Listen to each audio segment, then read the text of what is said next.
This is Audible. Blood Symmetry by Kate Rhodes. Read by Charlotte Strevens.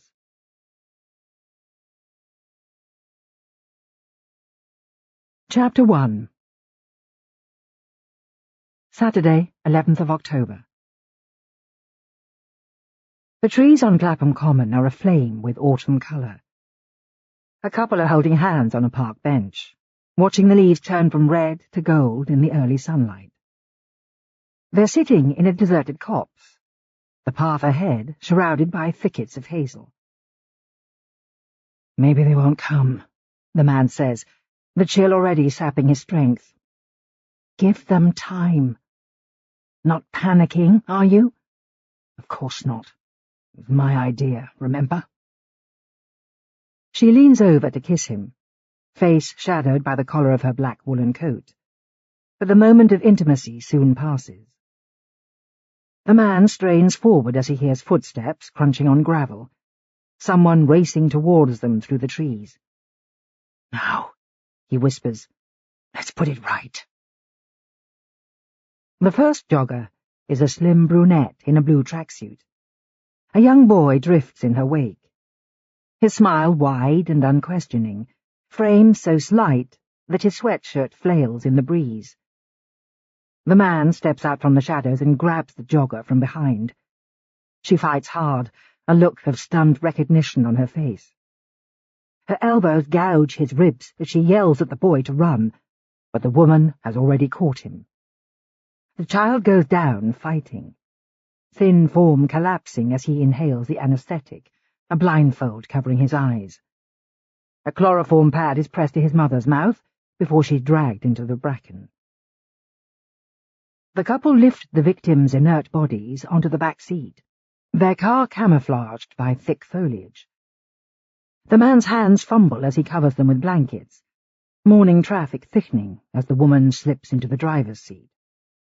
The most dangerous stage is over. All they have to do now is deliver mother and son to the laboratory. When the man peers under the blanket, Claire Reardon's face is pale as candle wax, the child's body curled behind the driving seat. His gaze shifts to the road ahead. "Not far now. Almost there." He repeats the words like a mantra. Close to their destination, they pause on a side street, a delivery van blocking their way. But when he looks back, there's a flicker of movement. Through the rear window, he sees the boy sprinting across the tarmac. "Jesus!" the woman hisses. "I thought the doors were locked." The man's heart thuds as he spills out onto the road, his skin feverish. The boy has vanished. His gaze skims over houses and empty front gardens. At the junction, he comes to a halt, heaving for breath, frustration flooding his system. Thank God the child didn't see their faces. The mother will be killed once she provides the information they need, but her son is beyond their reach. Chapter 2. Monday, 13th of October. The city smelled of bonfires and decaying leaves. At 8 a.m., the mid-October chill was fierce enough to turn my breath to smoke as I walked down Carlton Street, pedestrians marching to keep warm. The prospect of running my first team meeting at the forensic psychology unit was making my stomach queasy. Public speaking always brought panic as well as excitement. Despite years of training as a psychologist, I still expected the walls of my professional life to tumble whenever I faced a crowd. My outfit had been selected with abnormal care. A charcoal grey dress from Jigsaw, no-nonsense boots with 3-inch heels, hair pinned into a businesslike French pleat. The ensemble was on the severe side of smart, softened by an outrageously expensive Hermès scarf. Power dressing was a trick I'd used for years. At 5'0", blonde, and weighing 7 stone, I was easy to ignore. Strangers often treated me like a child, even though I was 34 years old. I pulled my iPod from my bag, Scott Matthews' mellow voice soothing me as I reached Dacre Street. The tall brownstone which housed the forensic psychology unit of the Met was discreet to the point of invisibility. It looked like any other genteel home in St. James's Park, with nothing to indicate that 24 psychologists were hidden inside, solving the nation's worst cases of murder, rape, and organized crime. The receptionist offered me a sympathetic smile. It was no secret that some of the senior consultants had opposed my appointment. For decades, the FPU's management had gone unchanged, with Christine Jenkins at the helm. It had gained a world-class reputation, but followed its own mysterious rules. In such a closed environment, any newcomer was bound to threaten the status quo. The building's odd smell hit me as I climbed the stairs. Furniture polish, dust, and secrets. The corridors were lined with worn carpet and photos of pioneers from the halcyon days of psychoanalysis. Carl Jung, Freud, Melanie Klein. Given half a chance, I'd have gutted the place and enlarged every window to admit more light. My office was a small anteroom beside the consultant's open-plan workspace, but it was a thrill to see my new title, Deputy Director, on the door plaque. Most shrinks saw the FPU as the Holy Grail. The unit worked at the cutting edge of criminal psychology, using the Home Office's latest software. I was running through my agenda a final time when someone rapped on the door. My boss walked in without waiting for a reply. Christine looked thinner than before, as if she'd been making too many trips to the gym. Her bobbed grey hair hung in a precise line, matching the stark elegance of her clothes: black trousers, a white silk shirt, discreet pearl earrings. "Ready to wow them, Alice?" "More or less. Let's have coffee at Enzo's later, to celebrate your new role. There's something we need to discuss." The announcement was typical of her cryptic style, every statement a double-edged sword. A year of acquaintance had convinced me that she'd missed her vocation. Her air of mystery would have made her the perfect spy. 20 consultants had gathered round the long table in the meeting room. My tongue sealed itself to the roof of my mouth. Most of the psychologists had international reputations, their average age 15 years older than mine. The only person to grin at me was Mike Donnelly, whose white hair, overgrown beard, and stout build made him a dead ringer for Santa Claus. Apart from Christine, the irrepressible Irishman had been the only colleague to congratulate me on my promotion. There was silence as I introduced the first agenda item, but most people contributed to the discussion, despite the stiff atmosphere. During the meeting, I kept the atmosphere light, attempting a joke about the vagaries of psychology.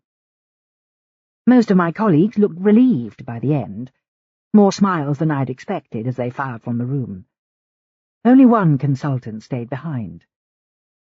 Joy Anderson had scarcely spoken to me since my appointment. She wore a fussy, high-necked blouse, her expression combining gloom with hostility, long grey hair straight back from her face. "I was away when you were appointed, Dr. Quentin. I hope you'll enjoy working with us.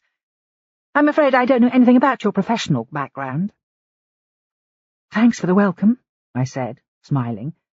"My last consultancy was at Guy's. I've been researching violent personality disorders and childhood psychopathology." "And you've consulted on some high-profile cases?"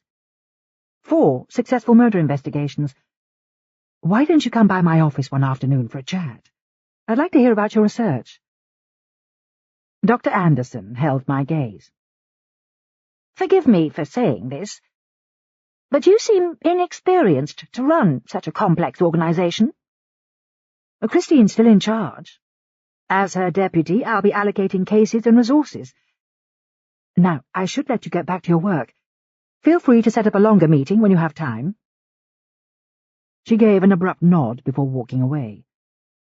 The consultants were still standing in the corridor, chatting in cliques. They gave the impression of a group that had melded into a single unit over time. It could take months to tunnel under their defences. I retreated to my office, but no one knocked on my door while I grappled with my new computer. Enzo's was deserted when I arrived at 11. From a distance, Christine's tension showed in the set of her shoulders as she pored over a report. She shut the folder abruptly when I approached, her smile on the cool side of professional. I still couldn't tell if a personality existed under all that sang-froid. Dr. Anderson's not my biggest fan, is she? Joy's not keen on change, that's all. She'll come round. This century, I hope. You never take breaks, Christine. This must be important. We can talk here without being interrupted. Let's order, then I'll explain. Informal chat clearly unsettled her. Our conversations never strayed beyond professional matters, and I had no idea whether she lived with a partner or alone. The silence was thick enough to slice by the time our drinks arrived.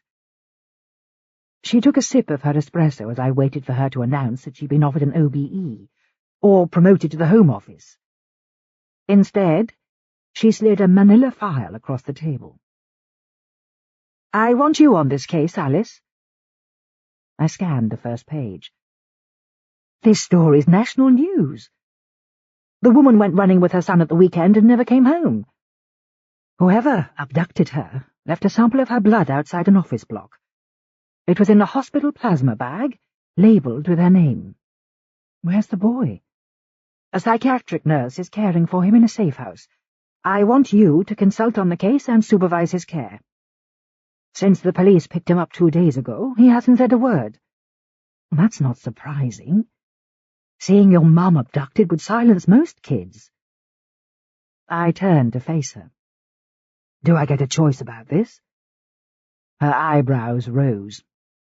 Another therapist has seen him already, but the kid attacked him. Badly? Just a few bruises. The boy hit out, probably to show he wasn't ready to talk. Mike Donnelly's got more experience with disturbed kids. Why not use him?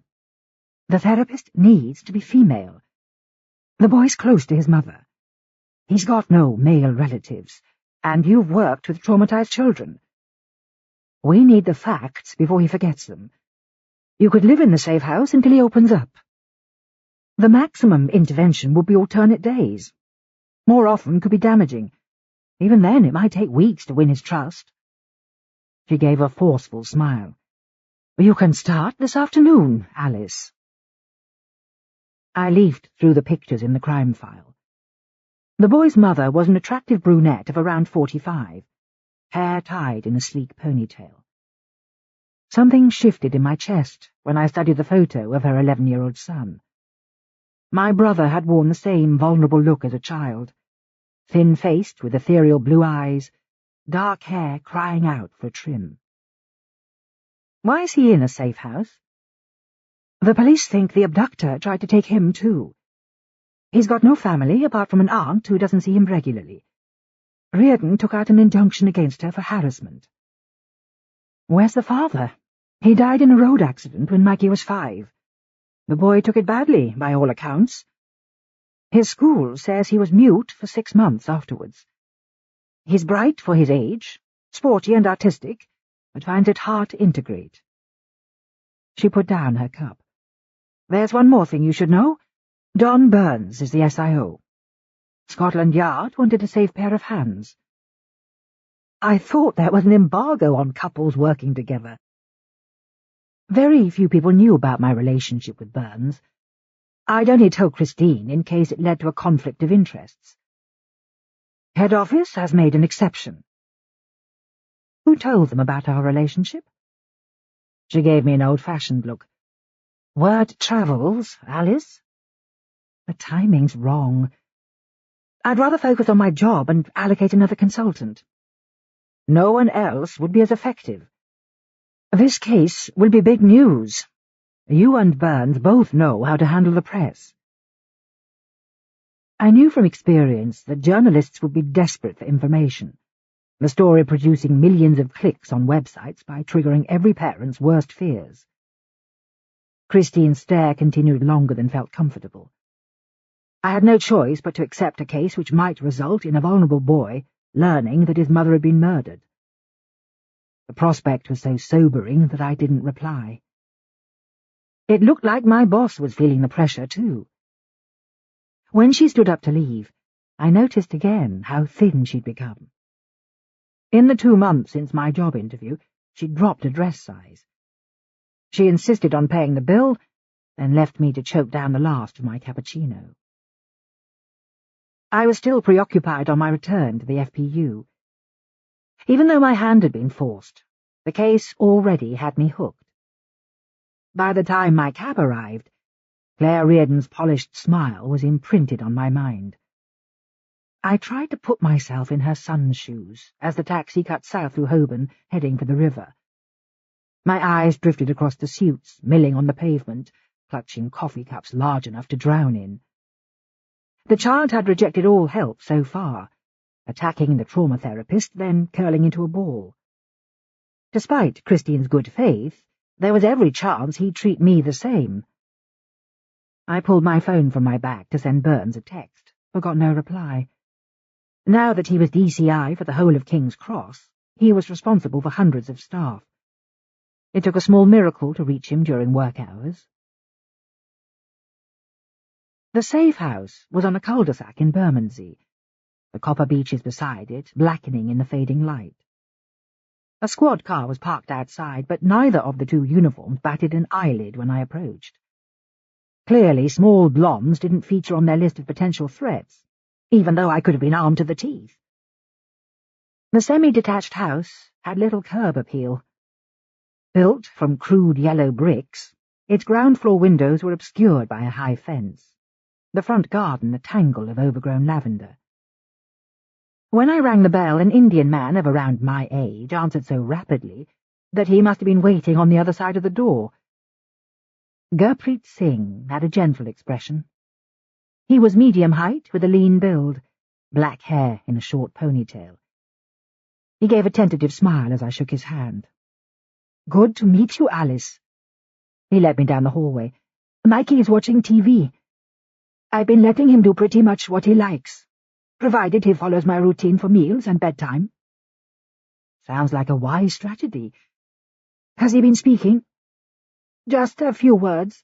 I haven't seen him cry or smile yet, but it's only been 48 hours. The other therapist pushed too hard. He used dolls to make him reenact as soon as he arrived." "I'll try to be more subtle." "A word of warning. Don't get too close. He'll lash out again if he feels cornered." The skin on the backs of my hands prickled as Gurpreet led me into the lounge. There was something disturbing about the room. The sticky air overheated. Drab, olive-green walls, the furniture threadbare. Mikey Reardon was huddled on the settee. He looked too small for an 11-year-old, wispy dark hair framing his face. The boy kept his gaze fixed rigidly on the TV. A line of bruises trailed from his temple to his jaw, eye socket turning every shade of the rainbow. He seemed so frail that I had to stifle a wave of anger. Too much empathy would only cloud my judgment. "This is Alice, Mikey. Are you okay seeing her by yourself, or do you want me to stay?" Gurpreet stood there for a full minute, the boy's unblinking stare fixed to the screen. "Okay. I'll be in the kitchen if you need me." The child was watching a cowboy film with the sound muted. A dozen men on horseback were firing silent bullets at a runaway train. I made a deliberate effort not to stare as I sat on a floor cushion, remembering the guidance about body positioning. Traumatized children only relax if they feel physically in control. I kept my eyes on the TV as I spoke. "I like westerns too. All those horses make me wish I could ride." His likeness to my brother at that age was even clearer now. 20 years ago, Will had worn the same lost expression, fidgeting in the same restless way. "I'll be here for an hour, Mikey. There's no pressure to talk, but if you feel like chatting, that's great." I'm helping the police look for your mum, so you can ask me about what's happening. He still didn't meet my eye, but his shoulders relaxed. Knowing that my visit would be short seemed to ease his mind, and my calm tone of voice probably helped too. Gurpreet reappeared with a tea tray. He placed a glass of milk in front of Mikey and handed me a cup of tea, hovering in the doorway for a few minutes before disappearing again. We sat in silence until the film ended. Then I took a pack of coloured pencils and 2 small sketch pads from my bag, placing one on the sofa, close enough for him to reach. I hear you like drawing, Mikey. I do too, but I'm not much good. His lack of response filled me with concern. So far, there had been no sign of non-verbal communication. He ducked behind a barrier of silence too thick to penetrate. Even my distraction activity was failing to drag him from his shell. I cast my eyes around the featureless room. It looked like the last occupants had stripped the place in a hurry. The only adornment was a vase of red chrysanthemums wilting on the mantelpiece. I'll try those flowers. Draw anything you want, if you fancy joining me. When I glanced at him again, his knees were folded against his chest. He hadn't touched the pad, but he was watching my efforts. I spoke to him as my pencil skimmed the paper, explaining that I'd worked with other children who'd been through hard experiences. I knew how scared he must be, but he was in a safe place, and I hoped he'd let me help. His silence expanded like a gas cloud as I finished the drawing. When the visit was due to end, I held up my pad to show him my sketch. Not great, is it? But it was fun trying. His expression remained solemn, pale gaze flickering across the page. Sometimes when you work with kids, there are moments when it's hard to maintain an appropriate distance, and this was one of them. He looked so fragile that I wanted to touch his hand, but he was holding himself together so tightly that any direct contact could blow his coping mechanisms apart. The pad and pencils are for you. I put my card on the coffee table. You can text or call me any time. Would you like me to come back tomorrow? His eyes stayed fixed on the floor, but his lips moved for the first time, producing a dry whisper. Almost there. Not far now. That sounds like a yes. I'll be here by 5:30, with pizza. I hoped he'd speak again, but no more words arrived. Gurpreet was waiting for me in the hallway. I got the sense that he'd been primed for me to bolt, just like the others. He offered a wide smile, as if I deserved a medal for lasting the hour. Shall we chat in the kitchen? I asked. I regretted the choice immediately. The room's shoebox dimensions, coupled with mustard-yellow paint, triggered my claustrophobia, but I ignored it as we sat down to discuss care strategies. The boy was displaying classic signs of hyperreactivity, anxiety, sleep and appetite disturbance, as well as elective muteness. Loud noises and sudden movements terrified him, and there were signs of infantile regression. He went on the attack when agitated, and had wet the bed both nights he'd been at the safe house, even though he was 11 years old. I made notes as Gurpreet described the child's symptoms. Has there been any reenactment? I asked. So far, it's just avoidance. He daydreams and fixates on the TV, but he's getting more responsive. He seems tuned out, but I think he's listening. How does he react to his mum's name? Complete withdrawal. I've been reassuring him that the police are doing all they can. Does he accept hand-holding or a pat on the shoulder? Not yet. He bites or hits out if I go anywhere near.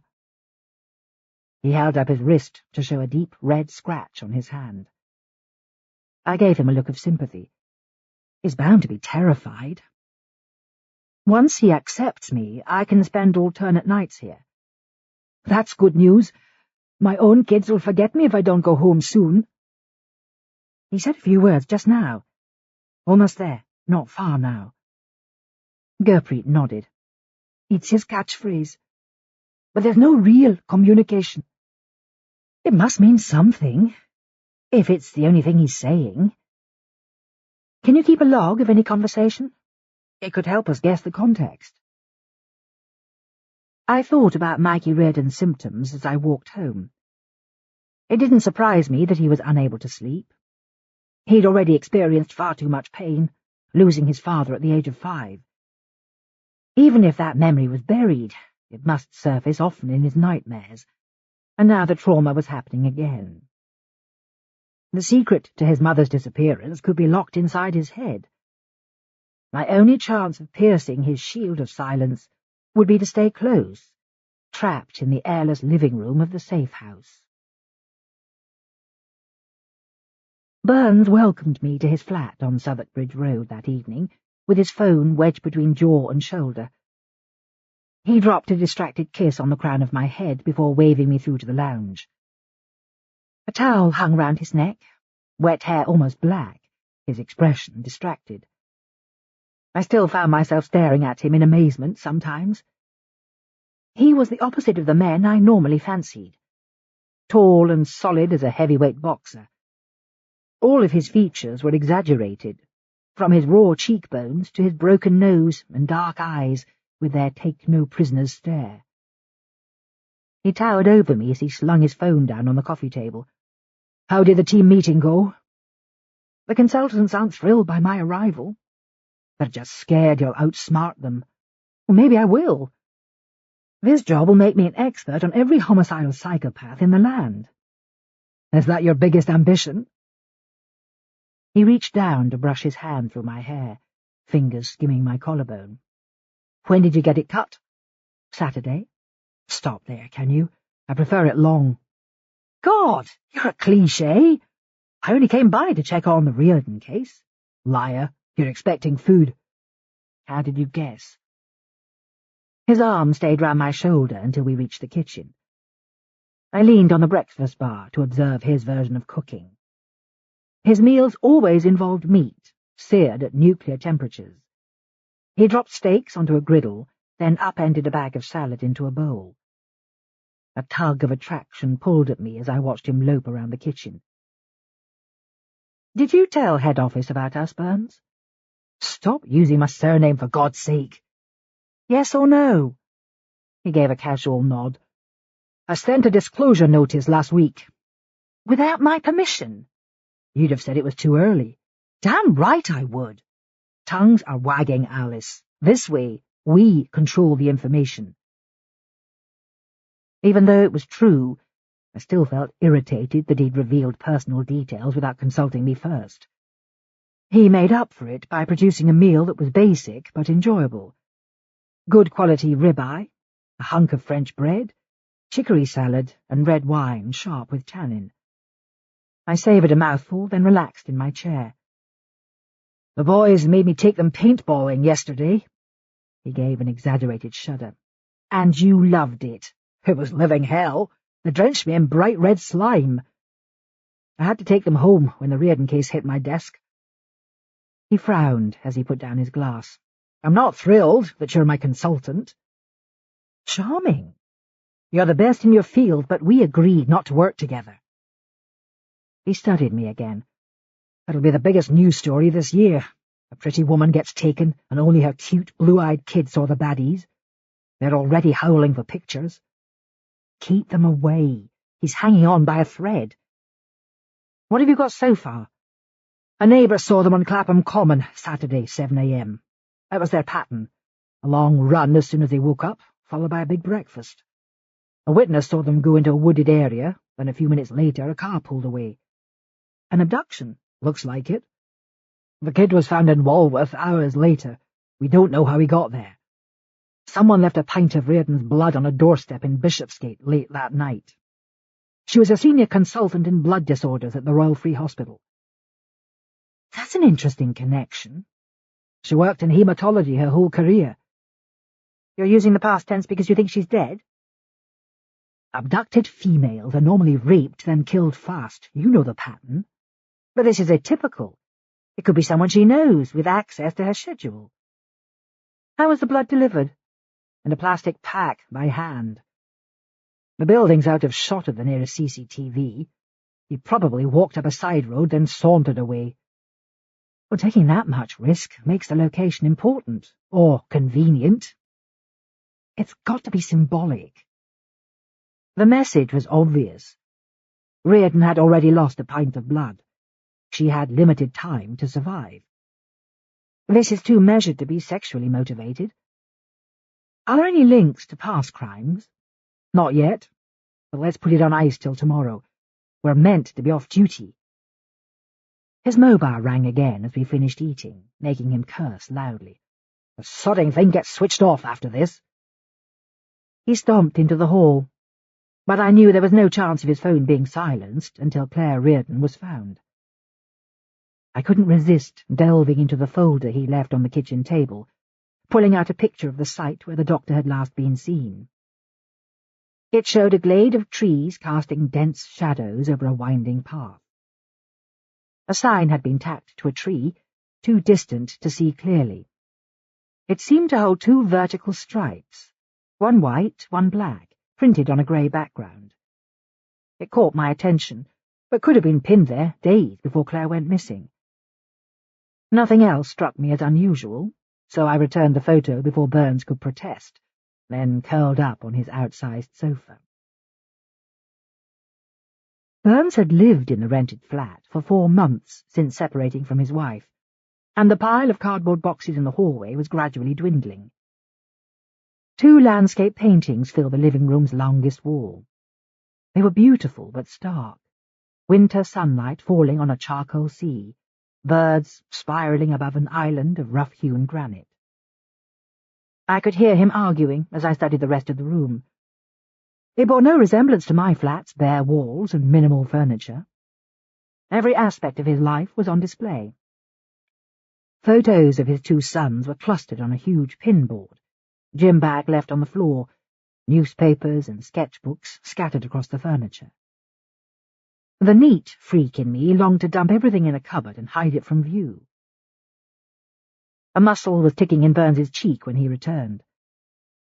I'd seen that expression dozens of times over the years, and recognized the trait in myself. Neither of us rested easily while there were problems to solve. He switched off his phone, then sprawled on the sofa beside me, his hand settling on my thigh. "Did you paint those?" I asked, pointing at the landscapes. His year at Edinburgh Art School was a secret few of his police colleagues knew. He nodded. "I went to my parents' caravan in Oban one January. You can see Mull across the bay. The light's amazing." A few degrees of tension slipped from his face. "Can I buy them off you? They bring some class to my living room." "God, no. I need to see the Hebrides when I get in from work." "You'd like to go back?" "I'll take you someday. But how would you cope with me in a caravan when it's blowing a gale?" "I'd survive." "How, exactly?" "Card games? Monopoly? Cups of tea?" "That's your idea of entertainment." He looked amused. I couldn't resist leaning over to kiss him, my palm flat against his chest, his fingers snagging in my hair. It was his smell that undid me. Plain soap, musk, and fresh air.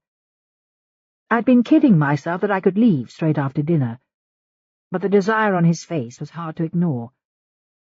I concentrated on the weight of his hands, needy and insistent, grappling with the zip of my dress. The sex was quick but satisfying, my shoulder blades pressed against the settee, his arm pinning me in place like he expected me to try and escape. Afterwards my skin glowed from all that passionate touch, but my first reaction was laughter. He was still wearing most of his clothes, while mine were strewn across the floor. "What's funny?" "You were in a rush, that's all." "Your fault, not mine." His grip tightened round my wrist. "I should get moving. Tomorrow's an early start." "Can't you stay for once?" "Not tonight, but soon." When I figure out what's stopping me." He gave an exasperated sigh. "I thought shrinks knew how to control their fears. Other people's, not our own." I gave him a farewell kiss, then rose to my feet. The sound he made was somewhere between a groan and a laugh. What made you pick me, anyway? Lust, mainly. I could have said honesty or integrity, but it was easier to lie. "Is that all?" His thumb skimmed my cheek. "My boys think you're imaginary. They keep asking to meet you." "It's too soon.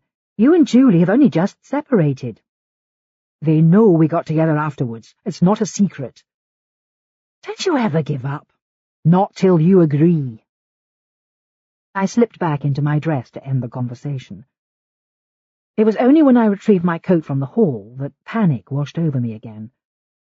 Something shiny glistened between the jackets and scarves.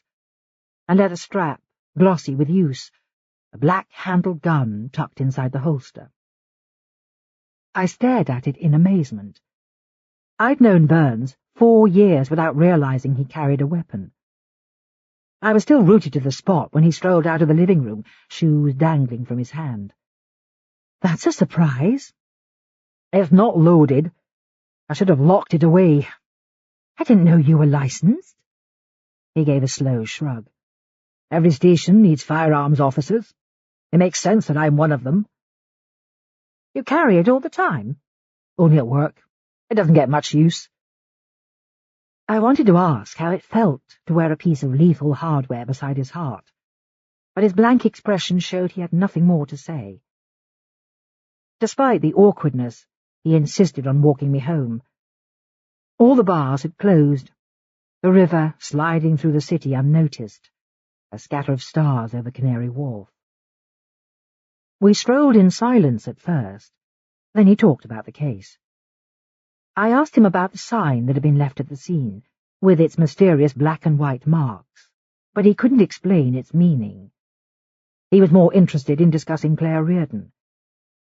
She had been a diligent single mother and a long-serving NHS consultant until her abduction, not the type to harbour dark secrets. I remembered her son's face, pale as milk that afternoon. My feelings for Burns kept bubbling to the surface as I listened. The fact that he carried a gun was a reminder of the dangers he faced. Part of me felt ashamed. I was a professional psychologist, licensed to delve into other people's minds, yet our relationship had me frozen in the headlights. Maybe it was because it was uncharted territory. Until then, I'd stuck to short flings and one-night stands. But Burns was a different matter. He was the most dogged man I'd ever encountered. If I tried to run, it would only be a question of time before he tracked me down.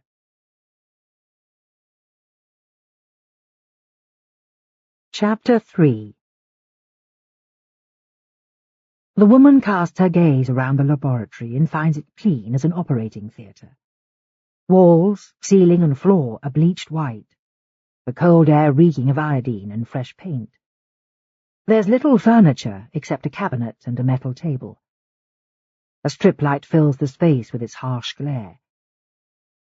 She spent days here, helping the man install soundproofing, pulleys and blackout blinds. Her gaze shifts back to Reardon's face, eyes swollen shut, a raw wound marking the side of her neck, dark hair losing its luster. The doctor is still unconscious, her body strapped to a leather dentist's chair.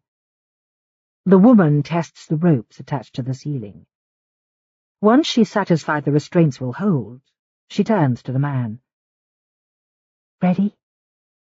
He nods in reply. "Go easy on her. We just need the information." Beads of sweat stand out on his forehead. She can tell he's weaker today, more afraid than before, although he'd never admit it. "I still want the boy brought here." "What good will it do?" Her eyes glitter. "She'll crack faster when she sees him." "It won't be easy to find him." The man's arms fold tightly across his body. "Why are you worried? The others didn't bother you." They gave names straight away. She's fighting us. Not for long. Help me turn her over. She watches him struggle, suddenly aware how much his illness has weakened him. The exertion of lifting the victim onto her side leaves him breathless as he secures the leather cuffs. She concentrates on her task, yanking a lever until Reardon's arms straighten. Now her body hangs suspended from the ceiling by her wrists, feet dangling above the ground, so heavily sedated that she only surfaces when the extraction needle plunges into her back. A dull scream echoes from the walls as blood gushes into the plasma bag. Once it's full, a last spurt flows onto the tiles. The thin red line is destined to be wasted. It follows the path of least resistance, snaking across the floor. That'll loosen her tongue. The woman extracts the needle slowly. How do you know she'll talk? She'll have to eventually. The pain will be unbearable. She leans down until her eyes meet Reardon's, hissing into her face. You'll blab like a child, Claire. All of you are going to suffer before we tell the press you're guilty. When she looks at the man again, something behind his eyes has flicked shut, like a door slamming. Reardon's head lolls on her chest, but he keeps his face averted. After everything they did, you still hate seeing them die? I can handle it, he says quietly. You don't have the stomach to hunt for the boy, do you? He shakes his head. Of course I do. A child's life is nothing compared to everything I've lost. The woman is unconvinced. Even though his voice sounds forceful, he plans the attacks and organizes every detail, yet he's too squeamish to hurt the victims. Torn between anger and a desire to comfort him, she drops the needle into a jar of sterilizing fluid as Reardon's whimper rises to a scream.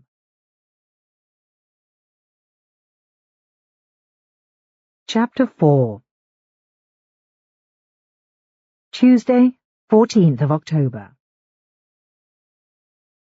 The FPU was empty when I arrived at 8 a.m. the next day. I'd slept badly, fretting about Mikey Reardon, restlessness driving me from my flat too early. I dumped my newspaper on the desk and studied the picture on the front page. His mother gazed back at me with a wide-eyed smile, as if she'd never performed a single bad deed. I sat at my desk and tried to focus. My head felt muzzy, but time alone in a calm environment was my best chance of forming an image of her abductor. I logged on to the police national computer, then typed key features into Holmes 2, aware that there would be a long wait before it spat out facts. The Home Office's major incident software was in dire need of an overhaul. It held details of every recorded crime for decades, but moved at a snail's pace. The search category I chose was for similar fact evidence. The overarching theme was blood. A hematologist had been targeted, her own blood left as a calling card. My computer buzzed loudly as it sifted through past cases. I stood by the window gazing towards St. James's Park. Scarlet leaves on a distant copse of trees danced above the rooftops, a trick of the eye making it look like the entire terrace was on fire. So far, my morning hadn't been a great success. 2 consultants were holding a heated debate in the office next door, their outbursts filtering through the wall. I thought about Mikey Reardon, pining in a house without comforts. My determination to find his mother was rising steadily. The printout spewed from my computer an hour later. One case was so grisly, it would have been better to read about it on an empty stomach. 5 years ago, a man had killed a rent boy in Paddington, drinking some of his blood before sending samples to the victim's relatives. The senior investigating officer had been so traumatized by the murder scene that he'd had a breakdown.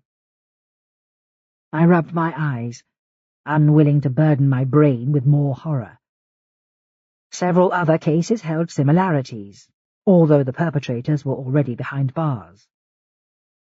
I laid the report on my desk and compared details from previous attacks with Claire Reardon's abduction, but soon had to admit defeat. In the past 20 years, there had been no direct parallels. Reardon's abductor had struck an original note by using her blood as his calling card, which made me wonder if he was motivated by posterity. Maybe he didn't just enjoy hurting his victim. He wanted a place in the annals of true crime. When I looked up again, Christine was at my door. Her off-white dress gave her a ghostly appearance. Even her smile was insubstantial. "How's the Reardon boy?" she asked. "Still in the first stage of trauma. Speechless with shock, prone to violent outbursts and panic attacks." "You've done great work with child victims on previous cases." "Mikey's under more pressure. Everything hinges on what he saw. There's no family supporting him." Christine gave a slow smile. "He's in safe hands, Alice." She vanished without another word. Her communication style was so cryptic that even her encouragement sounded threatening. I sifted through the interview transcripts with Claire Reardon's friends and colleagues, but they yielded frustratingly little. Her CV showed a woman who had worked tirelessly, becoming a consultant at 30, serving on a dozen ethics panels and the Drug Advisory Board. It intrigued me that there seemed to be no flaw in her glossy professional record. Her only known conflict had been with her younger sister, Eleanor. They'd been locked in a legal battle for 2 years, cause unspecified. The blank space surrounding Claire Reardon's life needed to be filled before I could find the reason for her disappearance. It was a relief to escape from the office at 1:30. I had arranged to visit the victim's house in Clapham, hoping the place would reveal details of her personality. I drove south through the light midday traffic, my car slipping past Mayfair's upmarket shops and the mansions of Chelsea. The tone changed when I crossed the river to Battersea. Elegant Georgian squares were replaced by an ocean of glass, high-rise apartment blocks sprawling as far west as the eye could see, testament to the developer's belief that a river view was worth a king's ransom. Stormont Road was a genteel row of Victorian semis, the green expanse of Clapham Common unfurling in the distance. A police cordon surrounded Claire Reardon's house, and the road was a hive of activity, uniformed officers standing on doorsteps, still conducting house-to-house interviews. I wondered whether Mikey would ever return to the home his mother had maintained so carefully.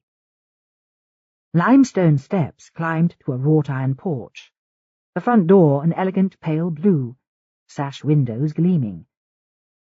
I was opening the gate when a woman of around 60 appeared at my side. She had a hard-eyed stare, the skin around her mouth deeply furrowed, suggesting that her first action each morning was to light a cigarette. "Are you with the police?" she asked. "My name's Alice Quentin. I'm an advisor on the investigation. Do you need to see a detective?" "One came by yesterday. I didn't like his attitude. Disrespectful, I'd say."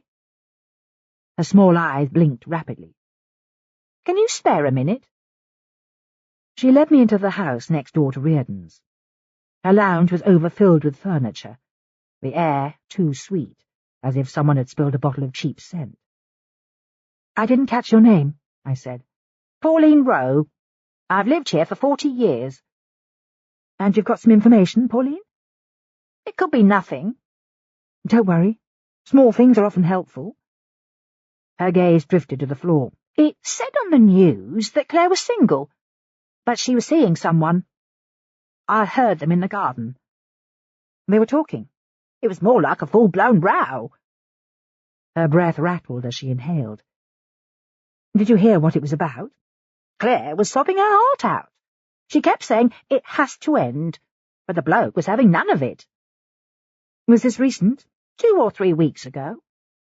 "Did you see the man?" She shook her head. "It had to be her boyfriend. Arguments like that only happen when you've got strong feelings."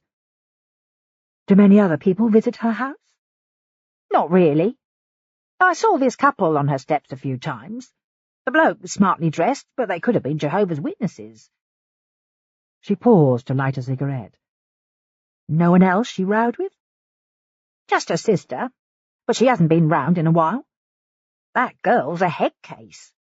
How do you mean? Forever causing trouble, yelling, then slamming out the front door. Mental problems, if you ask me. Is there anything else I should know? Mikey worships his mum. They're always together, except when she's at work. They sound very close. He's a sweet kid. Her gaze locked onto mine. Is there any news? The police are making good progress. Thanks for the information, Mrs. Rowe. Pauline seemed reluctant to say goodbye, chattering as she walked me back to the front door, wafting cigarette smoke. I wondered about her lifestyle as I approached Claire Reardon's house. Maybe retirement hadn't turned out like she'd hoped, boredom sending her outside to eavesdrop on her neighbour. The first person I saw at Reardon's house was Pete Hancock, Burns's chief scenes of crime officer. My heart sank. He stood in the hallway scribbling on a clipboard as I donned my sterile suit, his expression unreadable. "This is the worst time to visit?" His words were delivered in a monotone. "You always say that, Pete. I know we're looking for different things, but it would help to compare notes. When's your next break?" "I'm not taking one." "Give me half an hour. I'll buy you a cappuccino." "I don't drink coffee." "Tea, then." I checked my watch. "At 3 o'clock. Hancock looked stunned, but didn't refuse. For the first time in years, he forgot to bark at me as I toured his crime scene. I took care to stay on the plastic sheeting, avoiding rooms that were still cordoned. My concern rose as I explored the ground floor. Everything about the decor spoke of an exclusive mother-son relationship. A row of black and white portrait photos in the hallway had been taken at yearly intervals, starting when Mikey was an infant, cradled in his mother's arms. The boy grew taller in each image, but the intimacy never weakened. In the final picture, they stood arm in arm, beaming at the camera with identical smiles. Every room in the house confirmed my sense that few people had encroached on them. Maybe losing her husband had bonded Claire to her son so closely that no one else mattered. The living room was an example of tasteful neutrality. Items stacked on the coffee table reflected both their interests, her interior design magazines and copies of The Lancet, his games console and dog-eared comics. Mikey's room seemed typical of an 11-year-old boy. Football trophies above his bed, a signed poster from the Chelsea squad. It was only on closer inspection that I realized soccer wasn't his only passion. Several large drawings had been tacked to the wall, exuberant landscapes with an outsized sun almost filling the sky, breakers lapping a white line of cliffs, full of light and energy. Framed certificates showed that Mikey had won his school's art competition 2 years running. The space was unusually tidy for such a young boy. The air smelled of soap and fresh linen. His mother's room was orderly too. The contents of her wardrobe appealed to me, suits from Ghost and Karen Millen, jeans and silk shirts for the weekend. But her taste was wilder than mine. Tucked at the back were outfits only a femme fatale would choose. Skimpy cocktail dresses, a leather skirt, agonizingly high stilettos. The clothes hinted at a woman with 2 lives. She was a hard-working professional, but confident enough to parade her attractiveness when the chance arose. My frustration mounted as I reached the hallway. Sometimes a victim's home speaks volumes about the habits that made them vulnerable, but, apart from Claire's choice of clothing, her domestic life seemed easy to interpret. It revealed good taste, middle-class comfort, and a high degree of trust between parent and child. That intimacy made me even more concerned about how Mikey would fare if his mother never came home. When I reached the porch, Hancock was standing there. He gave me a baleful stare as I peeled out of my Tyvek suit. "There's a cafe close by," I said. "Okay, if you're buying." He said little during the short stroll to Lavender Hill, giving me the chance to observe him from the corner of my eye. His combination of white hair and lowering black eyebrows made him look like a younger, more hostile version of Alistair Darling. My request for a double espresso clearly disgusted him. "That stuff'll give you a stomach ulcer." "It's a gamble I'm willing to take." "Where are you from, Pete?" "Tyneside, originally." I recognised the lilt. "So, do you dislike all shrinks, or is it just me?" His frown deepened. "I spend my days on my knees, scooping up fag ends and bodily fluids so people like you can pontificate about modus operandi. You even get paid more." "And that annoys you?" "I solve the cases for you, but most shrinks show me zero respect." He took a gulp of mineral water. "Then they're missing a trick. Seeing what the killer touched, or the shoes a victim wore, tells me more than any photograph. I can't do that without your help." "You want me to stop moaning when you drop by?" "Is that possible?" He cast me a shrewd glance. "Burns says you're good at your job. I hear the same about you. Why aren't you in some swanky private hospital charging 200 quid an hour?" "I could be crazy, but forensic work trumps a big salary for me." The answer seemed to satisfy him. When we got back to Reardon's house, it was clear Pete's team had been working hard in his absence. 2 white-suited soccos squeezed past us on the steps, carrying plastic evidence boxes bound for the lab. But my hour with Pete hadn't been wasted. For the price of a bottle of mineral water, I'd reversed some of his prejudices. He'd confided that he was a lapsed Catholic, married with 2 kids in their 20s, a passionate Newcastle supporter with a penchant for jazz. In exchange, I'd revealed my desire for a motorbike and confirmed that I was in a relationship with his DCI. "That's old news, Pete. Didn't you hear?" "I'm not one for gossip." He was already slipping his feet back into plastic overshoes.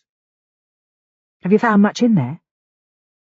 "The IT boys are checking their computers, but there's something you should see." I donned my sterile suit again reluctantly. I'd always hated the synthetic smell and feel of them, fabric crackling as we walked down the hall. Hancock came to a halt in the kitchen. "Notice anything?" "A lot of expensive kit." I scanned the bespoke units, granite work surface and black and white floor tiles. It looked typical of a family with money.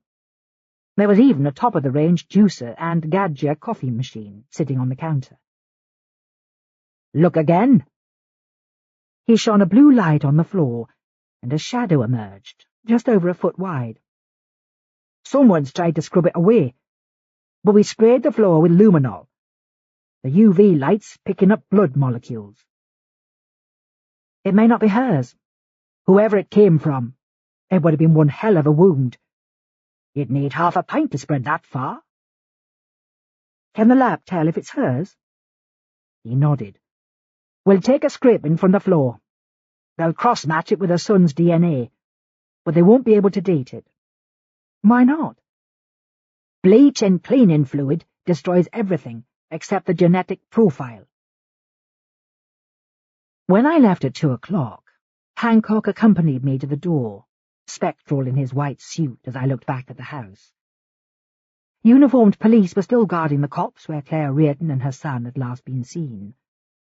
The consultant appeared in my mind again on the drive to King's Cross. She might still be alive, her blood being harvested for reasons unknown. But why would her abductor take her home, then scour the place before removing her body? I gazed through the windscreen. Fallen leaves lay piled on the road, thick daubs of red staining the tarmac like clots of blood. Chapter 5 The police station on St. Pancras Way was thronging with uniforms and detectives when I arrived, the air buzzing with energy. Violence had quickened everyone's pulse. For months, the humdrum work of crime prevention ticked along. Then, once or twice a year, an abduction or murder case fractured the routine. I could sense the anticipation as the team prepared to raise their game. Burns was too busy to notice me. He stood by the bank of windows in the incident room, favouring everyone with the same intense stare, his hulking stature giving him a natural advantage. Stress made me fidget, but he grew impassive as a statue, his physical energy locked away. His face had a battered intensity, more like a football manager's before a big match than a detective's. Despite his role as SIO in charge of a huge team, there seemed to be an understanding that anyone could ask a valid question. Officers circled him, all waiting their turn. I made myself look away and focus on the job in hand. Around 30 detectives and soccos had arrived for the overview. 2 poster-sized photos of Claire Reardon were tacked to the evidence board. One showed a slender, well-preserved brunette, giving the camera a professional smile. The other image was much more candid. She sat on a sunlit beach in shorts and a suntop, looking preoccupied, as if she was fretting about something outside her control. Mikey was sharing her beach towel, beaming at the camera. The boy looked nothing like the hollow-eyed waif trapped in the safe house, too burdened by terror to make a sound. Burns called the meeting to order simply by raising his hand. "The Reardon case has been allocated to us because we've got the city's best murder conviction rate. We'll be working with officers from Clapham, but it's too soon to forecast whether Claire Reardon's dead or alive. She's an NHS consultant at the top of her professional game. Her supervisors say she's an outstanding department leader with an impeccable record. What happened the morning she went missing is harder to pin down. A reliable witness saw her and her son run into a copse 3 days ago on Clapham Common. The same man saw a blue hatchback car pull out of the copse minutes later, around 7:15 a.m. It looks like a Parks vehicle with flashing across the bonnet. We think Claire was abducted by the driver of that car. Mikey Reardon was found wandering down Walworth Road that afternoon in a confused state. His mother may be being held hostage, the kidnappers waiting to make contact. So far, the only signs that she's been treated violently are a large blood stain on her kitchen floor, and her blood being left outside an office block on Bishopsgate. I'll hand over to DI Tanya Goddard now. She'll be running the operational work, with help from DS Andy Wilcox." I studied Tanya's appearance when she rose to her feet. Burns's deputy was showing no signs of the physical injury she'd suffered 3 months before, after almost drowning in the Thames. Despite a week in hospital, her glamour had survived intact. Her short black hair fell in glossy waves across her forehead. French navy dress accentuating hourglass curves. To the untrained eye, she looked invincible, but I wondered how she was faring mentally. She prided herself on being a tough East Ender, but another murder investigation must feel challenging so soon after her own ordeal. The pint of blood was left in a hospital-issue transfusion pack. They're not hard to find. Wholesalers sell them to care homes, health centres and hospitals. This one carried a printed label with her name on it. It was wrapped in brown paper, no fingerprints. She pointed at an enlarged photo on the evidence board. It showed a transparent bag filled with dark red liquid. Whoever we're looking for knows how to extract blood, so we could be looking for someone with a medical background. But it's not hard to learn. There are plenty of training clips on the internet that show health staff how to tie tourniquets and hit the right vein. You don't need to be a trained nurse to take a sample. I thought about my first attempt with a phlebotomy needle at medical school. Calming the patient had required far more concentration than inserting the needle. But whoever had taken Claire Reardon wouldn't care about bedside manner. She switched off the projector. Reardon's life seems to focus on her son. We need to identify every call made to her mobile and landline. Investigation teams will carry on interviewing neighbours, friends, colleagues and patients. She's widowed, with few close relatives. Her mother died last year, and she's fighting a lawsuit against her sister over property. We need to find everyone who's crossed her path. Tanya's cool gaze skimmed the room as she passed the meeting back to Burns. Make sure every public statement goes through me, or the tabloids will be running vampire stories for months. His low voice boomed from the walls. Right now, Claire's son is our only witness. Dr. Alice Quentin from the FPU will be profiling the abductor for us and working with the child. He gestured for me to stand.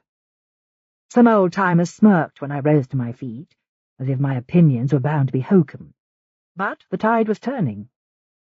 In the tribal world of the Met, I'd won major points that summer for helping to catch a serial killer on the banks of the Thames and bringing one of their team home alive. Mikey Reardon turned 11 last month.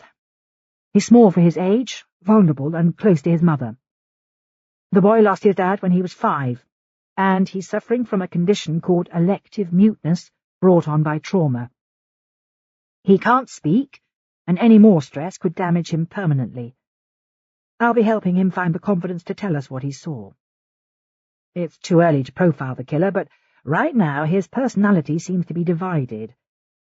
He's cool enough to plan a complex abduction and leave coded messages, yet he's also a violent risk-taker, prepared to walk through city streets carrying a pack full of his victim's blood.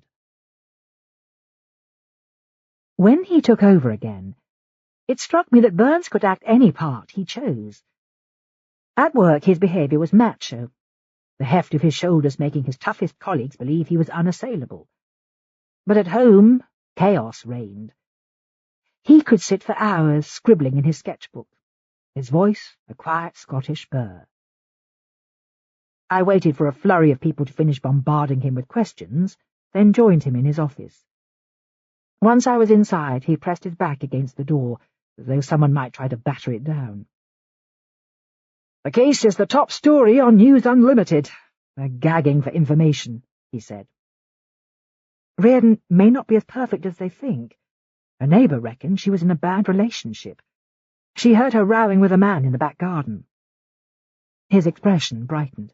"That's interesting. She was single by all accounts. I'll get it checked out." "How's it going here?" "Too slowly. We're doing house to house all over the neighbourhood. There's no evidence she was being watched, and no reports of anyone hanging around her house or car." "Hancock hasn't found much, apart from the bloodstain." His jaw dropped. "Pete spoke to you? Well, miracles do happen." "I'd better go. I'm having pizza with Mikey Reardon." "That'll work. Small boys love bribes." "Just like big ones," I said, nodding. "When can I meet Reardon's sister?" "Why? Her alibi's solid." "Well, she can tell me about Mikey. Any insight could help me unlock what he knows." "I'll set up a meeting." He frowned as I backed towards the door. "Are you coming round later?"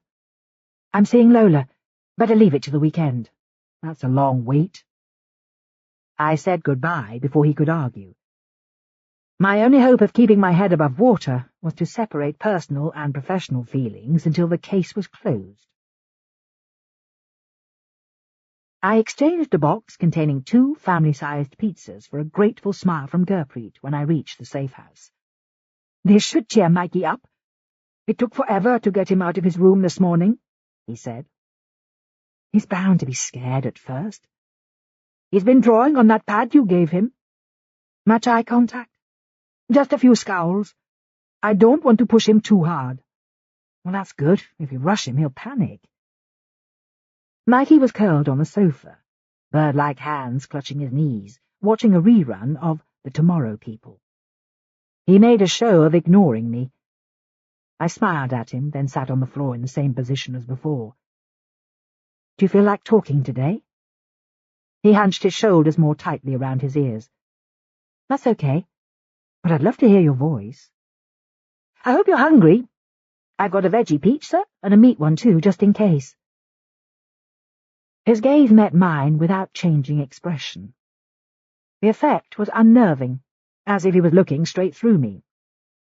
After a few seconds he rose to his feet and wandered to the French windows. When I stood beside him, his frustration was obvious. His hands were flattened against the glass. The look on his face was pure aggression, jaw set. David ready for Goliath.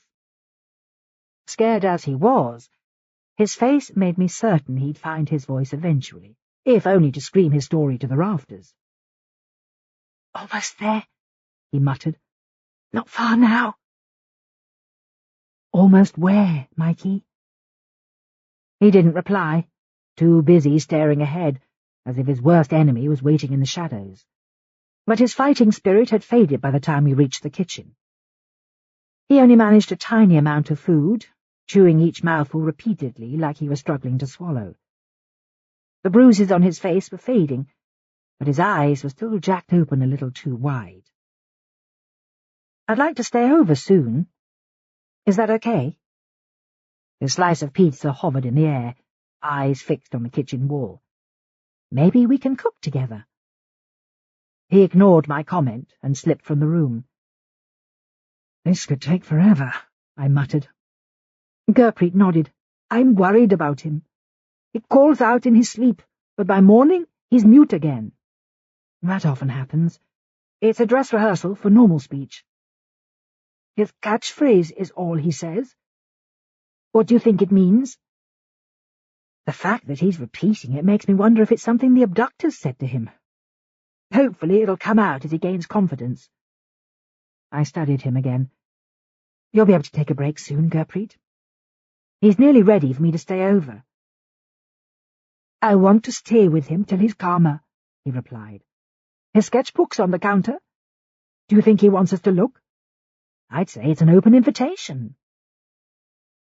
Mikey's talent was evident in every drawing. The first one showed cars, buses and trains cruising through open countryside. He'd sketched the flowers in the living room with better results than mine, scarlet blooms spilling across the page.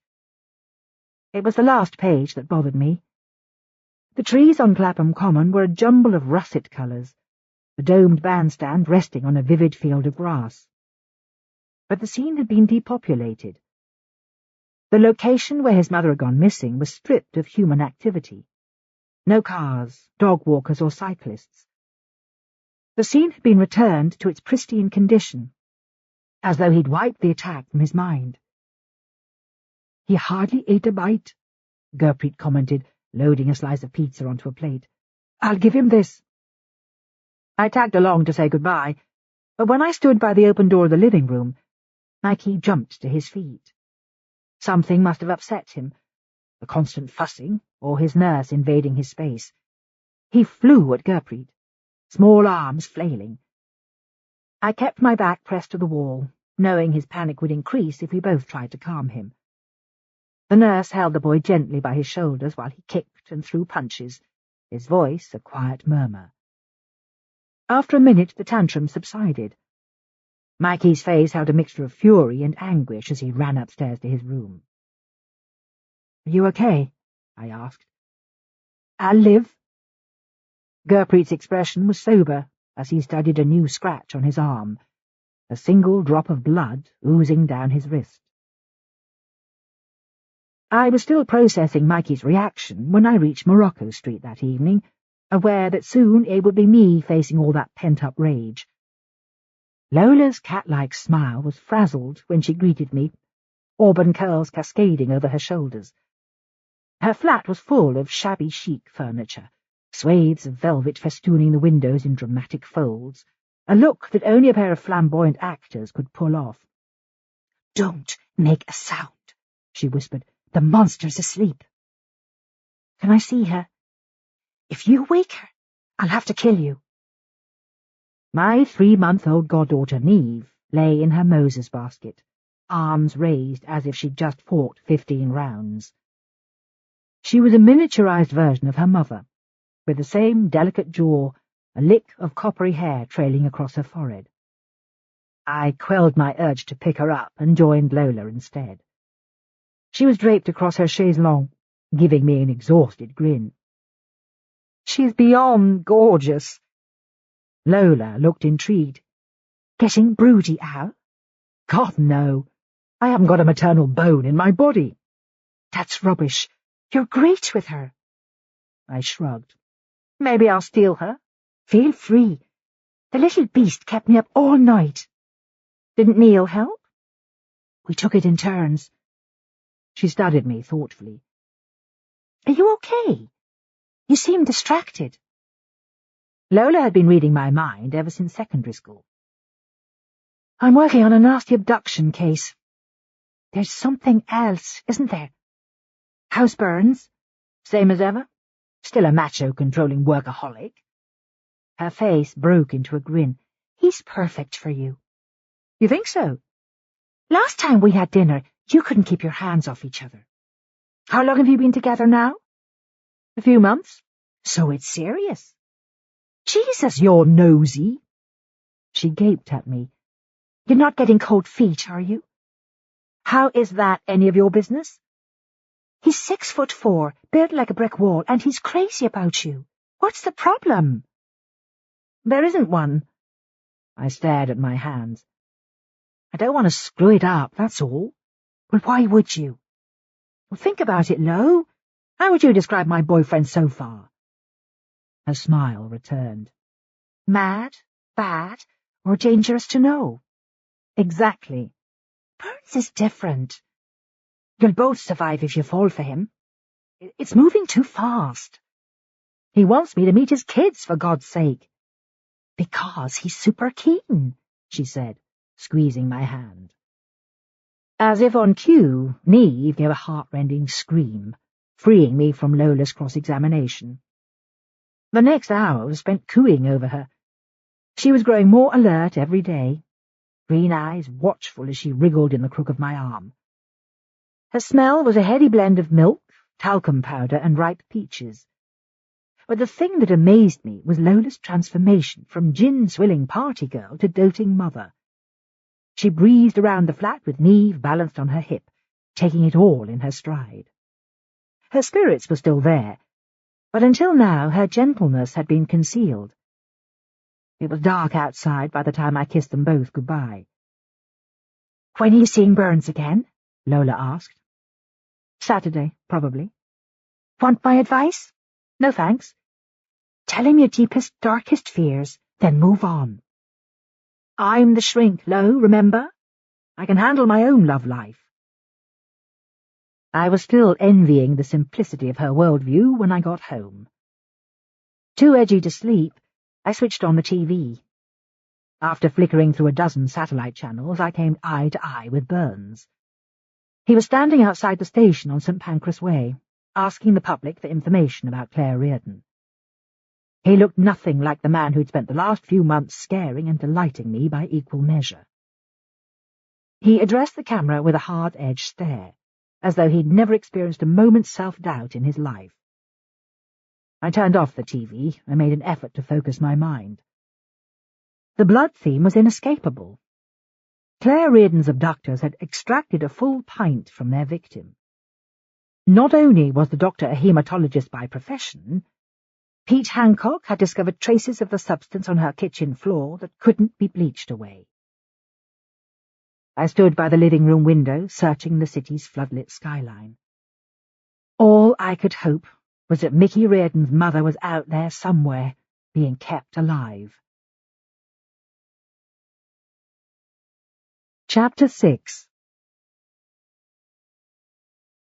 The woman is alone in the laboratory, the man's illness keeping him at home.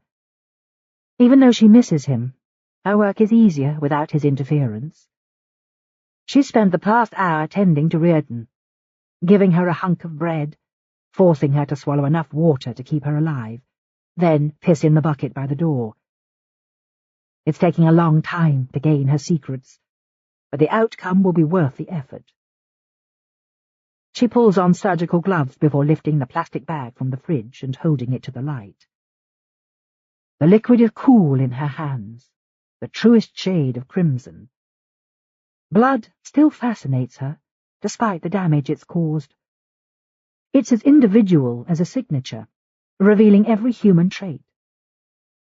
30 years ago, no one fought hard enough to keep it pure, her family torn apart. Now it's her responsibility to right the wrongs. A dozen more transfusion packs lie in a cardboard box in the corner, waiting to be filled.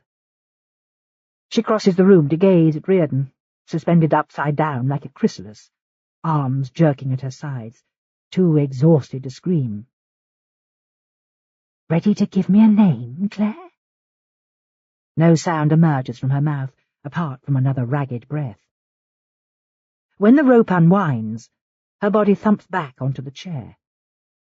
The woman leans closer until their faces are inches apart. "Tell me, then I'll let you rest. I want you to betray each other, just like you betrayed us." "Let me go.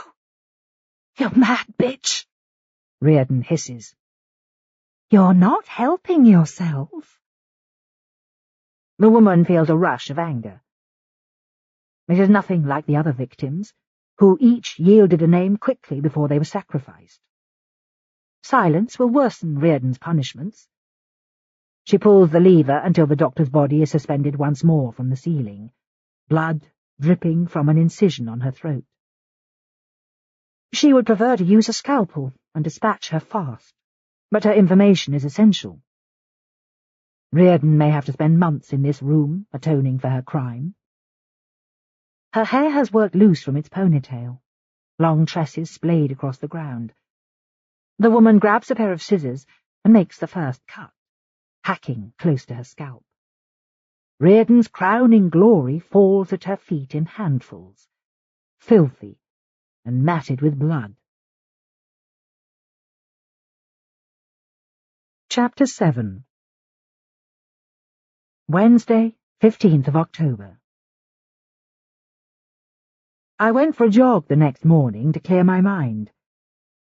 The city was stirring into motion as I cut through Shad Thames, passing factories and warehouses tall enough to block out the light. The names of Victorian tea importers ghosted on their walls. My mood lifted when I found my stride as I ran east along the river from Cherry Garden Pier.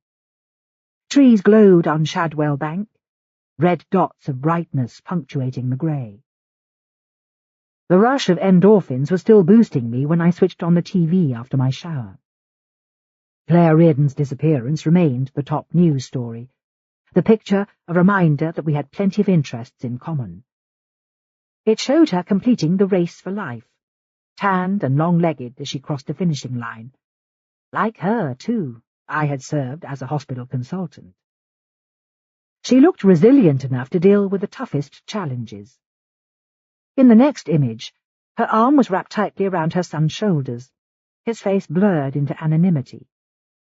She was being depicted as a beauty with a heart of gold, but soon the age-old pattern would re-establish itself. Journalists might already be hunting for secrets to deliver the knockout blow and topple her from her pedestal. It was just before 9 when my taxi pulled up outside the Royal Free Hospital. I had asked to meet some of Reardon's colleagues, to gain insights into why she and Mikey had been targeted. I still had a sense that Claire might be being held hostage by someone she knew intimately, who understood her habits. The hospital campus was a wedge of concrete grey slapped down beside Belsize Park, impregnable as a fortress, so vast and featureless that the entrance was hard to locate. Angie was sheltering by a turbine of rotating doors. The DS was only a few inches taller than me, several years younger, dark red hair cut short to frame her elfin face. She talked 19 to the dozen, filling me in on progress as we followed signs for the haematology department. "We've searched the common again." She blew out a long breath. "I spent most of yesterday waist-deep in brambles, but there's nothing definite." "Any news on her phone records?" "Not yet. We spoke to her neighbour again about that row she overheard, but we've got no evidence Reardon was in a relationship, apart from a number on her mobile we still need to trace. Someone called dozens of times from a pay-as-you-go phone. Married, probably covering his back. More than likely. Have you got time to visit a friend of Reardon's after this? She was too shocked to make sense when I saw her on Monday. Of course. It'll help me find out more about Mikey. Angie came to a halt when we reached haematology. We're meeting her deputy, Dr. Peterson, and a junior consultant called Dr. Novak. Peterson's been seen already, but he was frosty as hell. I need to know why. You ask the questions, I'll observe him. The universal smell of hospitals in winter hit me as we entered the department. Wet overcoats, antiseptic, and recycled air. The receptionist greeted us warmly. She was a large, middle-aged woman who clearly took pride in her appearance. Fingernails painted the same deep magenta as her hair. I glanced at her name badge and saw that she was called Brenda Madison. She gave Angie and me a professional smile as we signed the visitor's book. "Step this way, ladies. Anything you need, just ask." She led us down the corridor at a smart pace. 10 meters away, a young male patient was dragging an IV trolley towards a treatment room. Through an open doorway, a woman was flicking through a magazine while medication dripped from a plastic bag into her bloodstream. Brenda rapped on Dr. Peterson's office door, then left us to wait. A tall, bald-headed man of indeterminate age stood on the threshold. His face was so gaunt that I wondered if he was ill. He considered us through muddy green eyes, then stepped back into his consulting room, where classical music was playing at low volume. "Debussy," Angie said. "Clair de Lune." "You're a classical fan?" The doctor's expression brightened. "I often listen to Radio 3 between appointments. It's a great stress-buster." She returned his smile. "I had that piece at my wedding." I stood back to admire her technique. Angie had mellowed in the last year, no longer blundering ahead for a quick result. Judging by Peterson's reaction, she had relaxed him enough to lower his guard. "It's hard to imagine something like this happening," he said quietly. "Claire's incredibly hard-working." "Could you tell us a little about her job here?" "Most of our patients are seriously ill. They have blood-borne viruses, like HIV or hepatitis, or illnesses like leukemia. The majority respond well to treatment, but Claire's role as head of department leaves her with difficult choices. Funding decisions are her responsibility." "Did she get any complaints?" "Not as far as I know. But some patients don't receive the treatments they want, due to budget cuts." "That must be frustrating for you all." "It's the worst aspect of the job." "Do you and Dr. Reardon see eye to eye on a personal level?" He shuffled papers across his desk. "We've had conflicts, but it's never affected our work." "Professional differences?" Angie asked. "We both applied for the top job in April. I've had more training, served more years, and my record's flawless. I complained about her appointment to the trustees." "Did that make things awkward?" His frown deepened. "I'd never let personal matters affect my patients. Once the issue was resolved, she got my full support." "Do you know if Claire's fallen out with anyone?" "I don't keep track of my colleagues' disagreements." "Can you tell us how you spent the morning of Saturday the 11th of October? Peterson's sluggish eyes widened into a stare. "Are you suggesting I caused her disappearance?" "Everyone will be asked the same question." "I was on weekend duty here, dealing with emergency referrals. The receptionists will confirm I arrived before 9 a.m. If you ask around, you'll learn that Claire and I have a sound professional relationship." His charm had switched off as abruptly as a water supply. "Dr. Reardon was taken much earlier, at around 7:15 a.m. "Speak to my wife if you doubt my word. I was at home until 8, then drove straight here." "That's helpful, thanks." "You'll have to excuse me. I need to prepare for my patients." He began leafing through his in-tray, as though we'd already vacated his consulting room. The second doctor was a junior consultant called Adele Novak. Her office stood directly opposite Peterson's. Through the open doorway, I saw a slim woman of around my own age with cropped dark brown hair leaning over her desk, absorbed in a report. When Angie tapped on the door, she gave us a calm smile. Novak was attractive and fine-boned, pale skin dusty with freckles. Her consulting room was more welcome than Dr. Peterson's, greeting cards and photos tacked to a pinboard, a jug of yellow carnations on her coffee table.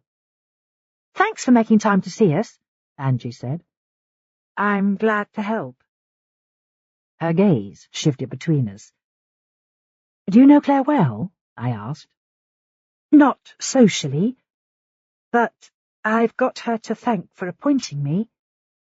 She's been my clinical supervisor since I arrived in January." Her words were delivered slowly, as if she was considering each statement. "How would you describe her?" "Professional and committed, but she doesn't suffer fools." "In what way?" "She makes quick judgments about people." "Would you say she's well liked?" "I enjoy working with her, but I can only speak for myself. Most colleagues respect her, certainly." She hesitated. "Claire tends to see things in black and white." "How do you mean?" "She made 6 people redundant last year. Apparently, she didn't lose any sleep over it." "Could you tell us their names?" "It was before I arrived. HR will have a list." "Do you know if Claire's close to anyone in the department?" "That's not her style. A few of us go for a drink sometimes after work, but she never comes along. She goes home to her son as soon as her shift finishes." Novak stopped talking abruptly, as if she decided not to expose a secret. "Anything you share could help us find her, Dr. Novak," I said. "Call me Adele, please. Look, I won't beat around the bush. I admire Claire, but she's a strong personality. She's close to the trustees, so her opinion carries a lot of weight. That puts people on edge." Novak's voice petered out, as if she could be demoted for speaking out of turn. "Thanks for being so open." She studied me more closely. "Is Claire's son okay?" "He's shaken, but getting good care." "It's awful for him." Her eyes abruptly filled with tears. "The poor kid must be terrified." I let Angie question her after that, measuring the doctor's reactions. Her distress was obvious, even though she had hinted that Reardon was a difficult boss. When Angie gave her a card, she examined it carefully before slipping it into the pocket of her white coat. She came over as a woman who left nothing to chance, a little too sensitive for such a challenging role. Angie turned to me when we got back to the hospital's crowded foyer. "That was an eye-opener. Peterson's bedside manner stinks, and she made Reardon sound like a toxic force." "And that's survivor's guilt for you." "How do you mean?" "Peterson resented Claire getting the director's job. On a subconscious level, he probably feels bad for ill-wishing her, and Novak's scared of her boss. Maybe the whole department feels that way. It's worth finding the people Claire sacked and checking their alibis." She nodded. "I'll get a background check on Peterson too, and have his room searched. He had no need to be so defensive." I'd seen that glint in Angie's eye before. The senior doctor's brusque manner had raised her antennae. The Debussy refrain stayed with me as she drove south. It seemed odd that Peterson had described music as a stress-buster, even though his tempo was so ill-controlled. Gradually, the city's noise replaced the melody. All I could hear were taxis revving, pedestrians' voices, and the drone from Angie's police radio. For once, her chatter fell silent. Maybe she was obsessing about Reardon's disappearance, too. The doctor seemed to have vanished into thin air, leaving only a raft of unanswered questions and a distraught child. We arrived at Denise Thorpe's house in Wandsworth by 10:30. A plain 3-story box dating from the 1970s, its most striking feature was its proximity to St. Mary's Cemetery. Gravestones and weathered statues were visible through the railings 10 metres away, sycamore trees guarding the entrance like sentinels. Their scarlet leaves were still so glossy it seemed unthinkable that soon they'd be littering the streets, brittle as cigarette papers. The woman who opened the door had a dreamy air, as if she'd just risen from a nap. Her frizz of mousy hair flew in all directions, oval face free of makeup. She was dressed in a black turtleneck and shapeless grey skirt, deliberately hiding her attractiveness. Angie and I waited in silence while she prepared tea in the kitchen. Her living room was the opposite of Claire Reardon's stylish lounge. The shelves were full of holiday mementos. 2 long-haired cats curled on an armchair beside a basket full of yarns and knitting needles. The place felt like the home of an elderly spinster, even though Denise was married and under 45. A packet of co-codamol tablets lay on the table, the strongest pain relief available over the counter. If she was taking them for a chronic illness, that might explain her distracted manner. Denise soon reappeared carrying a tray loaded with bone china and packets of biscuits. "I wasn't sure which you'd like," she said, "so I brought them all." "That's kind of you." I smiled at her, then pointed at a photo on her mantelpiece. "Is this your daughter?" Her face relaxed. "Emma's studying law at York Uni. I'm glad she's not here to face all this." "It must be hard for you, too," Angie commented. "I can't seem to concentrate. It hasn't sunk in yet." My sympathy increased. If Lola had been taken, I'd be in pieces too. "How long have you and Claire been friends?" "Since school. Everyone said we were chalk and cheese, but we shared a flat right through university. She even introduced me to my husband." "They work together?" She nodded. "At the same hospital, years ago. Simon's a psychotherapist. I'm afraid he's upstairs with a client today." "That's not a problem. Did you train for medicine like Claire?" She gave a vague smile. "I only practiced for a year. I write exam papers for science students now. Claire's always been the fearless one." "Does she confide in you?" She looked flustered, cheeks colouring. "We know each other's secrets, or I thought we did." "And you meet regularly?" "Her house is 10 minutes away. I drop by most weekends, or she brings Mikey here." Her eyes were welling. "Simon and I are the closest thing he has to a family. We offered to look after him, but they wouldn't let us." "Mikey's safest where he is for now. It's possible the abductors targeted him too," I said quietly. "Can you think of anything he'd find comforting right now?" "He loves helping Claire in the kitchen. It's his favourite place." "Thanks. I'll keep that in mind." I put down my cup and saucer. "We think Claire was having a relationship with someone. It's important we rule the man out. Do you know his name?" Her gaze slipped out of focus. "She told me not to speak about that." "It might help us find her." "Simon doesn't even know." "But things are different now, aren't they?" Her fingers gripped the handle of her teacup. "When she comes home, you mustn't say I told you. She'll be so angry." "We won't, I promise." "I've never met him, but his name's Sam Travers. He lives in Islington." She looked regretful about her disclosure as Angie scribbled the name down, as if she betrayed her friend. "You've done the right thing, Denise." I touched the back of her hand. Her eyes latched onto mine again, full of anxiety. "When can I see Mikey?" "I promised to let you know." We were about to leave when the living room door swung open. Simon Thorpe was a very different physical specimen to his wife. Medium height, thin, with black hair and penetrating blue eyes. Everything about him was hard-edged and definite, the opposite of her dreamy softness. His pallor and the shadows under his eyes suggested that he spent most of his days indoors. It was only when his smile animated his features like a light bulb that I realized why his wife had been drawn to him. "Sorry, I've been with a client. Did you want to see me too?" He had a soft West Coast American accent. "Your wife's helped us already. She's answered all our questions." "Nothing I can do?" "Not today, but thanks for the offer. We'll come back if we need more information." To be honest, we were upset about Mikey not staying here. He needs to feel safe until Claire's found. His face tensed with concern.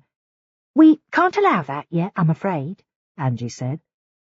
"We want the best for him." His gaze intensified. "Please keep us informed." He should be with people he loves.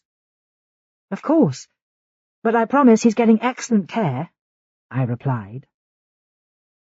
The couple looked anxious as we prepared to leave. Denise's fingers clutched mine tightly as we shook hands goodbye, her husband's expression sober. It interested me that the couple hadn't made eye contact once during the exchange, and I guessed that their relationship was being tested by Claire's disappearance. It made sense that they would be frantic about the disappearance of such a long-standing friend, and anxious about the welfare of her child. The abduction was having a ripple effect. The people closest to Reardon touched in different ways by her absence. Angie called in the news about Sam Travers immediately, as if he was bound to be the culprit. She talked non-stop on the drive back, updating me on her private life. She was waiting for the results of her detective inspector exams. Her husband's construction business was booming, and they were planning a holiday to Mauritius. I was an expert on Angie's home life by the time she dropped me at London Bridge, but why Claire Reardon had been taken remained a mystery. Chapter 8. Burns was hunched over his desk when I found him that afternoon. His tie was slung over the back of his chair, dark hair in need of a comb, his jaw rimmed with stubble. I did my best to ignore the jolt of attraction that arrived out of nowhere. "I hope you called me here for something urgent, Don." He rose to his feet. "You wanted to see Claire Reardon's sister. She's not best pleased about being brought in again." "Has anything else happened?" "We've had 3 more sightings of a couple by the cops where Reardon went missing. Reliable witnesses? A teacher, a nurse, and a fitness trainer, all out walking their dogs or jogging. They were too far off to give much detail, but we know a man and a woman in dark clothing were hanging round the spot when Claire was taken. They were seen inside the copse sitting on a bench. Life had just got more difficult then. Couples are harder to spot. They can pass as normal so easily. You heard the news about Reardon seeing someone called Sam Travers? Tanya's chasing it. Have you got anything on her sister?" He glanced at a computer printout. "Claire took an injunction out against her this summer for harassment. Never a great sign of affection." Burns updated me as we walked to the interview room.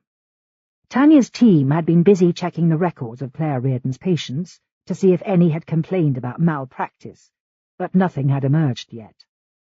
The IT boys were still checking her phone and email records, and Angie had been sifting her professional and social contacts for likely suspects. She'd also tracked down the 6 staff Claire had sacked at the Royal Free, but they had scattered across the country looking for work. All except one had firm alibis. Angie had made an appointment for us to interview the only one still living in London at the end of the week. I shifted my attention back to Eleanor Reardon's fact sheet while I waited in the corridor. She was 39, a freelance sales consultant living in South London, a stone's throw from where I'd grown up. She owned a flat in the Paragon, an elegant sweep of Georgian houses on the edge of Blackheath. The file shed little light on her conflict with Claire, sparking my curiosity when the door finally opened. Eleanor Reardon looked so eerily like her sister that I did a double-take. She had the same sleek brown hair drawn into a ponytail, oval bone structure, and amber eyes that reflected the light. It looked as if she'd been at a business meeting. A well-tailored suit hung from her slim frame. Despite their difficulties, Claire's abduction seemed to have ruined her peace of mind. Everything about her looked brittle, facial muscles stretched tight over high cheekbones. "Thanks for coming, Miss Reardon." "I don't know why I'm here." She shot me a hard stare. "They've questioned me already. I've got nothing more to say." "Mikey's very upset at the moment.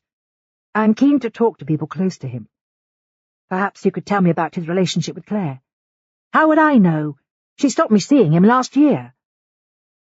"Can you explain why?" "She told the police I was bothering her, but I just wanted a rational conversation." Her arms folded tight across her chest. "After our mother died, Claire took over her house, lock, stock and barrel. She said it had been promised to her, The anger in her voice rose with each statement. That's an outright lie. I think she destroyed Mum's will. But you own a flat in Blackheath now, don't you? That's irrelevant. The case has been running for 2 years. I don't even know if Michael got my birthday cards. My boyfriend thinks I should let it go, but blood's thicker than water, isn't it? Her reference to blood pulled me up short. So far, Burns had kept the abductor's grisly calling card out of the news by issuing the finders with a gagging order. Can you explain why the property means so much to you, Miss Reardon? She stared back at me. My sister was always my parents' blue-eyed girl, smarter and more confident. But I loved it there, playing on Clapham Common with friends after school, even though Claire acted like I didn't exist. She did everything in her power to prove she was better than me. Reardon's non-verbal communication continued in the silence that followed. Her jaw had locked so tight it looked as though she might never speak again. Did things improve as you got older? Mikey brought us together for a while. I loved babysitting for him, but Claire was already angling for the house, putting pressure on Mum. That sounds painful. Her face was tense with anger. Could you tell me about your job, Eleanor? I advise international pharmaceutical companies on sales strategies. I bet that keeps you busy. It does. She almost managed a smile. My job involves quite a lot of travelling. Do you still hope to see your nephew? Of course. But I prefer my sister's blessing. She crumpled forwards in her seat. I'm not stupid. I realise she may not be found, but I won't accept it till there's concrete proof. Well, that makes sense, I said, nodding. Is your boyfriend in sales too? God, no, he'd be hopeless. He's a novelist. Would I know him? His name's Luke Mann. He hasn't had the success he deserves. Eleanor's tone gentled when she spoke of her partner, some of her tension slipping away. Can you give me any more details about Mikey, to help me support him? He never forgets anything you say, and he's got a mind of his own. Ever since he was small, he's wanted to do things for himself. You've been very helpful. Feel free to contact me if you want to discuss the case. I'm afraid we may need to talk again. I handed her my card. I don't mind. Her eyes glistened as she fastened her coat. I want her found as much as anyone. Thanks again for coming in. When I pressed a button on the wall, a fresh-faced uniform arrived to escort Reardon to the exit. Burns's hands folded across the back of his neck once we were alone. She's more uptight each time I see her. She knows her sister might not come home. Why would she care? They hate each other's guts. Blood's thicker than water, like she said. An unfinished business is hard to bear. Are you sure her alibi's sound? He looked sceptical. You think she'd abduct her own sister? Well, family members are always top of my list. But I'd like to know more about Sam Travers and the Thorpes. Even if her lover and close friends turn out to be innocent, they can give us insights into her life. But right now, Eleanor's our best fit. She seems to be at cracking point. Anxiety about the court case and all that wasted money could have sent her over the edge. Or maybe losing access to Mikey made her lash out. She'd have struggled to hide her sister somewhere, dump the car, then get back to Blackheath at 10 a.m. Her neighbours saw her on the forecourt then, briefcase in hand. I shook my head. If it's a couple that abducted Claire, her accomplice could have done the dirty work. Does she live with the boyfriend?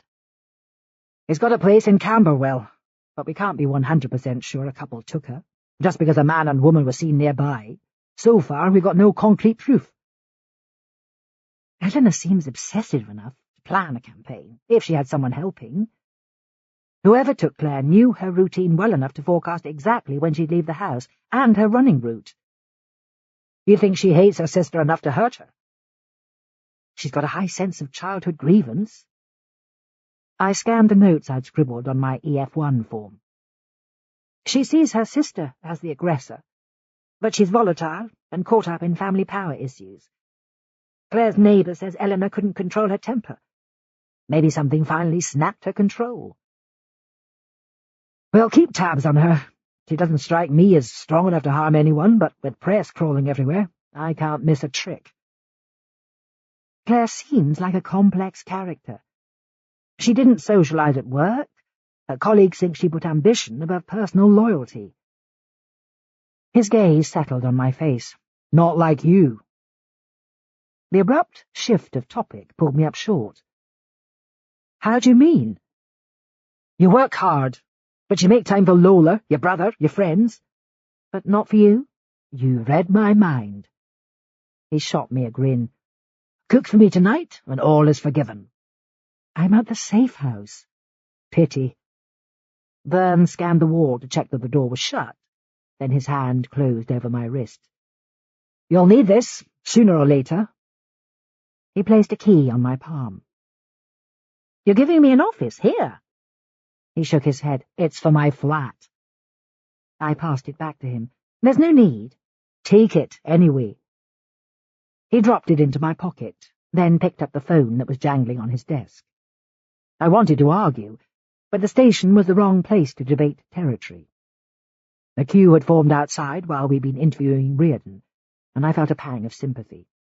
Half a dozen members of his team were waiting to offload their worries. The police presence had lightened when I reached the safe house. Just one officer in the squad car outside, immersed in a newspaper. So many uniforms were doing house to house in Clapham that every spare human was needed on the streets. The tense expression on Gurpreet's face told me that he was in need of a break. The house's dark walls seemed to have squeezed the last breath of oxygen from the air. He had a rough night, the nurse said. Bedwetting and standing by the window for hours. The kid's so tired he can hardly keep his eyes open. I'll do my first night shift tomorrow. If you think he's ready, you still want social contact kept to a minimum? I nodded. Any demands will put him under more pressure. Mikey was hunched in a chair in the lounge, keeping the world at bay. The TV was switched off. No external stimulus to lighten his state of mind. We would need to move to the next level fast, even though he was so vulnerable. If his feelings stayed locked inside, they would fester until his nightmares grew toxic. I knelt on the floor before making direct eye contact. I'd like to stay here tomorrow night, Mikey. If you write down a list of foods you like, we can cook together. I drew a notepad from my pocket and a set of playing cards. The child ignored me, his body folding in on itself. Want to play solitaire? It felt like a minor victory when he gave a minute nod of agreement. I dealt the cards myself the first time to show him the rules. It seemed as though he'd ignored me, but he laid new cards on the floor with a shaky hand. Good going, I commented. You're quicker than me. I waited until he was absorbed in sequencing the cards before speaking again. Must be hard keeping your feelings to yourself. If you write some of them in the notebook, you'll feel better. I won't make you talk till you're ready. But lots of people would love to visit you. Mates from school, your aunt, Denise and Simon.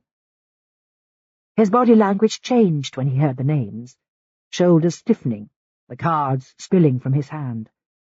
It's okay, you don't have to see anyone yet.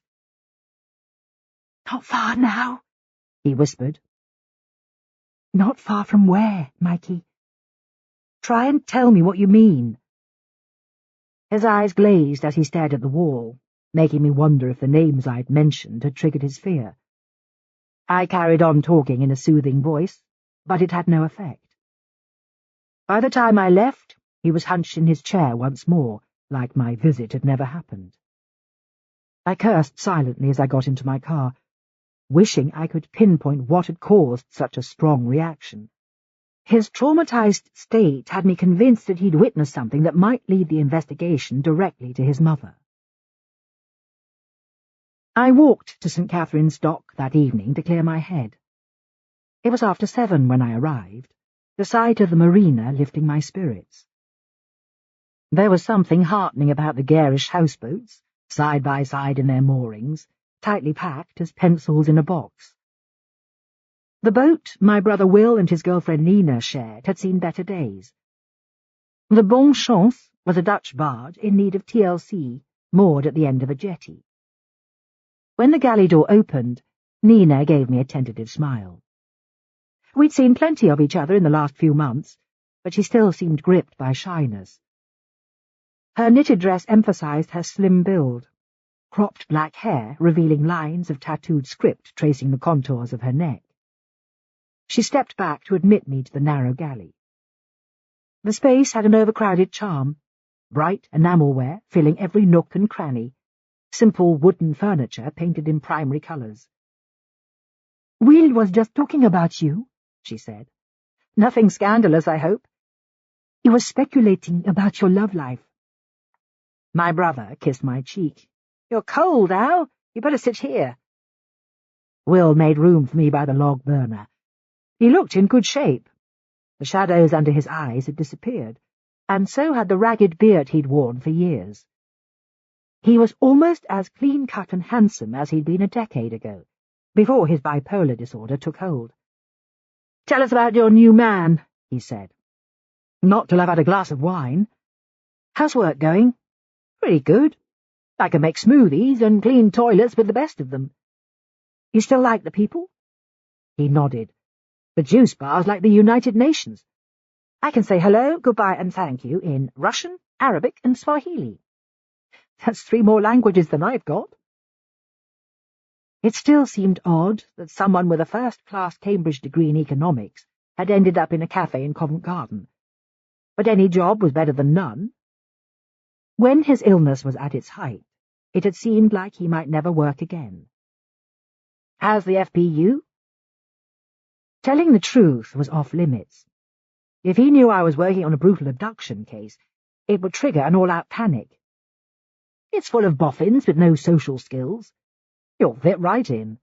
"Charmer?" His upbeat mood made me chance a risky question. "Have you seen Mum lately?" His smile faded. "We went on Saturday." "God, you're good. It's my turn this Saturday. How was she?" "Bitchy as hell, but I managed not to hurl anything at her." Admirable self-control. Tension eased from his face. "Have dinner with us. Nina's made chicken casserole." "You don't have to ask twice. It smells heavenly." The evening turned out to be a pleasure. Will's first relationship for a decade fitted him like a glove. His connection with Nina stronger than ever. They even linked hands under the table as we drank coffee. It was only at the end of the evening that she volunteered the news that she had enrolled at London University to do a PhD on romantic poetry. "That's wonderful," I said. "Can you stay on the boat?" "We've got it for another year. My friend's contract in New York's been extended." Will's gaze had slipped out of focus. His arm settled round Nina's shoulders. Witnessing their happiness made me want to shut my eyes in case I tempted fate. "Lola says your new boyfriend's a cop," he said. "She's such a gossip." "You met him years ago." "It's Don Burns." "I don't remember him. Is it serious?" "How would I know? The idea terrifies me." Nina leant forwards, revealing a tattoo below her jaw, a line of blue-black words too small to read. "You deserve some happiness, Alice.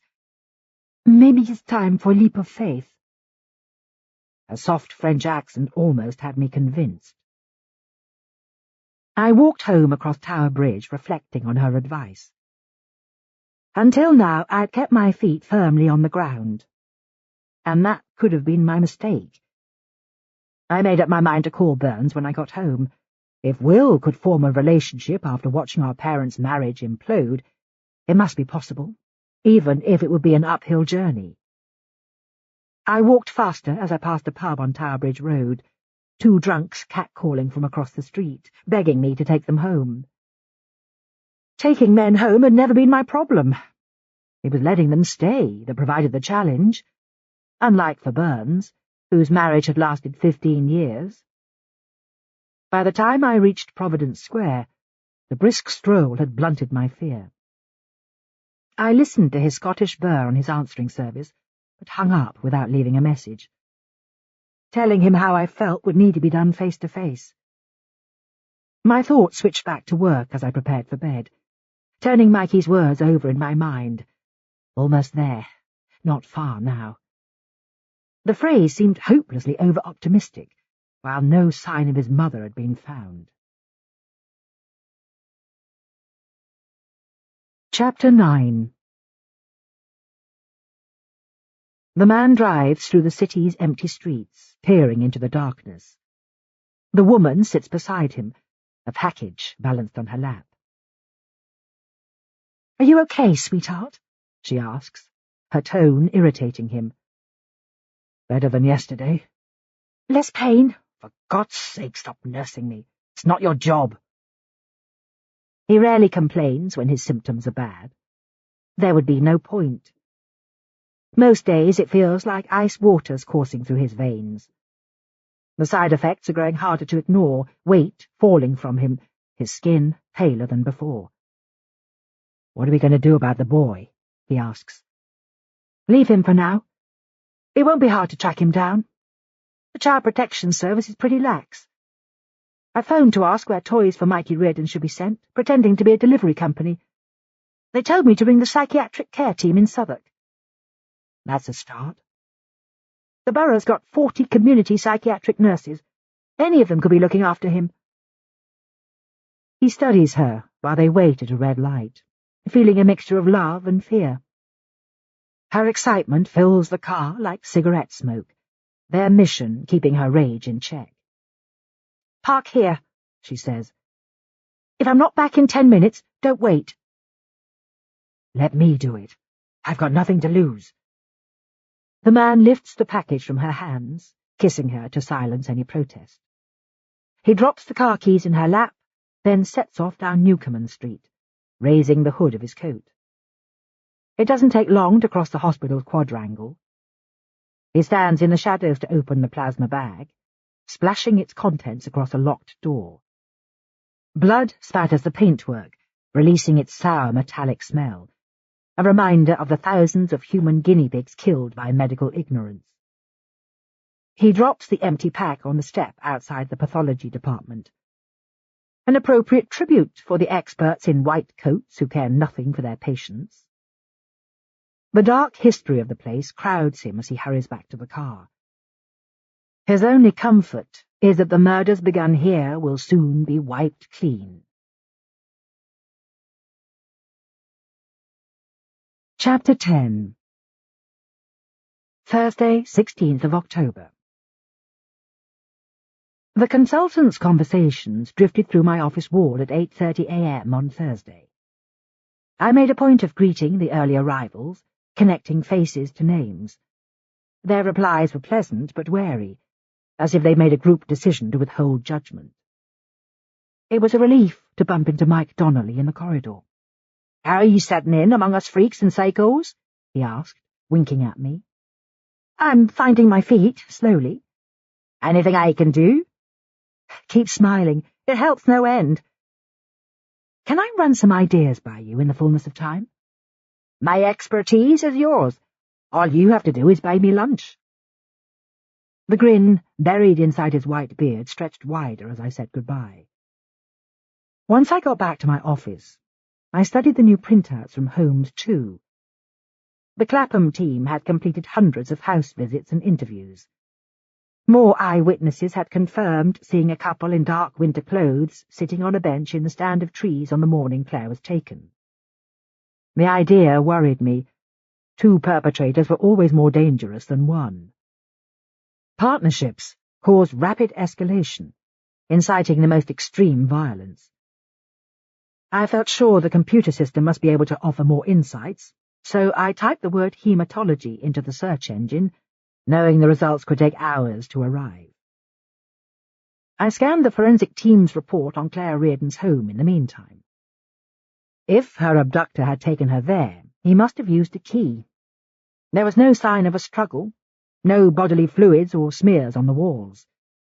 The only unexplained factor was the pool of oxidized blood on her kitchen floor. Who would target a hard-working medic? No professional grievances had been raised against Claire. If one of her patients had harboured a homicidal grudge, it seemed odd that I could find no formal complaints on record. Angie had checked out the staff she'd made redundant, and all except a nurse we had yet to interview had cast-iron alibis. So far, the only credible suspect was her sister. But Eleanor's volatility made her seem brittle, not strong. She gave the impression of someone who could fly apart at any moment. There was nothing in her background to explain why she would have a blood obsession, or the ability to use an extraction needle. I could imagine her lashing out in a moment of anger, but not planning a campaign of violence.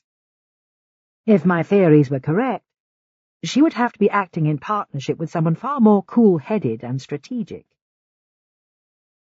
My concentration was broken by my printer whirring into action, the Holmes system yielding results with unexpected speed. It had produced 2 outcomes, but neither looked promising at first sight. The earliest was a medical researcher called John Mendes, killed on his own doorstep in January, in what the police had recorded as a mugging gone wrong.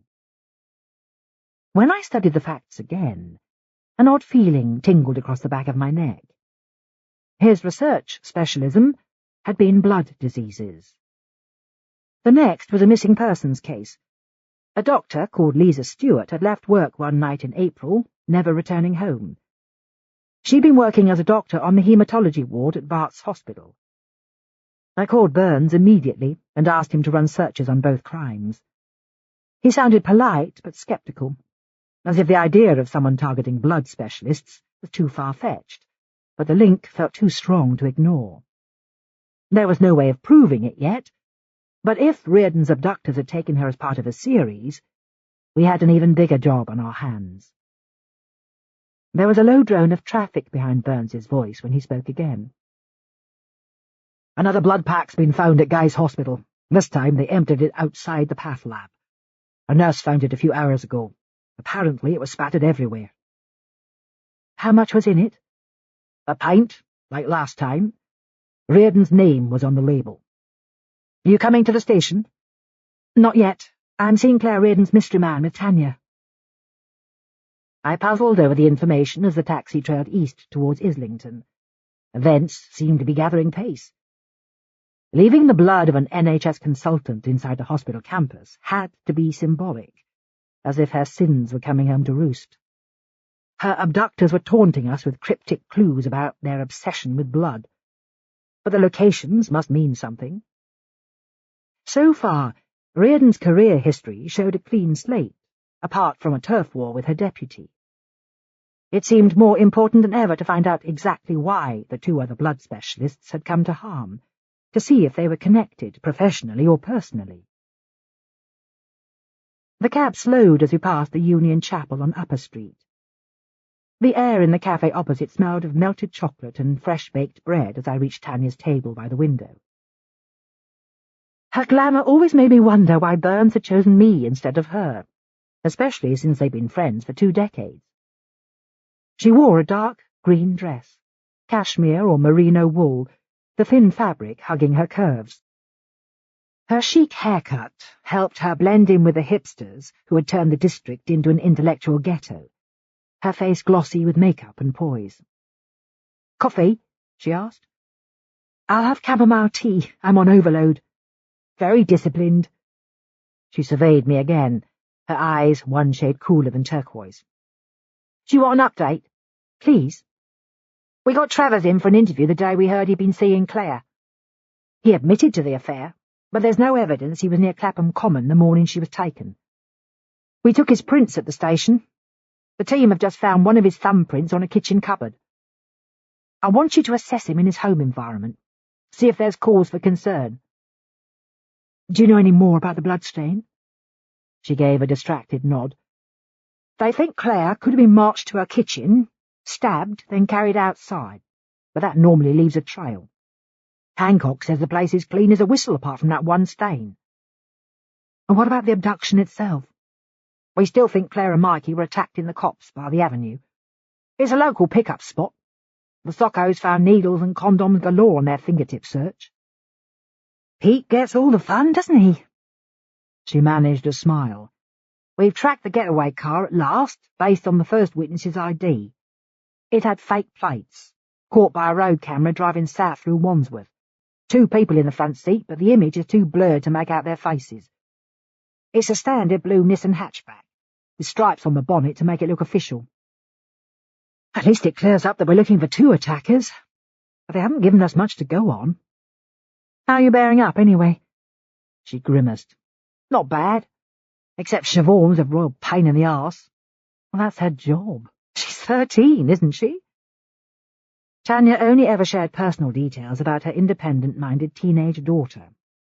She's on a curfew. If that fails, I'll need a cattle prod. I thought she seemed pretty mature.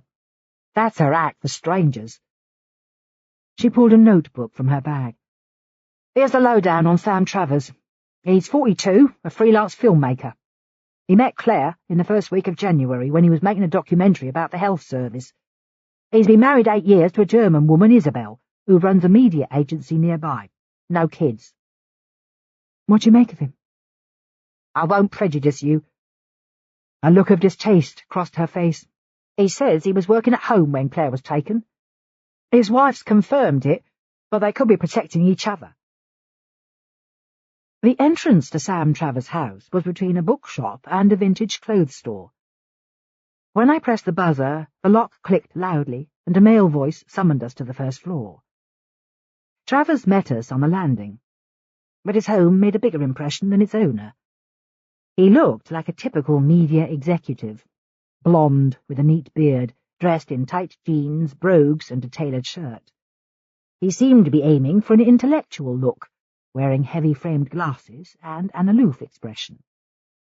His living room had pale blue walls, so much light flooding the space, it felt as if autumn had been replaced by summer. Every piece of furniture was positioned to best effect, an abstract glass sculpture glowing on the mantelpiece. The computer screen on his table showed a man sprinting down an alleyway, buildings behind him exploding in flames. The sequence kept repeating in the corner of my eye as I perched on the edge of a sofa. Sam Travers looked irritated, as if we'd interrupted a productive morning's work.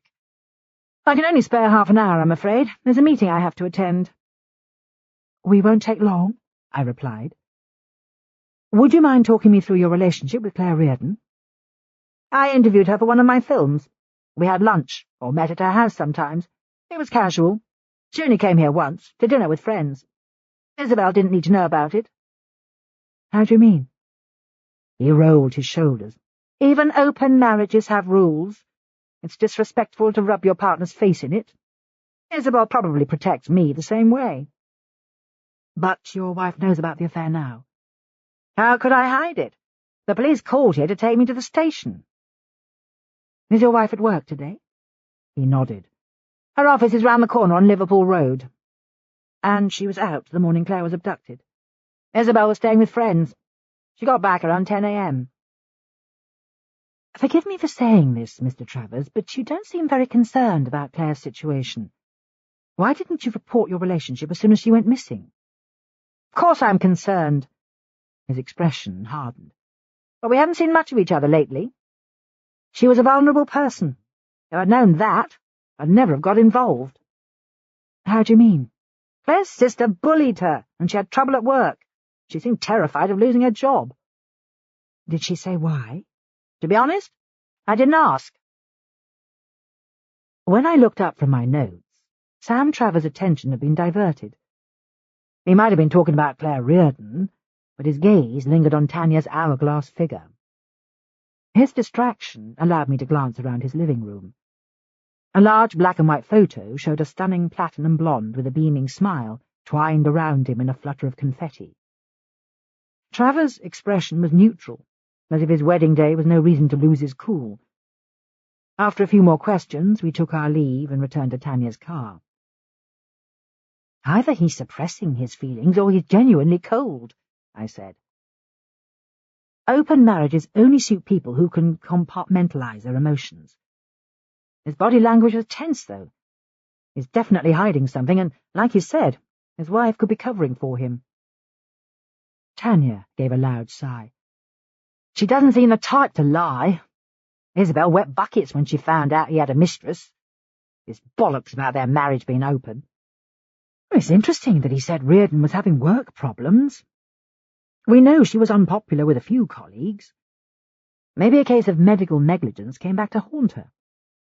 Her record's clean, but I'll check her employment history again.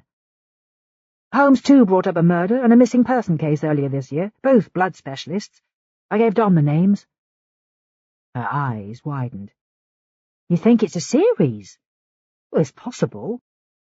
With the blood link, it'd be a big coincidence if there was no connection at all, wouldn't it? Tanya offered her usual crisp nod when I said goodbye. It would be easy to imagine her with someone like Travers, elegant and polished, unwilling to let emotions break the surface. But I felt certain Tanya was grappling with her passions, while his were neatly locked away. I spent the rest of the day at the FPU writing up assessments, scheduling meetings and working on my profile report. Eleanor Reardon and Sam Travers made very different case studies. Claire Reardon's estranged sister demonstrated a high degree of agitation, while her lover seemed unnaturally calm. They were both smart enough to conduct a well-organised abduction with its grim calling card. It was too early to rule either of them out of the investigation, although her sister seemed the best fit, given their antagonism ever since childhood. If Travers had been honest about the affair being casual, only Eleanor had a powerful enough motive to trigger an attack. But Reardon's abduction could be the latest in a series, so I needed to discover why either of them would want to hurt other blood specialists. I drove to the safe house slowly, making an effort to clear my head. It was important to seem relaxed for Mikey's sake. His trauma was deep enough without absorbing anyone else's concerns. It was 6 p.m. when I finally relieved Gurpreet, the concern on his face increasing my liking for him. "Call me later," he said. "I'll come back if you need me." "You deserve a night off, Gurpreet. We'll be fine." It was obvious that he'd grown close to Mikey, despite the child's outbursts. He'd done well on a professional level, too, emailing me daily case notes. The boy's hyper-arousal was still intense. Loud noises, sudden movement and changes to his routine induced a state of panic. But there were small signs of improvement. His attention span had lengthened, non-verbal communication increasing. He was starting to respond to questions by nodding or shaking his head. But the future could still go either way. He might slip into a silence which lasted months, or recover fully from the tsunami of shock that had crashed over him. I took a deep breath before tapping on the living room door. Mikey lay on the floor watching the third Spider-Man movie. "Feel like cooking?" I asked. "I'll be in the kitchen." He stole into the room too quietly for me to hear. His jeans and T-shirt looked as if they'd been borrowed from an older boy, swamping his thin frame. When I smiled at him, the corners of his mouth quirked upwards for the first time, so I took a chance. "If you ever want a hug, that would be fine. Even adults need them sometimes." He stayed rooted to the spot. "But right now, I could use a kitchen helper. Can you find a pan for the spaghetti?" It was clear Denise Thorpe had been right about Mikey enjoying time in the kitchen with his mum. He chopped tomatoes and lettuce for salad, and stirred the ragu sauce until it came to the boil. I kept up a steady flow of talk, telling him about where I'd grown up and places I'd gone on holiday, familiarity helping him relax. When we sat down to eat, he managed a bigger meal than last time, but still looked haunted, his eyes never focusing on anything for long. It was difficult to judge how much of my monologue he'd heard. Claire Reardon had trained her son so well that even on autopilot he remembered kitchen etiquette. He piled his plate and cutlery into the dishwasher, eyes still glassy. We spent the evening playing card games. A couple of times his lips formed shapes, but no words emerged. I made sure that he followed Gurpreet's routine, sending him off for a bath at 9 o'clock. When I checked on him again, he was in his room, the single bed swamping him, nightlight burning at his side. "Sleepy?" I asked. "Not far now," he murmured. His thin arms lay on top of the duvet, and I let my hand settle on his wrist, but his expression was unchanged. I wanted to ask what he meant, but there was no point. He was trapped in a daydream too absorbing to penetrate. The living room felt even more smothering when I got back downstairs. I twisted the key to open the French window and stepped outside. The garden was in darkness, apart from a glow of streetlight above the fence. The space felt almost as claustrophobic as the house, with tree ferns and cordyline crowding the lawn, the air filled with the odour of rotting leaves. If the place were mine, I'd have uprooted most of the undergrowth to give myself breathing space. The only sounds I could hear were the city's murmur of traffic, someone laughing in the distance, and branches shifting in the breeze. I can't explain why the garden spooked me, apart from its dense shadows. The stress of the case was making my nerves jangle.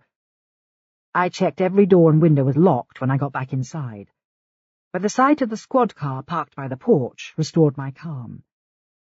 A middle-aged uniform with a morose expression sat inside the vehicle. No one could approach the building without him raising the alarm. It was 11:30 when I put my head round Mikey's door again. I switched off his bedside light, reassured by the slow regularity of his breathing. Knowing that he was fast asleep helped me relax when I finally lay down, even though the midnight blue walls of the bedroom made me homesick for the pale decor of my flat. A loud noise woke me just after 2 a.m. I flung on my bathrobe and raced across the landing towards the penetrating scream that came from Mikey's room. He was sitting up in bed, releasing a wail of protest, eyes staring. I sat on the bed to hold him. At first he tried to pull away, then stopped fighting, his thin arms locking round my waist. "You're safe, sweetheart." When I stroked his forehead, panic had plastered his hair to his skin. "What did you dream?" His face pressed against my shoulder, jaw clicking like a rusted hinge. "I left her there," he whispered. "You had no choice, Mikey." "Can you say what happened next?" I carried on holding him, fighting my urge to bombard him with questions. He had already slipped behind his wall of silence, and any attempt to probe could make him retreat permanently. After a while his arms slackened, and I smoothed his covers again, leaving the light burning. The long embrace might have calmed him, but it had the opposite effect on me. I lay in the dark, fretting about what would happen if his mother was never found. Chapter 11. Friday, the 17th of October. I was washing strawberries for breakfast when Mikey appeared in the kitchen at 8 a.m., still in his pyjamas. I put my arm round his shoulder to give him a gentle squeeze. "Morning, sweetheart. Do you want cereal with these?" He nestled closer. Clearly, it was physical reassurance he'd wanted, not food. He burrowed against me as I switched off the tap with my free hand and pulled him closer for a hug. It made sense that he would connect with a female carer more easily than a man, just as Christine had predicted. He'd lived alone with his mother since he was 5. His father's presence a distant memory. It took a conscious effort to retain my professionalism. My work as a psychologist had taught me that compassion was necessary, but empathy was pointless. Letting your heart bleed resulted in poor judgments, yet I couldn't suppress my desire to spring Mikey from the confines of the safe house and care for him in my flat. The boy's face blanched as I prepared to leave when Gurpreet arrived. Maybe he expected me to vanish permanently, like his parents, one by one. He retreated to his usual position in the living room, and I saw that he was clutching the London A to Z that had been lying on the hall table. I crouched in front of him, but he wouldn't meet my eye. "I'll be back tomorrow, I promise." He dropped his gaze to the book, keeping his face averted. After my handover meeting with Gurpreet, I escaped into the street, thoughts churning. I gazed back at the safe house. While Claire Reardon's son was walled inside its airless rooms, someone was holding her captive, harvesting blood at regular intervals. And that was the best-case scenario. She might already be dead. Although I sensed that her abductor was enjoying the chase too much to finish it soon, what had Reardon done to warrant that kind of punishment? The act seemed loaded with symbolism, too organised for a random act of sadism, and although the MO altered with each attack, the abduction could be part of a campaign. But the attack on Reardon differed from the quick slaughter of John Mendes. Her suffering was so protracted, it still made me believe that she was connected to her abductors in some way, the vengeance far more personal. Angie was waiting for me at Belsize Park Tube at 10:30, her pixie-like face avid as she checked messages on her phone. During the years we'd worked together, I'd never seen her do anything by half measures. I'd asked to meet the only member of staff Reardon had sacked from her department at the Royal Free, who lacked a convincing alibi. Her name was Moira Fitzgerald, single, 30 years old. My heart sank when I saw the skyscraper that housed her apartment. It was a featureless concrete rectangle, without balconies or gardens to soften its hard edges. Living there would have forced me to pack my bags and leave London. The lifts were out of order, forcing us to walk to the 8th floor. "I should renew my gym membership," Angie panted. The woman who answered the door seemed to be bouncing with more physical energy than she could contain, like a gymnast or ballet dancer. Moira Fitzgerald was medium height, slender, shifting from foot to foot as she welcomed us with an overstretched smile. She was pretty, with sable-coloured hair that fell past her shoulders, straight as rain. Her Irish accent gave her statements a gentle lilt as she led us inside. Her bedside manner was so minute that her desk pressed against her narrow single bed, which seemed to double as a settee. A TV balanced precariously on top of a bookshelf. The three of us were almost touching elbows as we squeezed round the table in her kitchenette. "Is this about Claire?" Her smile dimmed for the first time. I nodded. "You'll have heard that she's missing. We're tracing people who knew her to see if they can shed light on her disappearance." "I haven't seen her all year. To be honest, I haven't got much to say." Angie sat forwards in her seat. "How do you mean?" Moira's blue eyes hardened. "I gave up my job at Bart's to be senior nurse clinician in her department. It was a job I'd always wanted. After 6 months, she gave me a great appraisal, all smiles and congratulations. Then, weeks later, she fired me." "Did she explain why?" "Budget cuts, of course. But it was the way she did it. I was out of her office in 5 minutes flat, no apologies." Her cheeks reddened as she spoke. "That sounds tough," Angie commented. "I complained, but the HR guys took her side. I've been doing agency work ever since. The hours are crap and there's no security. Senior nursing vacancies are like needles in a haystack." Fitzgerald's voice had lost its softness, tone sour enough to curdle milk. "Can you think of a reason why Claire would be taken?" I asked. "She treats people like dirt. Maybe that pissed someone off." Her eyes fizzed with anger, but I could see she was holding her feelings in check. "Of course I'm sorry about what's happened. But she got a kick out of hurting me, I could tell." I gave a slow nod, then glanced around the small room. "Have you always lived here alone, Moira?" She released a huff of laughter. "Where would I put a flatmate? That's another story. I was so down about losing my job, my boyfriend chucked me." The air in the small room resonated with ill feeling. For once, Angie fell silent, clearly more interested in observing the nurse's reactions than asking questions. Fitzgerald seemed so upset by her redundancy that the events might have happened yesterday, rather than a year before. When I quizzed her about her alibi, the nurse claimed that she'd been filling out a job application at home at the time of Reardon's abduction. Angie reserved her comments until we reached the landing. not Claire's #1 fan, is she? She took away her dream job.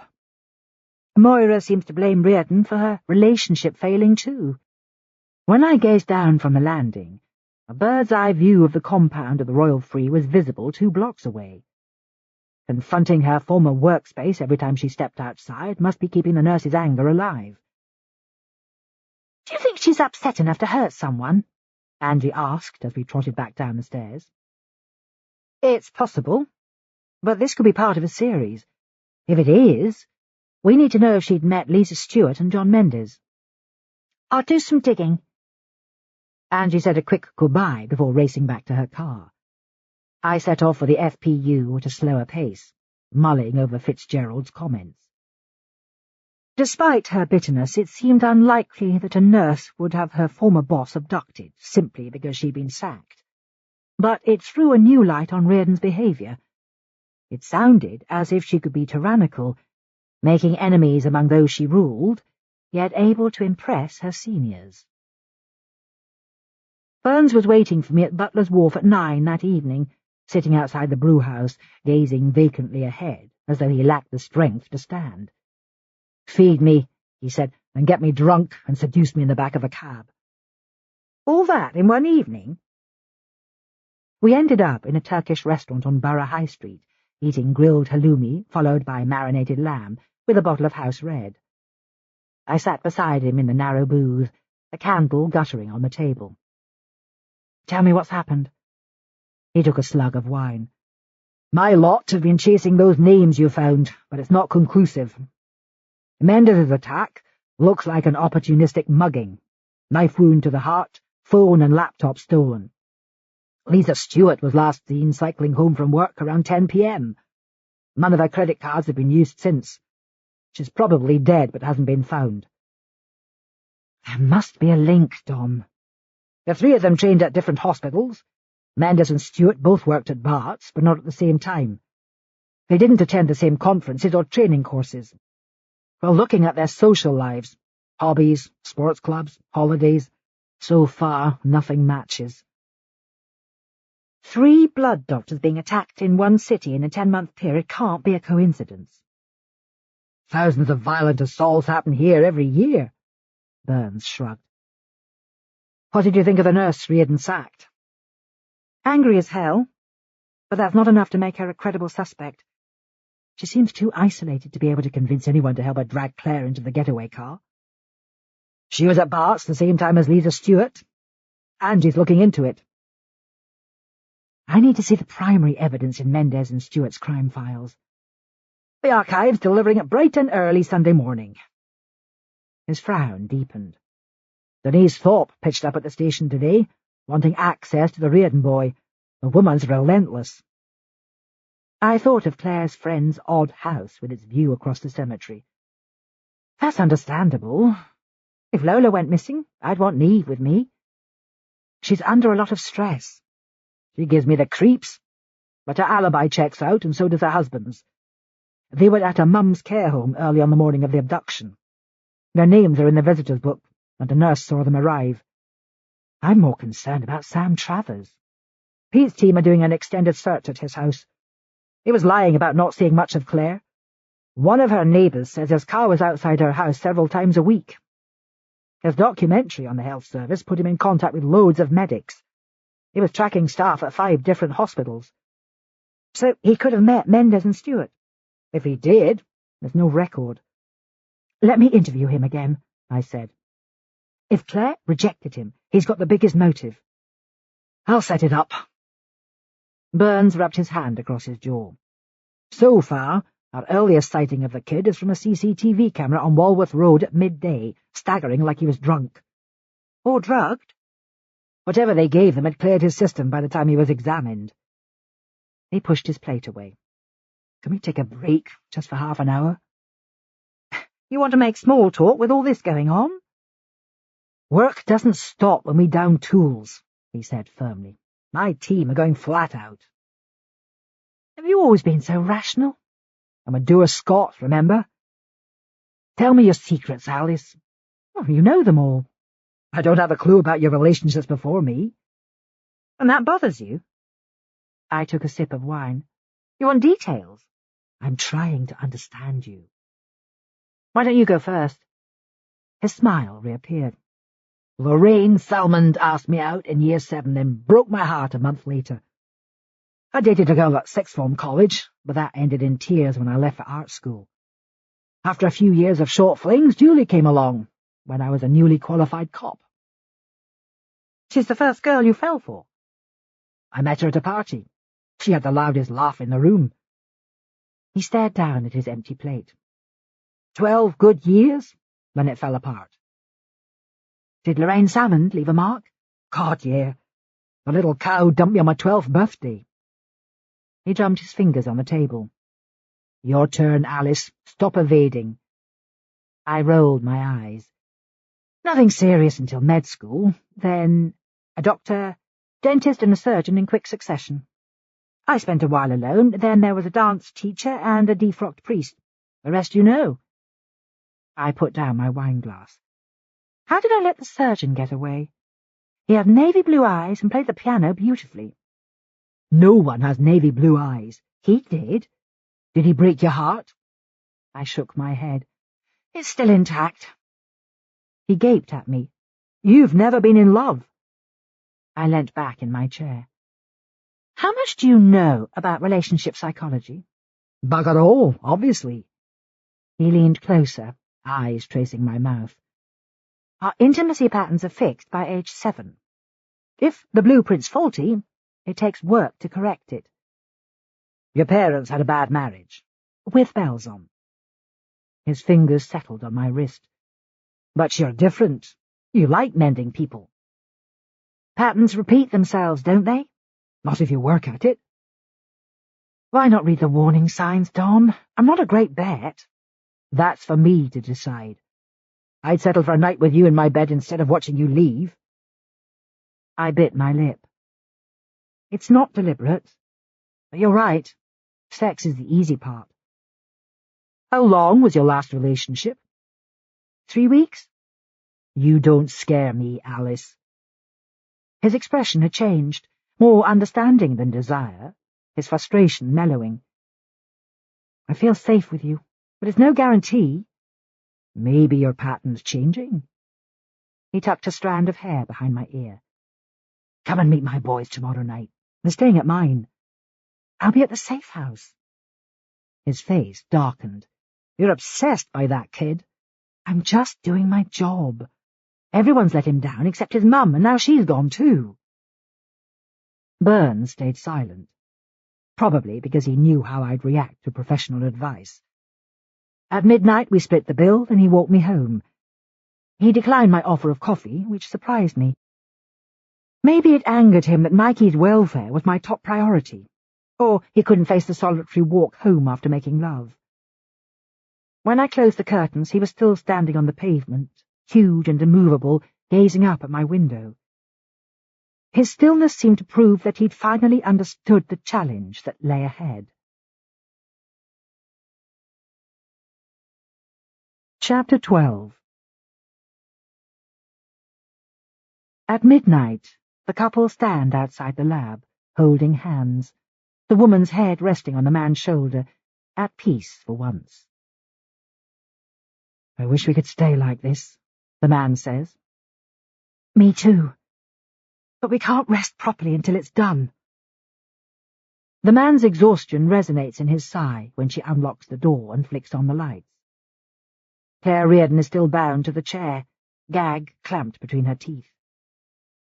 The woman ignores her, turning on the radio and setting to work, swabbing the laboratory floor with bleach. When she glances over, the man is sitting on the step, head bowed. The room has an abattoir smell, fetid and dirty. Ammonia can't remove its taste from the air. The woman focuses on the song playing on the radio. A girl singing something trite about love and money. Her muscles tense when the news bulletin starts. Here it comes, she murmurs, turning up the volume. The announcer explains that more troops are being sent to the Middle East, unemployment figures falling again. Claire Reardon, a consultant from London's Royal Free Hospital, is still missing. This afternoon, hundreds of volunteers conducted another search of Clapham Common. The police want to hear from anyone who has seen Dr. Reardon since she went missing on the 11th of October. They have described her abduction as a senseless act of violence against an innocent victim. Innocent? The woman silences the radio with a jab of her finger. She's hurt every blood patient in the land. Anger won't get us anywhere, the man says quietly. It brought us here. She stares back at him. How will you cope with all the rest? I'm stronger than I look. That's not true. I'll finish this, then we can leave. She turns to Reardon. Did you hear that, Claire? Another night in the dark. Want me to hang you from the ceiling again? The doctor's body writhes like a line-caught fish, a dull moan spilling through her gag. Give us a name, then you can sleep in peace. Claire shakes her head violently, but when the pulley tightens, she lets out a long whimper, and the woman loosens the rag that stifles her. Jordan, Adebayo, she whispers, screwing her eyes shut. The woman jerks the material back into place, then picks up a scalpel. Now I can finish her, can't I? She may be lying. We need her alive until we've checked him out. Always forward planning, aren't you? She drops the blade back into the drawer with a sense of disappointment. But breaking Reardon's will has restored her good mood. She swabs the last patch of blood from the floor, humming as the water darkens to the colour of rust.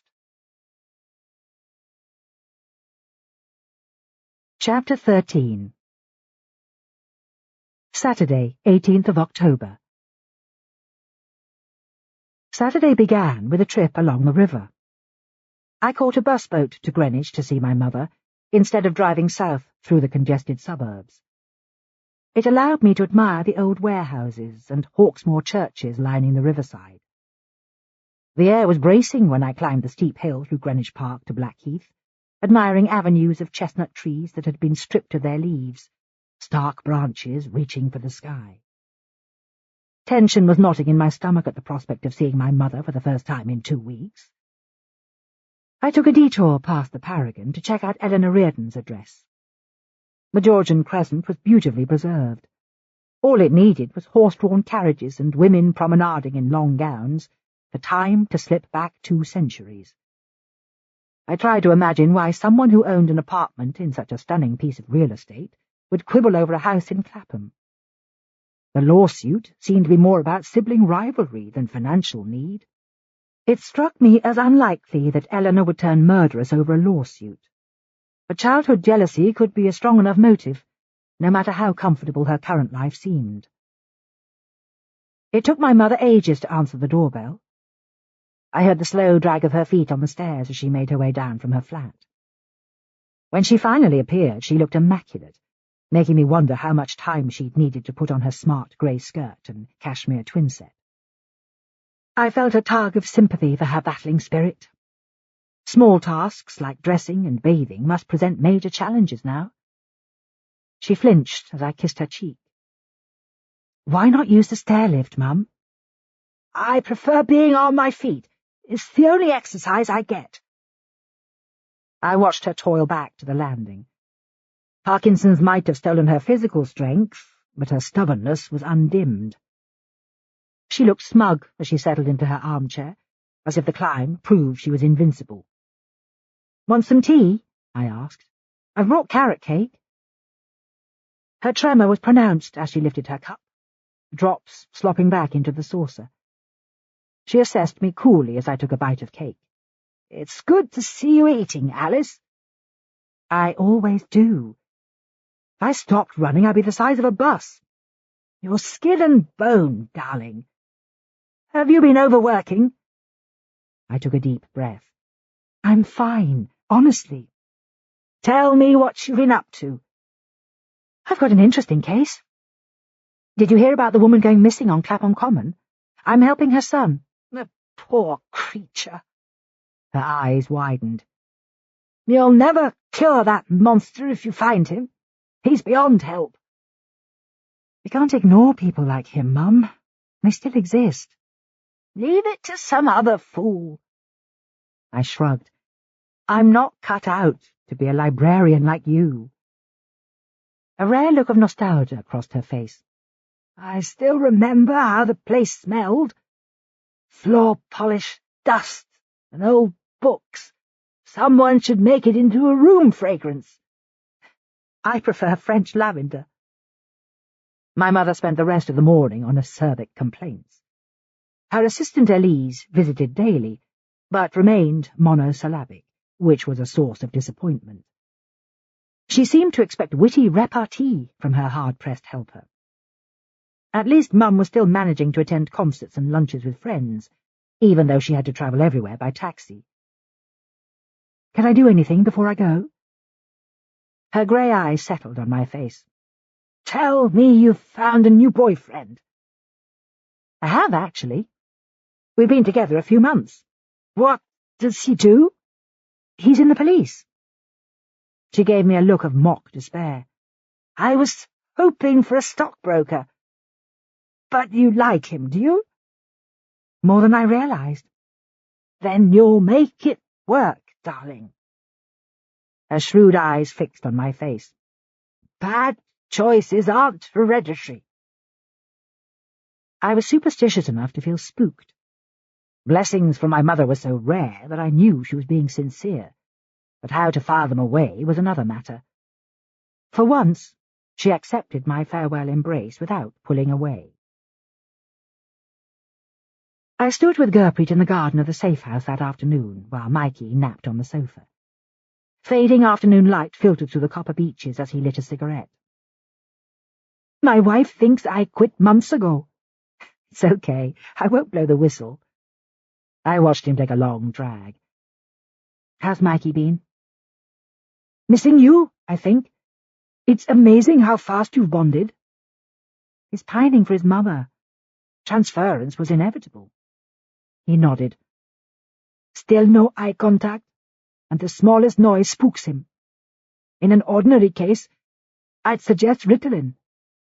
Or tranquilizers would suppress his memories. You feel better when he shares them. I'll work with him again today. Be careful. Gurpreet turned to face me. One push could send him over the edge. Are you like this with your own kids? Like what? Overprotective. He looked embarrassed. My daughter calls me the Rottweiler. You're doing a brilliant job, but maybe you should take a step back? Easier said than done, Doc. Gurpreet gave me a meaningful look and ground out his cigarette with the heel of his shoe. I studied the garden again before returning indoors. Even in daylight it looked ominous. Trees cast deep shadows into every corner. Shoulder-high plants had proliferated until no space was left, their leaves brushing my face as I walked back to the house. After Gurpreet went home, I tried to entice Mikey from his room, but offers of card games or ice cream fell flat. How about baking? We could make cookies. He inspected me through the crack in the door, his nod of agreement almost imperceptible. It interested me that he relaxed in the kitchen's familiar terrain, quietly weighing ingredients, then pouring them into the mixing bowl. You're good at this. Maybe you should cook every meal from now on. I offered a wide smile. I think you're brave. You know that, don't you? His face brightened. Then he busied himself with the biscuits. It was good to see him absorbed in cutting out elaborate shapes. 30 minutes later, we sat on the sofa to sample them with glasses of milk. Not bad, I commented. Next time, let's try chocolate chips. The boy didn't reply. He'd only eaten one cookie when he snuggled closer, his head resting on my shoulder, small hands clutched in his lap. I let my cheek rest on the crown of his head. We could watch TV, but you'll feel better if you say what's wrong.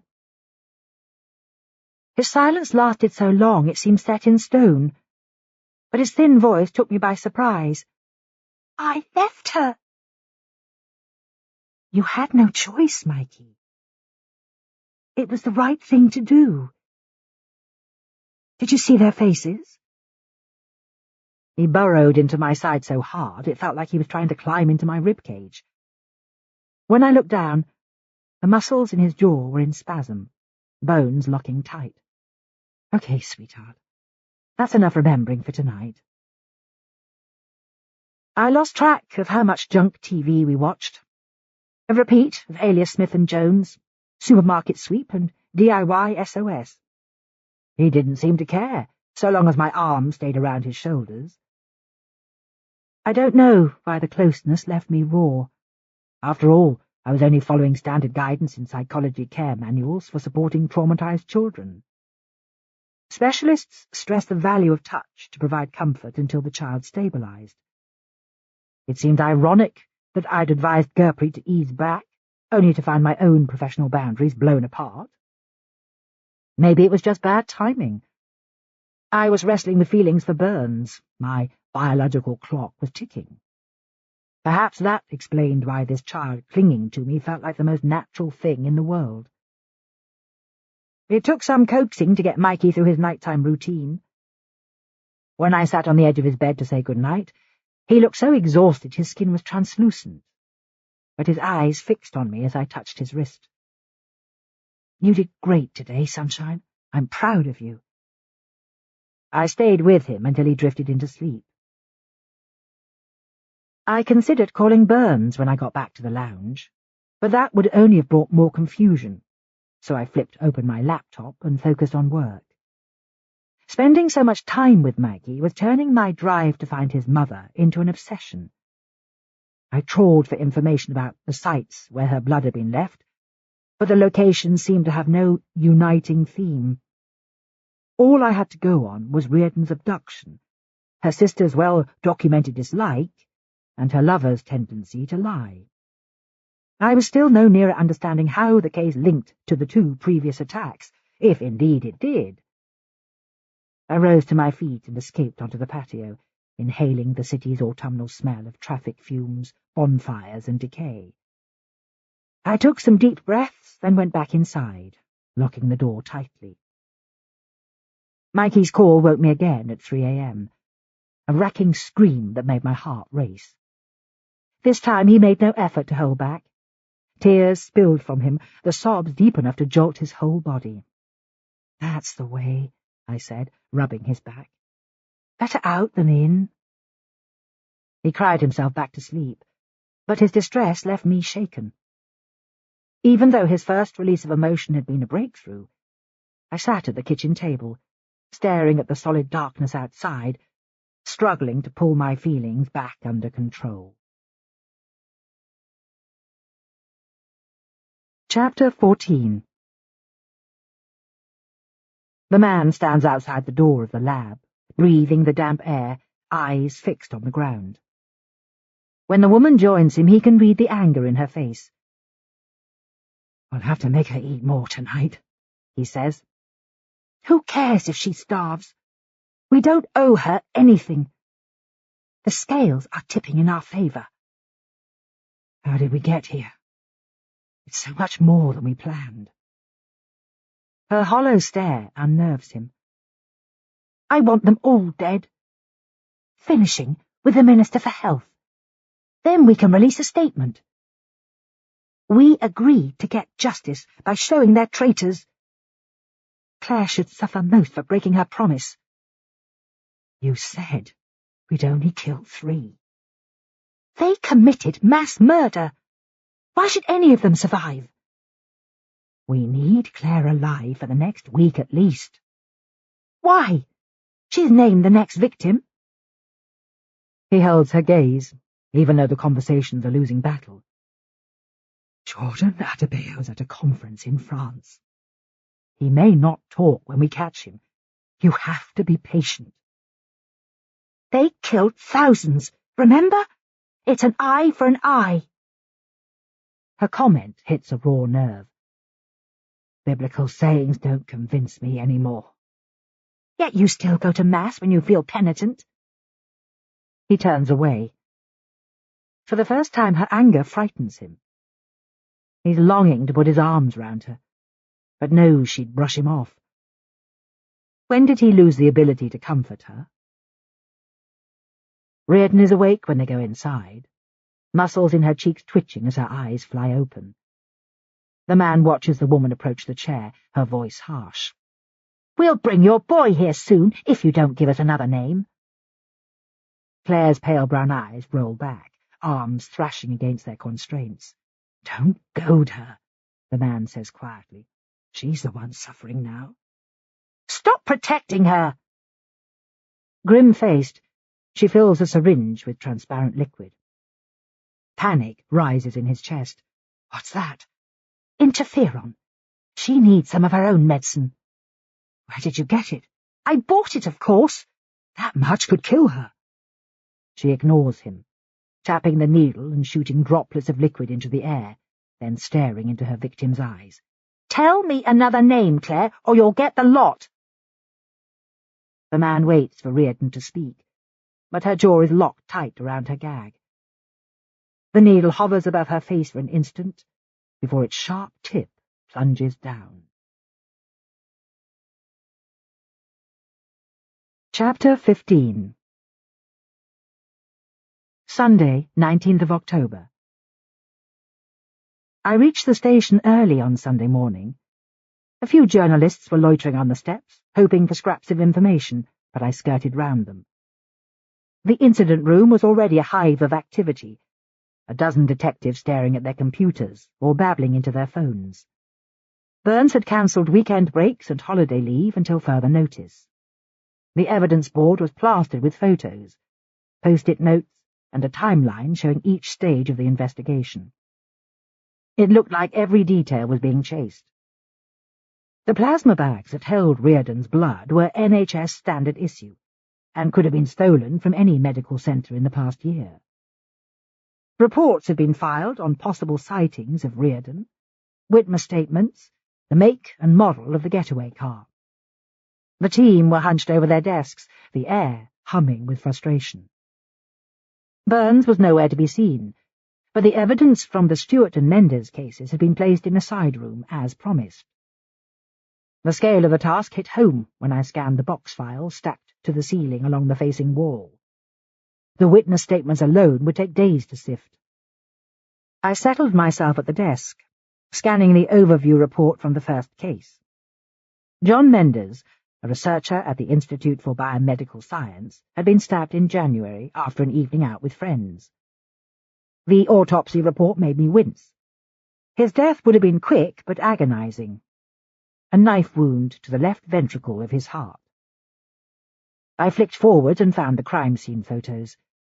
Mendes looked close to retirement age, face bleached white by the arc light, sprawled across the doorstep of his house in Chiswick. But it was the second photo that stopped me in my tracks. On the doorstep beside a pool of blood, someone had chalked a white teardrop beside a black one. I stared at the image again, trying to remember where I'd seen the marks before. It must have taken me a full minute to realize that they matched the sign pinned to the tree where Reardon had been taken. I reached for Lisa Stewart's file, rifling through the papers until I found pictures of her flat 2 days after her disappearance. Snap! The word was followed by a sigh of relief. The same black and white marks had been painted on the bricks beside Stewart's front door. Definitive proof at last that the killers had left exactly the same calling card. I rushed to the incident room to show Angie my find, but she was immersed in a phone conversation, spiky red hair standing up in tufts, as if she'd been dragging her hands through it. She turned to me when the call ended. "What is it, Alice? You look like you've seen a ghost." "They're leaving a signature at every crime scene." "So it's a series," she muttered when I showed her the photos. "We just heard that more blood's been found outside St. George's Medical School. CCTV caught an unidentified male crossing the car park at 3 a.m. They're getting bolder. St. George's is even more secure than Guy's. The incident room was erupting at the news of another blood deposit. I hurried back to the office to gather my thoughts. When I peered out of the window, cars were moving down St. Pancras Way at a snail's pace, the pedestrians making faster progress. Claire Reardon's abductors were using a symbolic language that I needed to decode fast. The haematologist's blood, their chosen form of communication.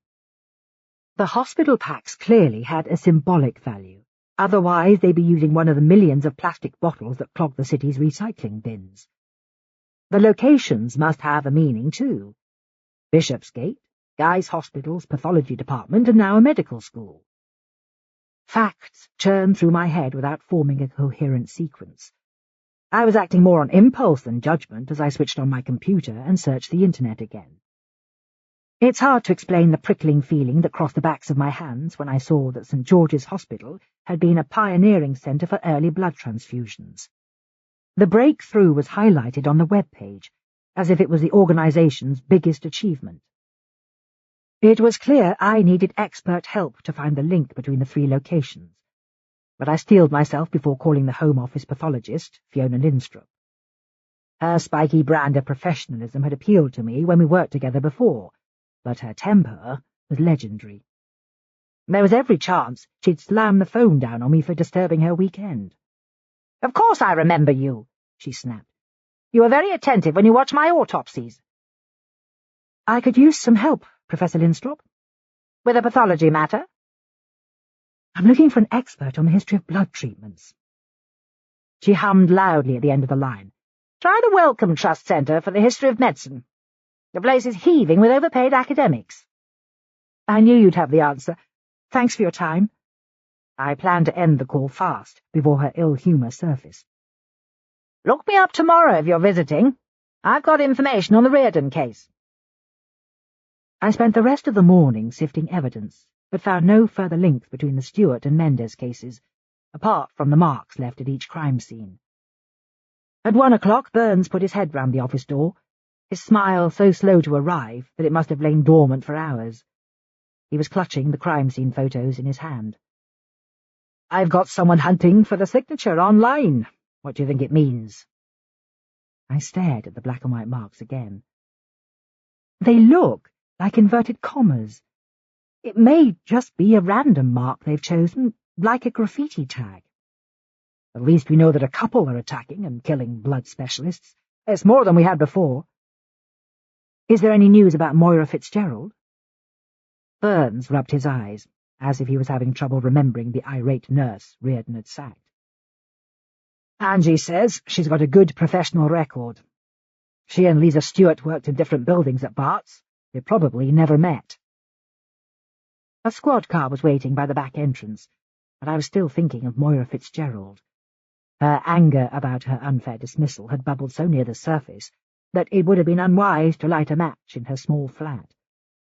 But I shelved my concerns as we set off to see Claire Reardon's boss. Dr. Dawn Coleman, head of clinical practice at the Royal Free, had agreed to meet us at her home. Burns seemed preoccupied, even though his hand locked round mine when we shared the back seat. He gazed out of the window at the overcast sky, giving me time to consider my profile report. Patterns were beginning to form. The case held a balance between spontaneous violence and meticulous planning. I felt almost certain we were looking at two distinct personality types, idiosyncrasies emerging more clearly with each crime. One was planning the campaign, leaving their monochrome signature at each scene. The other was far wilder, with enough nerve to stab a 6-foot-tall man straight through the heart. The division of roles fitted the prototype for serial-killing partnerships, which always included a leader and a follower. One member aggressively active, the other submissive. 90% of violent couples were sexual partners. Only a small minority of partnership killings were carried out by friends or siblings. The squad car pulled up outside a tall Georgian house in Belsize Park. Dr. Coleman lived within walking distance of her hospital, but her home was dilapidated. Ribbons of dark green paint hung from the front door, flanked by sash windows desperate for an overhaul. The woman who answered the door was around 50, with a curvy figure and a genuine smile. She had one of those tousled blonde haircuts that never go out of fashion. She was wearing faded jeans and a lime green T-shirt spattered with white paint. "Forgive the mess," she said, beaming at us. Welcome to chaos. It's a great place, Burns commented. High ceilings and plenty of character. That's what drew me, but I could be mad. We've been working flat out since we arrived 2 months ago.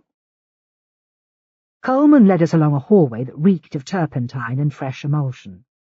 2 teenage girls were covering its drab walls with pristine white paint. Nice work, girls, she sang out as we passed. Remember, any drips means you don't get paid. Her kitchen was packed with stepladders, long-handled brushes, and cans of Danish oil. Make yourselves comfortable, if you can find room. Thanks for seeing us at the weekend, Burns said. We all want Claire found. How can I help? Did she ever talk about feeling vulnerable at work? The doctor looked surprised. Claire doesn't discuss weaknesses. She runs marathons, works 12-hour days even though she's a single mum, and unlike me, she never moans. Her strength is one of the reasons I appointed her. Does anyone at work dislike her enough to harm her? Her deputy resents her success, and her perfectionism can upset people. But I can't think of anyone. Being plain-spoken's not a crime, is it? That's another difference between us. I'm a wimp when it comes to confrontations. Aren't we all? Burns smiled back at her, and I sensed that she could charm anyone within the warmth of her manner. Someone's attacking doctors, specializing in blood illnesses. Can you think why? I asked. Coleman looked thoughtful. A few of our patients are mentally ill. Occasionally they blame the medical team for their condition. It doesn't happen often, thank God. Did Claire treat anyone like that? She never mentioned a problem. Sorry, but you'd have to check her records. You make her sound invincible. She's a paradox. Hard as nails at work, soft as butter at home. Her son brings out the best in her. For the first time, Coleman seemed visibly distressed, lips trembling as she spoke. Does Claire's work ever put her in the public eye? I asked. Coleman gave a slow nod. She was on the tainted blood inquiry panel in 2012. I probably shouldn't tell you. The membership's protected information, but she needed my permission. What was the inquiry about? Her smile vanished. Whitehall wanted industry specialists to assess the impact of infected blood reaching the supply chain in the 80s and decide whether patients deserved more compensation. But no one knew about her being on the panel except you. Unless she told someone. Sounds like sensitive work. Burns was already glancing at his watch. You've been very helpful, Dr. Coleman. Call us, please, if you think of anything else. I will. Come back if you need anything else. We left her in the hallway with her daughters, giving us a parting smile as she reached for her paintbrush. The squad car drove south through the light weekend traffic. A selfish part of me wished we were heading to my flat for a lazy Sunday afternoon together, but my desire to find Mikey's mother soon banished the idea. I still don't get who'd target blood doctors, Burns muttered. An aggrieved patient? Or someone with a blood fetish? We'll need to cross-match patient records to find anyone with a record of mental illness. It would be good to find out about the tainted blood panel's work, too. He gave a distracted nod, then lurched forwards in his seat. The vultures are gathering. The handful of journalists outside the station had swelled to a crowd, which didn't make sense. It was a week since Claire Reardon had gone missing, and no public announcement had been made yet about the new blood deposit. Burns instructed the driver to use the back entrance, a lightning storm of flashing bulbs flaring as we drove past. Looks like someone tipped them off, Burns said. It has to be one of my team. I lost sight of him when we entered the building. He strode off to find out who could have leaked protected information, and I went back to studying the files from the previous cases. I was still there at 8 that evening, eyes strained from scanning hundreds of documents. When I stood up to collect my coat, I remembered Dawn Coleman saying that Claire was tough enough to work tirelessly and solve her own problems. I could only hope that wherever she was being held, that tenacity was keeping her alive. Chapter 16.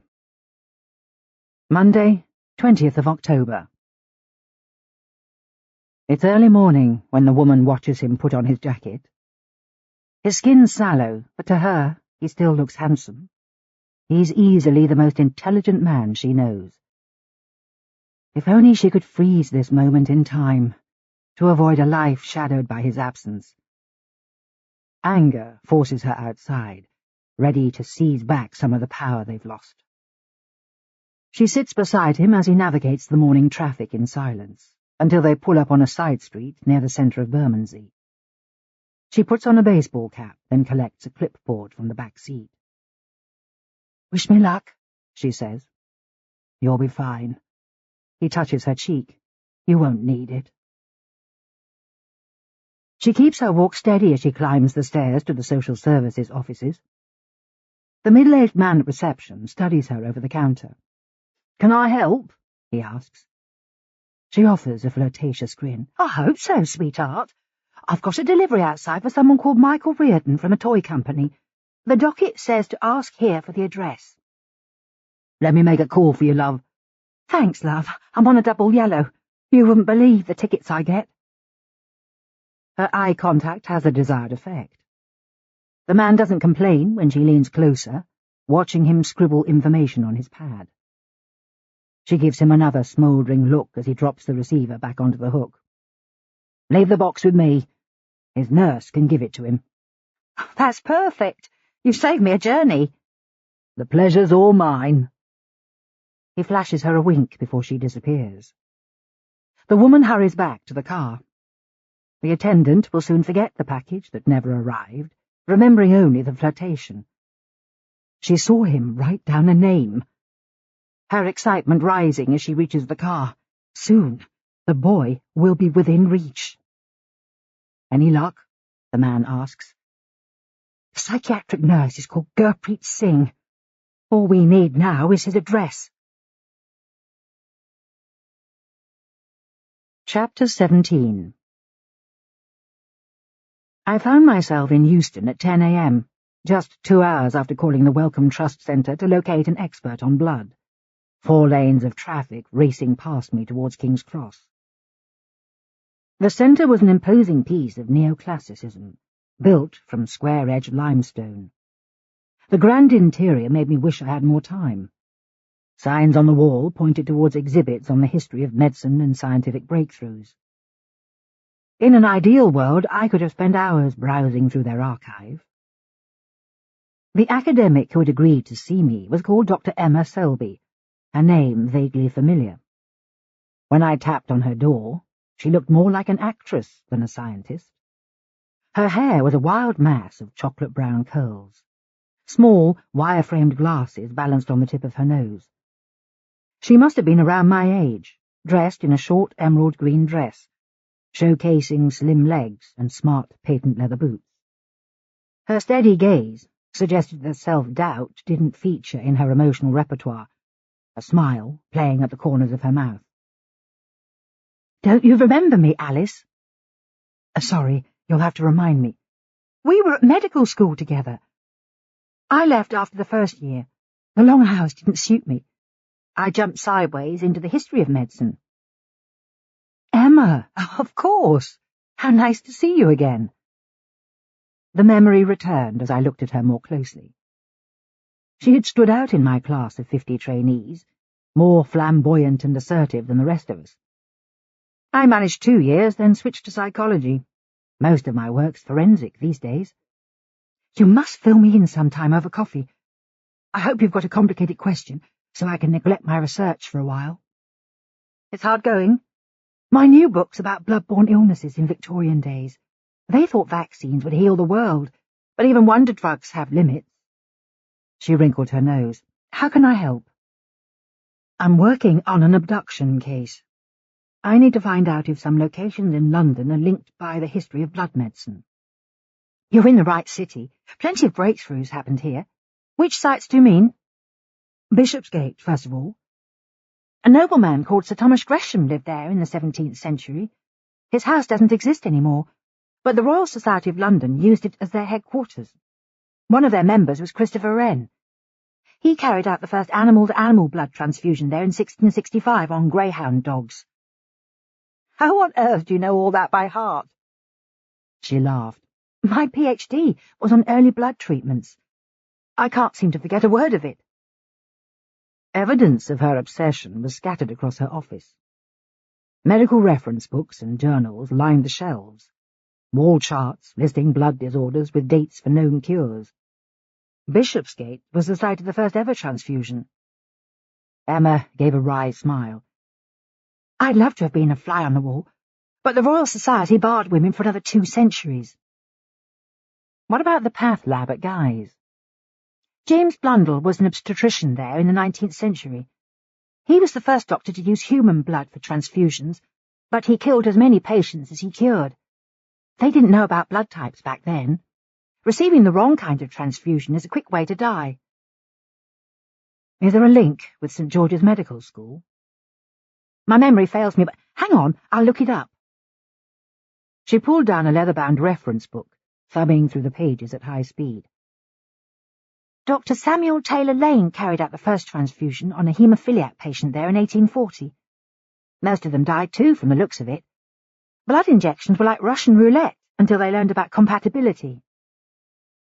Why would those 3 places obsess someone? Her expression grew thoughtful. Well, they're all cornerstones in the history of blood treatment. Someone might be curious if they'd had a transfusion. Do you know much about the tainted blood inquiry? Only that the scandal was a national tragedy, carefully hushed up, she replied, frowning. No one's ever been prosecuted. You think they should have been? The buck stops with the government, doesn't it? They bought infected blood from abroad, and patients got sick as a result. The phone on her desk began to ring before I could ask another question. Emma ignored it, but I could see she was eager to return to work. You've chosen a fascinating topic for your research. Her smile returned. It's where human life begins and ends. Blood's the cause and cure of so many illnesses. If you remember any more locations that share the theme, give me a ring. Thanks for your help, Emma. It was good to take a break. Too much thinking about this stuff turns me into a vampire. Let's have a drink soon and catch up. That sounds good. I only had to walk 3 blocks to University College Hospital to find Fiona Lindstrop's pathology department. It was in the basement beside the mortuary, for ease of access to the cadavers stored in its floor-to-ceiling fridges. The smell of formaldehyde, antiseptic and physical decay hit me as soon as I entered the corridor. Burns had already arrived, hands buried in the pockets of his coat, his scowl melting when he caught sight of me. "Ready to enter the kingdom of death?" I shook my head. "Not just yet. What have you been up to?" "Hunting for the idiot who blabbed to the press." He nodded at the entrance to the pathology department. "Come on. The dragon lady's waiting." We found Lindstrop peering at the corpse of an elderly man. His body was so emaciated it looked like he'd died of malnutrition, ribs poking through his skin. The pathologist gave Burns a mocking salute when we entered, tugging down her surgical mask. She pulled a sheet over the old man's body as if she wanted to save his blushes. "Bothering me again, DCI Burns?" I couldn't stay away. Her eyes glinted with amusement. "You've finally succumbed to my allure." "Years ago, Fiona, you know that." While she flirted with Burns, I wondered how long she'd spent staring death in the face. She looked around 60, rotund, with short grey curls, a flush of excitement on her cheeks, as if each new autopsy was more thrilling than the last. She was already bustling over to a table in the corner, rolling up the sleeves of her white coat. "I've got the toxicology reports and Reardon's blood samples." Lindstrop slipped her plastic gloves into her pocket, then handed over 2 separate sets of results. "Let's see what you remember from your med school days, Alice. This sheet's from the first deposit, the next from the most recent. See any differences?" I scanned the reports. She was healthy, but now she's sick. "How do you know?" "High lipid ratio, too much cortisol, and markers for 3 different drugs." I stared at her. What the hell are they doing? Nothing good, I'm afraid. Her face grew solemn. The lipids mean she's processing her own essential fat stores, like in anorexia cases. Cortisol's released into the bloodstream when there's prolonged stress, and someone's giving her a cocktail of the strongest drugs available. That sounds lethal, Burns muttered. She could last for weeks with just enough food and water to survive, Linstrop said. The drugs are interferon and ribavirin, normally given to patients with blood-borne viruses. The heroin could just be to pacify her. The blood samples show how she's being treated, I said. They're as clear as a medical report. Linstrop's ferocity had vanished. Maybe she could tell that her unusual imperious manner would have no impact. She looked almost sympathetic when we said goodbye. Burns and I sat in a coffee bar opposite the hospital after we'd escaped from the path lab. Each blood sample is less than 24 hours old, I said. They're giving her the same medicines she prescribes every day, but not telling us why. The thing I don't understand is why they changed their M.O. after the first 2 attacks. Given that Mendez was killed in minutes, the same could have happened to Lisa Stewart, even though we haven't found her body. They've gone from quick attacks to torturing someone for days. This kind of escalation means the violence will get worse. Serial killing partnerships always grow more extreme. There must be a purpose for keeping Claire. Maybe they're patients taking revenge for poor treatment. Or she's got information they want. Jesus. Burns pushed his coffee cup to one side, face paler than before. She must be terrified. I caught a taxi back to the station with Burns, then spent the next few hours updating my profile report. Emma Selby and the pathologist had both given me food for thought. The abductors were growing clearer in my mind. It was obvious that one of them was obsessed by details and history, while the other thrived on violence. But it was too early to guess which member of the partnership held the upper hand. I was glad to leave the station by mid-afternoon. With an overload of worry about Mikey weighing on me, it was a relief to escape into the cold air, even if the media pack had returned to block my path. I kept my head down, so keen to evade them that I almost barged into a man in a smart trench coat, blocking my escape route. I'd seen him hanging around the station for days with the other journalists. He was in his early 40s with well-cut blonde hair, a thin, intelligent face, more like a lawyer than a journalist. Only the pale scar on his jaw undermined his air of respectability. "Excuse me, are you Dr. Quentin?" His accent was confusing, a London intonation softened by a West Country burr. "That's me. My name's Roger Fenton. Could you spare a minute?" "You're wasting your time. I can't discuss the case, I'm afraid." He shook his head. "It's the other way round. I've got some information for you." There was something compelling about his quiet manner. When I glanced back, the other reporters were circling closer, making me desperate to escape. "There's a cafe around the corner, but I don't have long." The walk gave me time to observe him. He was average height, with well-honed bone structure, and a sombre expression, as if he was incapable of frivolity. Silence worked to his advantage.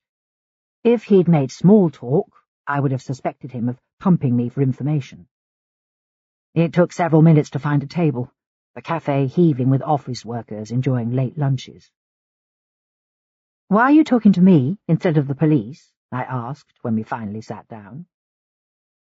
"I read about you in the Mail yesterday. Someone on your team's been flouting the disclosure law." He gave a narrow smile. "I'm hoping you'll let me interview you when the case ends." His statement was a reminder that the team members Burns had suspended had comprehensively blown my cover. "If you give me information that helps find Claire Reardon, you can have your interview, provided my name isn't used." He held up his hands. "Anonymity guaranteed." "What have you got to say, Mr. Fenton?" "Last summer, I interviewed a doctor called Lisa Stewart for a piece on the medical profession. She went missing earlier this year." "I know the case." He put down his cup. There are parallels with Reardon, aren't there? Both are NHS medics, and Lisa's background was in haematology.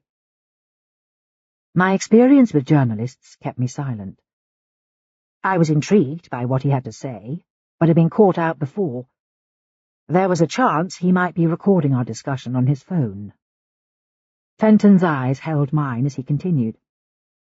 A haematology researcher called John Mendes was killed just a few months before. It made me wonder if someone was targeting blood specialists. Have you ever heard of a campaign group called Pure? I don't think so. Do you remember the tainted blood scandal? It's been mentioned. Infected blood was imported from abroad, wasn't it? He nodded calmly. Back in the 80s, the government brought a clotting agent called Factor VIII from the USA. Anyone can sell their blood over there, including prisoners and sex workers. $25 per donation. Almost 5,000 haemophiliacs in the UK caught viruses from infected NHS transfusions. Hundreds more are dying from hepatitis and AIDS. Why did it only affect haemophiliacs? Most of them depended on Factor VIII medication.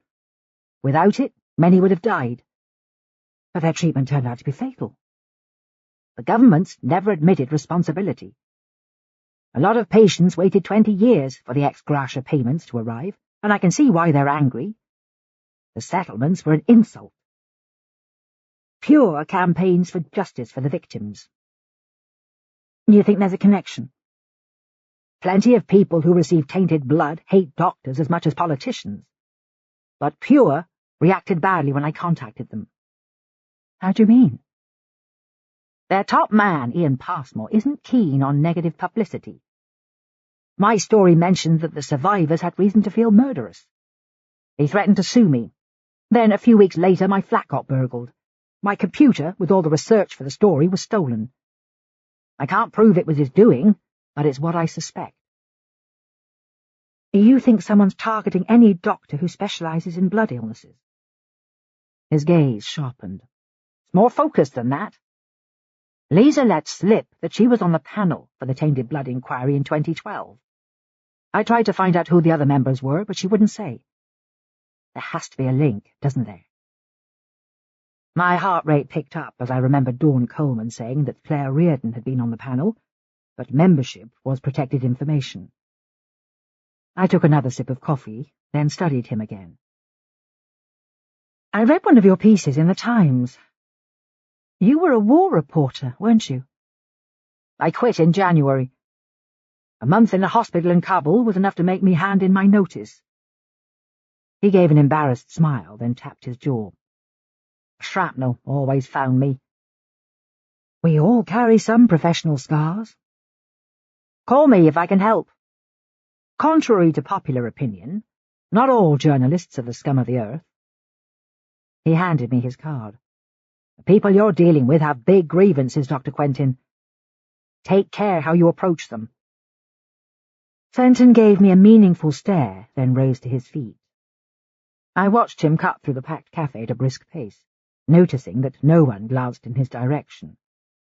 Despite looking distinguished and smartly dressed, he had a quality many journalists would envy. He could turn invisible in the middle of a crowd. Fenton's comment stayed with me on my bus ride to Clapham Junction. My picture of the abductors was growing more complex by the minute. Now I knew that Lisa Stewart had served on the tainted blood panel, just like Reardon, making me wonder if John Mendes had been part of it too. The connection could be the casual link we've been seeking. Someone venting their anger on decision-makers responsible for the scandal. I had time to send a quick email to Burns about my discovery before the bus deposited me at my destination. The area had retained its village atmosphere, bookshops, florists and health food stores lining the high street. Mikey's primary school had a mural running the length of the facing wall, rainbows and waterfalls brightening the playground as the last few children were coerced into their parents' cars. His form teacher was still in her classroom, doubled over a stack of maths books. It was clear that Mrs. Richmond ran a tight ship. The desks gleamed, posters adorning every wall. She was tall and elegant, her coffee-coloured skin almost free of lines, even though the grey streaks in her hair put her in her 50s. "I hope Mikey's coming back to us soon," she said. "Not yet, I'm afraid. He's too upset by what's happened. It doesn't seem fair." Her face gathered in a frown. "That boy's had more than his share of pain." "Losing his father, you mean?" She nodded. "The speech therapist worked wonders. But Mikey struggled for a whole year." "Can you remember what activities helped him?" "His mum took him running and to football club." Her face clouded. "He's great at anything creative, too. Drawing, painting, working with clay." "That's good advice." "The trouble with his aunt didn't help. Eleanor came here twice last term. The headmaster had her escorted off the premises." "Did she cause trouble?" "A real commotion. Shouting about wanting to see Mikey. Claire was so embarrassed." "Were the police called?" "We threatened to contact them, but she hasn't been back." "Did Mikey speak to her?" "Lord, no. I wouldn't let her near him in that state." Mrs. Richmond squared her shoulders, ready to beat off anyone who upset her pupils. "Can you think of anything that sets Mikey apart from other kids?" Her eyes glistened. "I got them to memorize a verse from a poem, but he could recite the whole thing. He still knew it 2 weeks later. He remembers images, too. I showed him an illustration, and he could describe it perfectly the next day." "A photographic memory. It's not always a blessing." Her gaze held mine. "He's experienced things no child should see."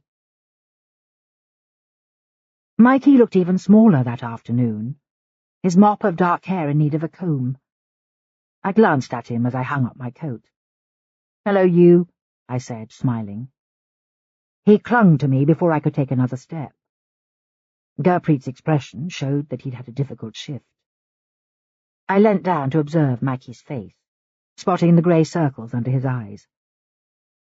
"Any chance of a cup of tea, young man?" Gurpreet handed over the case file as the boy trotted away. The last entry showed that Mikey's anxiety had shifted up a gear. He was manifesting the full range of juvenile stress symptoms: attention deficit, nail-biting, poor appetite. My concern intensified. The kid must feel as though his life had spun out of control. While we sat together in the kitchen, I thought about my meeting with his teacher, but kept my comments light. Questions would send him scurrying to his room. "Want to come to the supermarket? My car's right by the door." I warned the elderly uniform in the squad car outside that I would be taking the boy for a short drive. But when I returned to the safe house to collect Mikey, he hesitated in the porch, as if a leap of faith was required to cross the threshold. I put my hand on his shoulder and felt him tremble. He clung to me like a shadow as we pushed the trolley round Sainsbury's, so insubstantial that it looked as if the first strong breeze might carry him away. I let him have his pick of the chocolate bars when we reached the checkout. "You're a brave one," I told him. But I knew that already. It was only when we were making lasagna that evening that I attempted a question. I hoped that keeping him busy, placing sheets of pasta in the baking dish, might dilute his fear. "Can I ask something about what happened?" I saw his grip tighten on the wooden spoon. "Did you recognize the couple who took your mum?"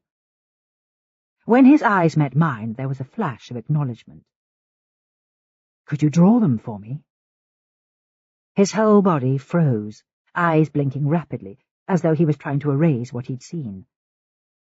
I settled my hands on his shoulders while he heaved for breath, remembering that he'd panicked in the same way when I mentioned his aunt and the Thorpes.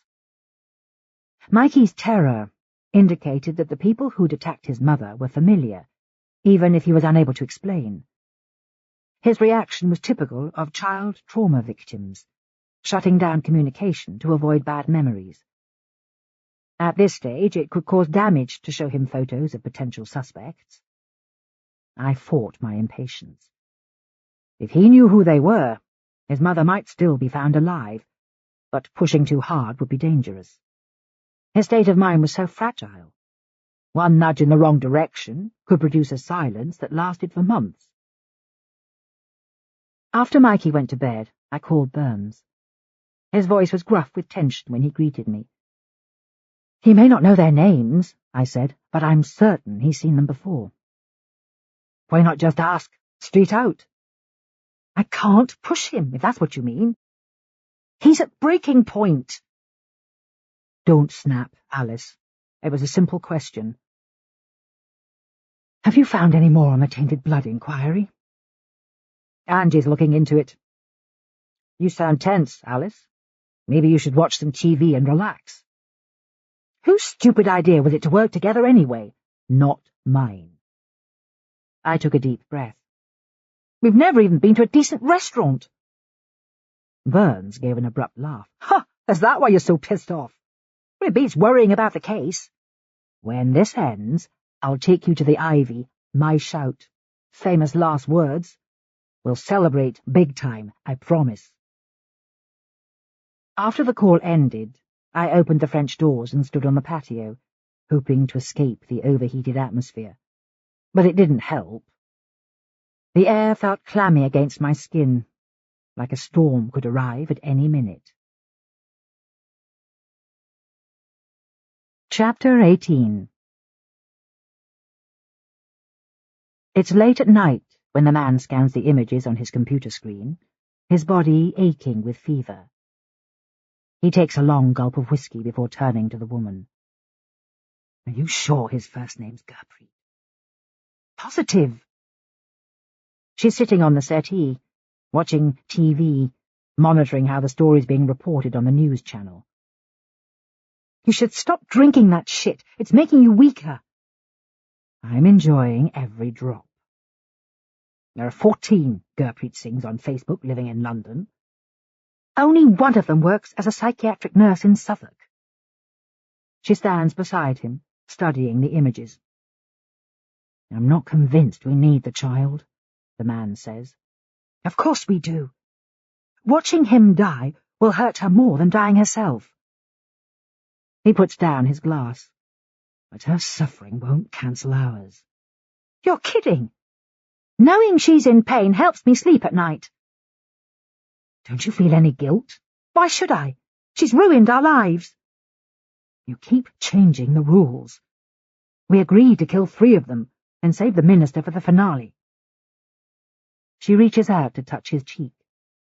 "It's not enough, sweetheart, for all we've suffered. Come on, you're tired. Let me use the computer." The man's anxiety rises as she nudges him out of the way. They shared the same rationale at the start, but her thirst for vengeance is spiraling out of control. She's so hot-headed, her actions could lead them into the hands of the police. It no longer matters what happens to him, but she would never survive in prison. He stands behind the chair to watch the screenshot, picking up blurred images from the camera in the laboratory. Reardon is lying where they left her, restraints so tight she can hardly move. She deserves to suffer, but killing the child seems a step too far. As his own end draws closer, his desire for revenge fades. When he peers at the screen again, it's clear that cold and terror are weakening Reardon. They need the next name on the list before nature takes its course, in case Jordan Adebayo refuses to comply. He wants Reardon to taste the sharp flavour of betrayal again, before she meets her death. Chapter 19. Tuesday, 21st of October. Mikey's eyes widened with fear when I asked for his help that morning, but he still followed me into the lounge. We sat side by side on floor cushions, then I placed 2 pieces of card in front of him, explaining that anything he remembered could help find his mum. The tremor in his hands let me know that we would have to proceed with caution. If he coped with the first exercise, I might risk showing him photos of the suspects, to see if he could identify them. "I'm going to show you some pictures.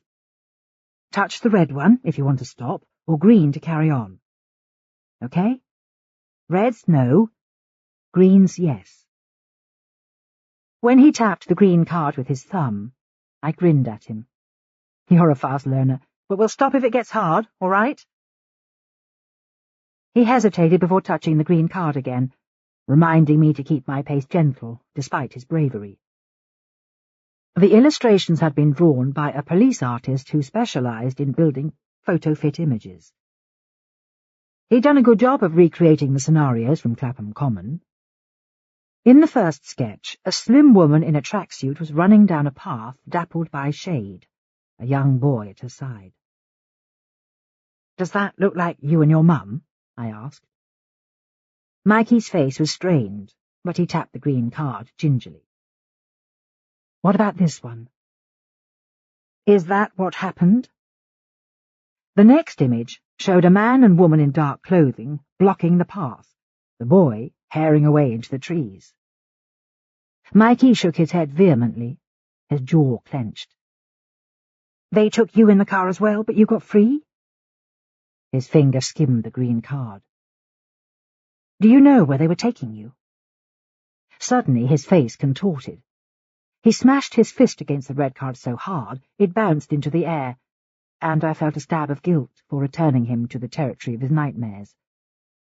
His eyes were screwed shut when I smoothed his hair back from his forehead. For today, the pictures of Moira, his aunt, and the Thorpes would have to remain in my bag. "You're doing great. Now I know they took you in the car, too. If you remember things, you can draw them for me, can't you?" Tears dripped onto the thigh of his jeans as I pulled him closer. "I won't let anything bad happen to you, Mikey. You know that, don't you?" His cheek rested on my collarbone. The gesture proved that he'd placed his trust in me. If his mother never came home, I would feel responsible for his welfare. The idea triggered a rush of tenderness and panic. Somehow the boy had tunneled under my radar before I could protect myself. Fewer journalists were waiting on the steps when I reached the station that morning. Burns had asked for a full psychological assessment of Sam Travers, but it was Angie who greeted me with a wan smile. I knew the pressure must be intense if her unshakable joie de vivre had taken a knock.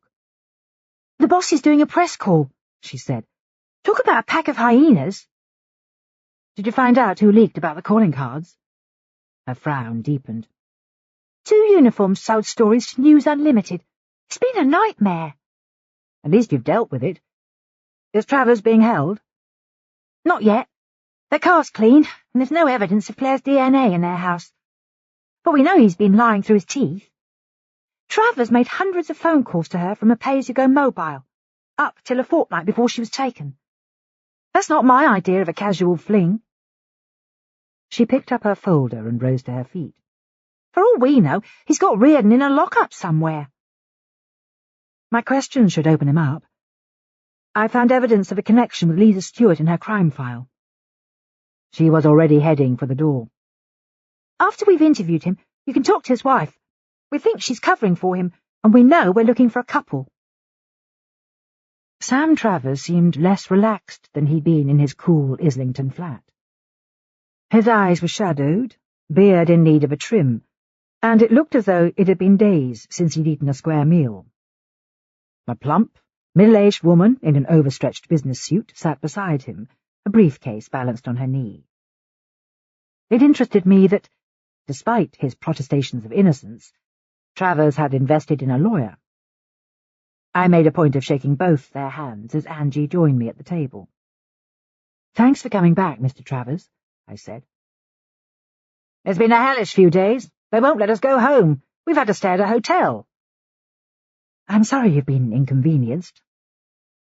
The solicitor took a notepad from her briefcase. "I'm representing Mr. Travers' wife, too. I'll be taking notes during their interviews." "Feel free," Angie said. "Mr. Travers isn't under arrest. He's just clarifying some points for us." "Last time we spoke, you left out some important facts about your relationship with Claire Reardon, didn't you?" I kept my eyes on his face. Could you tell us a little more about how you got together? He shifted in his seat. I interviewed dozens of doctors for my documentary, but she stood out. She was so passionate about her work. I fought it at the start, but it was impossible. What attracted you to her? Claire knows how to draw attention. Charisma, I suppose. She can light up a room. It's not just the way she dresses and carries herself. She's unforgettable. But you couldn't tell your wife you'd fallen for someone else? Isabel wouldn't cope if our marriage fell apart. Why's that? She's sensitive. It would be too much for her. You said you had an open marriage. I felt ashamed. Travers' shoulders jerked upwards. Claire wanted the affair kept secret, but we met whenever we could, until she ended it 2 weeks ago, out of the blue. His eyes glazed, as if the abrupt ending had left him stunned. I felt a sudden twitch of discomfort. Travers had described another similarity between Reardon and me. Not only did we share a love of running and a background in the NHS, she walked away from relationships too. Did she say why it was over?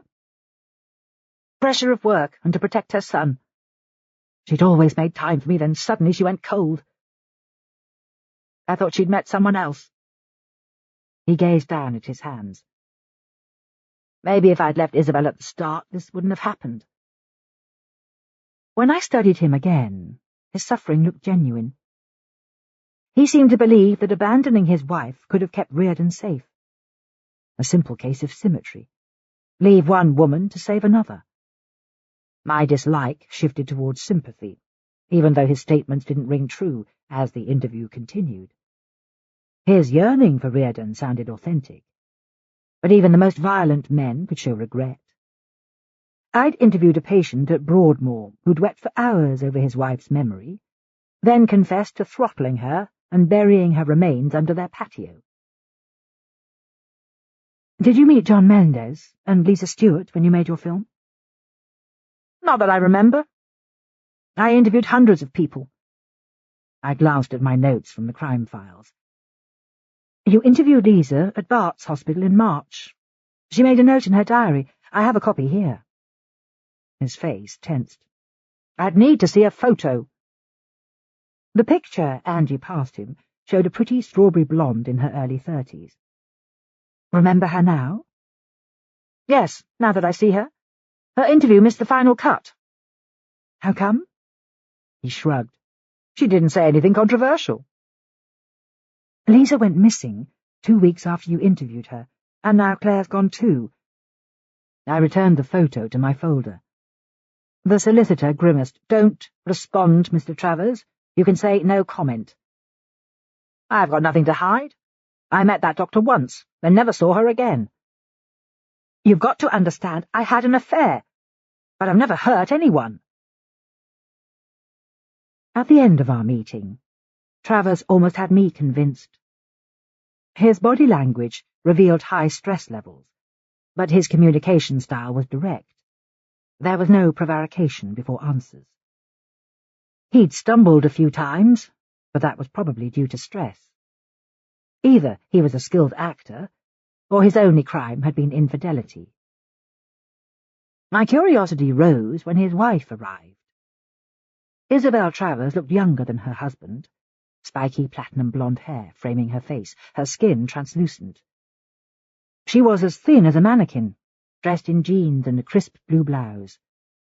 Her lips were pursed, as if she was holding back a tide of insults. "I've been waiting hours," she said, scowling. "You made us come here, then waste our time." Her voice was a husky German growl, as if she'd been chain-smoking all morning. "Forgive the delay. We need information about your husband and Claire Reardon." Her eyebrows rose. "They had an affair. What more can I say?" "Has your husband ever been violent towards you, Mrs. Travers?" "Of course not. I'd be back in Berlin." "How did you meet?" "At a film workshop in Paris. He proposed 3 months later. You call it a whirlwind romance over here, don't you?" Under the cynicism there was a quake of emotion in her voice.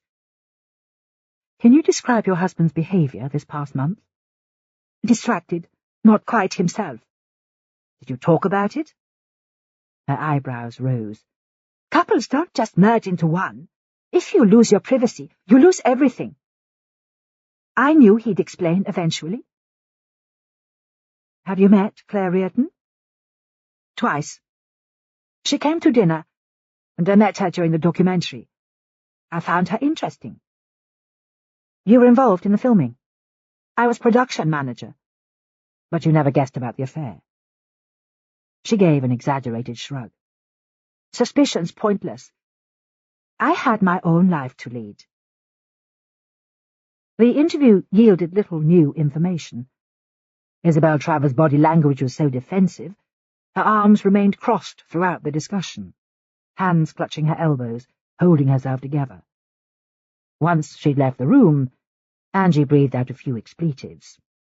Not a happy bunny, is she? Wounded pride. It's easier to be angry than humiliated. Her husband's affair cut her to the quick. They could have dreamed the story up between them. She rubbed the back of her neck.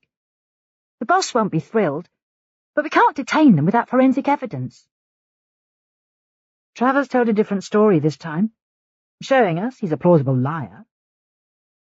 Maybe his ego couldn't take Reardon's rejection, and Lisa Stewart may have turned him down too. But most crimes of passion are quick and brutal. The people who have hidden Claire have an obsessive interest in blood. The couple aren't a perfect fit. They could have used a different car to pick her up. There's a chance they'll lead us to her if it's them. I'd like to see their health records. Angie blinked at me. Why? It's possible the people holding Reardon hate the medical profession. Maybe one of them's ill. I'll add it to my list. We're already looking at the records for all of Reardon's patients.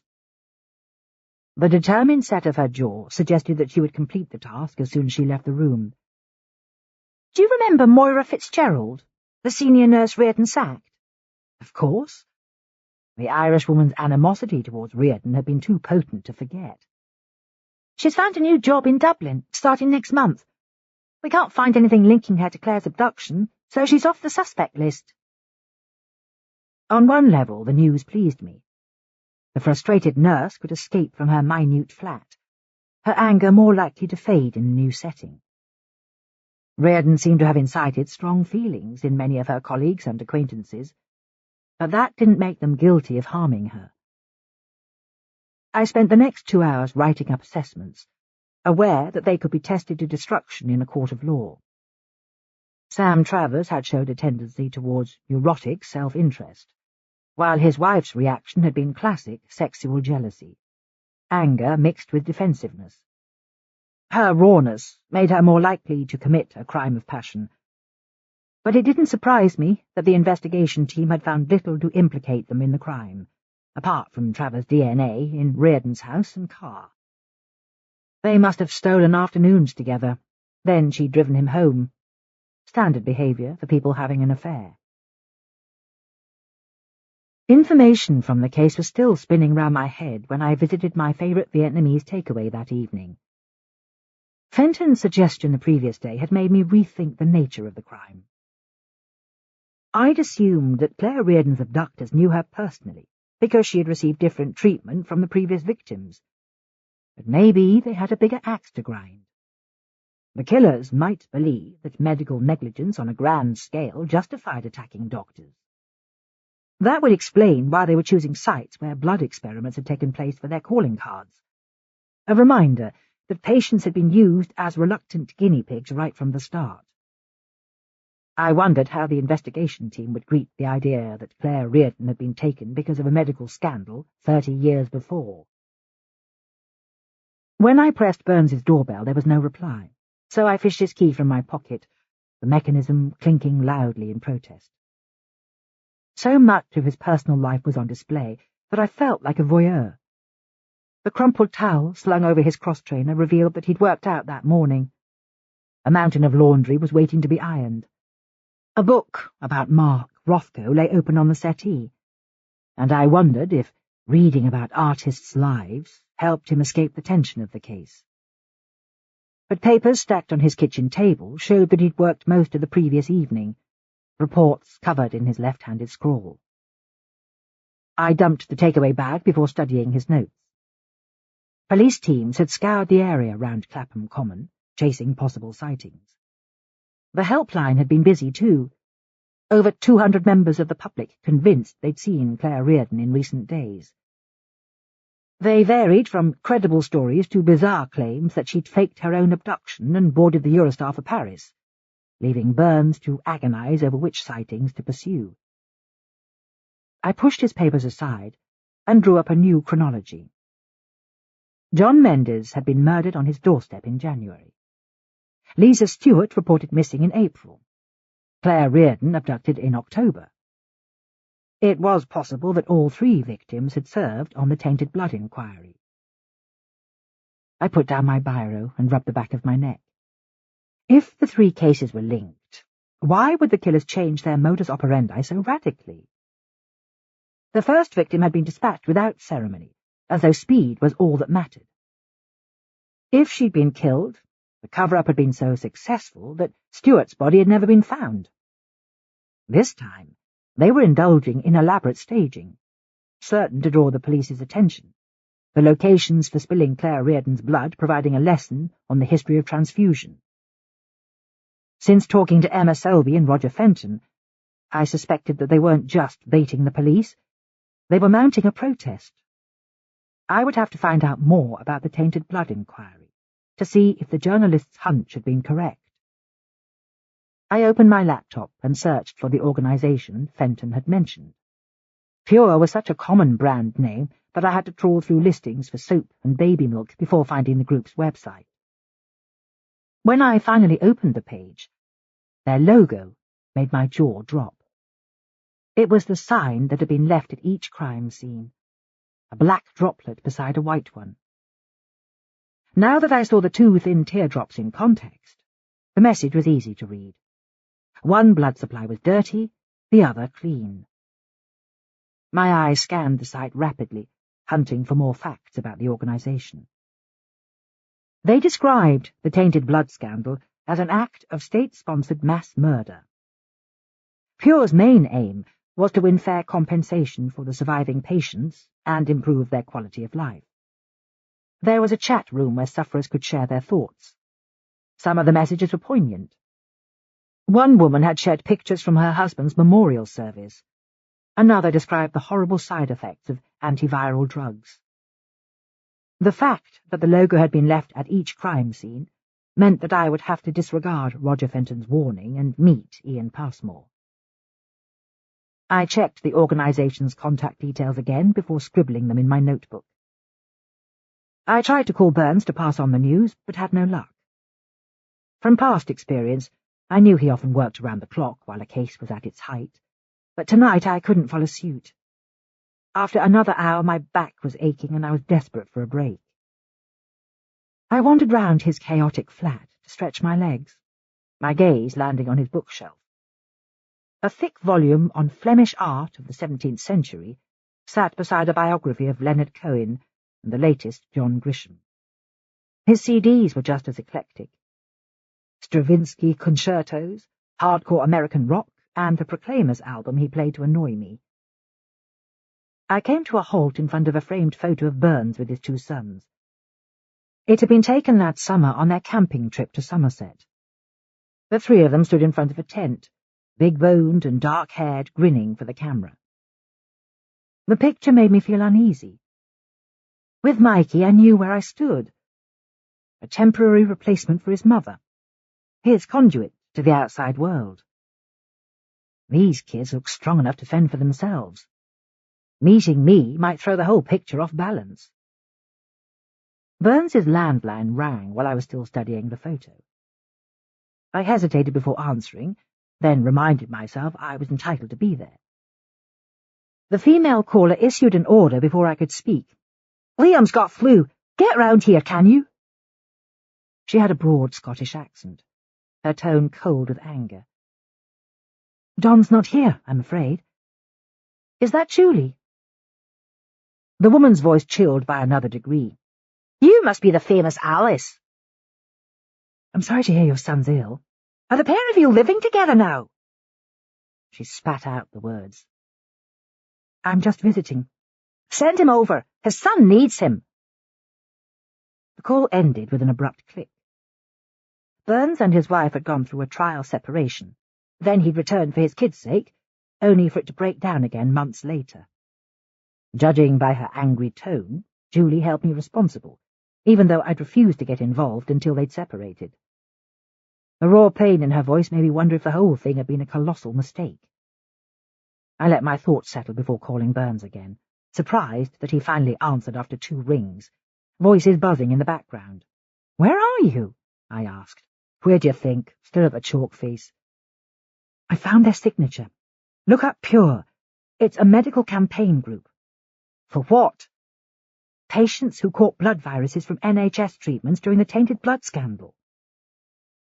He let out a gush of breath. "You're a wonder, Alice. I'll get someone on it now.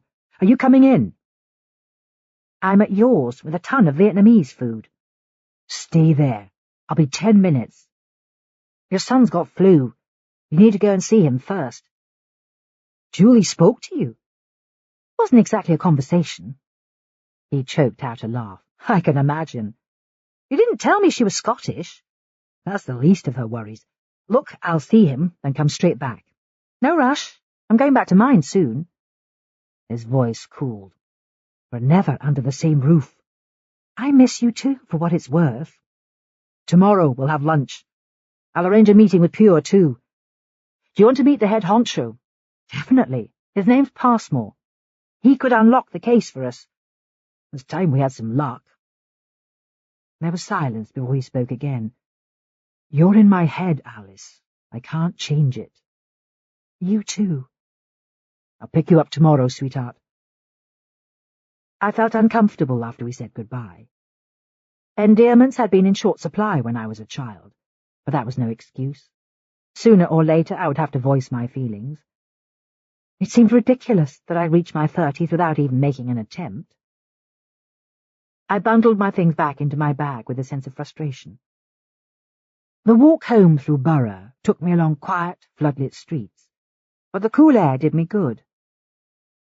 One of the things I loved about London was the way it kept one eye open at night. Its history of apocalyptic floods, plagues and fires keeping it alert. I thought about Mikey Reardon as I reached Providence Square. With luck, his night would be peaceful, with no bad dreams to spoil his sleep. Chapter 20. Wednesday, 22nd of October. Ian Passmore's profile confronted me when I turned on my computer the next morning. One of Burns's team had sent an encrypted email overnight. He was 58 years old, with just one criminal conviction for a fray in 2012, and was currently working at the Courtauld Institute. He had agreed to report to the station at 9 a.m. According to the report, he lived alone and didn't own a car, devoting his spare time to Pure. I felt a stab of disappointment. Given that he was single, his details were a poor match for my profile, and the group's logo appearing at the crime scenes didn't make him a direct suspect. Burns's Audi arrived on the forecourt earlier than expected. Even from a distance it was clear he was feeling the strain, but his smile had its usual effect. It made me wish we could go back upstairs for a few hours and forget about the case. "You're a sight for sore eyes," he said. "Flatterer?" I slipped into the passenger seat, planting a kiss on his cheek. "It beats staring at a bunch of ugly, bad-tempered cops." It was obvious that things weren't going to plan. He'd spent hours with Angie and her team the evening before, digging for information on Pure. But his seniors at Scotland Yard held him responsible for the officers who had blabbed to the press, creating a breach of security. He growled about the reprimand they'd passed down all the way to King's Cross. Passmore had arrived at the station before us. A tall man with a cloud of unkempt grey curls rose to his feet when we reached the interview room. He was dressed in threadbare cords and a tweed jacket, holding my gaze for a beat too long when we shook hands. His face looked pallid and careworn, as if he'd been working too hard for months. "Thanks for agreeing to meet us," Burns said. "You work at the Courthold, don't you?" "For my sins, I'm a fundraiser," Passmore replied in a slow North London drawl. "That can't be easy in this climate." "Even in a financial meltdown, the rich stay rich, believe me." His gaze flickered between me and Burns. "I assume this is about Pure?" "Partly, yes." I took my notebook from my bag. "Can you tell us how it began?" "It's all on our website," he said calmly. "After the blood scandal, we wanted justice for the victims. The health department have never accepted responsibility. At least we panicked them into offering a few £1,000s to each patient. For the most seriously ill, still live on a pittance that doesn't cover their medical care. The government pays them less than the average UK wage, even though they're dying from AIDS and hepatitis C. Some died before the money came in, didn't they? The tragedy continues 30 years on." His tone grew bitter. "Factor 8's not used anymore, thank God. But people like me relied on it back then. Without it, even a small injury could have been fatal." "You're a haemophiliac?" He nodded. "My older brother was too. He got HIV from tainted blood. Retroviral drugs were crude back in the 80s. He died at 21. "I'm sorry." "Haemophilia passes from mother to son. If a woman carries the gene, there's a 50% chance her sons will get it." "But in your case, you both did." "The luck of the draw." Despite his hostility, Passmore's story spilled out easily, as though it was always at the forefront of his mind. I realized he must have been striking in his youth. Stress and exhaustion had caught up with him. But he had the chiselled features you see in adverts for whiskey and aftershave, handsome men gazing into the middle distance. The fact that he lived alone made me wonder if decades of campaigning had left him isolated. Burns leant forward in his seat. "I won't beat around the bush, Mr. Passmore. I need to find out if someone from Pure is carrying out a vendetta against medics who specialize in blood illnesses." He shook his head dismissively. "That's ridiculous. We've got over 1,000 members, but most are too sick to leave their homes." "Being given a life-threatening disease from a blood transfusion would make a lot of people want to lash out." "Don't you think they've seen enough suffering? Anger does strange things to people. It's possible that experts from the tainted blood inquiry are being targeted." "How?" "I tried to get their names so we could lobby them, but the membership's an official secret." Passmore's stare blazed across my face, bringing the interview to a halt. Long silences opened up between his statements, as if I'd insulted him personally. Burns had little more luck when he checked his alibi for the morning Reardon was taken. He claimed to have been at home with a volunteer from Pure called Michelle DeSantis, contacting members who lived alone as part of their support network. "Is Michelle your partner?" I asked. "I told you I live alone." "No need to snap, Mr. Passmore," Burns said quietly, shunting a piece of paper across the desk. "I want you to write down where you were on these dates and provide names of people who can corroborate each statement. We'll take a copy of your fingerprints before you leave, and we need Pure's membership list too. Email that to me, please, by 5 p.m. today." "This is ridiculous. My organization's done nothing wrong." He fell silent, as if the implication that anyone from Pure was capable of violence had removed his power of speech. I was still thinking about the meeting when Burns drove me to a Greek restaurant on Birdcage Walk. The place was classier than the eateries we normally visited, with dark panelling on the walls and views across St. James's Park. The waiter led us to a quiet table beside a window. "What's the special occasion?" I asked. "There isn't one. It's to remind us there's life beyond the case." I'm starting to forget. "Did you see your son last night?" "Liam's back at school. He had a fever, but today he's fine." "He sounds like a tough kid." "Well, they can shrug anything off at that age." I studied the leafless trees outside. "Mikey's not that robust." He'll crack if his mum isn't found soon. Even if she's dead, it's better for him to know than carry on in limbo. A muscle ticked in Burns's cheek. We're working round the clock. I guessed, from the state of your flat. Maybe I should get a cleaner. I touched his forearm. It's a free world. Live like a slob if you choose. You should have waited for me. He gripped my hand, and even though we spent the next half hour talking about the case, he didn't release it until our orders arrived. Tanya had already confirmed that Passmore was correct about the membership of the Tainted Blood Panel being an official secret. Whitehall were refusing to disclose the advisors' names. Burns seemed bemused when I mentioned the symbolic locations of the calling cards again. You think they're teaching us about medical history? Perhaps one of them's sick, which would rule out Sam and Isabel Travers.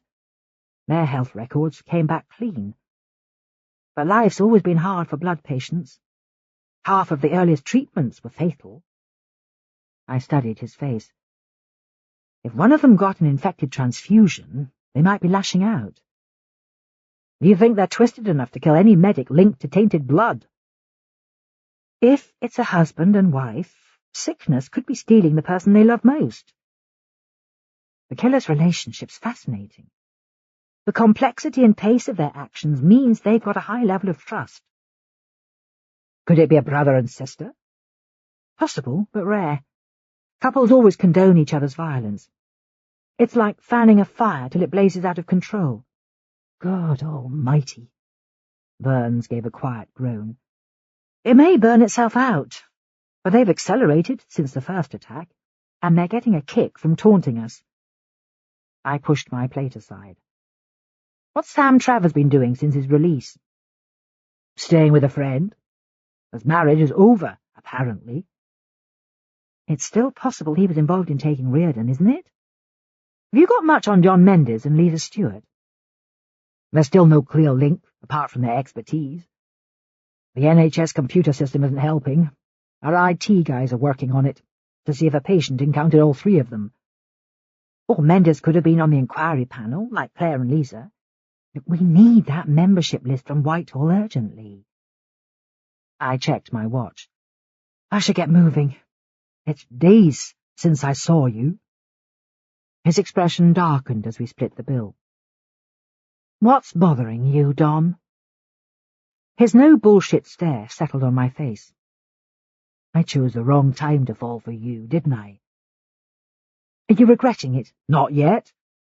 But I'm sick of being kept at arm's length. It's not deliberate. You won't even meet my kids. The anger in his voice took me by surprise.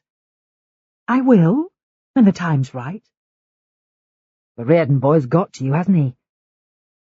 On a professional level, yes, I said quietly. We better leave. When we stood outside on the pavement, Burns's closed expression showed that he was still nursing his wounds. This is new territory for me, Don. I've never let myself need anyone before. His smile slowly flickered into life. Everyone has to start somewhere. My walk to the FPU was a blur after we said goodbye. Either the case was getting to me, or the intensity of his stare. Mike Donnelly was the first person I bumped into when I arrived. He was wearing a smart jacket, white hair shorter than before, his beard neatly trimmed. You're looking spruce, I commented. I've got my appraisal with Christine. I'd hate to get sacked. I think she'll keep you. It was an open secret that he'd been a key member of the CO's team for 20 years. The only reason Christine had chosen me to work with Mikey over Donnelly was the need for a female therapist. Can you help me for a minute? For you, anything. We sat in my office, flicking through Mikey's case file.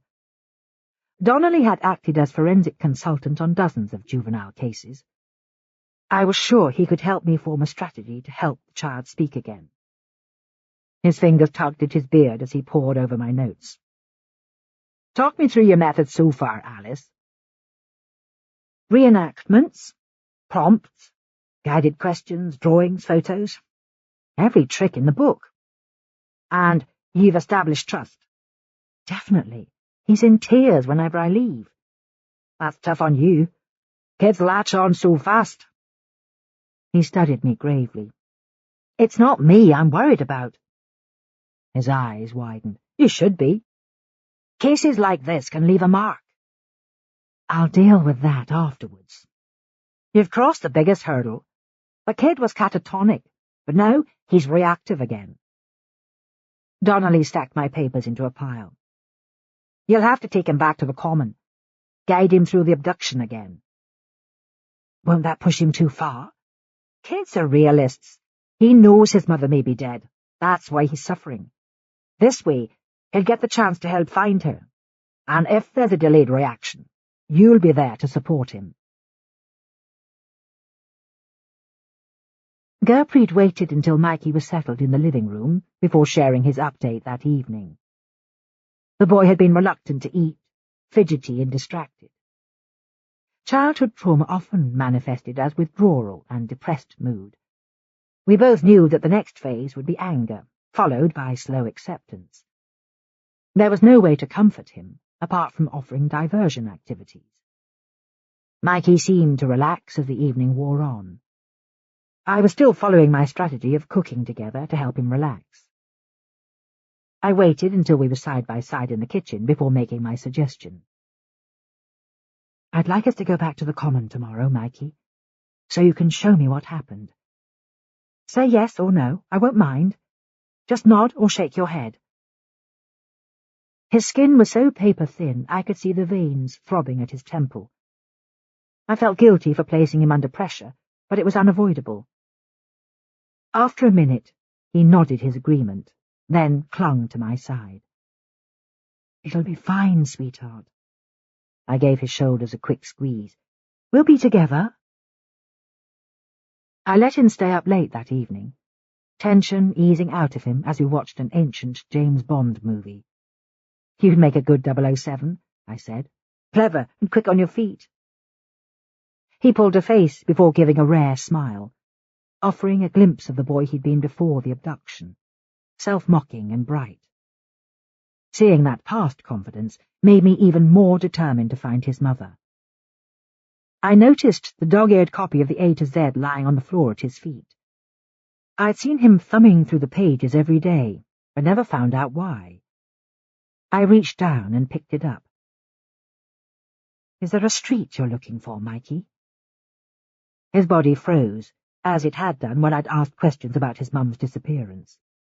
The boy seemed hardwired to avoid discussing his trauma, as if he knew it might cause him harm. It was almost 11 before I was alone again. Too tense to go to bed, I flipped open my laptop and entered my Home Office password to access the Health Ministry's records. I found a record of the ministerial meeting followed the tainted blood inquiry, the agenda flashing onto the screen. Only 2 senior civil servants had kept the health minister company while he signed the decision papers to deny culpability. I scrolled down to open the advisory panel's meeting notes, but an access denied message appeared. When I entered the command again, the same words ran across my screen. It struck me as odd that my Level 2 clearance couldn't break the security code. The panel's findings must be screened by a top-level protection order, just like its membership. The claustrophobia of the house was making it hard to breathe, so I pulled open the French doors to inhale some night air. Claire Reardon had been missing 11 days. Her blood spilled at locations where early transfusions had taken place. I shut my eyes and tried to visualize a couple so incensed by fate that they would turn on medical practitioners. Ian Passmore's face floated into view, followed by Isabel Travers, still outraged by her husband's infidelity. But it was possible that the people who had abducted Claire Reardon were passing as ordinary Londoners, holding down day jobs, looking after their kids. No one wanted to believe the uncomfortable truth that not all psychopaths were lonely misfits operating at the fringes of society. Sometimes they behaved just like you or me, going undetected for years. I was about to go back inside when something caught my eye. A movement between the plants at the end of the garden. Or was it the play of shadows? When I looked again, there was only a tangle of ferns and spike-leaved palms. I stood on the patio, rubbing my eyes. Exhaustion, or the pressure of the case, must have been getting to me. I filled my lungs with gritty London air before stepping back inside and locking the French doors. Chapter 21. It's after midnight when the woman stands outside a garage block at the edge of the Barbican complex, dressed in jeans, gloves, a dark winter coat. She's hoping to avoid a long wait, excitement pounding inside her ribcage. "All clear," she says quietly. She waits in silence as the man uses a skeleton key to open one of the garages.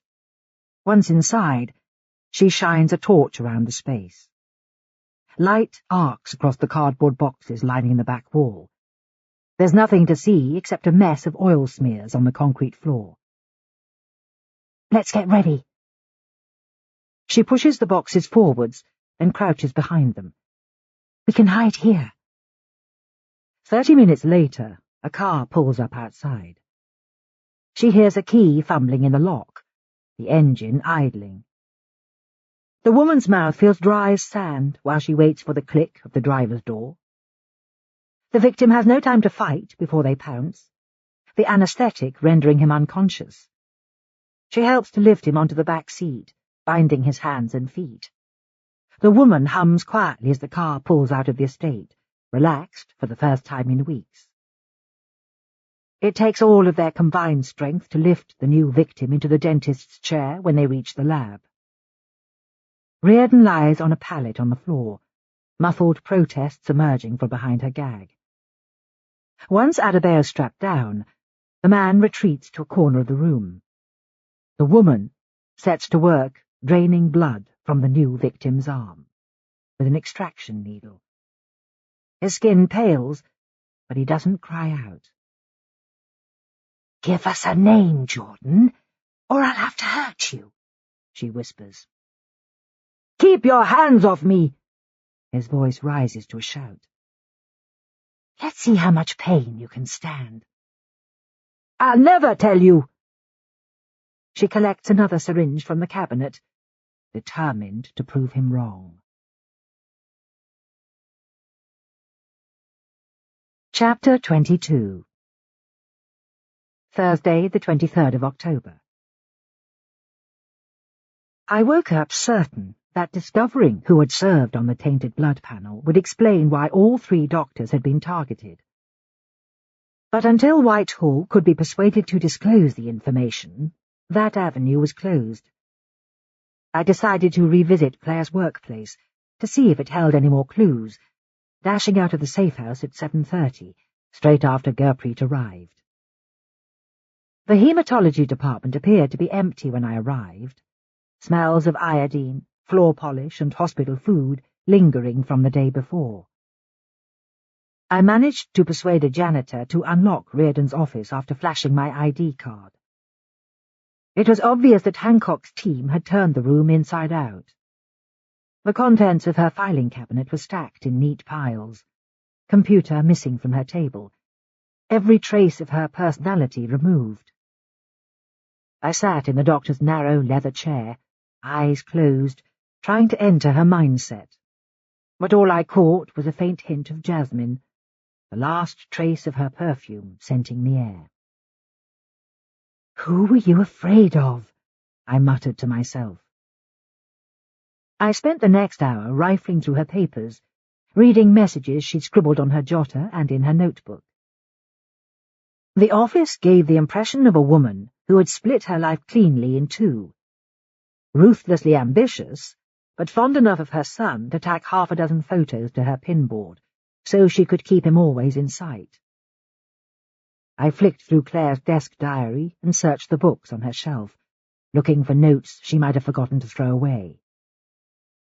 It still made me uncomfortable that so many similarities had emerged between us. Both driven and hard-working, keen on running, and happiest in relationships we could control. But the parallels between us could work in my favour. Reardon's son had connected with me fast. Once he trusted me completely, he might be able to describe the events he'd witnessed. My frustration mounted as I prepared to leave, Reardon's secrets eluding me again. The dark-haired doctor I'd spoken to before was unlocking her door. Adele Novak's expression was friendly as she greeted me, but behind her welcoming smile she looked tired, her skin fine as wax paper. "Looking for someone, Dr. Quentin?" she asked. "Call me Alice, please. I'm just trying to connect pieces of information. Can I help? My clinic doesn't start till 9. "That would be great, thanks." Novak ushered me into her consulting room. I noticed more details this time. She was using the space to put her patients at ease. Soft toys piled in the corner to keep youngsters occupied. A rubber plant burgeoning by her desk. Colourful cushions on the chairs. She switched on her kettle, making me a cup of tea with a minimum of fuss. "Claire's absence must be affecting you all," I said. "We're spreading her caseload across the department. I was here till 10 last night doing ward duties, but it's more of an emotional thing. No one can relax." She gave me an anxious glance. "Is there any news?" "Nothing conclusive, I'm afraid." "I was wondering if Claire's advisory work put her in danger. She wanted me to volunteer for a government committee, but I had no time. It's unbelievable how much she crams into every day." I studied her again. "Last time we talked, I thought you were being discreet. Were you holding something back out of loyalty?" "You're very perceptive. It seemed wrong to mention it when something so terrible had happened." "Can you tell me now?" She hesitated. "Claire knows how to manipulate men. My impression is that she charms them, then discards them." "How do you mean?" "She enjoys attracting whoever she wants, then walking away." "People in the department?" She nodded. Ed Peterson fell at her feet. He was outraged about her getting the top job. Within days she talked him round. "You think he's attracted to her?" "The men here either adore her or are terrified." Her expression grew wistful, as if she was trying to imagine owning that much charisma. "That's what you were going to tell us?" "It seemed wrong to criticize, particularly when I owe her my job.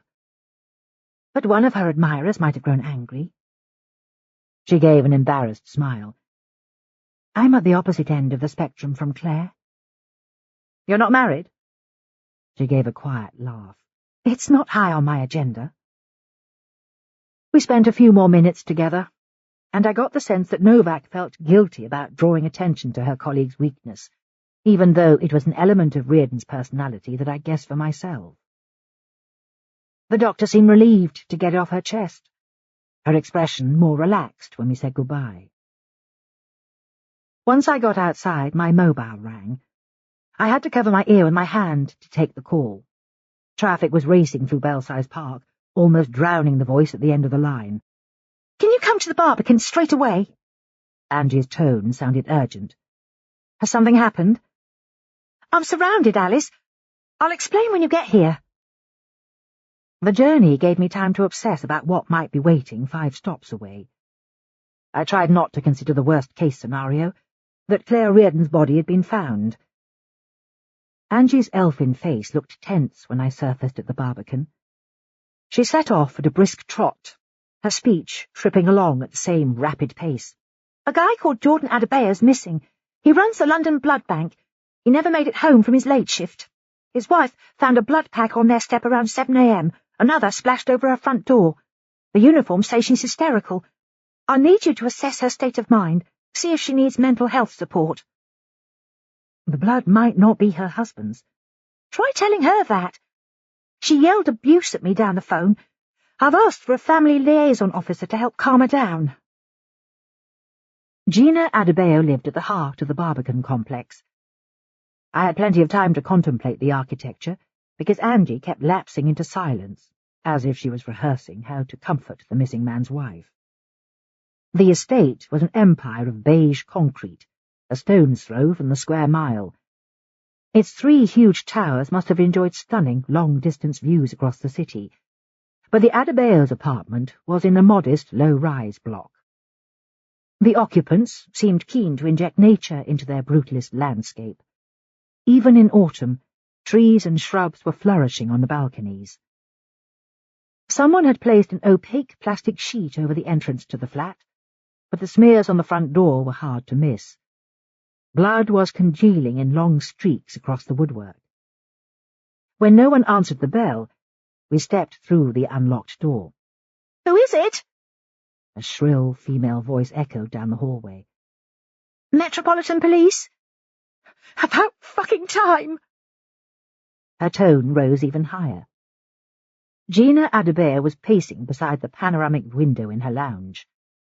She was medium height, slim, with short hair dyed a glowing copper, freckled skin blotchy from crying, her eyes raw.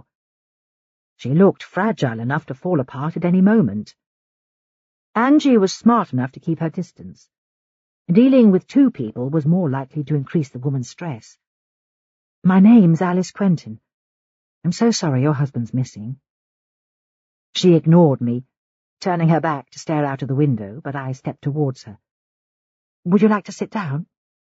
"What difference would that make?" Her fierce gaze lit on my face. "Who the hell are you, anyway?" "I work for the forensic psychology unit." Her hands clenched at her sides. "I'm not cracking up, for God's sake. Why isn't anyone down there looking for him?" "Dozens are, believe me. It's my job to profile the people who've taken Jordan." "Don't use his first name. You don't know him." I perched on a stool, making sure she could see me. "Can you tell me about your husband, Gina? It would help us get a clearer picture." "He only got back from a conference in Paris yesterday.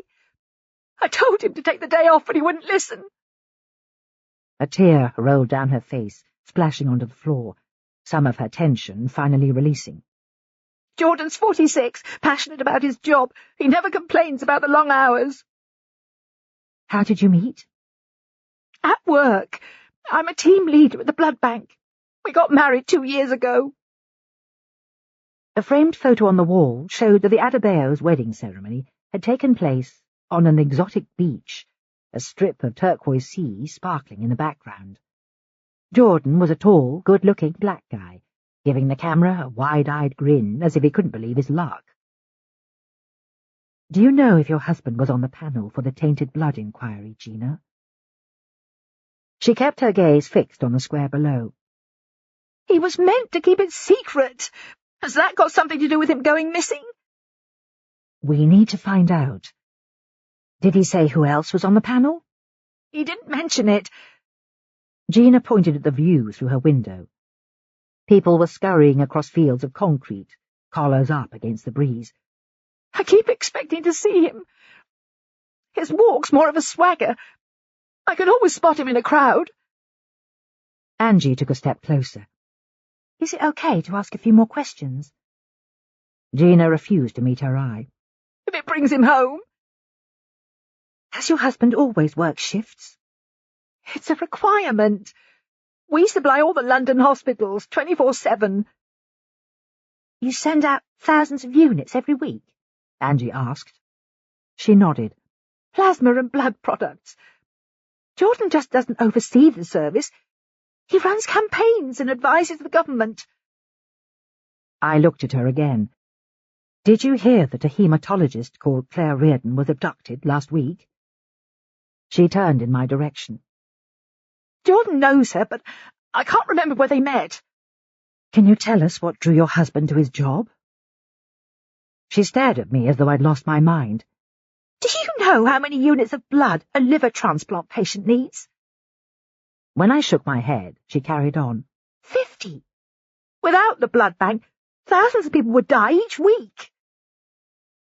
I looked at her hands. twisting together as if she was wringing liquid from a piece of cloth. "Can you think of anyone who dislikes your husband, Gina?" "He lives for his work. Why would he have enemies?" When the doorbell rang, I left Angie with Mrs. Adebayo. Millie Evans, a family liaison officer from Burns's team, stood on the doorstep, wavy chestnut hair escaping from her ponytail, her stout figure dressed in black trousers and a dark red jumper. Millie's round face opened into a smile. "Back with us, Alice? You're a glutton for punishment." I explained the details as we waited for Angie to finish. Her eyes widened as she heard that Jordan Adebayo had been taken the night before, blood spattered across the doorstep for his wife to find. "And it might be her husband's?" "It's likely," I said, nodding. "She's still in shock. Ring me if she gets agitated." "Of course. Jesus, there are some sick bastards about."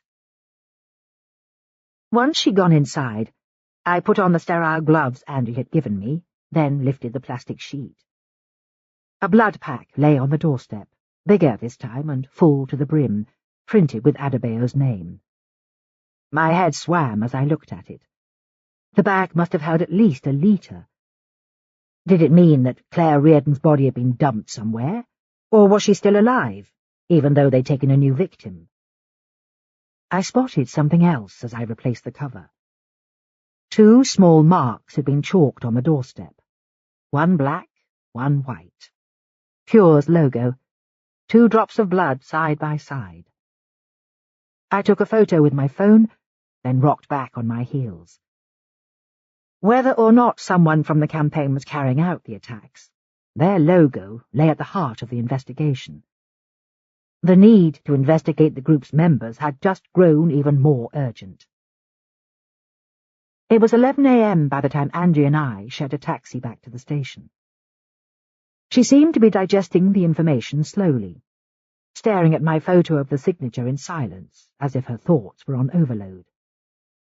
The panic on Gina Adebayo's face kept returning to me as we reached St. Pancras Way. It was an adult version of Mikey's, disbelief combined with full-blown rage. Tanya and Pete Hancock had already joined Burns in the meeting room. The atmosphere was grim, and it didn't take a mind reader to sense that everyone was anxious. The series had escalated from 3 victims to 4, the intervals shortening. "I need all of your updates," Burns said, scanning our faces. "You first, Tanya." "My lot's been looking at John Mendez and Lisa Stewart's cases. The doctors both worked at Bart's Hospital, 5 years apart, but it's possible they knew each other. We've been interviewing colleagues, relatives, friends. Both were well respected in their field. The big frustration is that the NHS can only give records for the past year. We're looking to see if any patients were treated by Stewart, Mendez and Reardon, but so far there are no overlaps. The Ministry for Health is still refusing to hand over details of the tainted blood inquiry, so we don't know if Mendez served on it too." Angie flicked her notebook open. "Professor Adebayo's wife has confirmed that he was on the panel. He was abducted in his black Subaru around midnight last night. A street camera picked it up as he reached the Barbican, then leaving again about 1:15. You can see the outlines of 2 figures in the front seats. We think his abductors changed the plates before joining the main road. Pete's team are looking at his garage to see if they broke in. The blood at the scene hasn't been tested, but they've used a bigger plasma pack this time. His doorway's one hell of a mess." "Have you got a picture?" Burns said, frowning. Angie flicked on the computer on the table and brought up an image of the blood pack, full to bursting. Beside it, 2 small chalk marks were visible. I was still staring at the image when my turn came to speak. "We know that 3 of 4 victims were on the tainted blood inquiry. We need the membership list urgently." "You think they're working their way through it?" Angie's small eyes focused on me, sharp as gimlets. "It seems likely, when all of the killer's actions are linked to blood treatments. Last night there was an unusual degree of premeditation. They extracted pints of Adebayo's blood before returning to the Barbican to splash it across his door. It's the opposite of the normal pattern of quick, sexually motivated abductions. I still think we've got two opposing personalities working together, one weak, one strong, making up for each other's deficits, united by a sense of mission. They've upped the ante since taking Claire. They may be keeping Adebayo alive to torture him too. The pair seem to adapt their methods with each victim, but the signature never changes. Tanya stared at me. Why are they using the Pure logo? The group campaigns for people who received infected blood from NHS treatments back in the 80s. I studied the picture of the blood pack, full of dark red liquid. One of them could be a patient with a grievance. They're taunting us with their knowledge of medical history, and they won't just let Adebayo and Reardon go. They'll hurt them in a way that links to their theme. It's possible they're being held in a location connected to blood history. Mikey's my main concern. His visual recall's extraordinary, so I'm sure he's got buried memories about the abduction. He's agreed to go back to Clapham Common this afternoon, but the visit has to be low-key. Burns stared at me across the table. Do you believe Reardon's still alive? I think so. But it's unusual for a victim to be held captive so long. Either she has vital information, or they're enjoying watching her suffer. She's being treated so differently from the other victims, she may know them. They may even be reluctant to kill her. Everyone round the table looked tense as the meeting progressed. At the end, Burns discussed the next stage. The priority was to keep pressuring Whitehall to disclose the membership of the Tainted Blood Panel. The professional histories of all 4 victims would be checked more thoroughly for connections and claims of medical negligence. More patients would be contacted and interviewed. Pure would be investigated thoroughly too. Wherever they were, the couple in question would have been overjoyed to be causing so much debate. The efforts to find Claire Reardon were doubling. Media interest spinning out of control. If one of the victims died, Burns would be hounded by every tabloid in the land. I stayed at the station to update my profile report. The Deputy Commissioner arrived at lunchtime, wearing a thunderous expression, as if the new abduction was Burns's fault alone. The two were still locked in his office when I fought my way through the press pack. Roger Fenton shot me a sympathetic look from the edge of the crowd, as if he didn't envy me my job. The feeling was mutual. I'd have hated the tedium of waiting for stories to break, prying into people's secrets. It took me several minutes to get past them and breathe clean air again. Mikey looked frail when we set off for Clapham Common that afternoon. In the 12 days since his mum had been taken, he'd deteriorated from an athletic young boy to a pale-cheeked waif. Gurpreet sat on the back seat, keeping his expression neutral, but I knew he had his doubts. My high-risk strategy could be cathartic, or it might plunge the child into a lasting silence. The new abduction had me clutching at straws. Any scrap of information might help track the victims down, even if it meant pushing Mikey faster than the care manual suggested. In the rearview mirror, a squad car followed at a discreet distance. I kept up a stream of chatter to put Mikey at ease. His shoulders were hunched with tension, even though the common must have looked very different from the morning when he went running with his mum. Now it was heaving with human activity. School teams playing football on the sports ground, kids chasing their dogs, new parents pushing buggies. "Are you okay, Mikey? We could do this another day." His eyes were terrified, but his expression was determined. Having come this far, it was clear he didn't want to fail.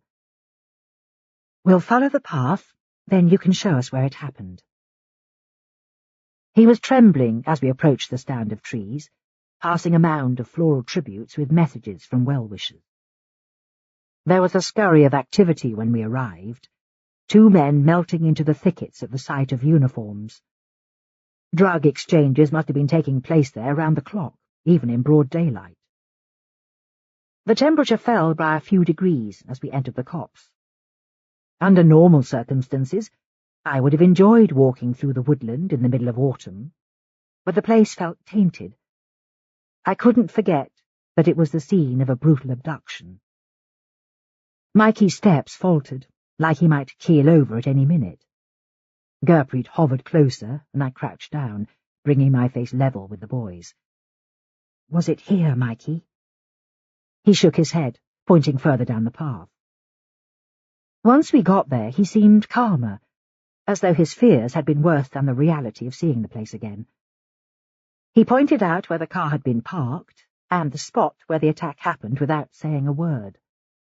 One of the uniforms took photographs, but the area had already been searched with a fine tooth comb. I left Gertrude with the uniforms and led Mikey to a bench. "Let's catch our breath." He let me fold my arm around his shoulders when we sat down. I waited for him to speak, but the strategy failed. After a few minutes, I attempted another question. "Do you know their names, Mikey? If you remember, you'll help us find her. You can tell me, or you can write them down." I pulled a notepad and biro from my pocket, but he sat motionless, eyes blinking rapidly. When his lips opened, no sound emerged. Exhaustion obvious as he tried to speak. I felt torn between my duty of care and the need to find his mother, but it was clear his ordeal needed to end. "You've done brilliantly. Now let's get you home." Reliving the trauma seemed to have drained him as we returned to the car at a slow pace. I glanced over my shoulder as we walked away and spotted a woman in a dark winter coat at the edge of the clearing, near where the flowers had been laid. Our eyes met when she lifted her face. It was Claire Reardon's sister, Eleanor, her raised collar almost obscuring her face. There was a high, whimpering sound, and when I looked down, Mikey was white with panic, eyes riveted to his aunt's face. "It's okay, sweetheart. She can't hurt you." I tightened my grip on his shoulder, but felt him shaking as Eleanor slipped away into the trees. I alerted the uniforms immediately, telling them to find her and take her to the station. Why would she haunt the spot where her sister had been taken was a mystery, but my first concern had to be the boy's welfare. Mikey dissolved into tears as soon as we got indoors.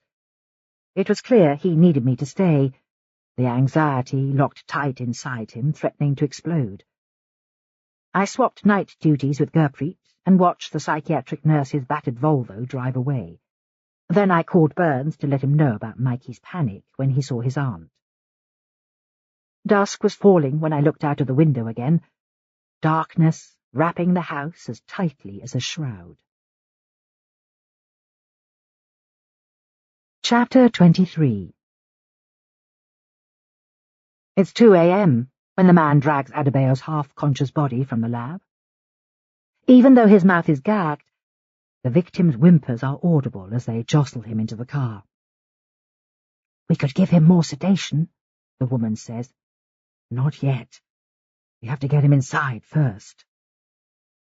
They drive south without talking, the man's heart pounding as he concentrates on the road. The car fills with the soprano's high aria from La Bohème when he turns on the sound system. It eases his tension until he hears the victim sobbing on the back seat. He parks behind a tall building in Southwark. The site is unlit, the man's stomach tightening at the prospect of being caught. It's the outcome he fears most, for the woman, not himself. "Let's get this over with," he mutters. The woman leans over and kisses his mouth. "We're doing the right thing." The man is so tired when he climbs out of the car, he has to wait for his vision to clear before lifting bolt cutters from the boot. It doesn't take long to break the lock.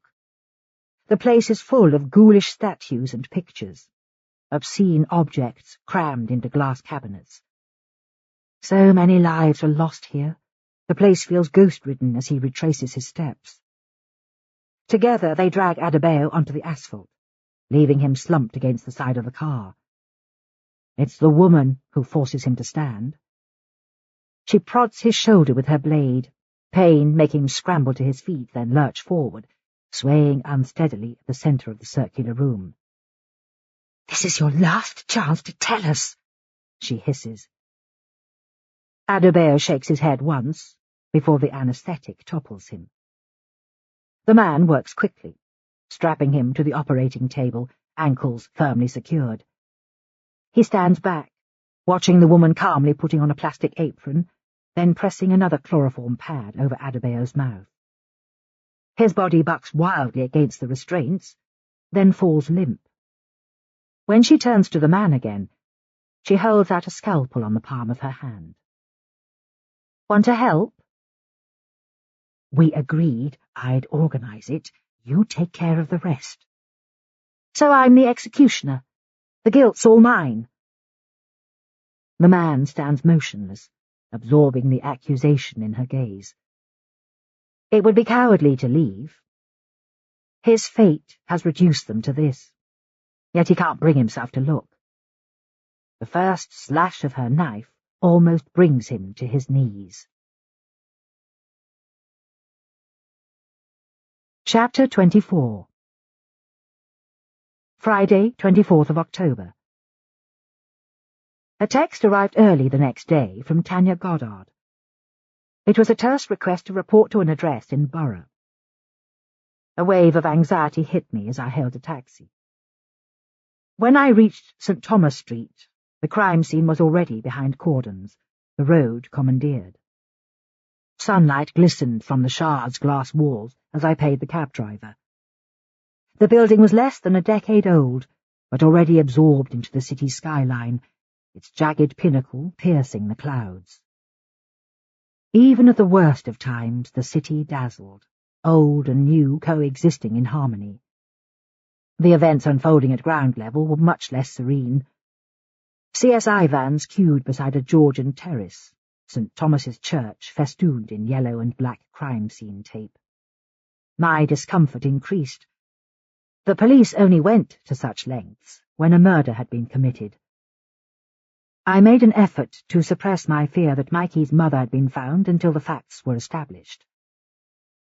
A young WPC instructed me to wait outside the old operating theatre museum. She wore a harassed expression as she checked people through the inner cordon. I belted my coat tight against the cold and studied the museum's facade. It was housed inside a narrow 19th-century church that I'd often admired when I worked at Guy's 2 blocks away.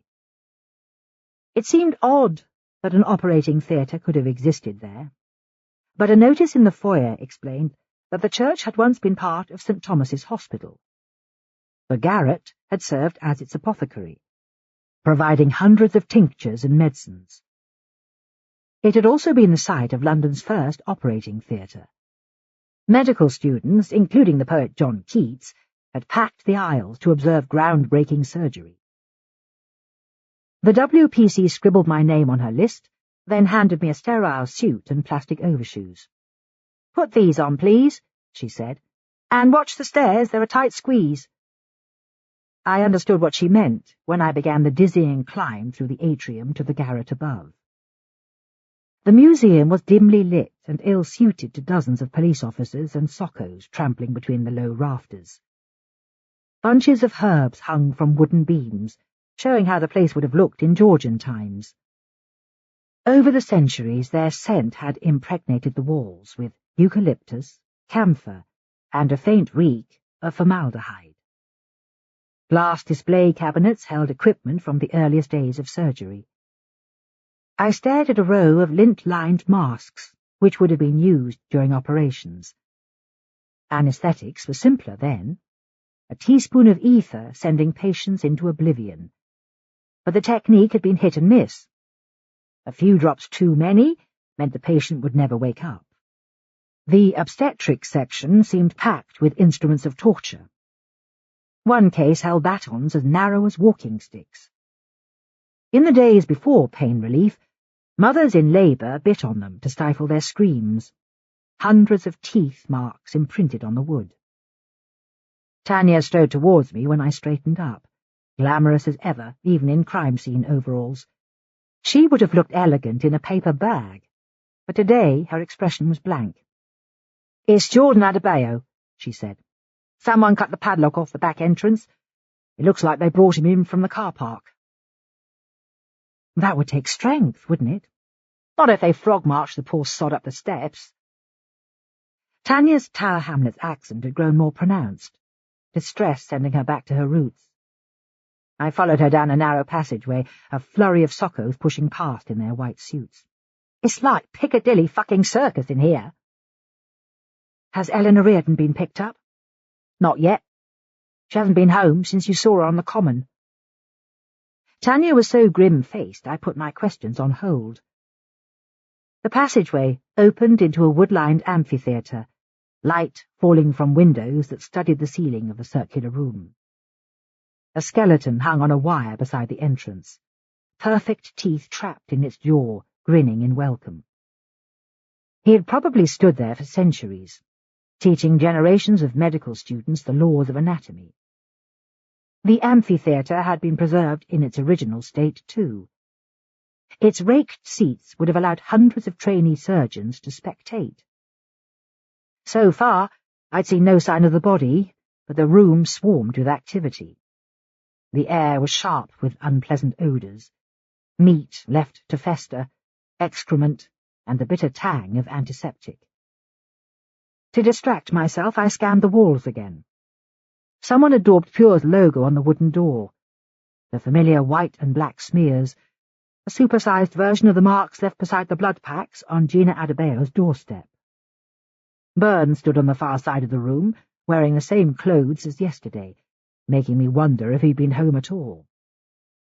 He was deep in conversation with Hancock, a head taller than the officers buzzing round him, as if he was the only adult in the room.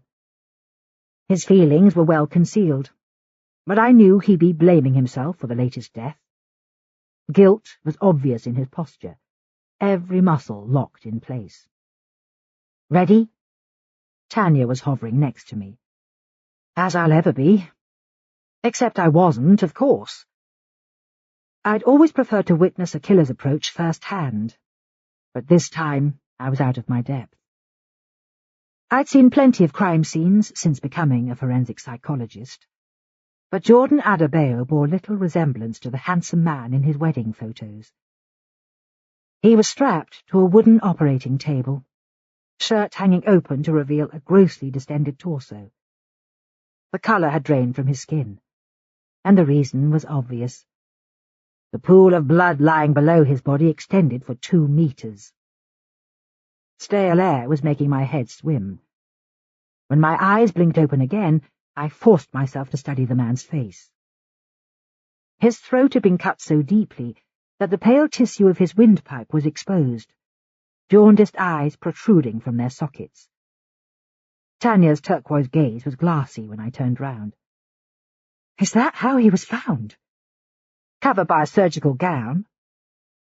She nodded at a row of cotton robes hanging from hooks on the wall. "The curator says it's from here." "He died on the operating table." "The police surgeon said it would have taken seconds, once his jugular was cut."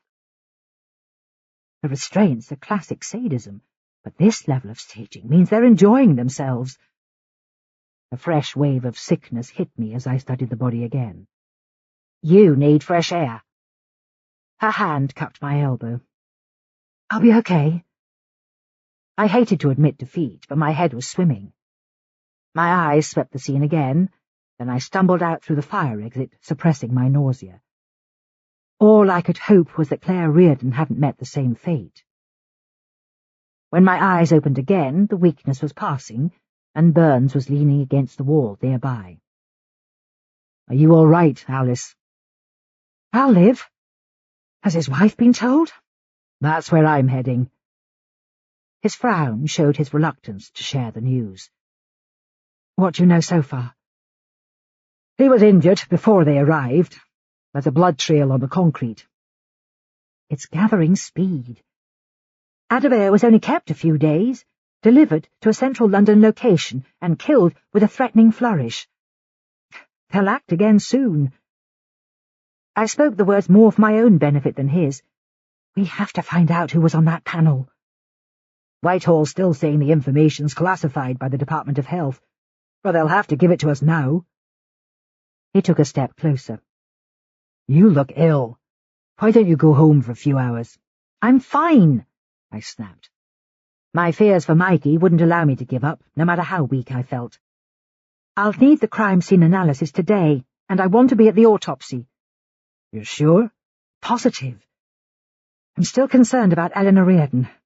Mikey had a panic attack when he saw her on the common yesterday. We're looking for her car. He carried on, studying me. When this is over, we're taking a serious holiday. I attempted a smile. Holidays aren't meant to be serious. He looked so bleak that I wanted to comfort him, but a noise rumbled behind me before I could move. A BBC press van was pulling into the car park. For once, the reputable journalists had beaten a paparazzi. They must have been waiting outside the police station for the first flurry of activity. 2 cameramen climbed out, followed by Roger Fenton, who cast me a cool gaze across the melee of the crime scene. It made me wonder why he'd chosen a job which involved chasing ambulances. Either he had a genuine belief in freedom of information, or a vicarious love of danger. Of all the journalists pursuing the story, he seemed most obsessive, but I pushed my concern aside. If Fenton was involved in any way, why would he have tipped us off about the link to tainted blood? Vern traipsed down the steps to face them with all the enthusiasm of a condemned man. I spent that afternoon working at home, but the scene at the operating theatre kept returning whenever I slowed down. A dozen emails had arrived from my colleagues at the FPU, reminding me that my day job was being neglected. Consultants were begging for funding decisions, increasing my guilt about neglecting my new role. My time with Mikey had knocked everything else aside. But, despite my best efforts, my profile report still wasn't conclusive. Only the hallmarks of 2 distinct personalities remained clear. One was measured and academic, the other daring and vicious enough to take huge risks. If I was correct, they were the perfect double act, compensating for each other's flaws. But I still couldn't fathom why Reardon had been kept alive so long, while Jordan Adebayo had died within hours. Leaving Pure's logo at the murder scene could be a double bluff, or a telling signature. If the link was genuine, the killers were members of a group that was over 1,000 strong. The final possibility was that Eleanor Reardon had a murderous axe to grind. I could understand her rage against her sister turning violent, but why would she attack other blood specialists? I needed to question her boyfriend, the novelist Luke Mann, even though he'd already been interviewed. Eleanor matched the profile for the impulsive emotional side of the partnership. If Mann was involved, I would expect to meet a calm intellectual, capable of objectivity, even if his moral compass was broken. I was still working when my phone rang at 7. It took me a while to realize that the woman's cultured London accent belonged to Emma Selby. I wondered whether she was calling from her office at the Wellcome Institute, its walls lined with books on the history of blood treatments. "I hope it's okay to call out of hours," she said. "Of course, I was working anyway." "Could we meet? I've been thinking about your case." "That would be great." Emma was already at Bertorelli's when I reached Covent Garden, easily the most striking woman in the room. From a distance, she still looked like the flamboyant student who stood out from the crowd at medical school over a decade before. She wore a purple silk shirt with a jade necklace, hair a mass of glossy brown ringlets. A bottle of wine stood on the table beside 2 empty glasses. She was poring over a copy of the British Medical Journal, but abandoned her reading glasses when I arrived. "Sorry to drag you across town." She smiled apologetically. "It's fine, especially if you're sharing that wine."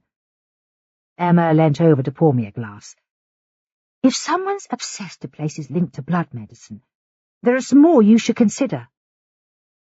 She handed me a list of 9 locations, written in spiky black ink. Most were hospitals or pathology labs, but she'd included the old operating theatre, which made me do a double-take. The discovery of Adebayo's body hadn't been announced yet. Why's the operating theatre significant? She took a sip of wine. Some of the first surgical transfusions happened there, but techniques were hit and miss. The theatre floor was awash with blood at the end of each day. Not a great time to fall ill. I carried on studying the list. This is helpful, thanks. The investigation team will check them out. I needed to get it out of my system. I fret about things otherwise. Me too. I topped up her glass. But now you've passed it on, you can relax. Her smile reappeared. Tell me what you've been up to since med school. There was an intense expression on her face as she listened to an abbreviated version of my transfer to psychology and my passion for forensic work. The mind interested me more than the body. I'm fascinated by the reasons why people break the rules. Your forensic work sounds like my research. We're both peeling back layers to reach the truth. Her analogy was spot on. Investigations often felt like stripping wallpaper until I hit a solid wall of fact. I ended up staying until closing time, splitting the bill with Emma, who turned out to be an interesting companion. We covered a lot of territory: family, career, relationships. She told me that she'd been seeing someone for years, but they had never lived together. Sometimes I wonder why I care about him so much. He can be incredibly difficult. Easy options are normally dull, I said, raising my glass. After we parted company, I felt more upbeat.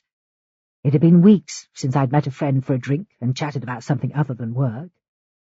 She reminded me of Lola, stylish and bright, with the same restless energy. Her quick wit and intelligence made me hope that we'd meet again, but there was a layer of secrecy under her extrovert manner. Several times during the evening it had been clear that something was preying on her mind. I could tell that she'd needed to escape from herself that evening, for reasons she hadn't revealed. Chapter 25. Saturday, 25th of October. I used the taxi ride to University College Hospital on Saturday morning to prepare myself for what lay ahead. Pedestrians were making slow progress up the Euston Road, taking leisurely strolls towards Bloomsbury and the British Museum. I would have preferred to join them instead of attending Jordan Adebayo's autopsy, but with luck it would explain how he died. Tanya was waiting outside the mortuary at 11 a.m., her smart navy coat slung across her arm. "Linstrop's running late," she said. "Typical despot behaviour. She files a complaint if we're a minute behind, but it's fine to keep us waiting." Don't expect pathologists to be rational. Anyone who chops people up for a living has to be unhinged. She shook her head. "I'm dreading this. At least we're in it together." The mortuary assistant ushered us in before she could reply. Linstrop had reverted to type since my last visit, red-faced and belligerent, voice 1 decibel short of a scream. "Morning, ladies," she said, dragging on fresh surgical gloves. "I see you drew the short straw for weekend duty. Let me remind you of theatre protocol. Backs to the wall, no fainting, questions at the end." The room was full of sharp odours, ammonia, bodily fluids, and a whiff of my own fear. I watched Linstrop circling the operating table.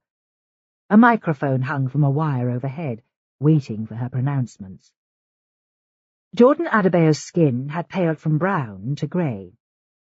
Someone had shown enough sensitivity to close his eyes, so his wife wouldn't have to confront his terrified stare. The suffering he'd experienced in captivity showed in the deep bruises on his arms and face. Linstrop was examining his hands, her voice dropping to a murmur. "Someone's made a mess of you, my friend." She flicked on the microphone and snapped back into professional mode. "Puncture marks consistent with wide needle injections to left and right forearms, chest, neck, and face. Edema and subdermal bleeding to the left wrist." The pathologist examined the man's skin through a looking-glass.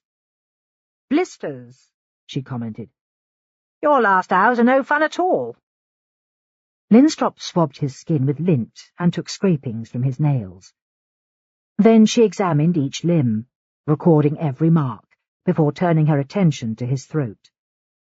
My stomach churned as she dabbled her fingers in the wide gash. After a few seconds, she turned in our direction. The carotid artery's been cut. It's the quickest way to kill someone. The blood loss would have been phenomenal. We can replace up to 40% of our body's supply if we bleed slowly, but he would have died in 2 or 3 minutes. Tanya groaned quietly as I tried to concentrate. Why was Reardon's blood being released over a period of days, while Adebayo had been exsanguinated in moments? I needed all my self-control to keep watching as Linstrop performed a Y-section on the man's chest and removed his major organs one by one. Technical terms flew over my head, but she mentioned ventricular damage, clotting, and arterial obstruction. The pathologist had reached the end of the procedure when she turned to us again. Do either of you want to see something interesting? Not today, thanks, Tanya muttered. Linstrop smiled when I stepped forwards. Nerves of steel, Alice. Good for you. Do you know which organ this is? She held out a wide metal dish. The liver?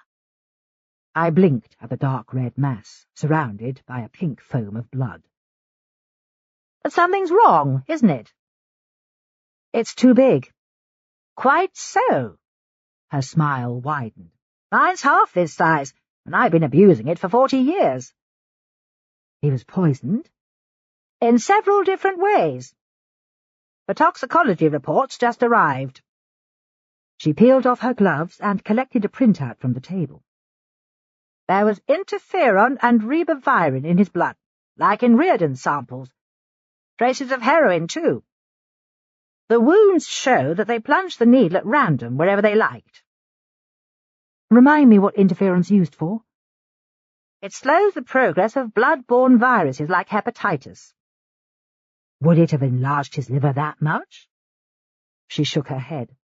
It would have made him nauseous. Something else caused the organ damage. The report shows massive coagulation. He would have died quickly, even without the cut to his throat. Why? Tanya asked. Now the ordeal was ending, she seemed to be recovering.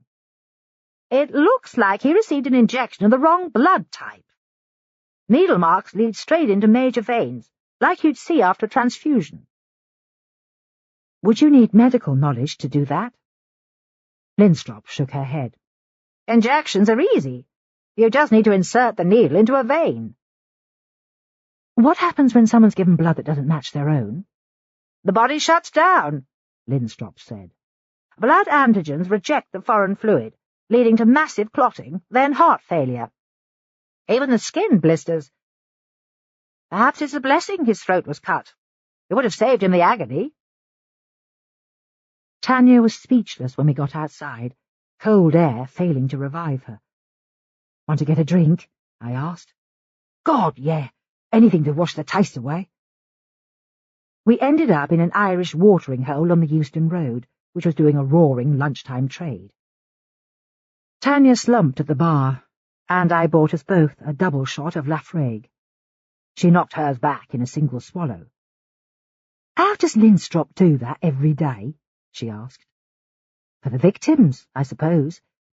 She seems passionate about it. Tanya shook her head. Most of it went over my head. I stared down at my drink. The killers gave Adebayo the strongest opiate you can buy, then a blood transfusion of the wrong type, before his throat was slit. Agony after the ecstasy, she muttered.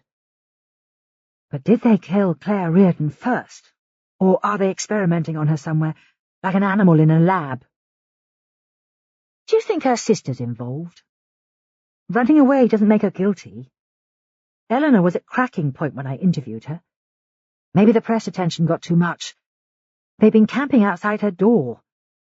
We need to find her, but I can't see why she'd harm the others. Maybe she's been abducted, like her sister, I shook my head. She fled from the site of Claire's abduction, and none of her blood's been found. Their M.O. is to leave a sample as soon as a victim's taken. Looks like Eleanor's boyfriend was at home alone the night Adebayo was taken. Neighbours say the lights were on all evening. No one saw him go out. I'd still like to speak to him. She gave a blank nod. I'll sort it. We spent half an hour debriefing, another shot of whiskey bringing the colour back to Tanya's cheeks. We were about to leave when she spoke again. I heard the news about you and Don, she said. You know we go way back, don't you? 20 years, isn't it? We joined the Met the same year. She studied my face. Don't take this the wrong way, but I wouldn't build your hopes. His kids are everything to him.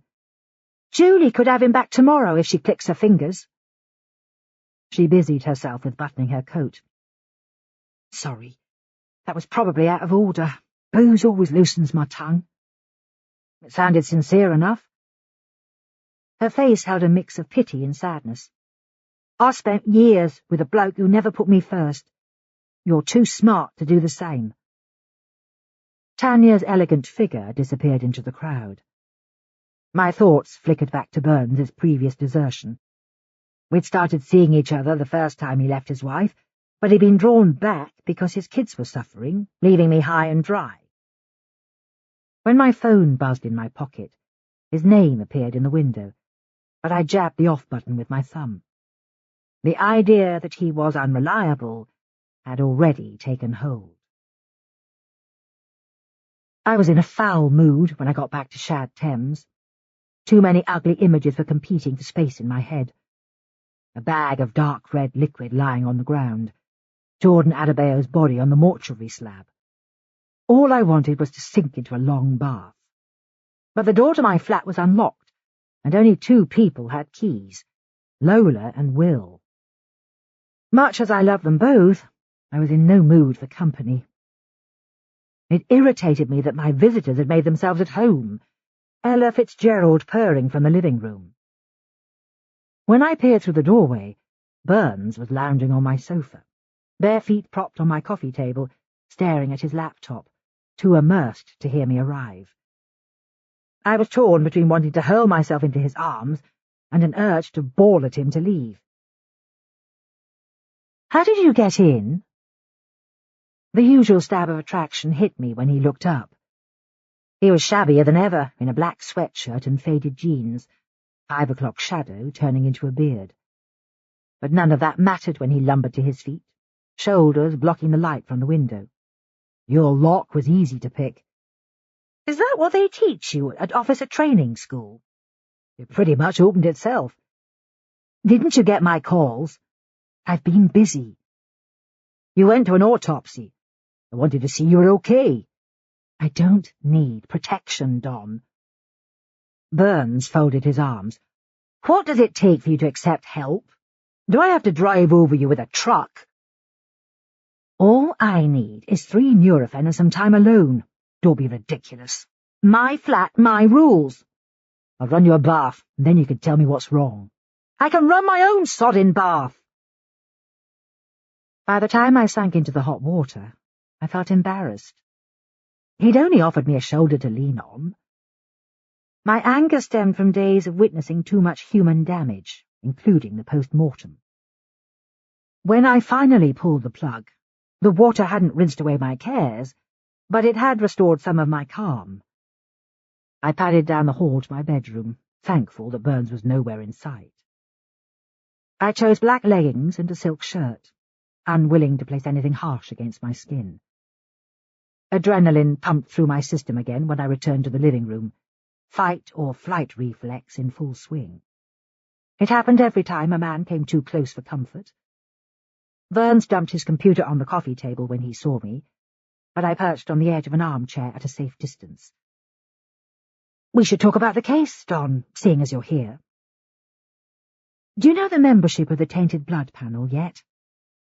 "The Department of Health are stonewalling. They've agreed to talk on Monday." 4 medics are gone, and they won't hand it over?"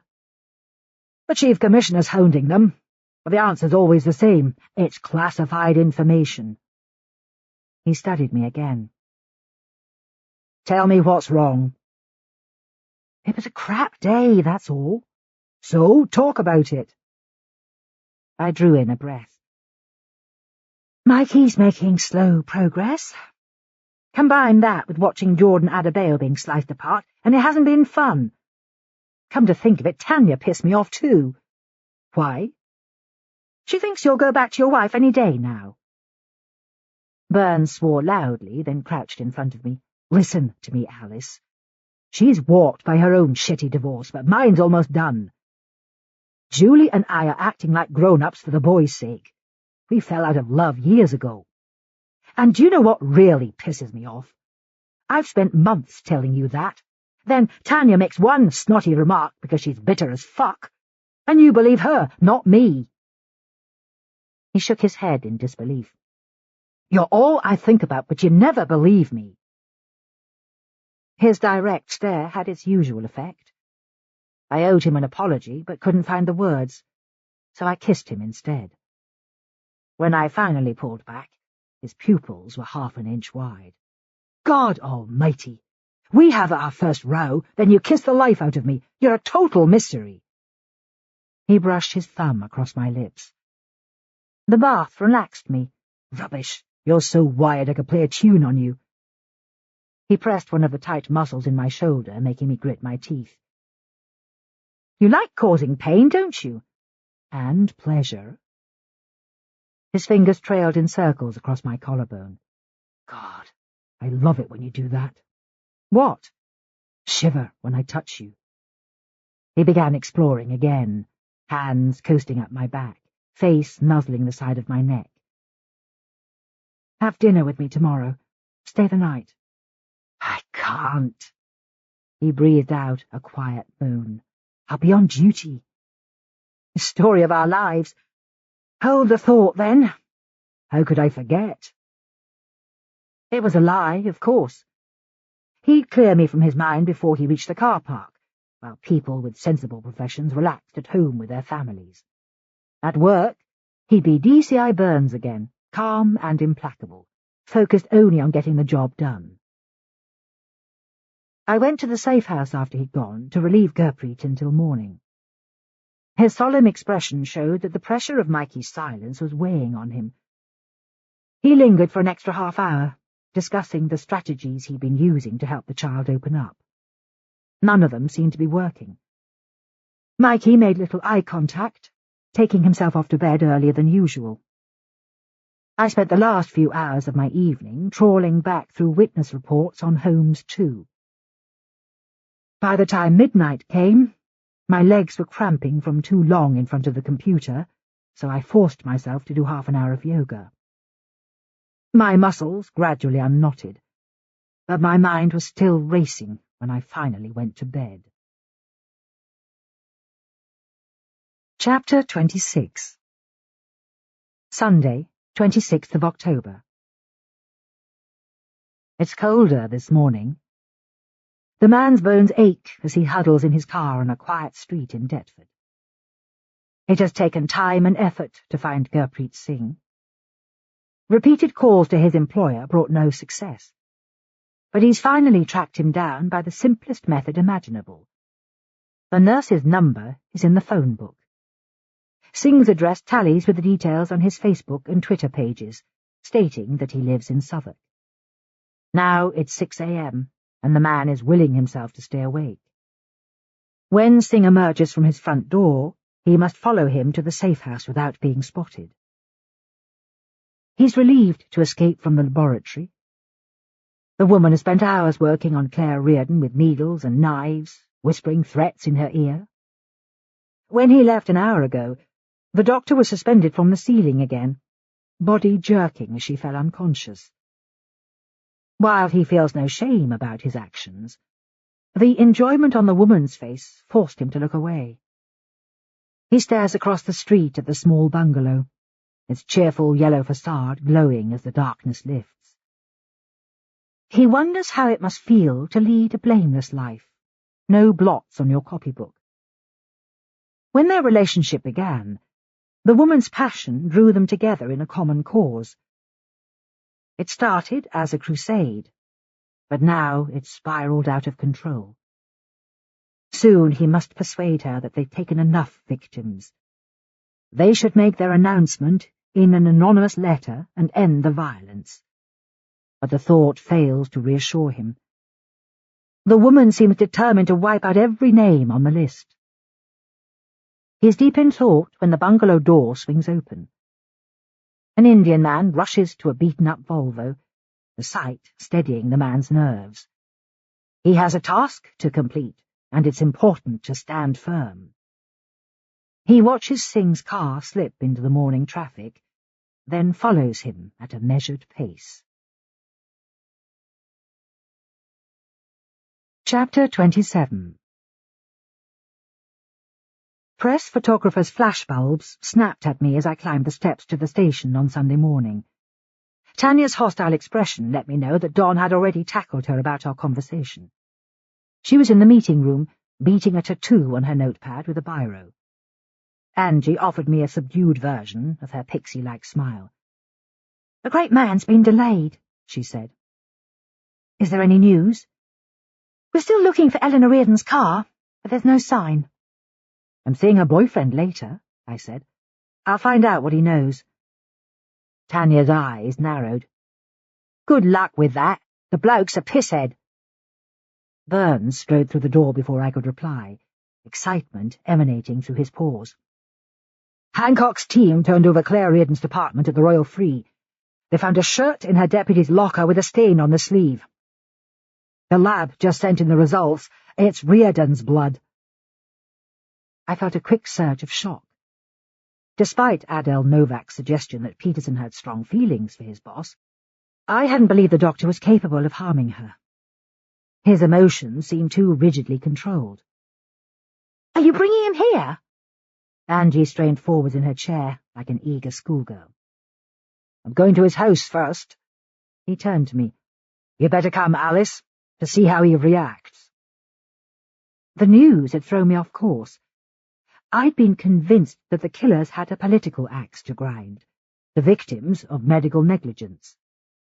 But I remembered the gentle classical music playing in Peterson's consulting room, so at odds with his tense manner. I listened carefully while Angie reported on her team's work at the Barbican. Hundreds of home visits had built a composite picture of the killer's actions. An old man had seen a couple hanging around the garage block just before midnight from the window of his flat, but site security had arrived too late. So far, Adebayo's computers and phone had revealed little, apart from his affection for his wife. Their texts ranged from romantic to pornographic, as if they were still newlyweds. I wondered how Gina Adebayo was dealing with the fact that he would never return from his last night's shift. "The killers are adapting their approach as they gain confidence," I said. "Their styles faster and more sophisticated. The sites they're choosing are important in the history of blood treatments, and using Pure's logo tells us they're getting even for the tainted blood scandal. I think you should check all the group's members and widen the search to everyone who received infected blood in the UK. That could take a while.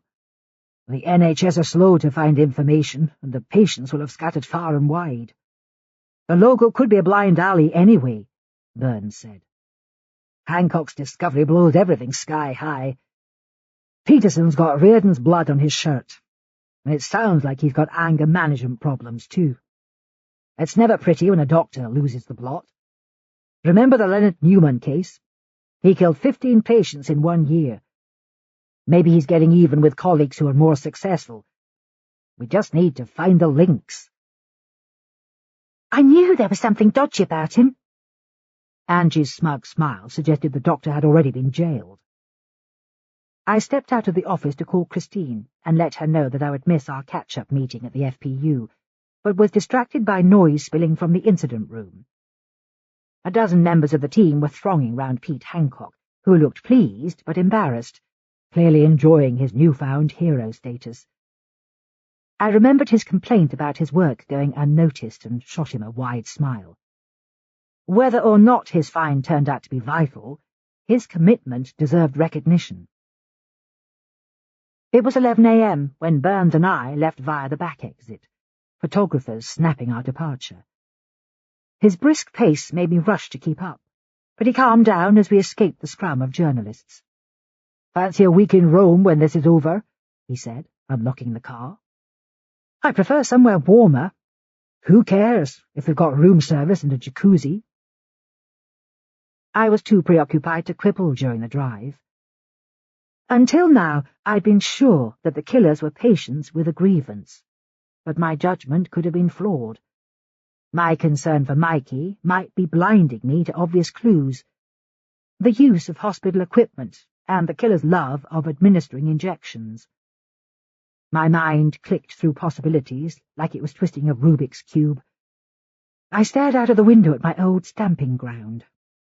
The Maudsley Hospital's facade looked as grand as when I trained there 13 years before. Classic late imperial architecture, the Victorians blowing their cash on lavish building projects. Burns's Audi followed the light traffic up Denmark Hill before swinging left towards Dulwich. I'd always loved the neighbourhood, but couldn't afford to rent there as a student, settling for a rundown flat on a railway siding in Camberwell. It would require serious money to buy one of the gorgeous Regency villas near the Common, covered in wedding cake stucco. Dr. Peterson's house turned out to be a bland 30s semi, 5 minutes from Dulwich Village. The house was painted the same inoffensive cream as its neighbour, guaranteed to go unnoticed. "Let me speak to his wife," I said, as we waited in the porch. "Okay, but I'll give him the news first." Mrs. Peterson was an attractive Asian woman of around 50, with a watchful gaze and shoulder-length black hair pinned back from her face. There was no sign of a smile when she opened the door. "I'll get my husband," she said. "He's doing paperwork." Her absence gave me time to admire her kitchen. The glass worktops glistened as if no one had ever cooked there. Cleanliness and order ruled wherever I looked, from the scrubbed lino to the tea towels folded in an immaculate pile. When I turned round, Dr. Peterson was standing by the table. He looked older than I remembered, skin sallow, as if he was sickening for something. "Please take a seat," he said. "Has Claire been found?" "I'm afraid not." Burns sat opposite him. "Is it okay if Marco stays?" "We need to see you alone, please." "I don't keep secrets from my wife." "Like I said, we'll talk to you separately." Peterson's wife shot us a dark look when she exited the room, clearly furious to be sent away. Burns seemed unmoved, draping his coat over the back of his chair like he planned to stay all day. "How did you meet your wife, Dr. Peterson?" "Why is that relevant?"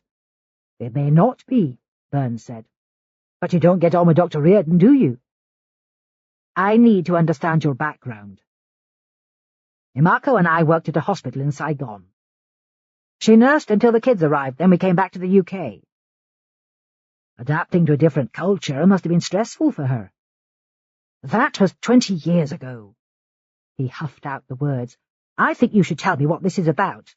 My office has been commandeered." "One of your colleagues thinks you're in love with your boss." His muddy eyes blinked wide. "Claire, that's ridiculous. An item has been found linking you to her abduction. That's impossible. We found a shirt in your locker with her blood on her sleeve. I'm surprised you kept it. Was it a memento?" "It's not connected to her disappearance." Burns folded his arms. "You'd better explain." The doctor's hands clenched in his lap. "Claire phoned me in August, begging me to go round.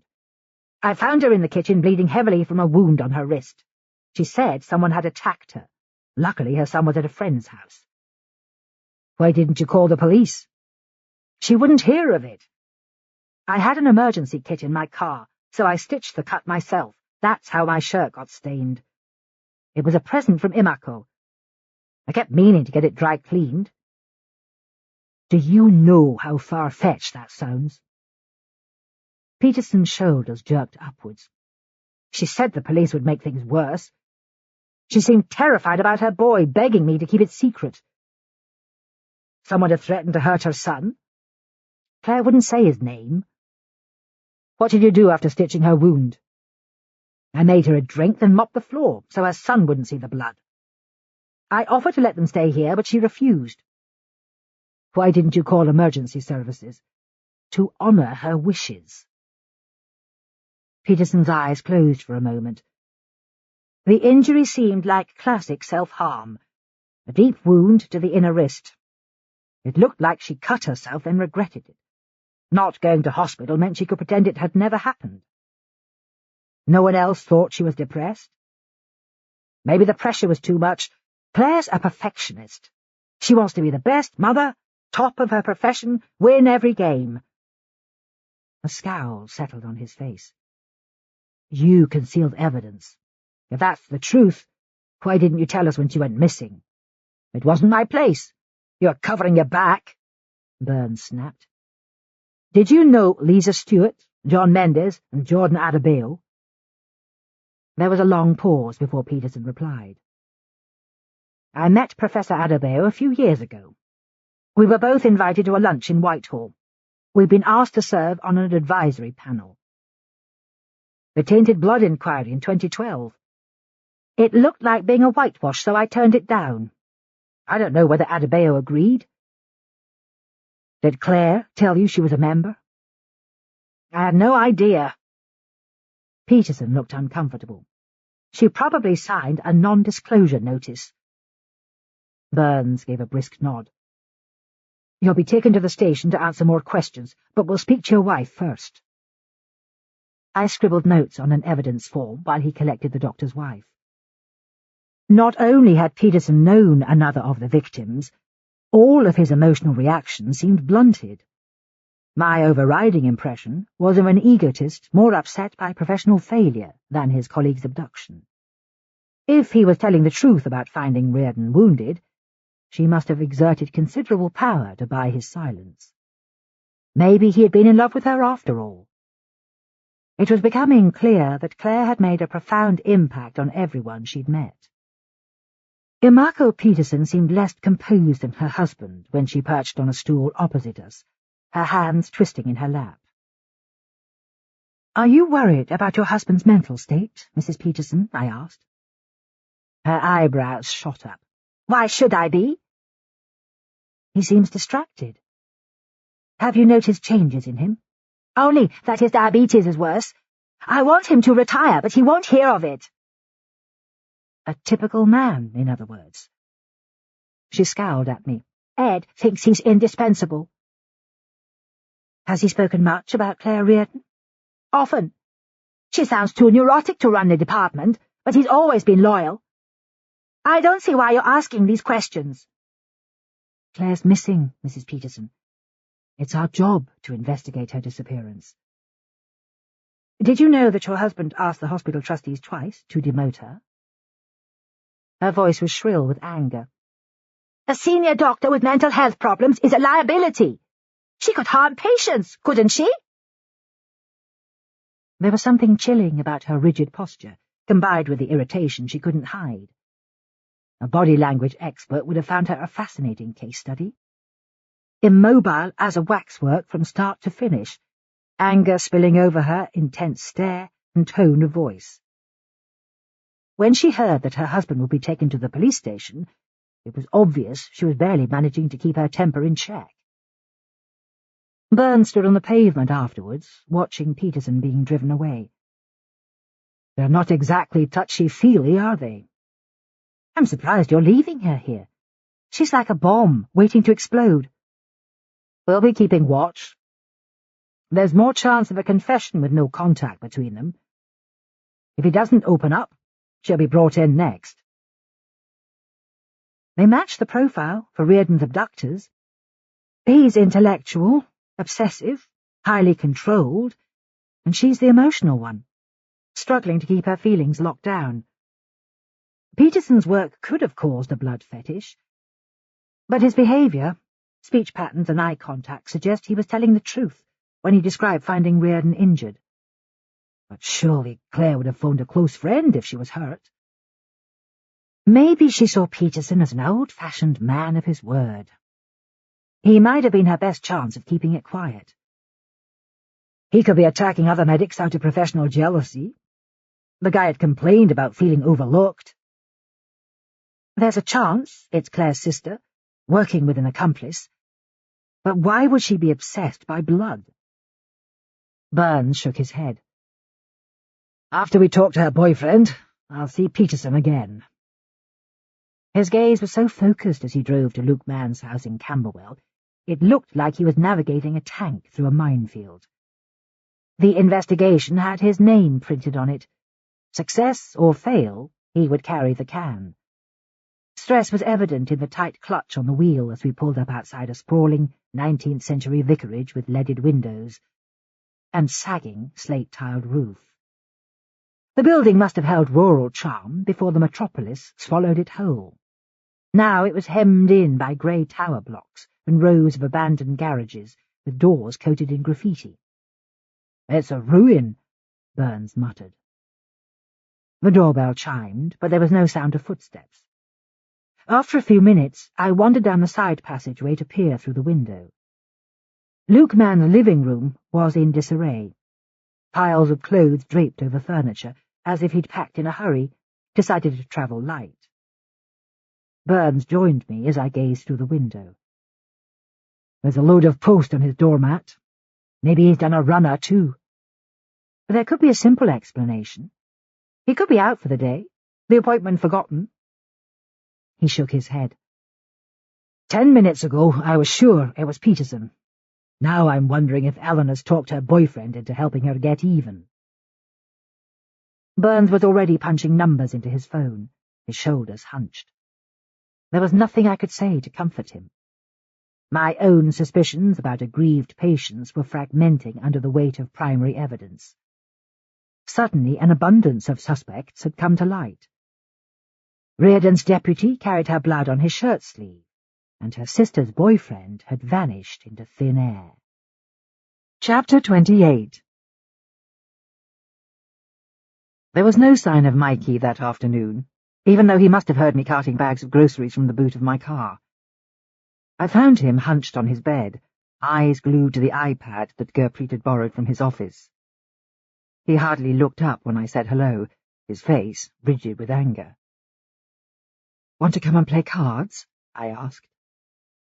He was on his feet before I could move, a cracking noise as the computer bounced from the wall inches above my head, fracturing the plaster. I was too shocked to react as he rushed downstairs, beating his hands on the door's toughened glass. I stood behind him, avoiding his fists. Despite his small frame, a stray punch could still have caused damage. "You should stop now, Mikey. You'll hurt yourself." Gurpreet emerged from the kitchen, but I motioned for him to stay back. The boy's rage was already fading, his flailing movements weaker than before. When I touched his shoulder, he pressed his face against my ribs, tears soaking the fabric of my jumper. I pulled him down beside me until we sat with our backs to the wall, Gurpreet crouching beside us. "Today's been tough, hasn't it, Mikey?" the nurse said quietly. "His school teacher came round.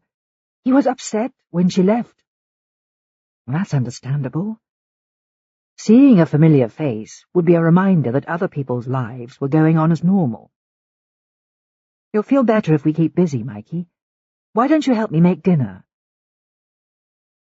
I thought he might choose to sleep off his outburst, but after 5 minutes he struggled to his feet. When we reached the kitchen, he helped me chop vegetables for a curry. His hair stood up in tufts, eyes red from crying. It seemed heroic that he was mucking in, even though he was fraying at the seams. I wanted to hug him, but knew it was essential to let children initiate touch. I showed him how to make a dessert instead, more for the therapeutic value than any hope of him eating it. Some of the tension slipped from his face as he mixed berries with cream and meringue for the Eton mess. "I bet Gurpreet eats most of this tomorrow," I said. I kept my thoughts to myself as we ate. It seemed odd that I was reluctant to meet Burns's sons, yet Mikey's trust felt like the most natural thing in the world. Sooner or later the emotional fallout from the case would have to be analysed, but not until it was resolved. Until then, my priority had to be on the child's welfare. By the time I went upstairs to check on Mikey, he was in bed, eyes bleary with exhaustion. "Feel like reading?" I asked, but he shook his head. "You know Gurpreet and I think you're brilliant, don't you?" He shifted his head on the pillow, ready for sleep. I dropped a kiss on his forehead, leaving the door open by a fraction, so he could see the hall light if he had a bad dream. I picked up the broken iPad on my way back downstairs. There was a crack in the casing, but it might still be repairable. Once I was back in the lounge, I wrote up my reports from that day's interviews. Everyone inside Claire Reardon's circle seemed to be nursing complex feelings. The investigation was zoning in on Eleanor, Luke Mann, and the Petersons. I felt sure the doctor had been telling the truth about stitching her wound to save her the trauma of a hospital visit after an attack at her home. Only the pallor of his skin had made him seem ill at ease during the interview, making me wonder if the stress of Reardon's absence had worsened his health. But the fact that he knew Adebayo because of his connection to the tainted blood inquiry was another cause for concern. His wife's manner interested me too, even though Burns had not chosen to bring her to the station.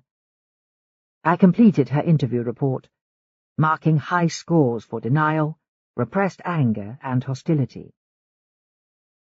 Marco Peterson reminded me of Mary Benson, a prolific serial killer I'd interviewed during the Crossbones case. She'd had the same quality of stillness, like the sea's calm surface, with riptides boiling underneath. I was about to go to bed when my gaze caught on the iPad. It seemed to have survived intact, the motor grinding into life when I hit the start button. The image I saw made my eyes blink wider. Mikey must have used the wireless pen clipped to the device to draw a row of tightly packed houses, cars, and trees scattered along the pavement, a square building that looked like a block of flats. But the feature that made my skin prickle was the dark blue car at the end of the street.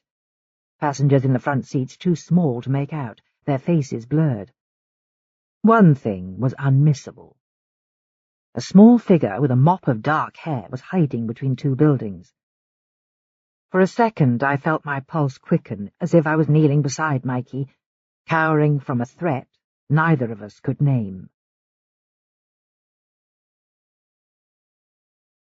Chapter 29. The woman reaches the lab at midnight. The soft rain gives her an excuse to keep her hood raised as she approaches the alleyway.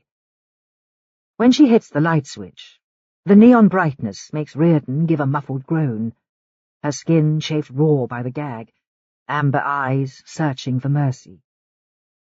The woman forces a straw into her mouth, making her gulp down a protein drink, aware that her victim may be needed alive for many more days. She's too exhausted to goad her as she ties the tourniquet, plunging the needle into Reardon's inner arm, ignoring her raw moan. "Shut up," she mutters. "No one can hear you." Crimson liquid drips slowly into the bag. Maybe it's imaginary, but the fluid looks darker than before, stained by guilt. It makes the woman glad to be wearing surgical gloves, keeping her hands perfectly clean. Once the bag is full, she withdraws the needle. Reardon's eyes roll back as she falls unconscious. "Sleep tight, Claire," the woman whispers. She wraps the blood pack carefully in brown paper. She doesn't care if Reardon's alive or dead as she slips back along the alleyway, then drives to a quiet West London street. She makes her deposit, then glances at the building's facade with a sense of repulsion. None of the scientists who work inside are brave enough to defend their patients. The woman feels calmer when she's back in the driving seat. She doesn't care if she has to act alone from now on. At least the man has discovered where the boy's being held.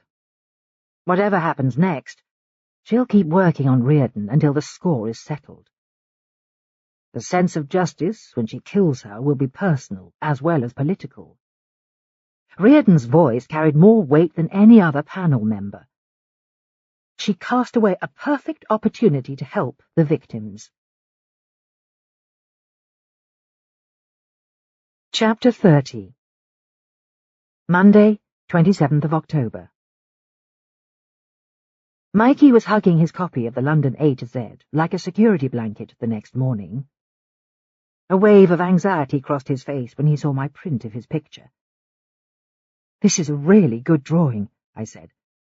"I'm guessing that's the car they took you in, and this is the street where you ran away."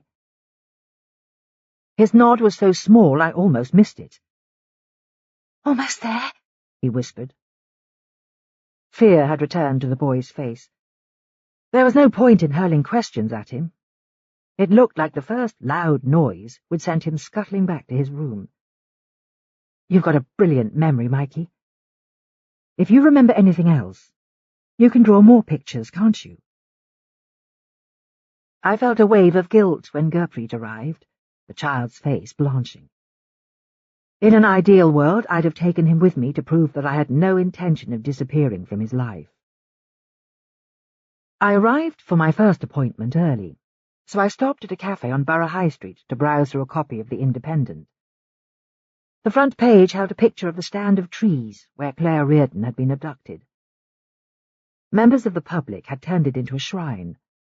Enough cards littered the grass to fill a gift shop, hundreds of bouquets choking in cellophane, messages begging her abductors to set her free.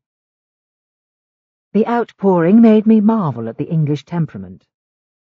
We repressed affection for our families, yet deified strangers. My fear of intimacy seemed to be shared by everyone in the land. It was just after 9 a.m. when Angie and I called on Lisa Stewart's mother. She had been interviewed once already, to try and establish whether her daughter had known any of the other victims, but had been too upset to comment in detail. I wanted to help Angie tease out any facts lurking in her memory, provided we could keep her calm. Mrs. Stewart lived in a narrow house near Borough Market, sandwiched between a pub and a gift shop. The expression on the old woman's face when we arrived was so hopeful, she seemed to be expecting us to say that her daughter had returned safe and sound. She was a plump woman, dressed tidily in a grey skirt and matching twin set, white hair framing her face. She inspected us closely through glasses with thin gold frames. "Have you got any news?" Her hand settled on Angie's arm as we stood in the hall. "I'm afraid not, Mrs. Stewart. Why don't we all sit down for a minute?" It was obvious that her home was her pride and joy. Every surface in her living room glittered with polish. Tasteful, dark wood furniture, nothing out of place.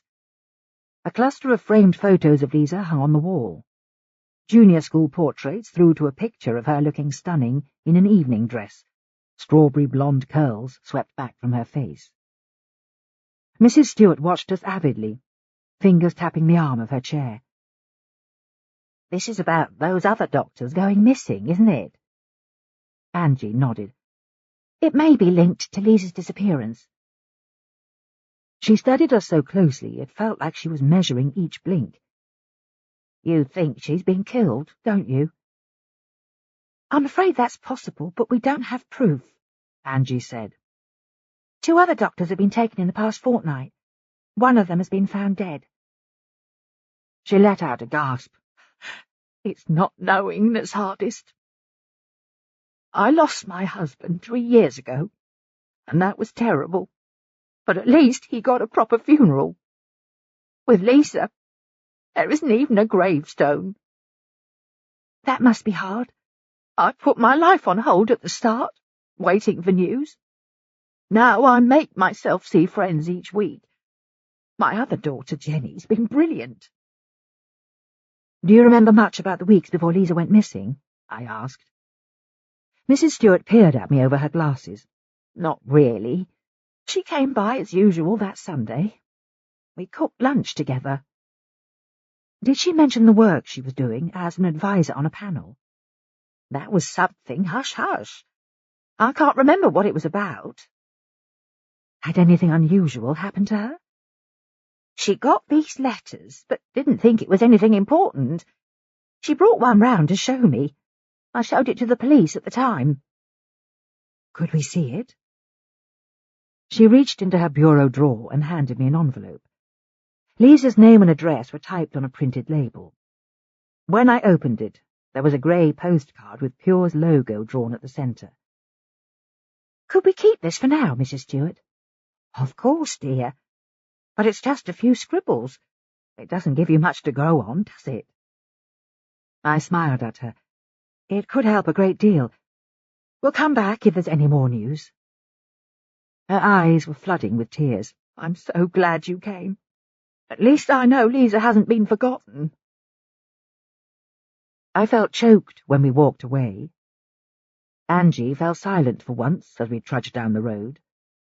The woman had spent 8 months waiting. There would be no closure until she could give her daughter a formal burial. The postcard brought a new dimension to the case.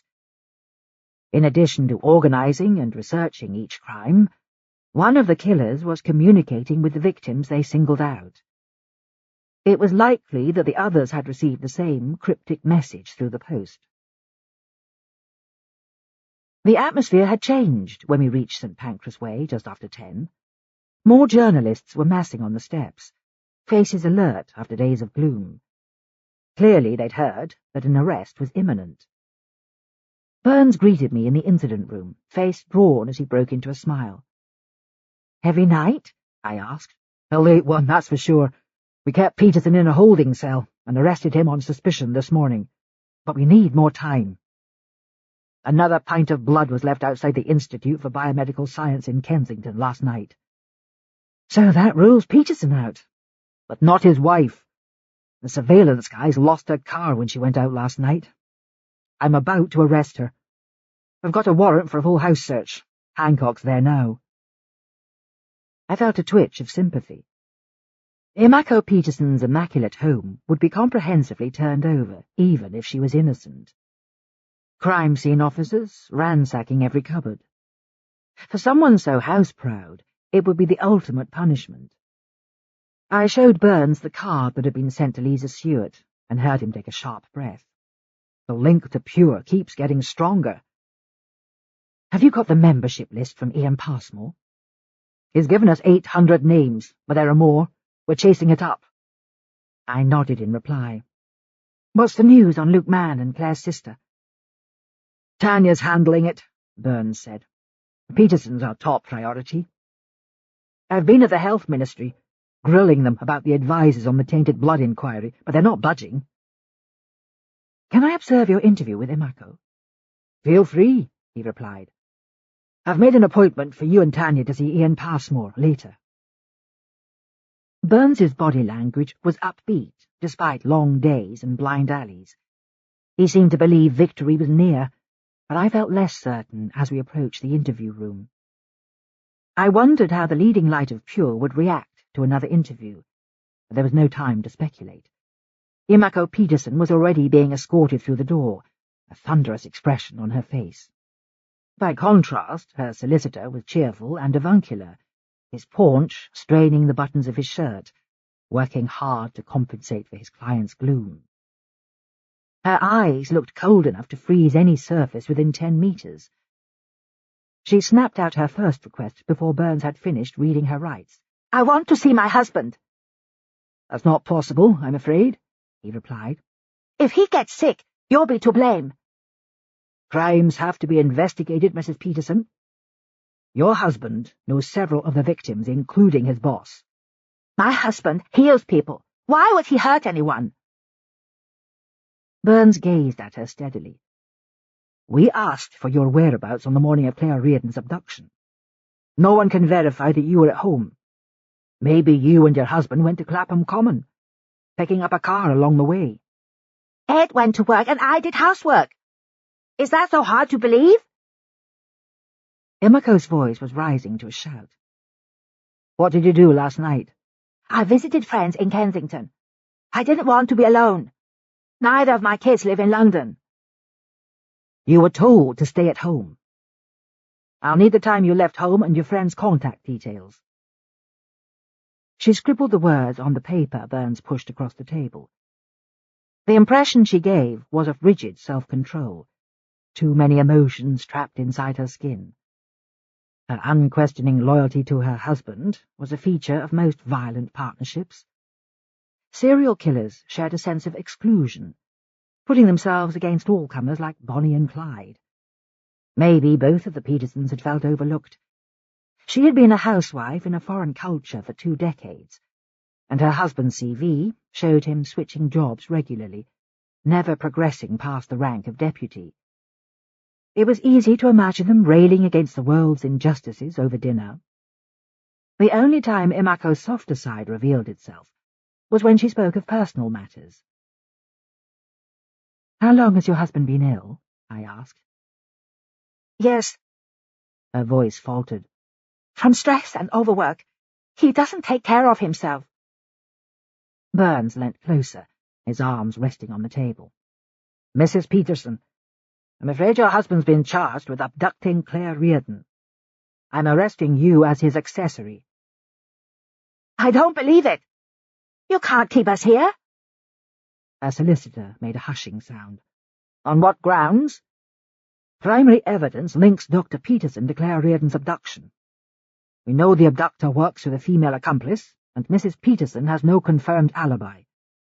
She'll be taken to a holding cell, then questioned again later." Imako gave us an outraged stare. "You'll regret this. I could sue you." "Is there anything else you'd like to say?" "We've done nothing wrong." Her voice was a shrill protest. "Plenty of people must hate Claire Reardon. She's the type to smile at you, then sleep with your husband." "You think they were having an affair?" Burns asked. "Of course not, but I bet she tried." Her voice cooled, as if she'd retreated behind a layer of ice. Burns gave a low whistle after she'd been led away. "She's not crazy about Reardon, is she?" Imako Pearson's outburst fascinated me. When her control had finally ruptured, her true feelings were exposed. Claire Reardon had been a threat.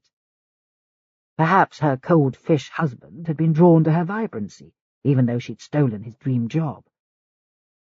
Burns strode away to update his detectives, but I peered out of the window at the red buses hurtling down St. Pancras Way, like blood cells born along the city's arteries. The Petersons' intense feelings towards Claire Reardon could have mutated into violence. But why would they harm Adebayo and the previous victims? Professional jealousy seemed too weak a motive for so much bloodshed. And why would they appropriate Pure's logo? Burns seemed convinced that he'd found his culprits, but too many pieces of the puzzle were missing.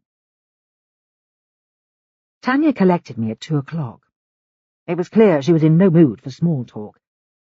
She looked as stylish as ever, in a dark blue suit that must have cost a fortune, but her expression was weary. She donned a pair of sunglasses before we faced the press.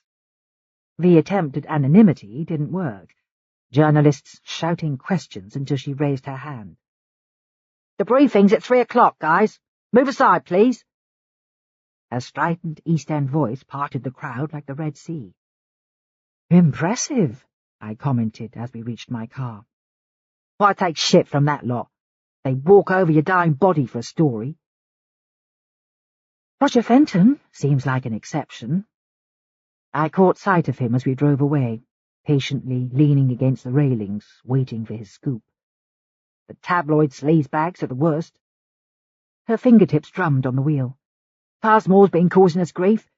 It says on Pure's website they've got over 1,000 members, but he hasn't told us all the names. If he doesn't give us the rest today, he'll be arrested for withholding evidence." "Where does he live?" "Cherry Garden Pier."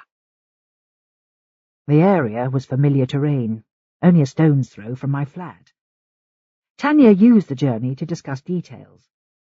I got the sense that she was speaking more for her own benefit than mine, testing different angles and laying her doubts to rest.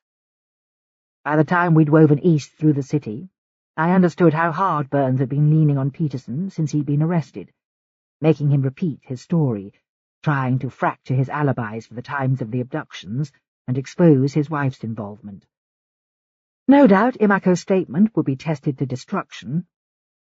So far, there'd been little progress on finding Claire's sister or her elusive boyfriend. Eleanor's car had vanished, and she hadn't been seen at work. Man had left his property in the early hours of the morning carrying only a paper bag. Neighbours had seen bailiffs outside his property and thought that he'd been evading debt collectors. I was still trying to compare Claire's sister and Imako Peterson as potential culprits when the car reached Shad Thames. Ian Passmore's Victorian house was sandwiched between converted warehouses, so near the river it must have been worth a fortune.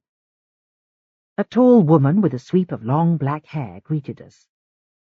It was hard to guess her age, but she could have been anywhere between 40 and 50, strikingly beautiful, with an oval face and smooth olive skin. If I'd had to guess her origins, I'd have said Native American. Her unflinching stance suggested that she'd be a tough opponent in an argument. Slim trousers and a fitted top accentuated her athletic build. A slow smile of welcome lit up her face. "Are you looking for me?" "We've got a meeting with Ian Passmore." She stepped back to admit us. "I'll take you to him. I'm Michelle DeSantis, a volunteer with Pure." I returned her smile. "My name's Alice, and this is Tanya." "It's been a busy morning. We're doing a mail-out today." "Do you often help out?" "Whenever I can." She stopped to push open a door. "Two ladies for you, Ian." I took a sharp intake of breath when we stepped into his living room. Folders and loose papers covered every piece of furniture. Manila files lining the walls, dates scrawled on their spines. Passmore sat at the table, looking like his temper could flare at any minute. His wild grey hair couldn't have been combed in days, elegant clothes dishevelled. He snapped out a terse greeting, but his brusqueness softened when he spoke to his assistant. "Do you mind waiting in the kitchen, Michelle? This won't take long." Passmore didn't turn to us again until she had retreated. Tanya perched on the arm of a chair loaded with box files. "Mr. Passmore, I still need contact details for the rest of Pure's members." "I told you, they're not all online. I keep paper records of every family here." "Print off your full circulation list for me now, please." Passmore scowled. "Contacting them would be an invasion of privacy. Several of them are dying." "You've withheld the names of your sickest members," Tanya asked. "Being interrogated now will be the final straw." While he defended his position against Tanya's questions, my eyes scanned his living room. Whatever money he earned as a fundraiser wasn't being spent on home improvements. The carpet was threadbare, curtains fraying, his mantelpiece the only clear surface. It held two framed photographs. One showed two teenaged boys standing on top of a mountain, wearing jubilant smiles. The other was a graduation photo of a young man in a gown and mortarboard, colours so badly faded that the image looked ghostly. Passmore glowered at us while his printer spat out the remaining names. I gestured at the photographs. "Is that you and your brother on Ben Nevis, Mr. Passmore?" He gave an abrupt nod. "We climbed it decades ago." "And that's his graduation photo?" "His name was Grant. He died the year after it was taken." "I'm sorry," I said quietly. "Are you?" he snapped. "Then why not take your manhunt elsewhere?" Tanya looked up from her notebook. "Pure's logo is connected with some violent crimes, Mr. Passmore. We have to investigate why." "Your killer's got a sick sense of humour. Thousands of people must know our symbol." I nodded at the stacked envelopes to diffuse the tension. "It looks like we disturbed your work. We post out bulletins each month." "I'm sure your members are grateful." I studied him again. "Last time we spoke, you said you tried to find out the membership of the Tainted Blood Panel. Can you explain why?" "It was their job to decide if compensation should be increased. We wanted to petition them, but they refused to tell us. In the end, the government refused to act." Passmore looked so incensed I could almost see the anger pulsing through his skin. We may need to contact you again, Tanya said. It's possible someone from Pure has taken matters into their own hands. That's utter nonsense.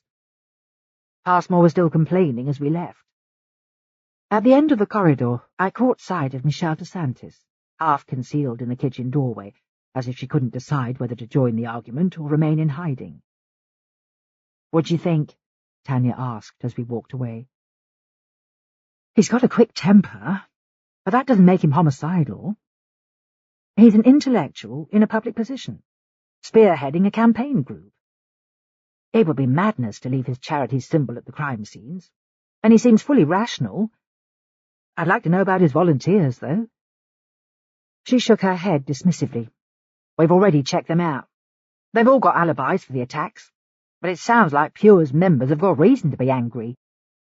Our team will go through the last names with a fine-tooth comb." "Can you send me an encrypted copy?" She gave a distracted nod. I'd worked with Tanya often enough to tell that she suspected Passmore. He came over as a lonely obsessive, his life dominated by a compulsion to protect those who had suffered his brother's fate. "He ticks every box," she said, "but does he hate the medical profession enough to murder people?" "Peterson's not a safe bet?" She shook her head. "All we've got is the blood on his shirt, and there's no sign of him or his wife cracking." Ian Passmore fits the pattern for a serial killer. Stressed, disaffected, hostile. But he's smart enough to know that individual doctors aren't to blame for infected blood hitting the supply chain. It could just be a raging case of unresolved grief. If one of your siblings had died from an NHS treatment, wouldn't you be angry? Anyone would. My team will run more searches on him today. By now we were standing on the river walk, a clipper heading west at high speed, destined for Westminster. "Have you got half an hour?" "Why?" "Well, my flat's nearby. We could have coffee." Tanya came to a standstill. "I love one, but I should get back." "Take a breather, then. Let's watch the river for a few minutes." We leaned against the railing as the water oozed by, pewter grey, 2 shades darker than the sky. "You're not a typical shrink, Alice." "How do you mean?" She gave a tense smile. "Most are arrogant wankers who love the sound of their own voices. A few are decent human beings. Not in my experience." Tanya stared across the river towards Limehouse. "Burns gave me hell after we spoke. He called me a cynical cow and told me to back off." "That was harsh." "He was right." She kept her eyes fixed on the opposite bank. "Did he tell you about him and me?" I tried not to flinch. "Not in so many words. We had a fling at training school. Then he met Julie and we ended up mates." "I guessed as much." She turned to face me. "I'm sorry you caught me on a bad day. The autopsy followed by neat alcohol turned me into a prize bitch." "How come you know all about my love life, but I don't have a clue about yours?" "There isn't one. Steve's put me off men for life." Her bleeper buzzed loudly, expression hardening as she pulled it from her bag. "No rest for the wicked." Tanya left in a hurry, a blur of slender limbs trotting across the pavement to her car. For the second time, she'd left me flailing. It didn't require much intuition to know that she still had feelings for Burns, even though he'd kept their fling quiet. It had been there in the tone of her voice, as well as her body language. I waited until she'd gone before heading for my flat at a rapid march. My system was so overcharged, I needed to release some adrenaline before I blew a fuse. Chapter 31. Tuesday, 28th of October. Lola made me breakfast the next morning. It was a habit we'd adopted since nights out had become a rarity. We were more likely to eat croissants together at 8 a.m. than drink late-night tequila. "God, I miss booze," Lola sighed. "I can't wait till Neve's on solid so we can go clubbing." "Your inner wild child's alive and clicking." "Hell yeah! When Mum took Neve to the park yesterday, I put on Rudimental and danced myself sick." "That's my girl." The image seemed incongruous. While telling me about her need to party, she was breastfeeding my goddaughter. Neve seemed blissfully unaware of her mother's conflict of interests, lying in the crook of her arm, so full of milk she looked ready to pass out. "You and Dunn are coming to Neve's birthday do tomorrow, aren't you? Thanks for the reminder. The case has addled my brain." She narrowed her eyes. "Don't let me down." "I wouldn't dare." "Have you told him how you feel?" "God, you're like a cracked record." She sighed loudly. "Bring him tomorrow. The poor guy needs moral support." "There's more to worry about than my love life." "Such as?" "The boy I'm working with has got under my skin. The other day I found myself Googling adoption procedures in case his mother isn't found." Lola gaped at me. "You won't meet your boyfriend's sons, yet you've fallen for a kid you've known for weeks? I'm all he's got. Burns is turning you soft." He could be right. I found out he had a fling with a colleague, and it stuck in my head, even though it ended years ago. "You're jealous, Al!" She gave a whoop of laughter. "That must be a first." I changed the subject, unwilling to admit she was right. The tension that had been churning in my gut since Tanya made her revelation was still there on my walk back to the car, but my phone rang before my bad mood could worsen. The tense whisper at the end of the line belonged to Denise Thorpe, Claire Reardon's closest friend. "Could you come over, Dr. Quentin? I need your help." Her voice was tight with anxiety. I arranged to call by later that morning. It didn't take long to reach Wandsworth, but I sat in a cafe for an hour, checking Gurpreet's case notes, measuring Mikey's progress. His night terrors were as bad as ever, but he was becoming more interactive. I felt certain he was close to speaking again, although another crisis could shatter his progress. Mikey was still at the forefront of my mind when I reached Denise Thorpe's house. My sympathy rose when I saw that her eyes shone with repressed tears. She was wearing her usual drab assortment of clothes, so anonymous she almost blended into the pale walls of her kitchen. "I wanted to see you while Simon's out." Her words ground to a halt, as if she'd lost her thread. "You've remembered something?" "My husband would call me disloyal. The thing is, Claire's marriage was on the rocks before her husband died. She had affairs, before and after his death. Normally she met the men at conferences or through work." "Do you know their names?" She shook her head. "She's casual about it. But one of them could have got angry, couldn't he? I can't get it out of my mind." The statement echoed Dr. Novak's description of Reardon's behaviour so directly that my concern grew. "You're doing the right thing telling me. The team will try and track down men who attended the same conferences." "She acts like it's a joke, but I'd hate being treated that way." "It sounds as if Claire was chasing happiness, but your life seems much calmer." "Things aren't always easy as they look." Her eyes glistened. "Can I see Mikey soon?" "Not yet, I'm afraid." "Why not?" Her tone suddenly sharpened. "It's cruel that he's so alone."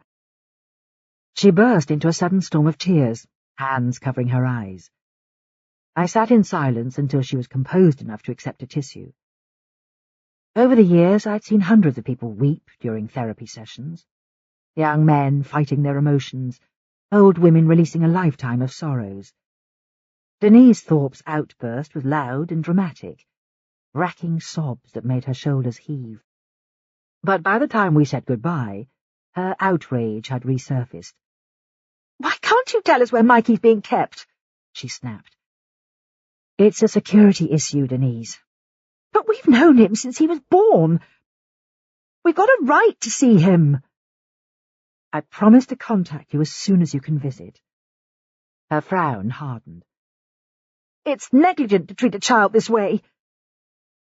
Denise's eyes remained cold with disapproval when I said goodbye, as if I was the source of Mikey's unhappiness. Her husband's car was pulling up outside as I headed for mine. The confrontation had been so unsettling that I was keen to get away, but he headed straight towards me. Thorpe looked smarter than before, in a well-cut suit, his smile widening as he shook my hand. It made me wonder whether he was an effective psychotherapist. To listen to patients fully, his ego would need to accept second place. "I seem destined to miss your visits, Dr. Quentin." "Your wife's upset today, I'm afraid. This business with Claire has affected her terribly. What about you?" I noticed how drawn he looked when I studied him more closely. "It's Denise I'm worried about. If Claire doesn't come home, it'll put her back to square one." "How do you mean?" "She's been battling depression for months. Looking after her mum hasn't helped, but this has come at the worst possible time." Simon Thorpe looked weary as he turned away, as though he was dreading going inside to comfort his wife. I called Angie from my car en route to the FPU to let her know that Claire Reardon might have had multiple short affairs with professional acquaintances before her fling with Sam Travers. But it was Denise Thorpe's state of mind that had triggered my concern. It could be due to anxiety or depression, but she seemed more vulnerable than before. During my visit, she had lapsed from rationalism into fierce criticism, then resentment. Her desire to see Mikey struck me as unnaturally strong. There was no evidence to implicate her in Claire Reardon's abduction, yet I could imagine her going on the attack. The investigation team would be unwilling to look more closely at the Thorpes, even though their alibis were weak for the Stewart and Mendez attacks, because there was nothing to implicate them. The couple claimed to have been at home together on both evenings, their neighbours stating that they were a quiet couple who rarely socialised. There was proof that they had visited Denise's mother at her care home early on the morning of Claire's abduction, both of their names printed in the visitors' book. I spent that afternoon at the FPU riding a wave of guilt, despite doing my best to catch up with voicemail and the notes cramming my in-tray. If the case didn't get resolved soon, I would fall hopelessly behind. I was still frazzled when I keyed in the security code at the safe house that evening, but Mikey's greeting lifted my mood. The boy smelled of lemon soap and childhood when he hugged me, as though he'd been outside in the fresh air instead of stuck indoors. Our evening followed its usual routine. We went to the supermarket, played cards, then cooked together. I allowed silences to open up, but no words emerged. He hummed loudly to himself as he stirred the chicken casserole, simmering in its pan. "Lots of people have been asking about you," I said. "Your mum's friends, Denise and Simon, want to visit soon." Mikey's reaction was intense. His face blanched, but I caught him before he could fall, half carrying him to one of the kitchen chairs. "Take a breath, sweetheart. That's it, nice and deep." I couldn't tell whether his reaction meant that he was desperate to see them or afraid. It had been so extreme he'd almost passed out. His state probably worsened by lack of food. It seemed as though any mention of life before his mother's abduction could throw him into a state of panic.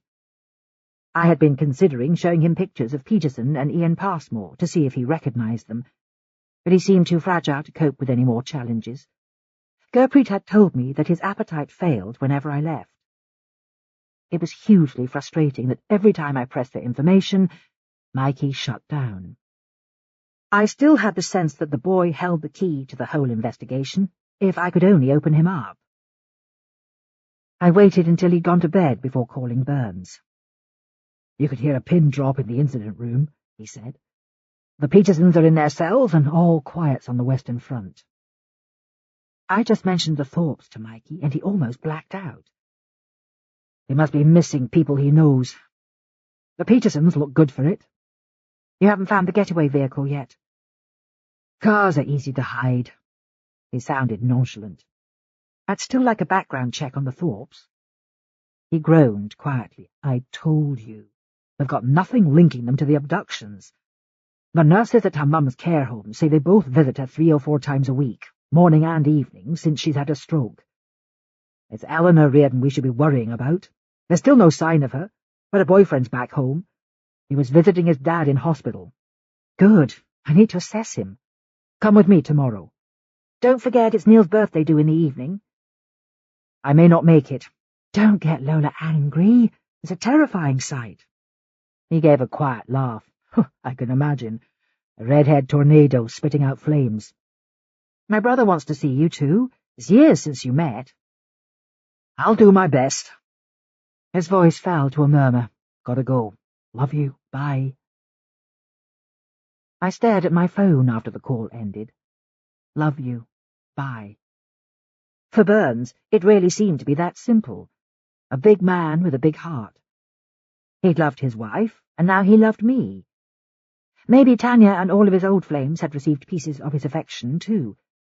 Yet I'd never felt more at sea. I wasn't convinced that the words existed in my vocabulary. I held my phone to my ear and repeated the phrase into a blizzard of white noise. Love you. Bye. The words sounded dry and unconvincing before they'd even passed my lips. Chapter 32. Wednesday, 29th of October.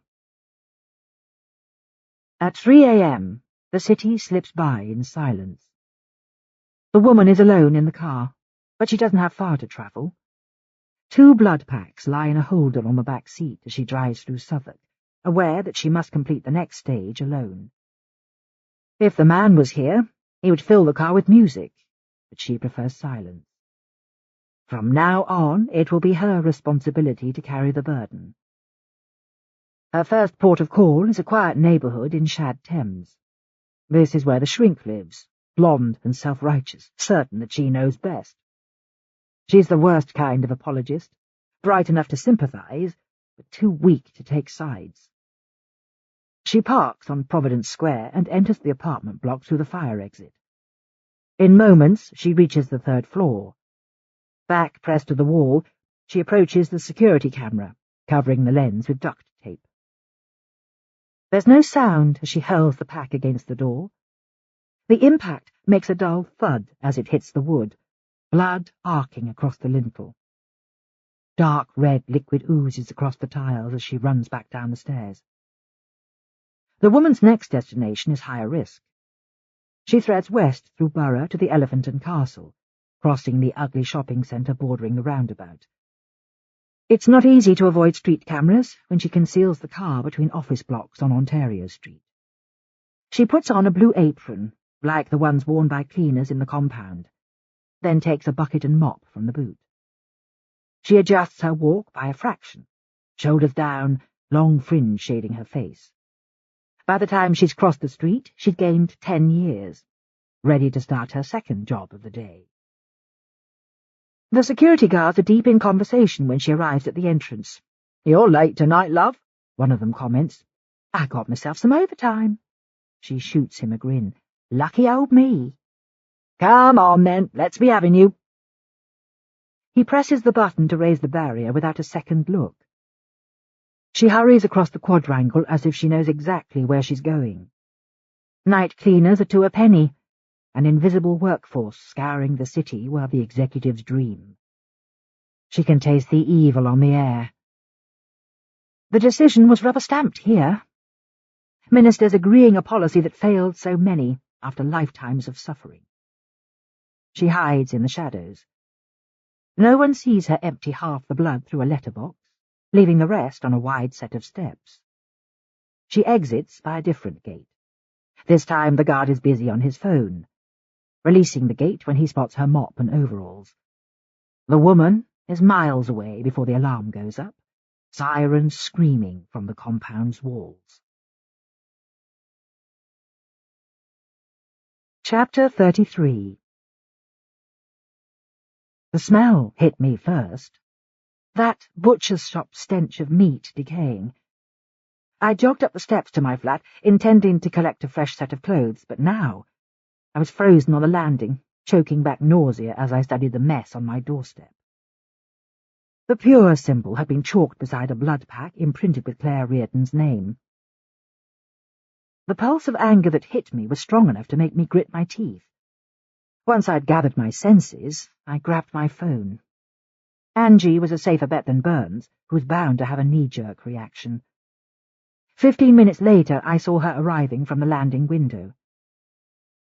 Angie looked pale in the early morning light, grim-faced as she emerged from her car, Pete Hancock in tow.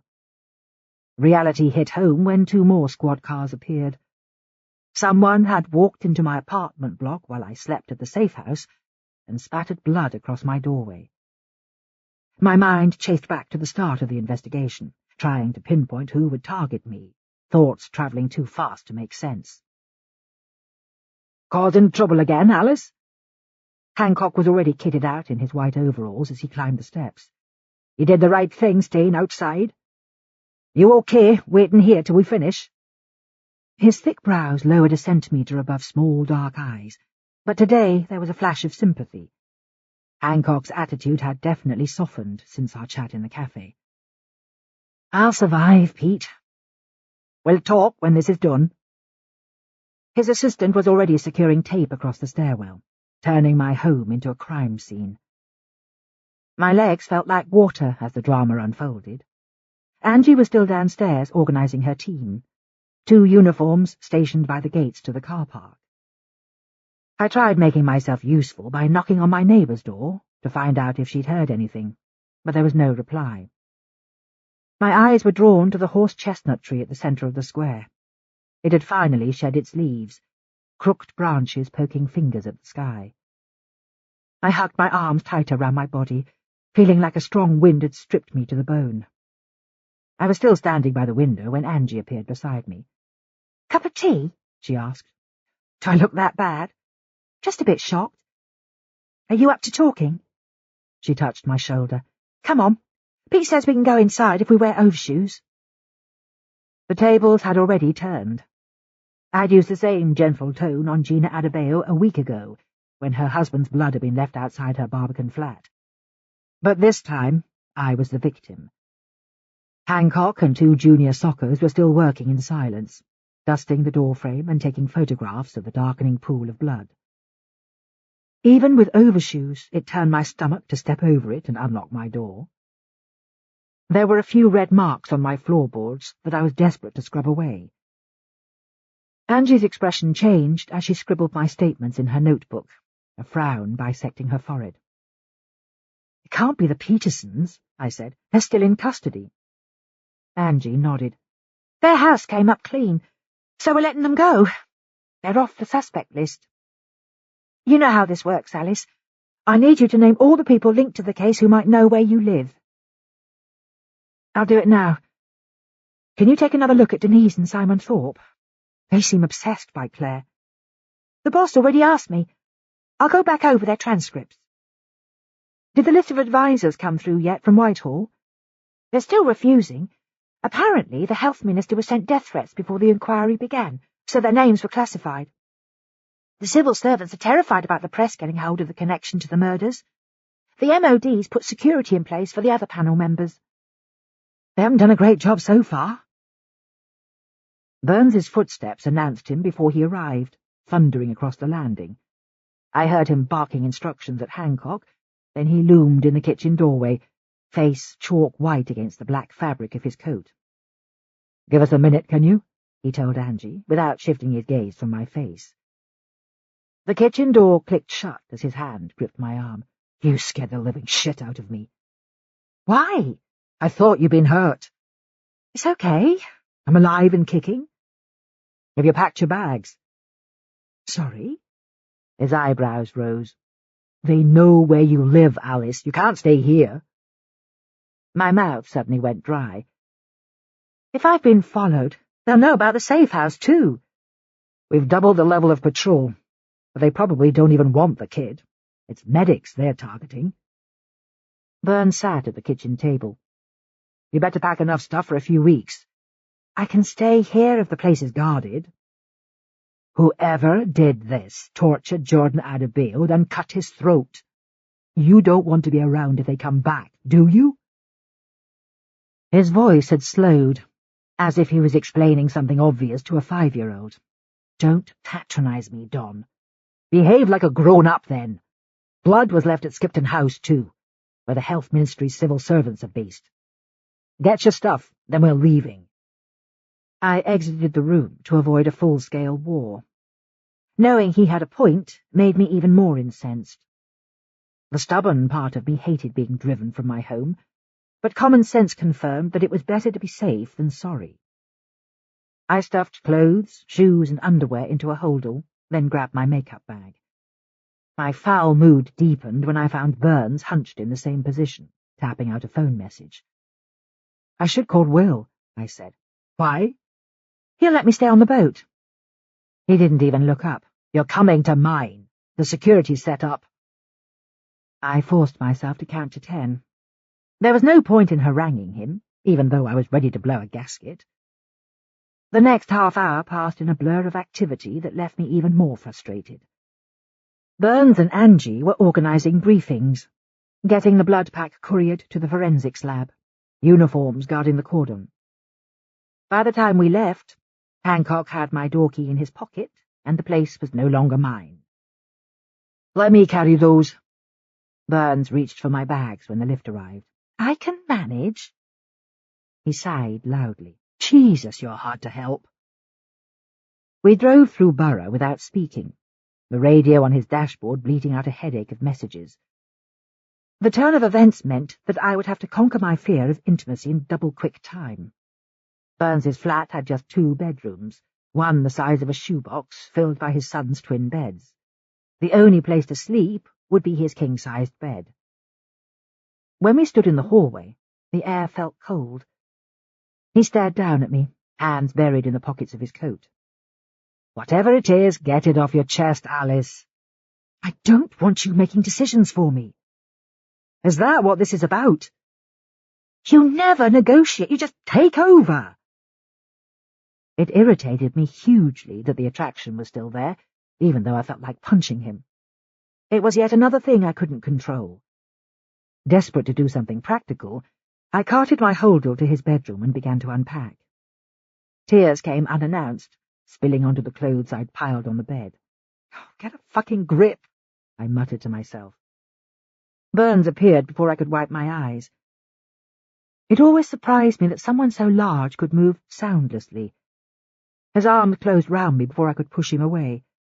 To his credit, he didn't flinch, as if holding a woman while she sobbed was something he did every day. After a few minutes, I was calm enough to listen when he spoke again. "Put your stuff anywhere you like. The guard will be here till I get back." His thumb rubbed across my cheek, wiping it dry. Then he was gone, leaving me to adjust. It occurred to me that I hadn't even thanked him for letting me stay. I helped myself to a bowl of cornflakes and waited for the shock to subside. The rush of sugar helped stop my hand shaking, my mind steadying too. I flipped open my laptop to compile a list of suspects. It was depressingly clear that anyone with enough motivation could have found my address. The article in the Mail had exposed my role at the FPU. They could have waited outside head office and followed me home from St. James's Park. I'd been so preoccupied that I wouldn't have noticed someone trailing me to the underground. I still felt certain that the killers had an intellectual interest in blood transfusion. Some of the people I'd interviewed had close links to Claire Reardon. But why would they target other blood specialists, unless they had a bigger point to prove about the tainted blood inquiry? Despite the ministry's refusal to reveal the members, the killers could somehow have tracked down the names and be working their way through the list. And the sites chosen for the blood deposits were no longer just places with historic relevance to blood medicine. Now they included personal targets, too. Gina Adebayo's husband had been taken, and I was helping to chase the killers down. Blood had been thrown over both our doorsteps. But that took me no closer to finding the culprits. Ed and Imarco Peterson couldn't have deposited the blood because they'd been in police custody, their names removed from the suspect list. Sam and Isabel Travers might have done it, even though their relationship had broken down. They could have personal reasons for hating the NHS doctors they'd interviewed. Sam's failed affair with Claire Reardon triggering a rush of violence. Denise and Simon Thorpe both had medical backgrounds, but Burns was adamant that their alibis stacked up. And then there was Eleanor Reardon, running from the furore ever since I'd spotted her at the scene of her sister's abduction. The last on my list was Ian Passmore, whose righteous anger had become his modus operandi. I scanned the names again. Whoever was carrying out the crimes was calm enough to stroll past security into the Health Ministry's compound, while their partner was capable of unparalleled violence. I kept working until everyone I'd met since the start of the case was included on my list, then sent an encrypted email to Angie. Too edgy to relax, I ran another search into Pure and found a Times article from 2012. Protesters reject tainted blood findings. The first thing that caught my eye was a picture of Ian Passmore being dragged along Downing Street by 2 policemen. His expression was calm but defiant, as though his crusade could last forever. It had seemed too obvious that his campaign logo had been left at the crime scenes, but maybe he'd uncovered the names of the government's advisers, his grief for his brother turning into violence. The article gave a measured account of the government's decision.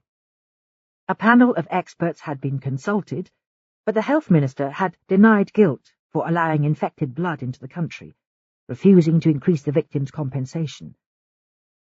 The story explained the situation coolly, but left no doubt that the patients deserved justice. When I scanned the report, the journalist's name jumped at me. Roger Fenton. I felt another pulse of concern. The journalist had shown a fascination with the case from the start, hanging around the station, quizzing me for information, and arriving first at the scene when Jordan Adebayo's body was found. But he was only doing his job as an investigative journalist, and it sounded like his injury had put him out of action at the time of the initial attack in January. I scribbled a reminder to contact him again. My mind still balked at the idea that I was in personal danger, even though I'd seen the evidence lying in a dark red pool outside my door. By 4 o'clock, I was exhausted enough to flake out on Burns's sofa. I read a paragraph of his book on Jackson Pollock, then fell asleep. It was dark when I woke up, streetlights spilling through the windows. Lola had sent a terse message reminding me that Neil's birthday party would start at 9. I forced myself onto my feet. Even in a crisis, her temper was best avoided. It blew through her like a whirlwind, uprooting everything in its path. Burns arrived while I was zipping myself into a dark red dress that looked demure from the front, but low enough at the back to expose most of my vertebrae. He stood in the hallway while I put on silver-hooped earrings, with a stunned expression on his face. "This is how you face a death threat? Dress up and hit the town?" I studied him over my shoulder. "It beats moping indoors. Don't you believe in staying safe? You're coming too. I'll have a personal bodyguard." "Can't we stay here?" He skimmed his index finger down my back. "You look amazing." It crossed my mind to call and make an excuse, but the repercussions would have been endless. It took all my powers of persuasion to drag him into the taxi. "Is there any news?" I asked, as his hand closed over mine. "The blood at your flat's definitely Reardon's. The exit doors in your block weren't even locked." Burns shot me a look of disgust, as if the security lapse was my fault alone. Lola's flat was crammed with actors determined to enjoy themselves, which suited me fine. For a few hours I needed to forget that my home had been targeted. By 11 p.m. the party was in full swing, the room so packed that I lost sight of Burns.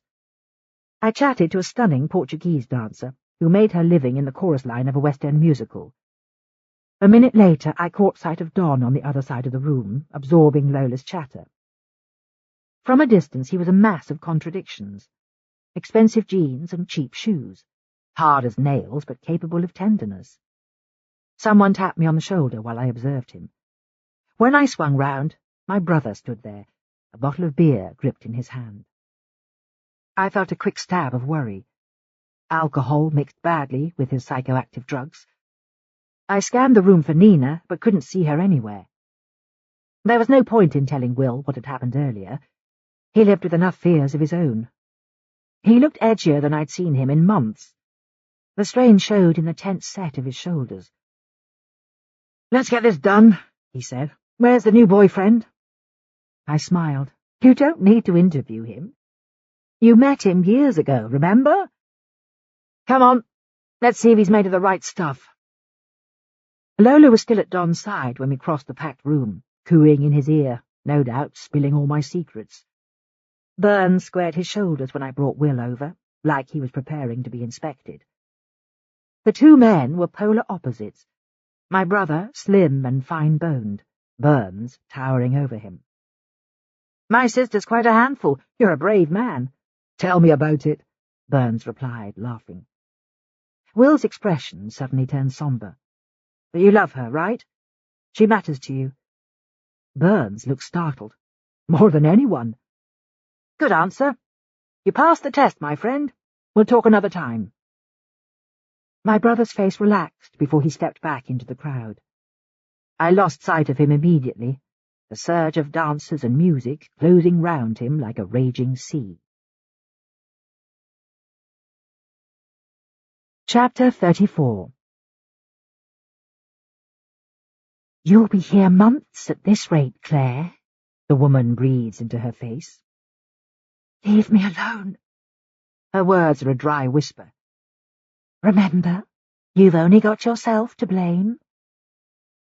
The needle pierces Reardon's shoulder, her arms jerking sharply as she submits to the pain.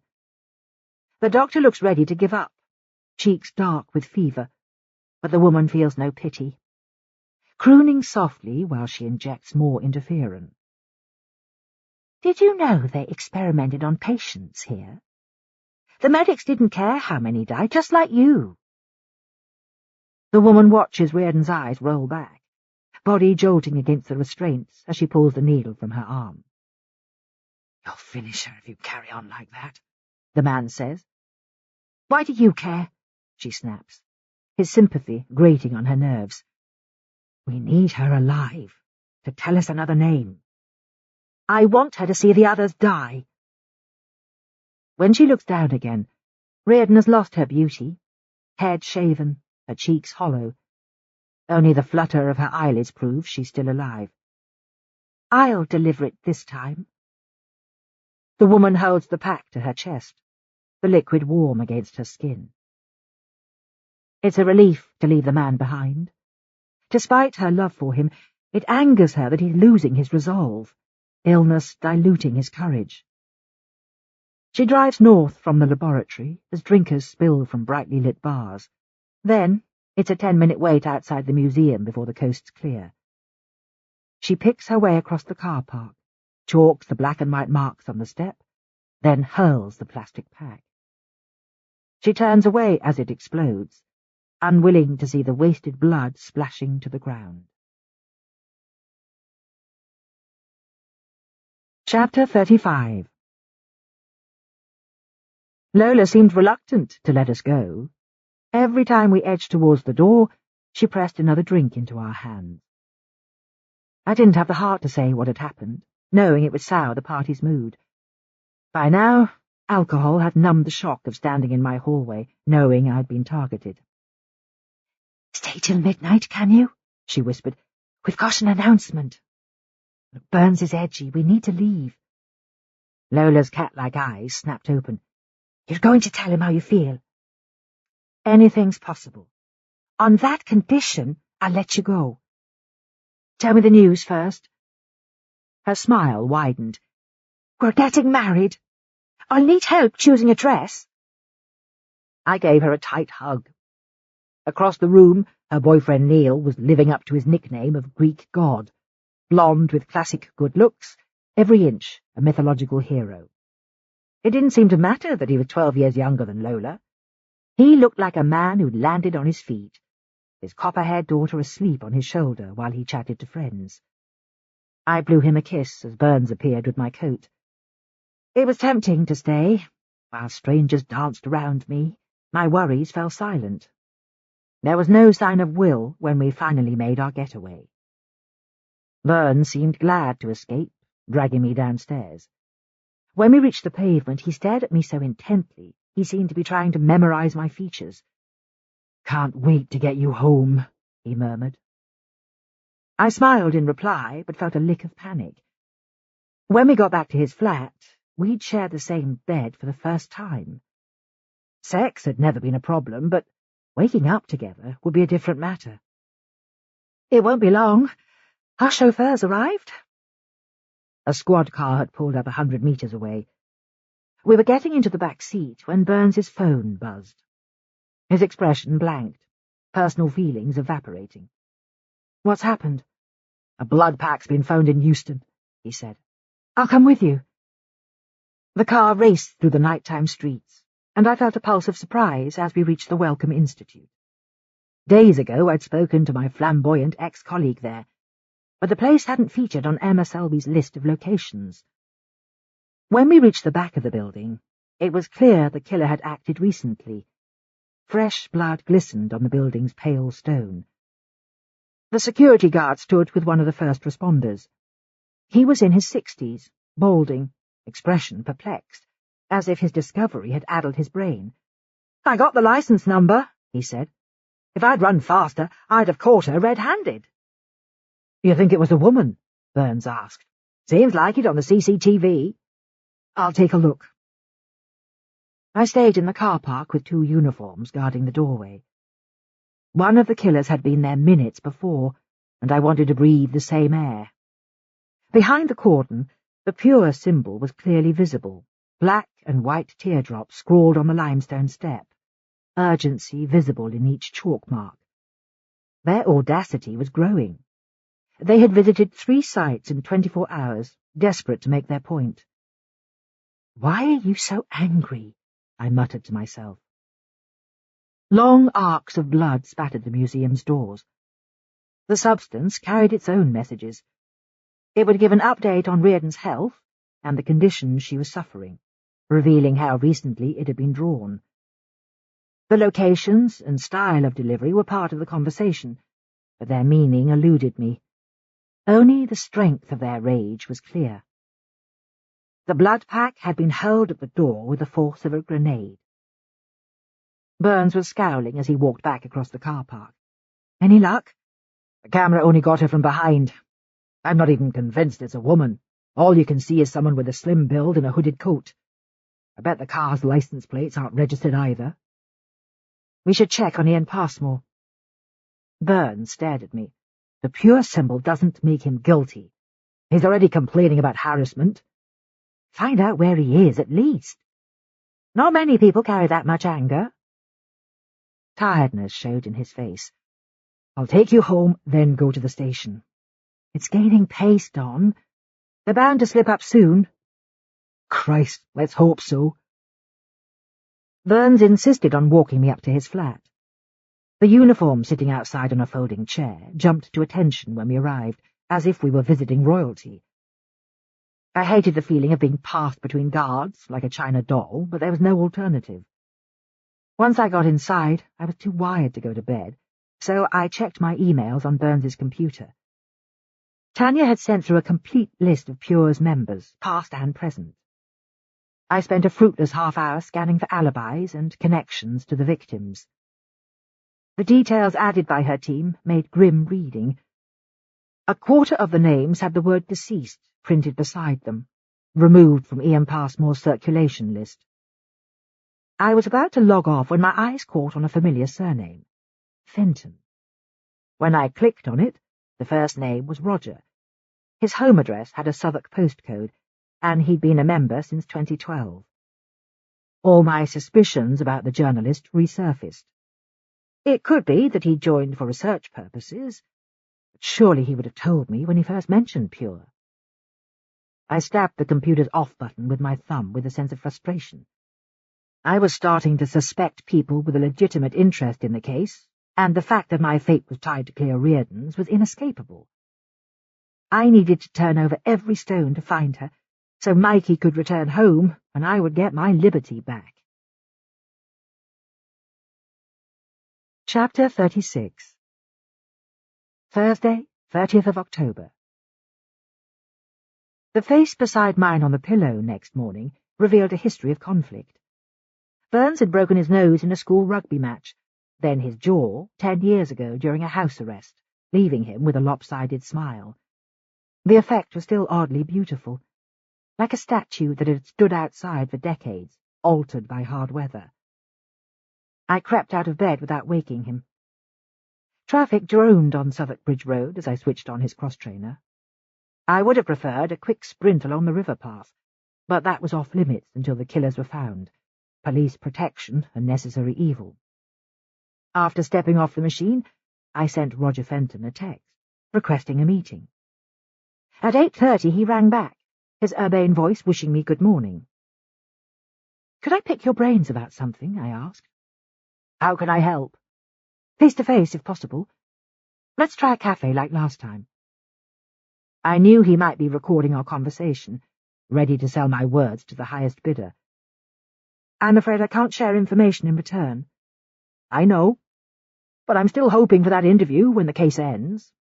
"Where do you live?" "Southwark." "Let's meet at Elliott's, 1 o'clock. It interested me that Fenton would drop everything at such short notice. In my experience, journalists were rarely so biddable. Burns appeared in the doorway as I put down the phone, wearing nothing but a pair of boxer shorts and an ominous expression. "You can't just disappear, Alice." "I'm an early riser. Come back to bed, for Christ's sake." "Aren't we seeing Luke Mann?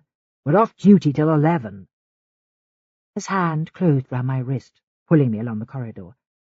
"I've been exercising. I need a shower." "I don't care." My shoulders thumped against the wall when he leant down to kiss me. Desire mixed with panic, threatening to cancel each other out.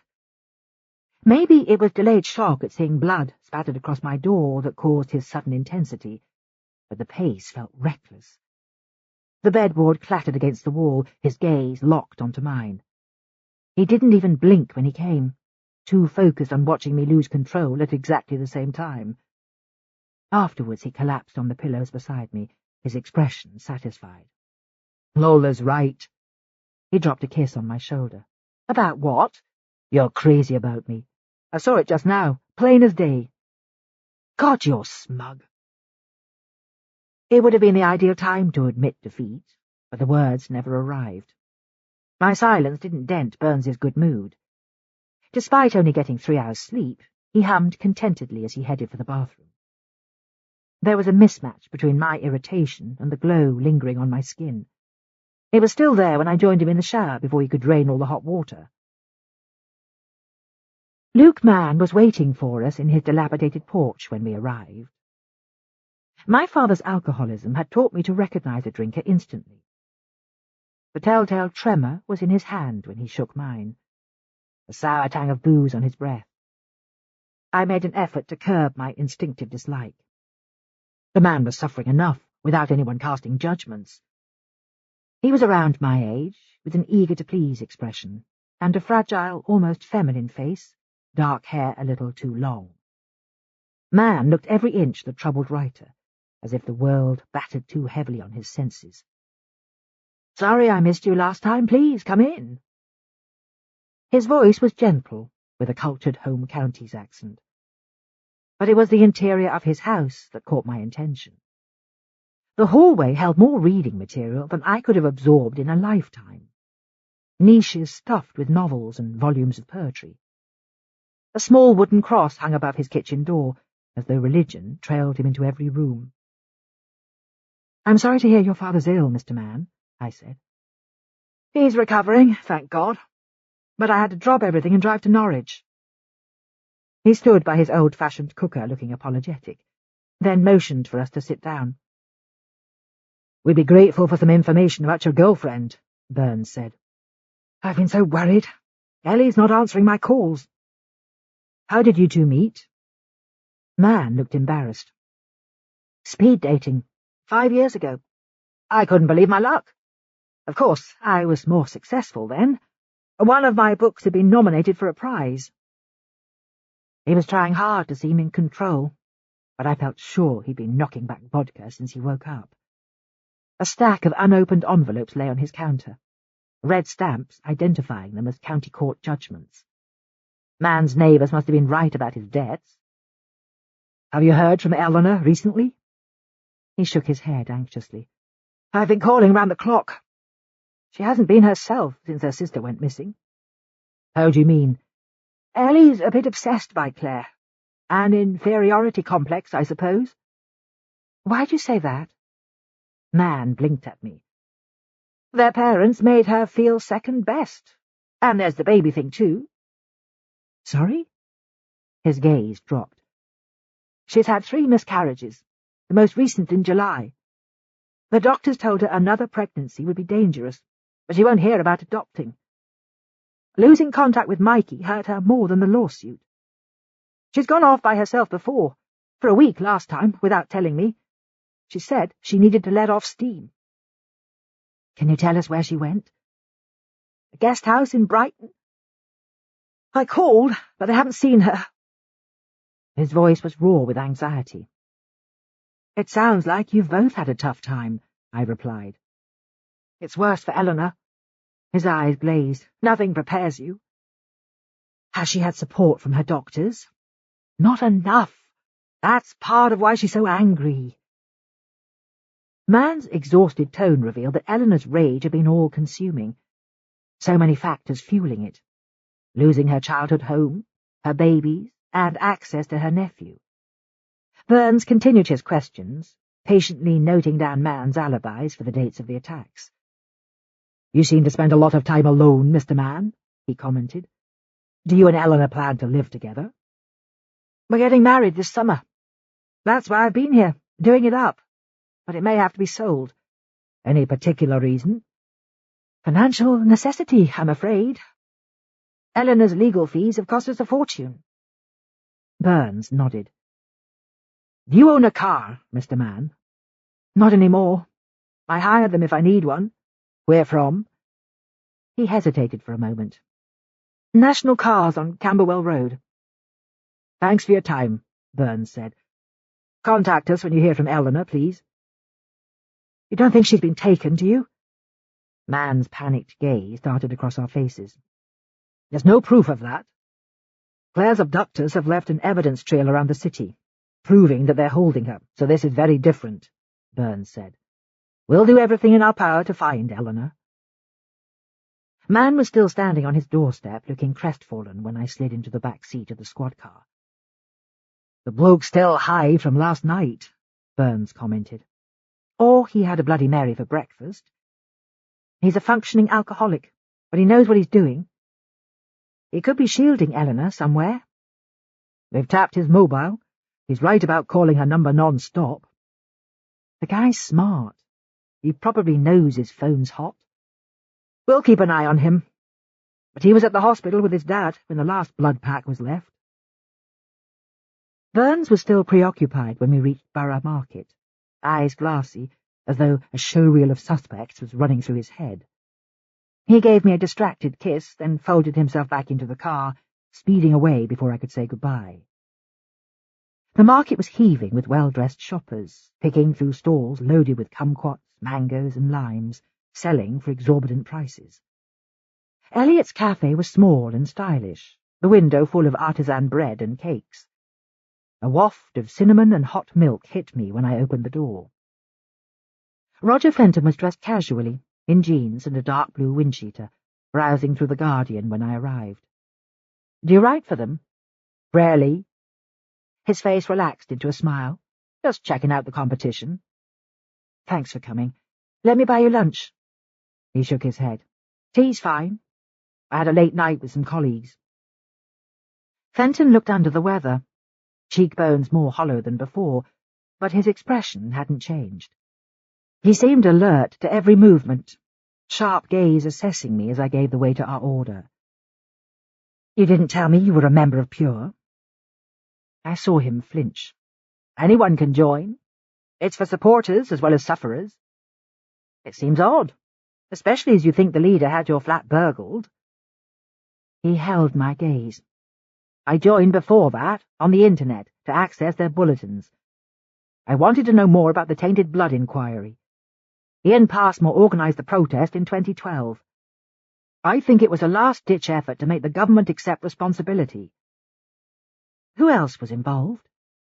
A guy called Gary Leonard was very bitter about catching HIV as a child. He was the youngest victim in the UK. I don't know if he's still alive. I'll track him down. I took a sip of my Americano. It surprises me that you're still following the Reardon case so closely. Hanging around outside police stations isn't something I associate with serious journalism. This is the perfect story. Someone's attacking the medical profession for an ethical failure. His eyes glittered with excitement. But they're hurting foot soldiers, not power holders. I don't agree. The victims are influential in the medical world.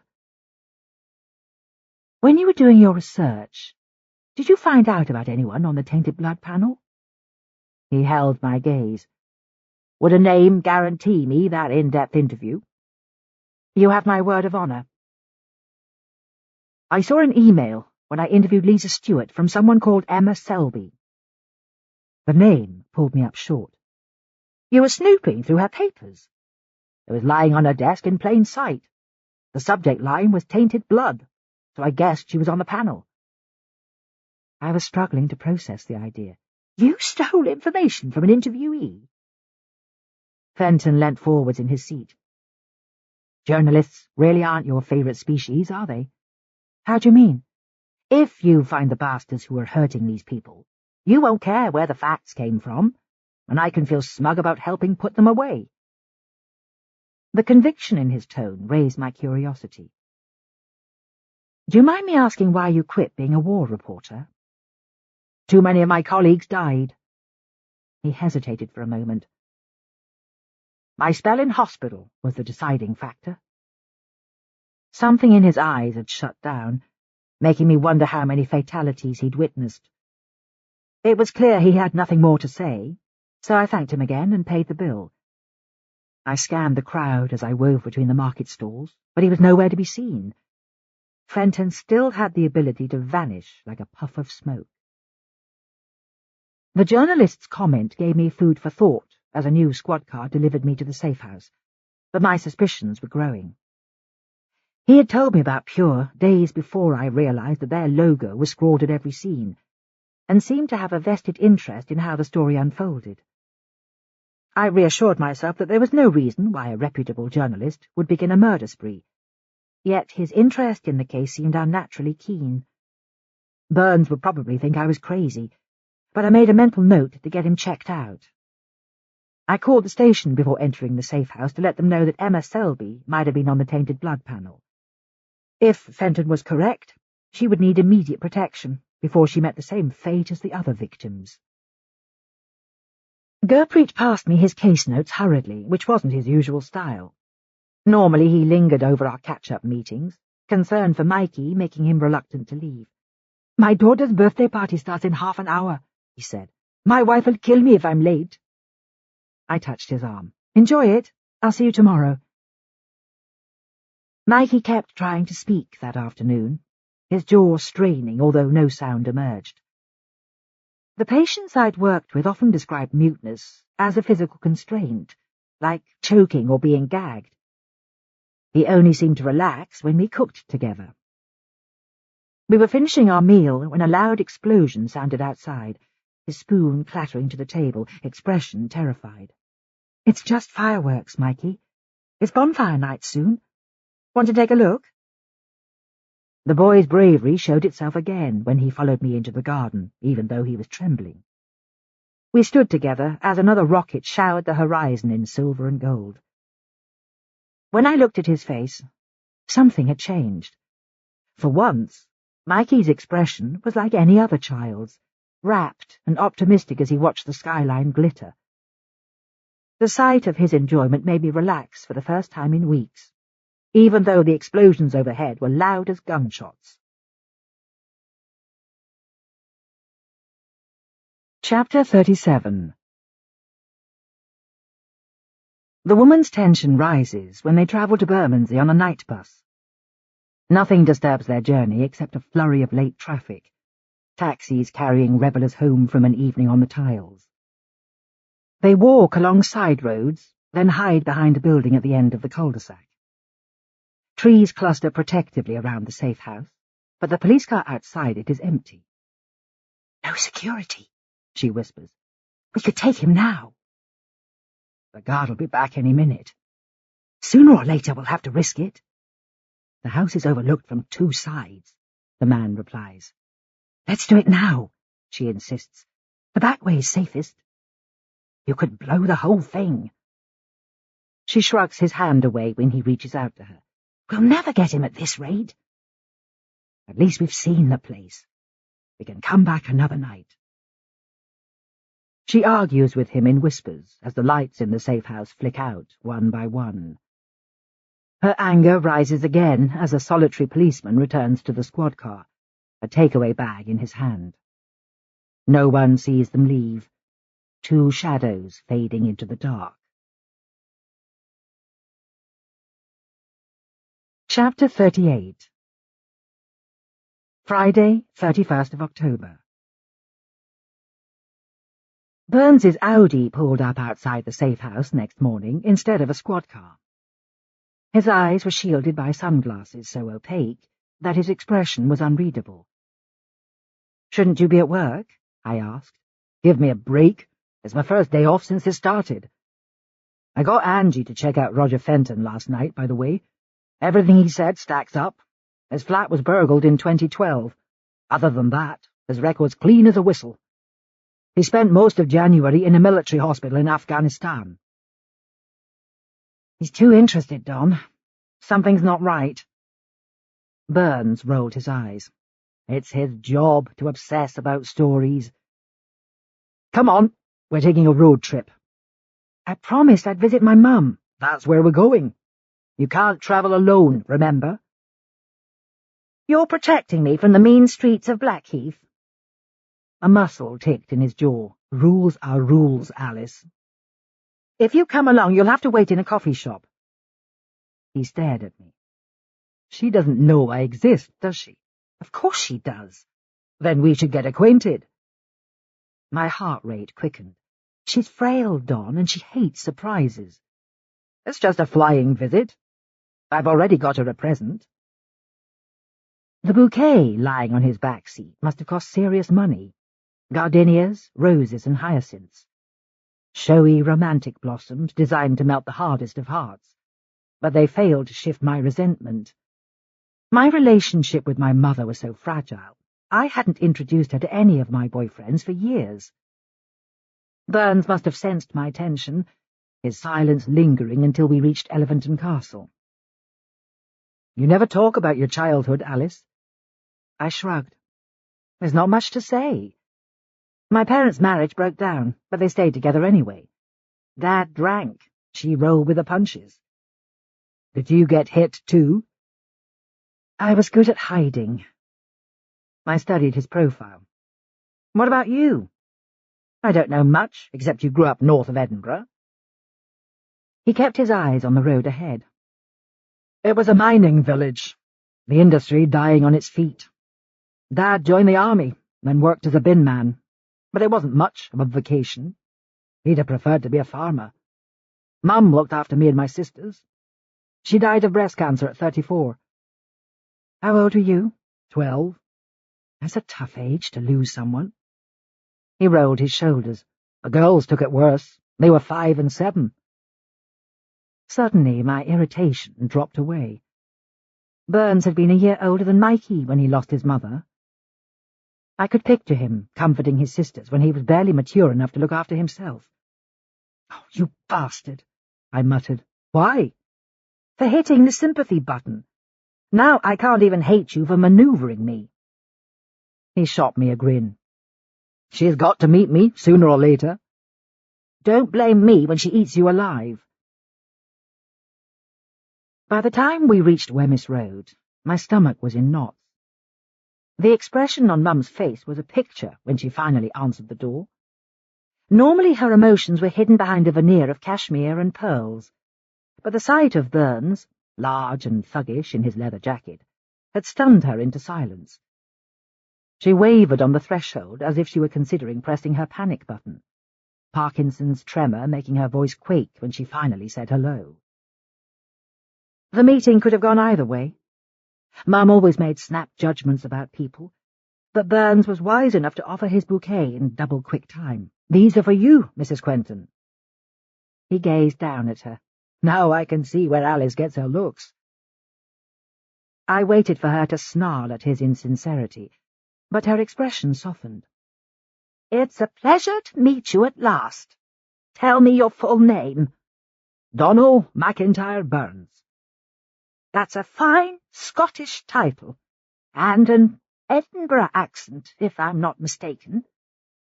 He beamed at her. Impressive. You've got a good ear. My shock persisted while I retreated to make coffee. When I came back, Burns and my mother were on first-name terms, and my irritation was rising to the boil. He was listening to a lengthy account of her visit to the Rembrandt show at Tate Britain with a look of rapt interest. She quizzed him about his time at art school and seemed fascinated by his decision to join the police instead. Somehow he'd neutralized the tension that always hung in the air. His phone hummed quietly in his jacket pocket in the hall, but nothing in Burns's manner indicated that he was leading a nationwide manhunt. When we left at midday, Mum looked well for the first time in months. She gave me her usual cursory goodbye, but offered Burns a tender kiss on both cheeks. His smugness lingered as we got back into his car, making me feel like punching him. "God, you're slick," I snapped. "The old girl's lonely, that's all. I promised to take her to the Rothko exhibition next month. Can you drive back?" For the second time in as many days, he'd rendered me speechless, setting up a lunch date with my mother like it was the most natural thing in the world. Already he was hunkered in the passenger seat, checking his phone messages. Once my anger had faded, the journey helped clear my mind. The car slipped north through easy midday traffic, while I added items to my mental to-do list. Angie was tracking down Gary Leonard for me. If he had been arrested during the tainted blood protests, his record would be lurking somewhere in the police national computer's vast memory banks. The elderly uniform standing sentry outside Burns's flat looked ready to fall asleep. I doubted strongly that he would be able to overwhelm two violent murderers if challenged, but manpower must have been in short supply. I got a sense of how Burns spent his days off when the door closed behind us. He hurled his shoes into the corner, then reached for the remote control. "Arsenal played Bayern Munich last night.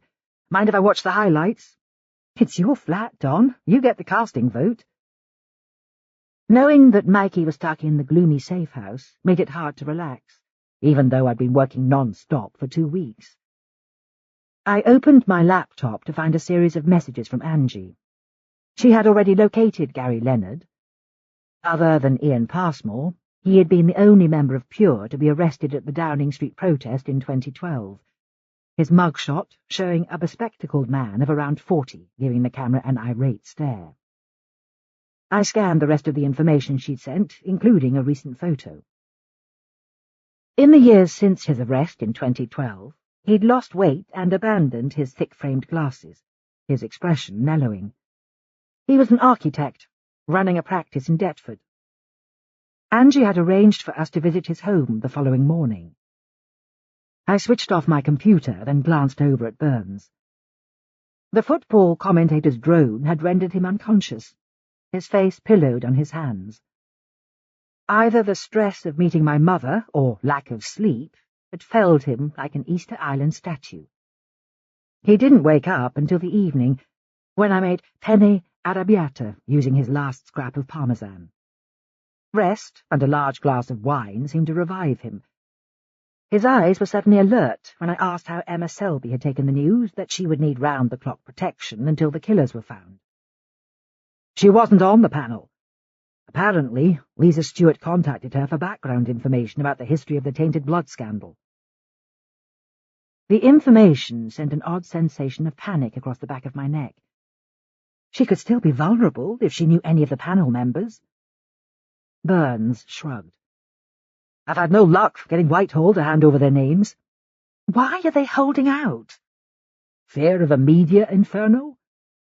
The MOD say they're keeping watch on the other members' security. They thought Mendes died in a violent mugging, and Stewart's a missed pair. But now a third one's been killed, they're in meltdown. The health minister's been sent to Sweden on an official jaunt, while his advisers are hung out to dry." Burns's jaw clenched. "I'll get the list, don't worry." I knew from experience he would be as good as his word.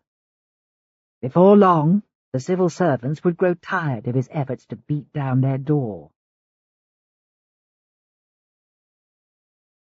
Chapter 39. Saturday, 1st of November.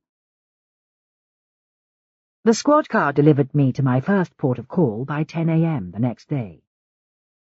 Gary Leonard's home stood on the outskirts of New Cross, with London plane trees guarding either end of the road, tall and immovable.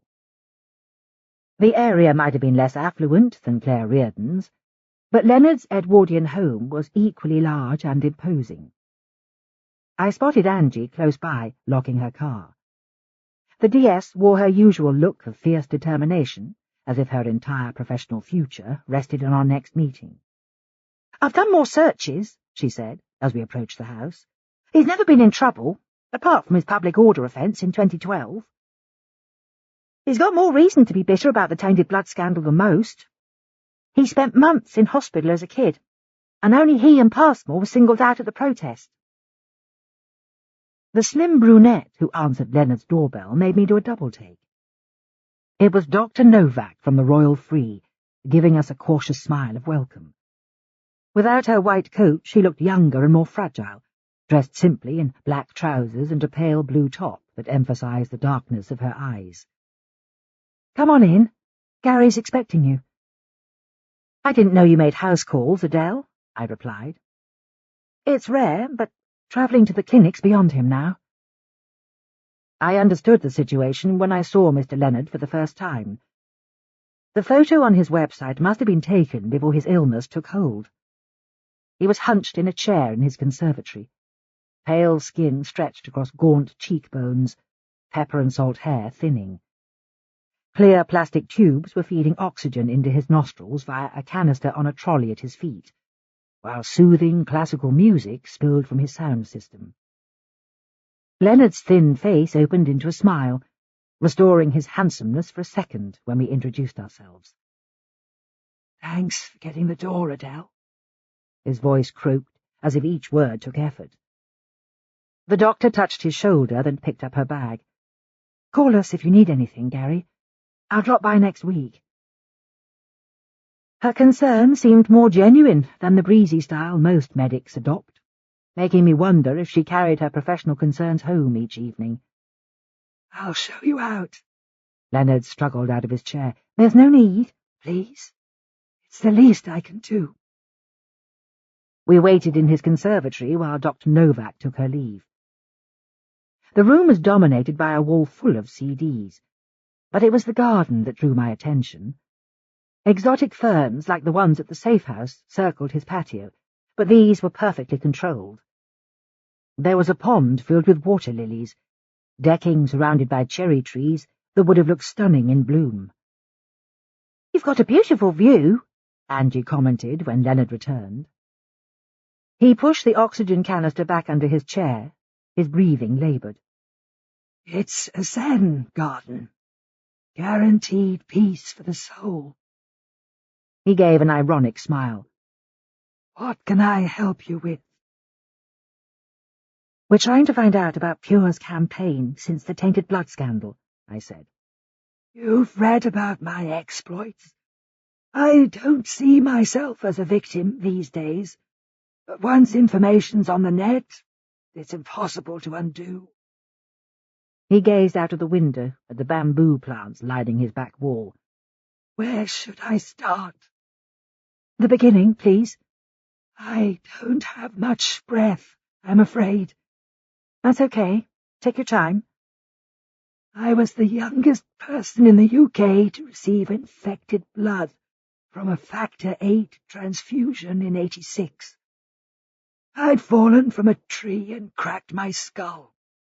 When I came round, they'd injected me with hepatitis C and HIV.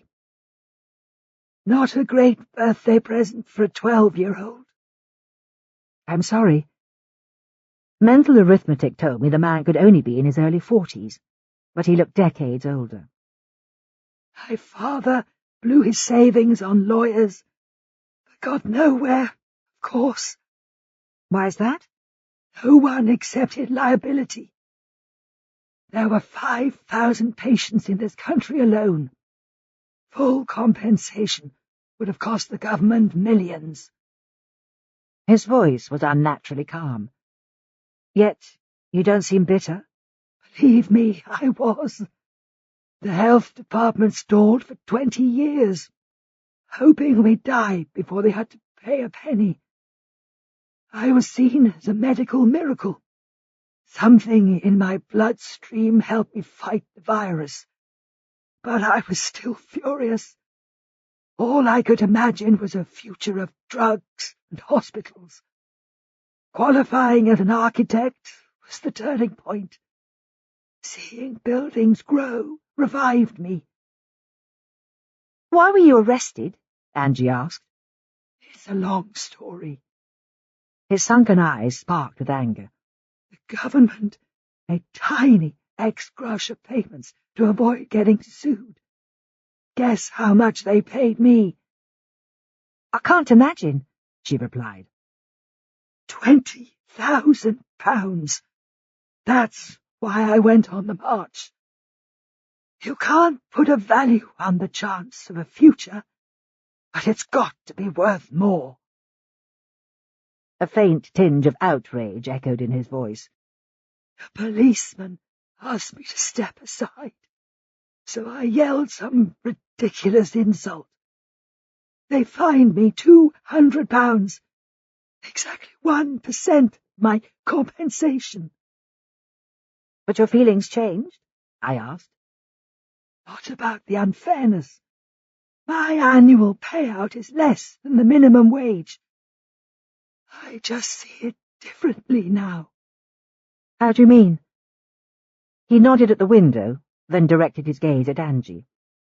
Some people would say gardens look barren in autumn. But you imagined mine in the summer, didn't you? The fruit trees will be in bloom, she said, nodding. Bit of insight turns bleakness into something promising, doesn't it? But that takes discipline, I said. Not when you've got double pneumonia. For me, every day's a gift. And I've got people like Adele looking after me. Anger would only spoil the time I have left. I could see he was tiring. We sat in silence, watching the breeze rearrange dark red leaves on the gravel. One last thing, Gary. How well do you know Ian Passmore? I haven't seen him all year, but I respect him. He gives all his spare time to supporting us. He never switches off? Leonard shook his head. I doubt it. Ian's a man with a cause. Some people think missionary zeal can be dangerous. They don't understand altruism, do they? Gary's face darkened. I wanted to ask more questions, but his voice was fading. We left him to watch the play of shadows in his garden. Through an open door in the hallway, I saw that one of the rooms held a metal-framed bed and a nebulizer. Angie stood beside me as we peered at the medical paraphernalia, the sight filling me with discomfort. Gary Leonard was clearly preparing to die at home, yet he emanated calm. The idea that he could be involved in the attack seemed ridiculous. The man appeared far too sick to harm anyone. Angie was behind me when I stepped onto the porch. A tall woman with a swathe of poker-straight black hair collided with me, shopping bag spilling at her feet. She looked startled when she pushed back her fringe to inspect me, then gasped out a laugh. It was the woman who had been helping Ian Passmore at Cherry Garden Pier, Michelle DeSantis. You gave me the fright of my life. We were just visiting Gary. I turned to Angie. This is Michelle. She's a volunteer with Pure. Sorry to scare you. Angie smiled widely, then stooped down to help collect the scattered groceries, packing cereal, bread, and oranges back into Michelle's bag. Gary seems amazingly calm, she commentated. That's his style. He never moans. When DeSantis straightened up again, she was taller than I'd realized, her lovely olive-skinned features more strained than before. She glanced at both of us before speaking again. "I don't suppose you've got time for a cup of tea?" Angie nodded. "Love one, if you don't mind." She led us back indoors to the kitchen. I stayed on my feet, noticing a rack full of medicines on one of the counters, as if tablets were Leonard's main food source. Michelle saw me looking at the drugs while we waited for the kettle to boil. "He's getting by on fresh air. It's just willpower that keeps him going." "Have you known Gary long?" I asked. She blinked at me. 15 years. I'm his ex-wife. I come by most days to help." "He's lucky. Not every divorced couple stays so close." "It was his choice to separate. He'd rather be left with his garden and his music. But he needs help with everything now." "It's amazing you still find time to work for Pure," Angie commented. "The victims are in the same boat as Gary. We're their lifeline. I fitted in around my job as a physio." "That must take organizing," I observed. "I'm part-time, but I could use more hours in the day." The rawness in her voice revealed that she was at cracking point. One badly chosen word could open the floodgates. "Can we help you with anything, Michelle?" She swung round to face me. "You're a psychologist, aren't you? Can you give me the name of counsellor?" "For Gary?" "He's made peace with it," she said, shaking her head. "I'll need support when he goes." "Of course." I pulled out my notepad and copied my friend Tejo's number from my phone. Dr. Chanda specializes in grief counselling. She's one of the kindest people I know. "The whole thing's so bloody wrong." Her face tipped forwards, but she swapped her eyes hurriedly, as if tears were a sign of defeat. I saw a new side to Angie during the visit. The woman's vulnerability had brought out a patience she rarely exercised. She sat quietly while Michelle explained the challenges of juggling her work with caring for Gary. The meeting reminded me that hundreds of families were in the same situation, and some would be less accepting. Any one of them might have decided to take revenge. My first action when I reached the FPU mid-morning was to plough through my backlog of emails. Working on a Saturday wasn't my idea of fun, but it was my only chance of dealing with the work that had piled up on my desk. I assumed that I was alone in the building, but Christine called to summon me to her office at midday. "Why are you here?" she asked. "I only come in on Saturdays because the place is quiet." "I'm falling behind. The case is eating my time." "Want to update me?" "I need today to catch up. There's a ton of work on my desk." "Leave it for now. I want to hear how you are." Her clear-eyed stare focused on my face as I described Mikey's reticence and the drawings he used to explain his experience. When I told her the Home Office was still refusing to reveal the names of the Health Minister's advisers, she looked incredulous. "Why is the information safeguarded?" "The Minister received death threats, so they put a protection order on the panel's identity. We know for certain 3 of the victims were on it, but we need the other names." "Isn't anyone prodding the Home Office?" "They're not playing ball." "I'll make some calls, see what I can do." She scribbled a note on her pad. "How are you coping with all this?" Christine listened more attentively than before. Until then she'd seemed uneasy with emotions, even though she was an expert on human communication. She stayed silent while I talked about being exiled from my flat and my fear of over-involvement with Mikey, our relationship becoming emotional rather than therapeutic. "It's inevitable in these cases," she replied. "But when it's over, you need a holiday." "It's hard to relax while Reardon's missing. Her son's more traumatized than any child I've treated before." "Maybe you should step down." I stared at her. "Don't be ridiculous."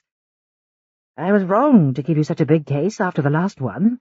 You're under too much stress." "You've been assessing me." I forced myself to smile. "The curse of working for a body language expert." "This level of exposure is high risk, Alice." The kid's had enough people desert him. You can't remove me. She gave me a considering look. I'll get the information from the health department, but I may still replace you. We'll review it next week. I backed out of the room before she could change her mind. She had a point about my stress symptoms, low appetite, nightmares, disturbed sleep, but, despite the personal risks, I couldn't abandon Mikey while the search for his mother continued. I stayed at the FPU that afternoon, ploughing through a backlog of paperwork, but no news arrived from Christine. Even her seniority must be failing to win the battle for protected information.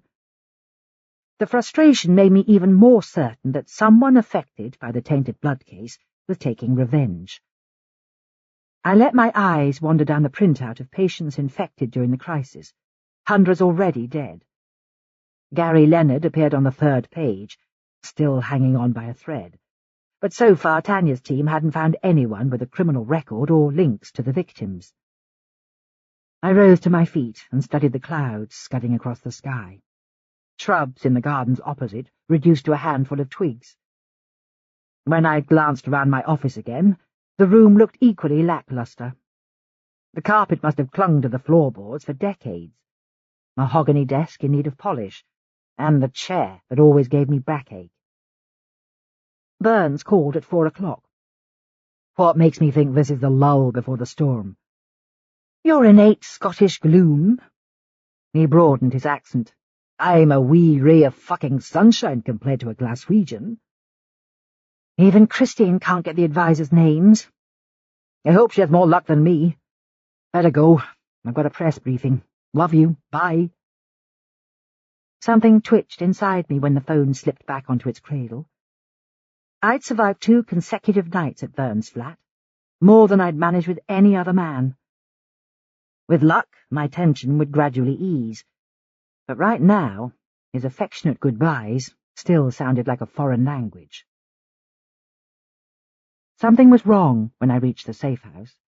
There was no sign of Mikey in the living room, Gurpreet's quiet voice echoing from the kitchen.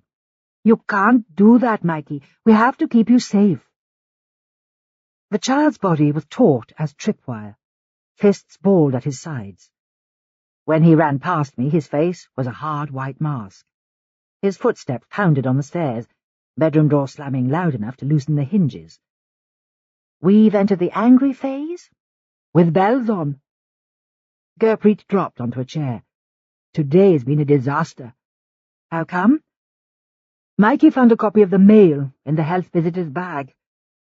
There was a story about his mum and the murder at the old operating theatre. My first reaction was pure anger. If I'd been there, I would have monitored everything the boy touched. But it was too late to cast blame. Mikey had seen the tabloid version of his mum's disappearance, and he knew how Jordan Adebayo had been killed. How did he react? He escaped through the French doors. I had to stop him scaling the wall. Gurpreet's face was ashen while I processed the facts. The newspaper story had driven a child fearful of the outdoors to make an escape bid. I tapped on Mikey's door once we were alone in the house. He was sitting on his bed, poring over the pages of the A to Z he carried from room to room. He slapped the book shut, arms locking around his knees. When I sat beside him, he made no attempt to move. Papers make things up, Mikey. Believe me, hundreds of people are looking for your mum. His gaze stayed fixed on the bedspread. For the first time in days, he remained closeted in his room while I cooked dinner. I was furious with myself for leaving him alone, and with the health visitor for cancelling all of his progress in a single day. But my real outrage was reserved for the killers. What kind of people would steal a mother from her child, then splash her blood across London's streets? Psychosis could have left them devoid of sympathy, or they were proving a point. The picture wouldn't come into focus, no matter how often I turned it over in my mind. Mikey refused to eat at dinner time. The TV blared from the living room, but he stood by the French doors, hands pressed against the glass, just as he had at the start. I tried speaking to him, but he looked through me like I didn't exist. When I checked on him that night, he was lying in bed, the A to Z clutched against his chest. Maybe the map book reassured him. All of London's streets were drawn on its pages, one of them marking the location where his mother was being held. I double-checked every door and window, less worried about anyone breaking in than Mikey trying to escape. The newspaper story seemed to have convinced him that the best option was to track his mother down all by himself.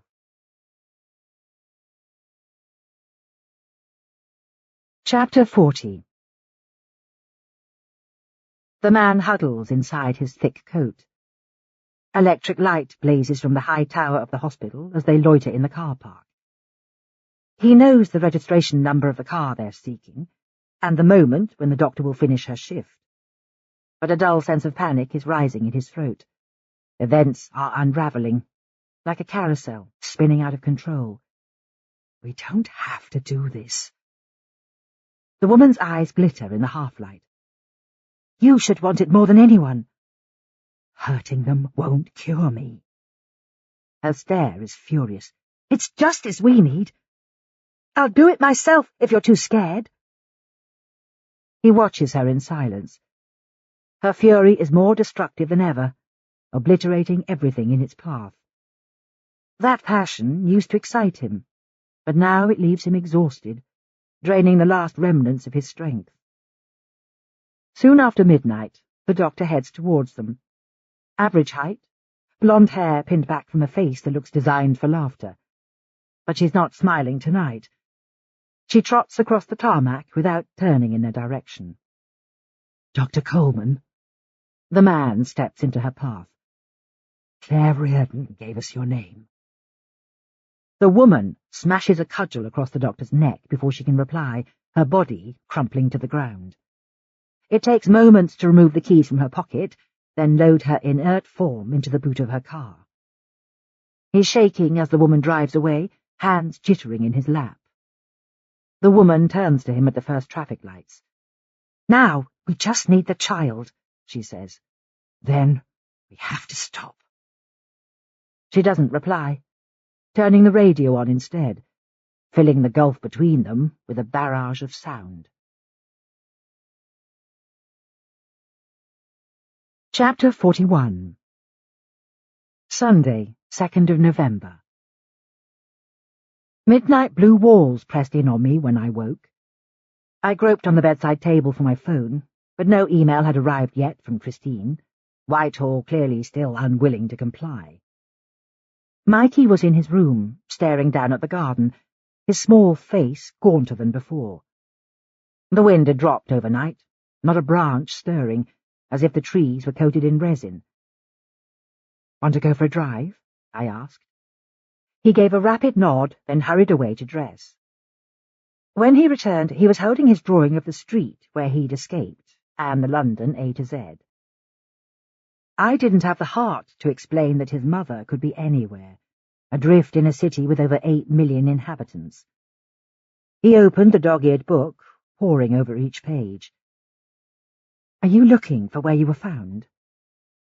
It took moments to locate Walworth Road, at the centre of a dense tangle of streets due south from London Bridge.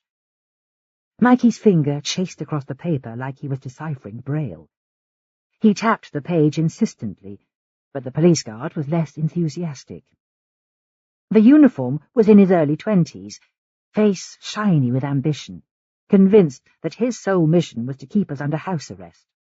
I had to call Tanya for permission, and even then he insisted I drove slowly so he could follow. Mikey sat in the passenger seat, alert and watchful as we threaded through the light Sunday traffic. By the time we reached Walworth, the city's influence had faded. Deluxe estates were replaced by precincts and treeless squares, packed between tower blocks. In this territory, the car reigned supreme, belching out lead for the residents to inhale. I kept my voice low and reassuring, but it was anyone's guess how much Mikey heard. When I pulled up at a set of lights, there was no warning before he leaned over to release the child lock, then launched himself outside. Even my fastest sprint was no match for a fit 11-year-old, my breathing ragged as the gap between us closed. The kid moved like a whippet, weaving through crowds of shoppers laden with bags from Walworth Market. His head was twisting from left to right as he ran. Luckily, he came to a halt at Westmoreland Road. When I finally reached him, he was busy comparing his drawing with the buildings ahead. His photographic memory had been put to good use. The square office block and post box stood at the end of the street, chains of terraces running down to Portland Street. I could even see the spot where he'd hidden, in a narrow passageway between dilapidated houses. "Is this where you got free, Mikey?" "Not far now." His voice was as raw as nails on a blackboard. "Almost there." It was the first time in days that I'd heard him repeat his mantra. "Did you hear them say that, in the car?" He didn't reply, already moving again. The squad car crawled along the curb as I jogged after him, hazard lights flashing. The boy seemed to be scanning every driveway for signs of his mother, frustration obvious in his rapid movements. I got the sense that he would have lifted every manhole cover if he'd had the strength. His memories of the abduction seemed to be surfacing, but it was difficult to help when he had no way to explain his search. After an hour, Mikey's exhaustion was obvious. We'd paced through the network of streets around Walworth Road, barely pausing for breath. "We can come back another day," I said. He shook his head violently at first, but soon had to admit defeat.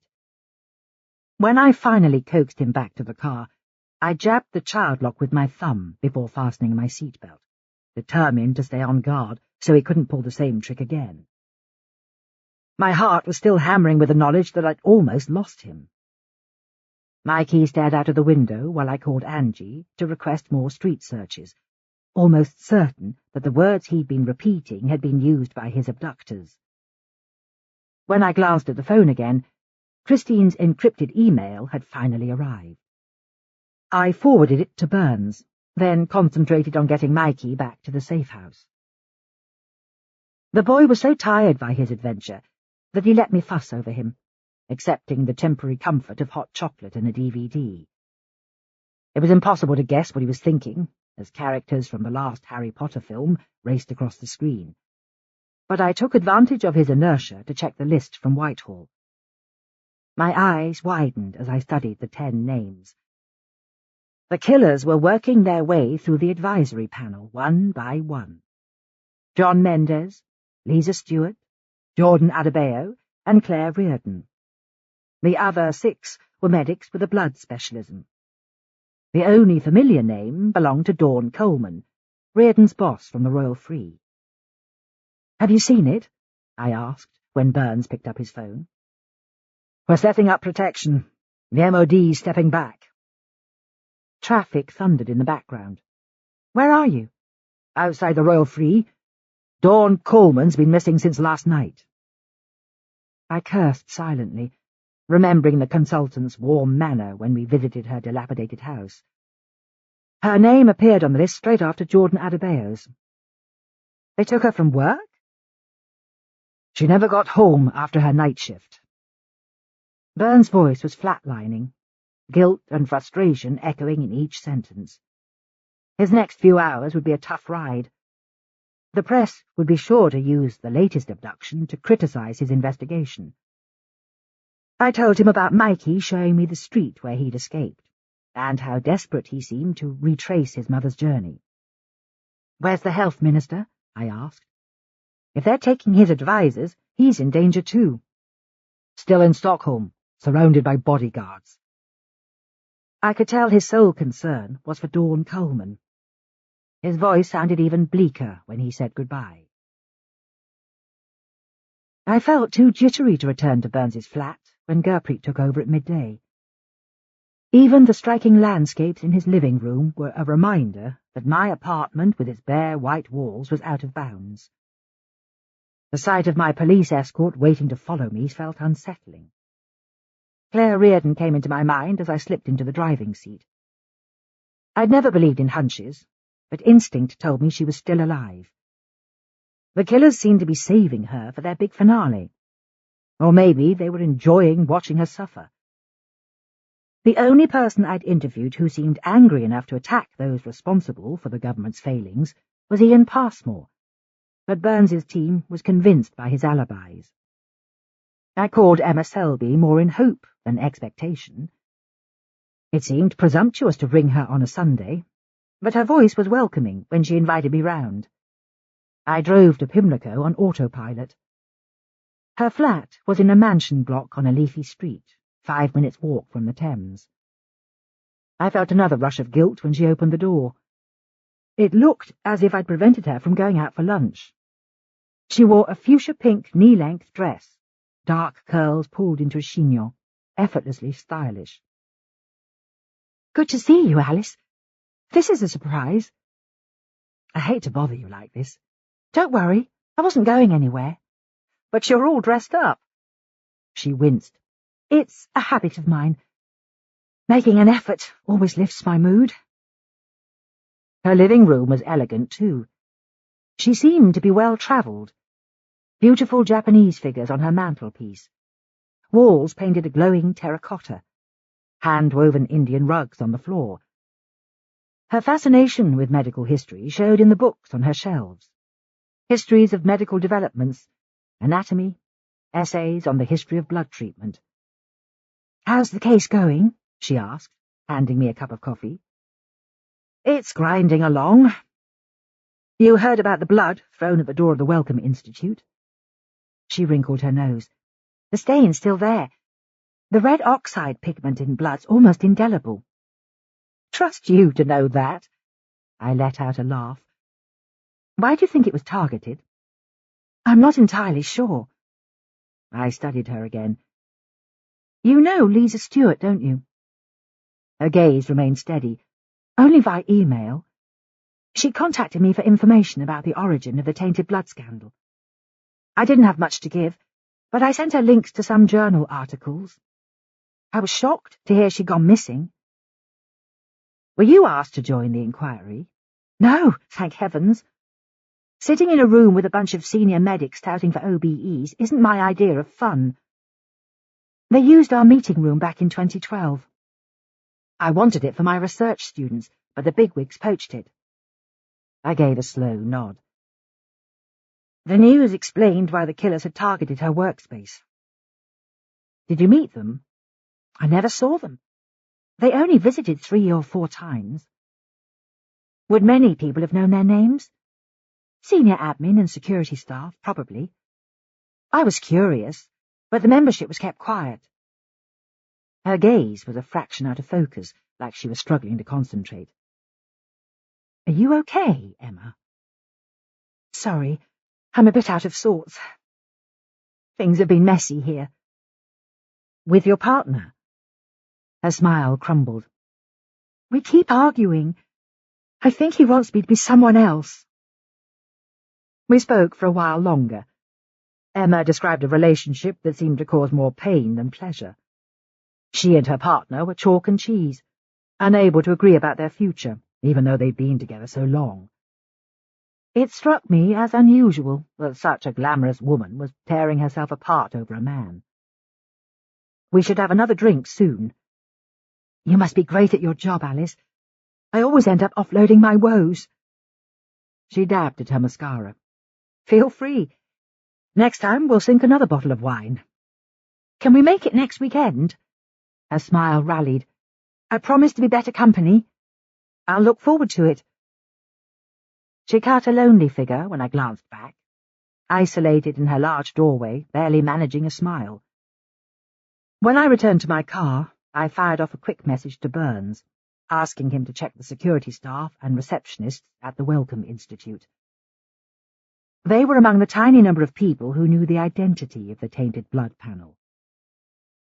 I spent the evening kicking my heels at Burns's flat. I considered making dinner, but there was no sign of him by 8:30, so I opted for a cheese sandwich, marooned on his vast settee. An hour later, I was bored enough to clean his kitchen. There was something therapeutic about scrubbing surfaces and polishing taps until the chrome showed my reflection. At 10:30 I grew tired of domesticity and phoned for a progress report on Dawn Coleman, but there was no news. Burns sounded so low when he described the team's frantic efforts to track down her car that I changed the topic. "I must be losing it," I said. "I've been cleaning your flat." "Another good reason for us to cohabit." I laughed at him. "After a 3-night trial period? You could rent out your flat." "You're not even divorced." "That's irrelevant. Guess how long I've wanted you there?" "A few months?" "Since you walked into my office 4 years ago. This hot little blonde with a big vocabulary." "The long words did it for you." "It was the whole package." "Stop rushing, Don." "Why fight it? Your mum loves me already." There was a low grumble of laughter before he hung up. Chapter 42. The woman feels exhausted when they finally cross the small car park behind the laboratory at 2 a.m. The pair work fast, lifting the doctor's lifeless form into the boot without making eye contact, neither commenting on the marble pallor of her face or the iciness of her skin. She regrets the mistake which caused the doctor's death. Extracting too much blood stopped her heart. It angers her deeply that she failed to tell them another name. They must rely on Reardon again, but she's growing weaker every day. The woman pulls down the lid of the boot. Then there's a loud click of metal as something falls from her pocket onto the tarmac.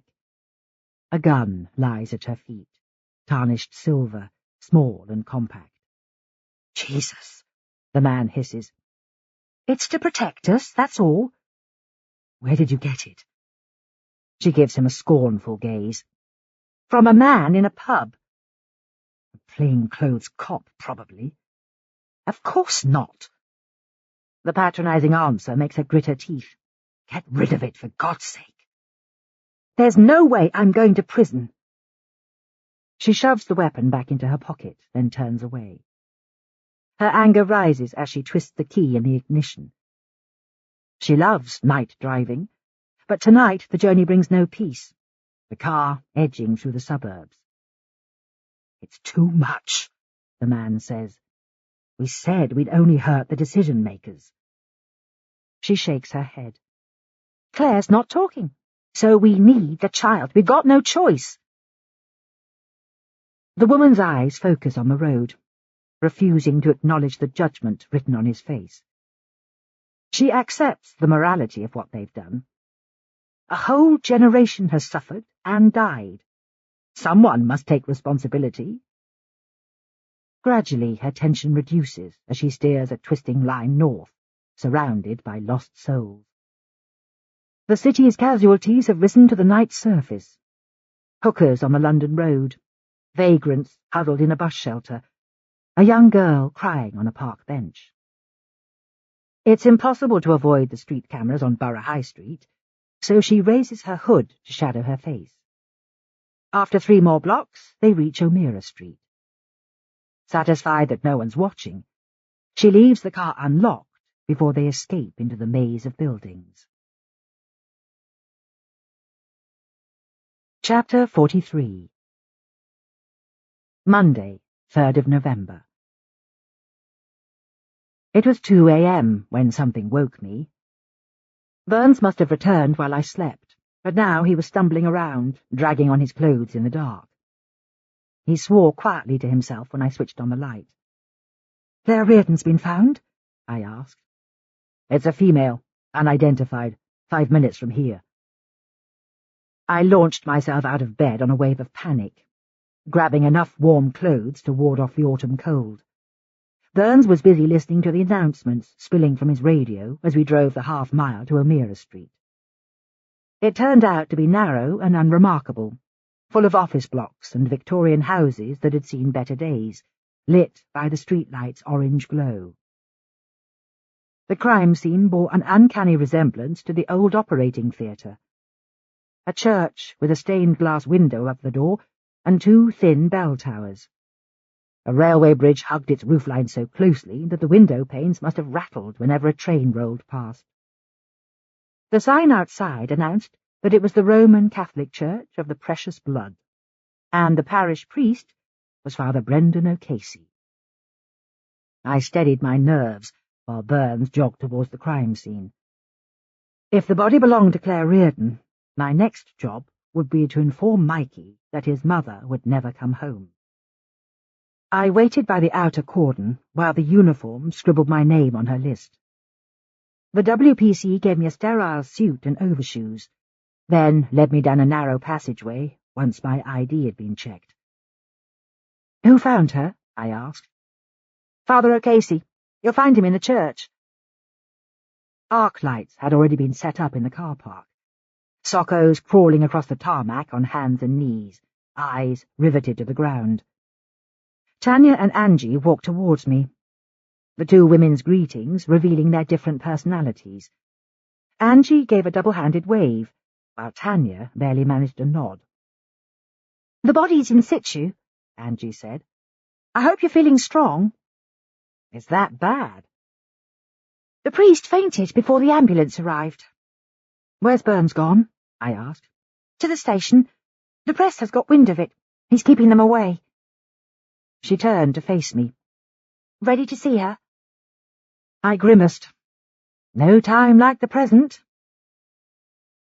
The BMW was parked on the far side of the car park, beside swathes of plastic sheeting that covered the asphalt like red carpet. Plenty of people had stood there already. The police surgeon, pathologist, and photographer had finished their work already. But Hancock would be here for the rest of the night, bagging litter and poring over the car's interior, praying for DNA. He gave me a nod as he rose to his feet. "How are you bearing up?" "I'll live, Pete. When this is over, you owe me a strong black coffee." "Too much caffeine addles your brain." He pressed a torch into my hand. "You'll need this for a proper look."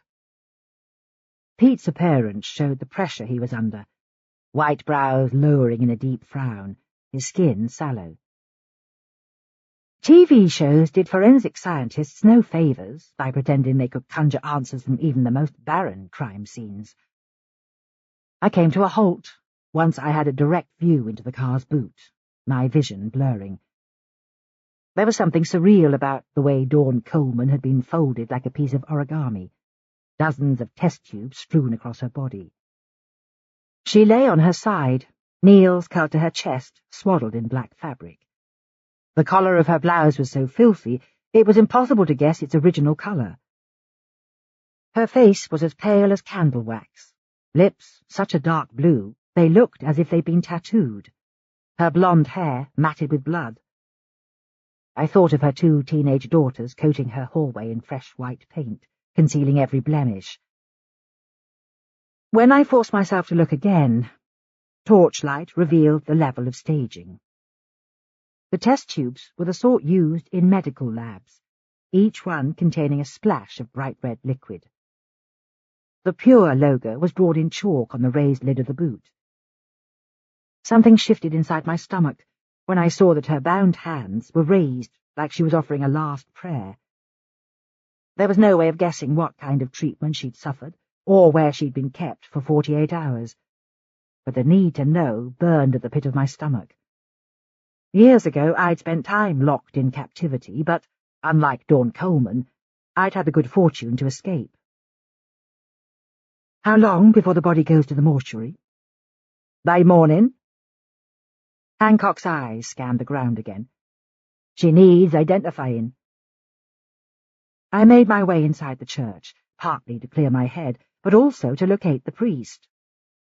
Father Brendan was kneeling at the altar, which held a row of candles glowing brightly in the dark.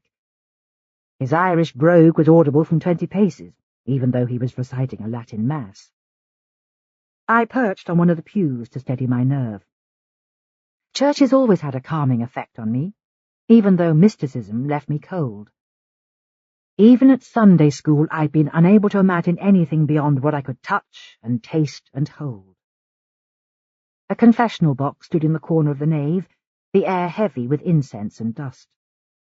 The priest's words echoed from the vaulted ceiling. In the flickering light I could see that he was tall, grey curls springing from his skull in all directions.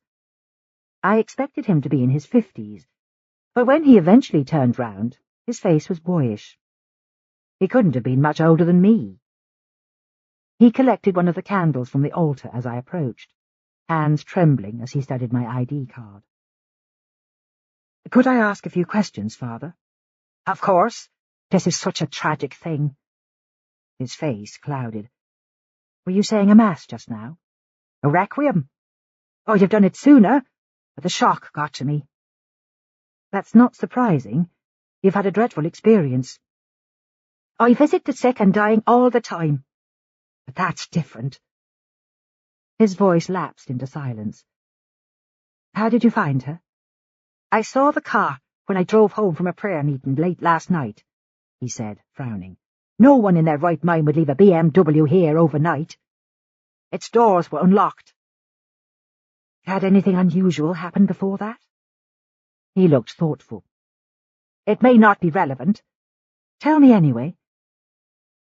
"Yesterday afternoon, a man came to confession. He said he'd done terrible things. I could hear the pain in his voice." "Did you see his face?"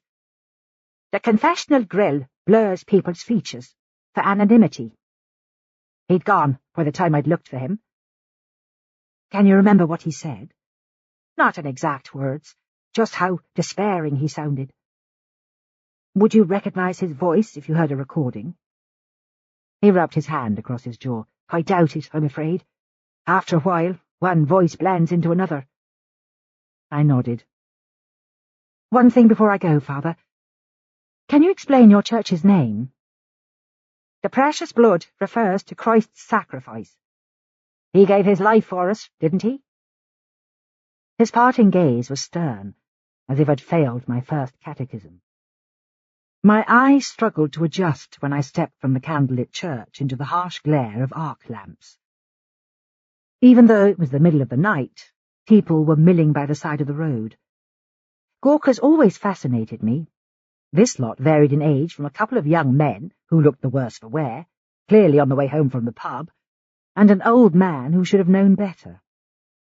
Roger Fenton was the only journalist in sight, which made me wonder who had tipped him off when Burns had been fighting to keep them away. The intensity of his gaze gave me another twitch of discomfort, despite the team's certainty that he had no connection with the crimes. He had passed me key information, and had been first at Jordan Adebayo's crime scene too. If he was one of the abductors, his job allowed him to follow the investigation's every move. But why would a reporter suddenly turn killer? I blinked my eyes shut for a moment, aware that my closeness to the case might be clouding my judgment. When Tanya and Angie walked towards me, I decided to speak my mind. "Could one of you check Roger Fenton's alibis again? The guy's an expert on the tainted blood inquiry." Tanya raised her eyebrows. "The only link is that he joined Pure in 2012. But you said he did that for research purposes." "Humour me, please. Look at him again." "I'll see what I can do." She and Angie exchanged a look of disbelief, as if the request proved I was cracking under the strain.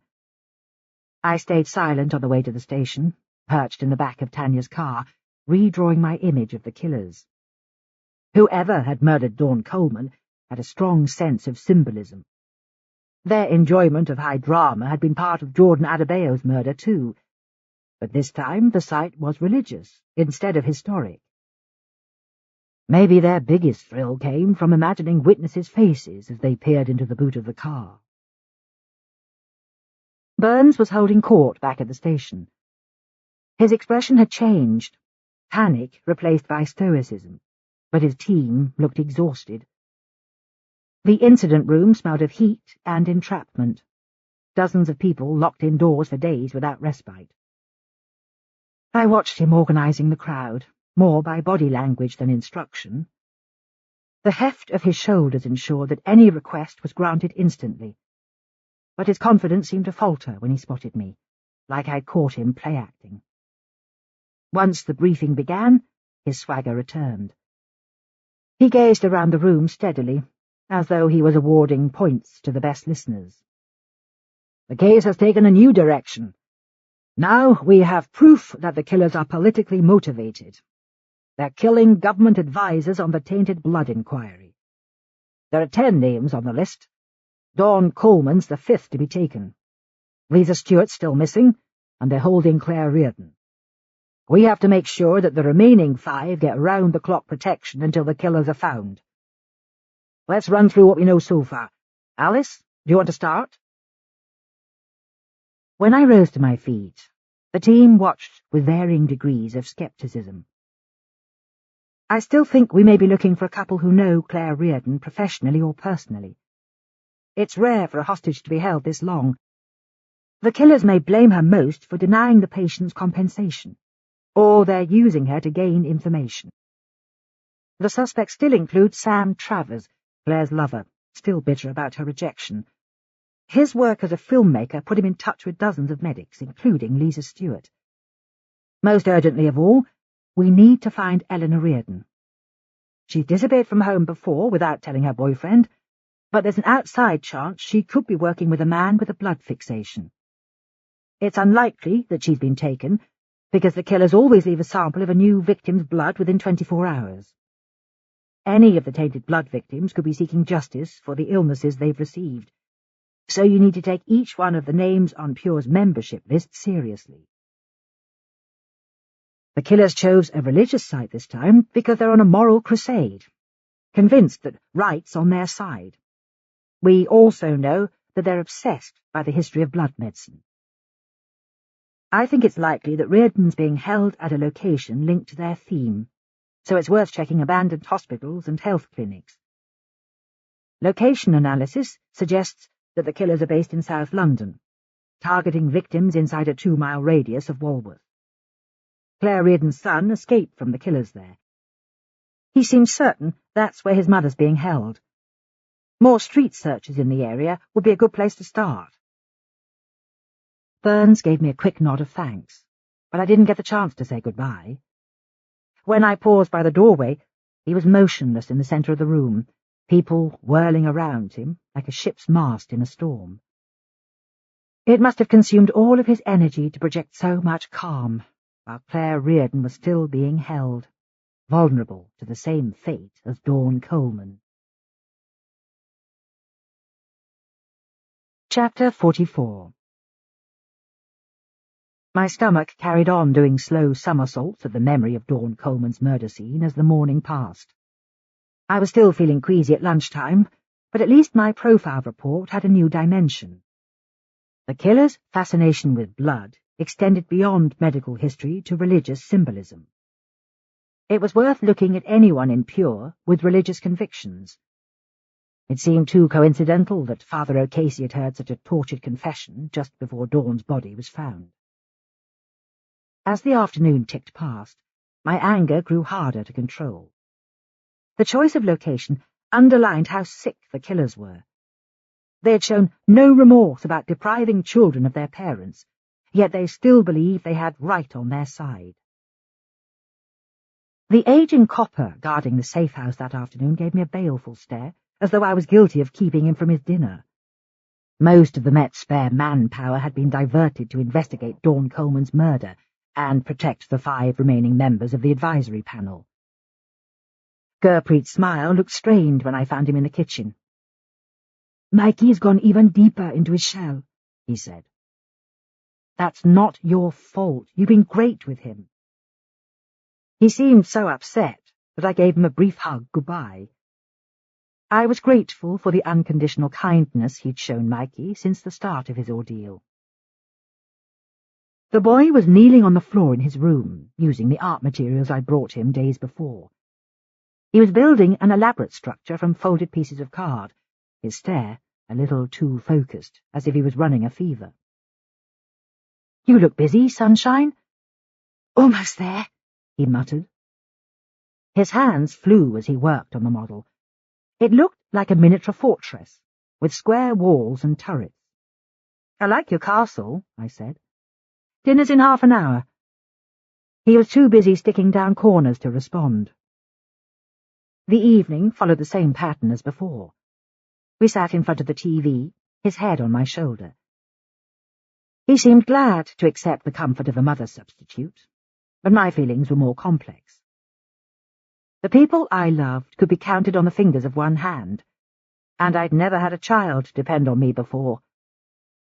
Behaviorists say that parental love stems from biological programming, but my feelings for Mikey had nothing to do with genetics.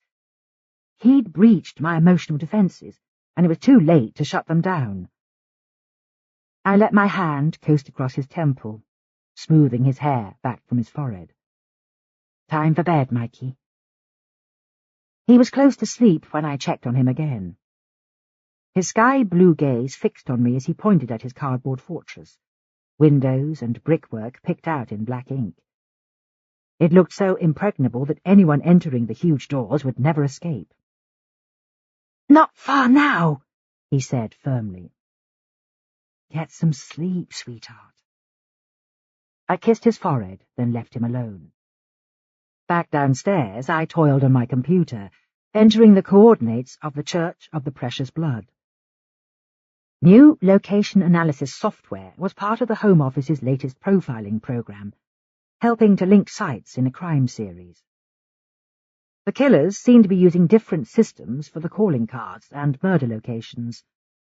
The blood samples were scattered across a wide radius, but the killing sites were much more focused. The old operating theatre and the Church of the Precious Blood were a stone's throw from each other, connected by a jagged red line. The software indicated that the killers were based at the heart of South London, not far from where Maggie had escaped from his abductor's car. My thoughts spun across suspects who lived inside the zone. The Petersons, Gary Leonard, the Thorpes, Luke Mann. The names were another source of frustration. Dr. Peterson had been cleared. Leonard seemed too sick to harm anyone, and the Thorpes had a solid alibi for the morning Reardon was taken. Mann had a clean record, and no identified motive for a string of blood-related attacks. I was still puzzling at 11 o'clock when I called Burns. There was a quiet hiss of traffic when he picked up. "Where are you?" I asked. "The church on O'Meara Street. Pete's lot are back for the final check." "Did they find anything?" "A syringe in the car. It's gone to the lab for DNA testing." "That's a good start." "What are you up to?" "Looking at maps. I'm sure Reardon's been held near where Mikey was found in Walworth. Maybe he heard or saw something that's leading him back there." Burns gave a loud sigh. "We've been through there like a dose of salts." "Everything they do is symbolic. I'm almost certain the building they're using will be linked to hematology or blood sacrifice. We've just found out that some of Pure's members were treated by Claire Reardon. They probably never realized she signed their rights away." "Someone did. Is there anyone we know?" "Gary Leonard was a patient of hers years ago." "He never mentioned it." "We're checking his alibis." "He's dying, Don. The guy can hardly stand up." I pictured Leonard at his elegant house in Deptford, struggling to breathe as he surveyed his oriental garden, with his ex-wife nursing him. Surely he was too sick to harm anyone now. But how would he react if he knew that one of his own doctors had signed a mandate denying him full compensation? Burns gave a muffled curse, followed by loud footsteps. "Are you okay?" "It's pissing down here. I had to run to the car." Outside the French windows, a flurry of rain pelted the glass. "Do you ever wonder how life will be when this is over?" "We'll be sunning ourselves in Morocco." "Don't make idle promises." "I found the perfect hotel." I let out a laugh. "Get some sleep before you keel over." The rain had stopped when I rang off, the grubby walls of the living room collapsing in on me. I followed my nighttime tradition and stepped outside, breathing the city's smell of diesel and damp air, listening to the mosquito buzz of a plane landing at City Airport. But when my eyes opened again, panic flooded my system. This time there was no room for doubt. A hooded figure stood at the end of the garden, motionless between the trees. It was too dark to be sure, but the slim frame convinced me it was a woman, I hit the panic button as I rammed the door shut behind me, fumbling with the key. Were all the bedroom windows locked? I ran upstairs and peered into Mikey's room. His thin form lay curled under the duvet, my pulse steadying again. The taciturn policeman was in the kitchen when I got back downstairs. "Something wrong?" His tone suggested that I'd raised the alarm just to annoy him. "Someone was in the back garden just now." His eyebrows rose. "You'd better show me." I pointed through to the French windows, feeling a twinge of embarrassment. The back wall was at least 8 feet high. An intruder would have to be pretty limber to hurl themselves over. "We should call the station." "The garden's empty now." He studied my face. "You look exhausted, love. Maybe you're imagining things?" I counted to 10 before responding.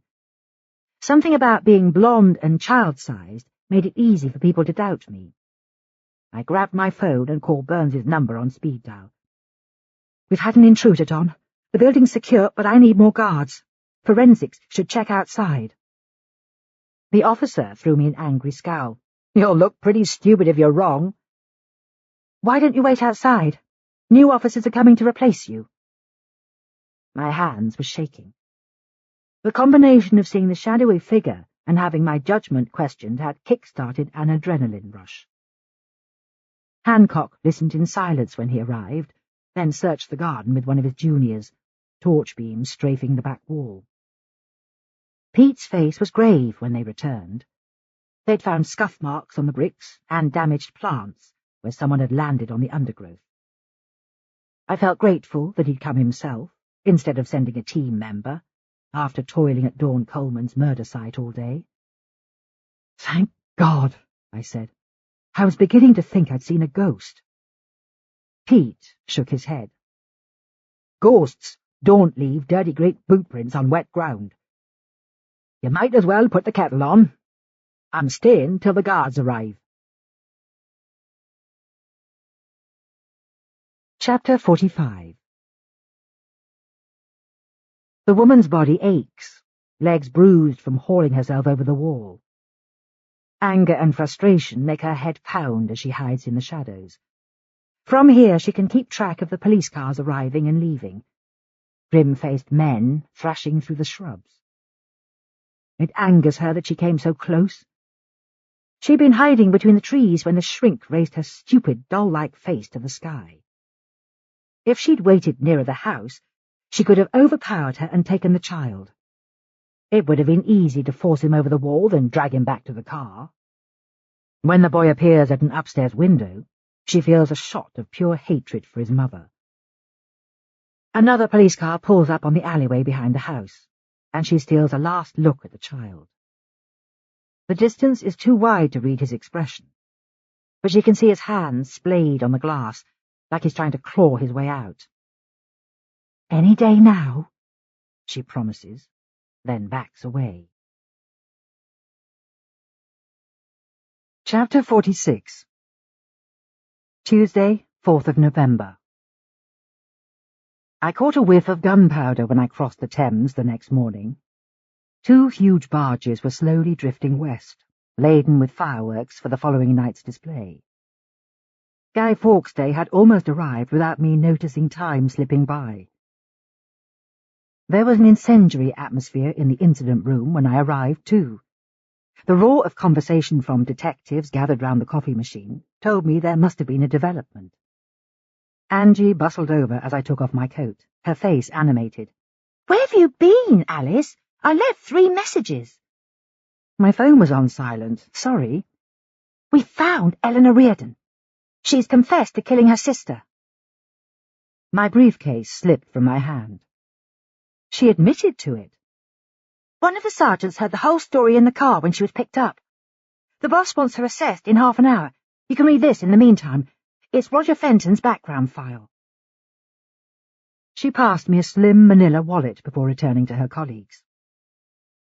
The journalist's youth had been affluent but unremarkable. Born in Surrey in 1978, he'd attended a minor public school, then read law at Edinburgh University. Just 1 conviction on his record for cannabis possession in his 20s, which had incurred a fine and a community service. Maybe casual drug use was the reason he'd abandoned law and opted for journalism, working as an intern on the Times before gaining a staff job. He'd spent years jetting between war zones, Iraq, Syria, Afghanistan. The next page was a medical report. Fenton had been caught in a bomb blast in Kabul, returning to the UK by the time of the attack on John Mendes at the end of January. The journalist had sustained a ruptured spleen, his operation requiring a full blood transfusion. I flipped the folder shut again, trying to steady my nerves. There must be millions of people who'd gone through similar experiences without becoming obsessed by blood. Yet Fenton's life history left me wondering if there was something I'd overlooked. Eleanor Reardon's arrival seemed to have changed the team's mood from despair to relief. Everyone was in party spirits. Burns was standing by his desk when I found him in his office, phone pressed to his ear as he motioned for me to sit. I could tell he was urging Scotland Yard to suppress news of the arrest. After the conversation ended, he settled both hands on my shoulders, the height difference between us making me wish I was a foot taller so we could see eye to eye. "You had another drama last night, didn't you?" "I survived," I said, "but PC Plod didn't help." Burns looked embarrassed. "He's been warned, and the kid's being moved today. We can't take any chances." "How did you find Eleanor Reardon?" "One of the sightings from Crime Watch came up trumps. She's been lying low in a B&B in Richmond, using a false name." "Has she got a solicitor?" "He's been here an hour. Let's see what she's got to say." Reardon was waiting in an interview room, where morning light spilled onto grey lino and a scratched formica table. The space wasn't ideal for sharing secrets. Chilly, with a smoked glass observation window sunk into the wall. Half a dozen people would be crammed into the monitoring room next door, watching our every move. Eleanor Reardon looked calmer than before, her hair swept into a neat ponytail. She wore jeans, knee-length boots, and a charcoal grey jumper. Smart but comfortable clothes, ideal for a weekend away. Her makeup was flawless too. Mascara and pale lip gloss, deliberately low-key. Reardon's solicitor was much less well-groomed. A balding, middle-aged man who looked out of his comfort zone, sweat glistening on his upper lip. "Good to see you again, Eleanor," I said. "I bet." Her expression soured. "You can relax now, can't you?" "That depends on your story." "I killed my sister. There's nothing else to say." "Talk me through what happened, please, from the start." She folded her arms. "She was out running with Mikey in the clearing where you saw me. I drove to some woodland and dumped her there." "How did you kill her?" "I put a pillow over her face on the back seat of my car." "What did you do with the pillow?" Her mouth flapped open, then closed again. "I threw it away." "Did Luke help you?" She blinked rapidly. "Of course not. He's not involved." "Where did you leave the body, exactly?" "Epping Forest. We went there as kids for picnics." Her composure was cracking, a panicked look in her eyes. "Luke's been worried about you, Eleanor. Why didn't you answer his calls?" "I couldn't." She pressed her hand to the side of her face. "It's been hard to think straight." "Have you seen the news?" She shook her head. "There was no TV in my room." "Your story will be checked very carefully. Are you sure the details are correct?" "Why would I lie?" "Tell me about John Mendes, Lisa Stewart, Jordan Adebayo, and Dawn Coleman." "It was my sister I hurt, no one else." She fell silent, her face contorting. I understood now why she dressed so smartly. She wanted to look in control as the last shreds of her sanity slipped away. Her voice was little more than a whisper when she spoke again. "I went for her with a knife. I couldn't stop myself." "We found Claire's blood on her kitchen floor, but she was attacked back in August. You haven't seen her since, have you?" When she spoke again, her tone was as high and sing-song as a lullaby. "I feel better when I walk on the common. We used to play hide-and-seek there, before things turned bad. Mum taught us the names of all the trees, alder, blackthorn, elder. Life's been tough lately, hasn't it? We heard about your pregnancies.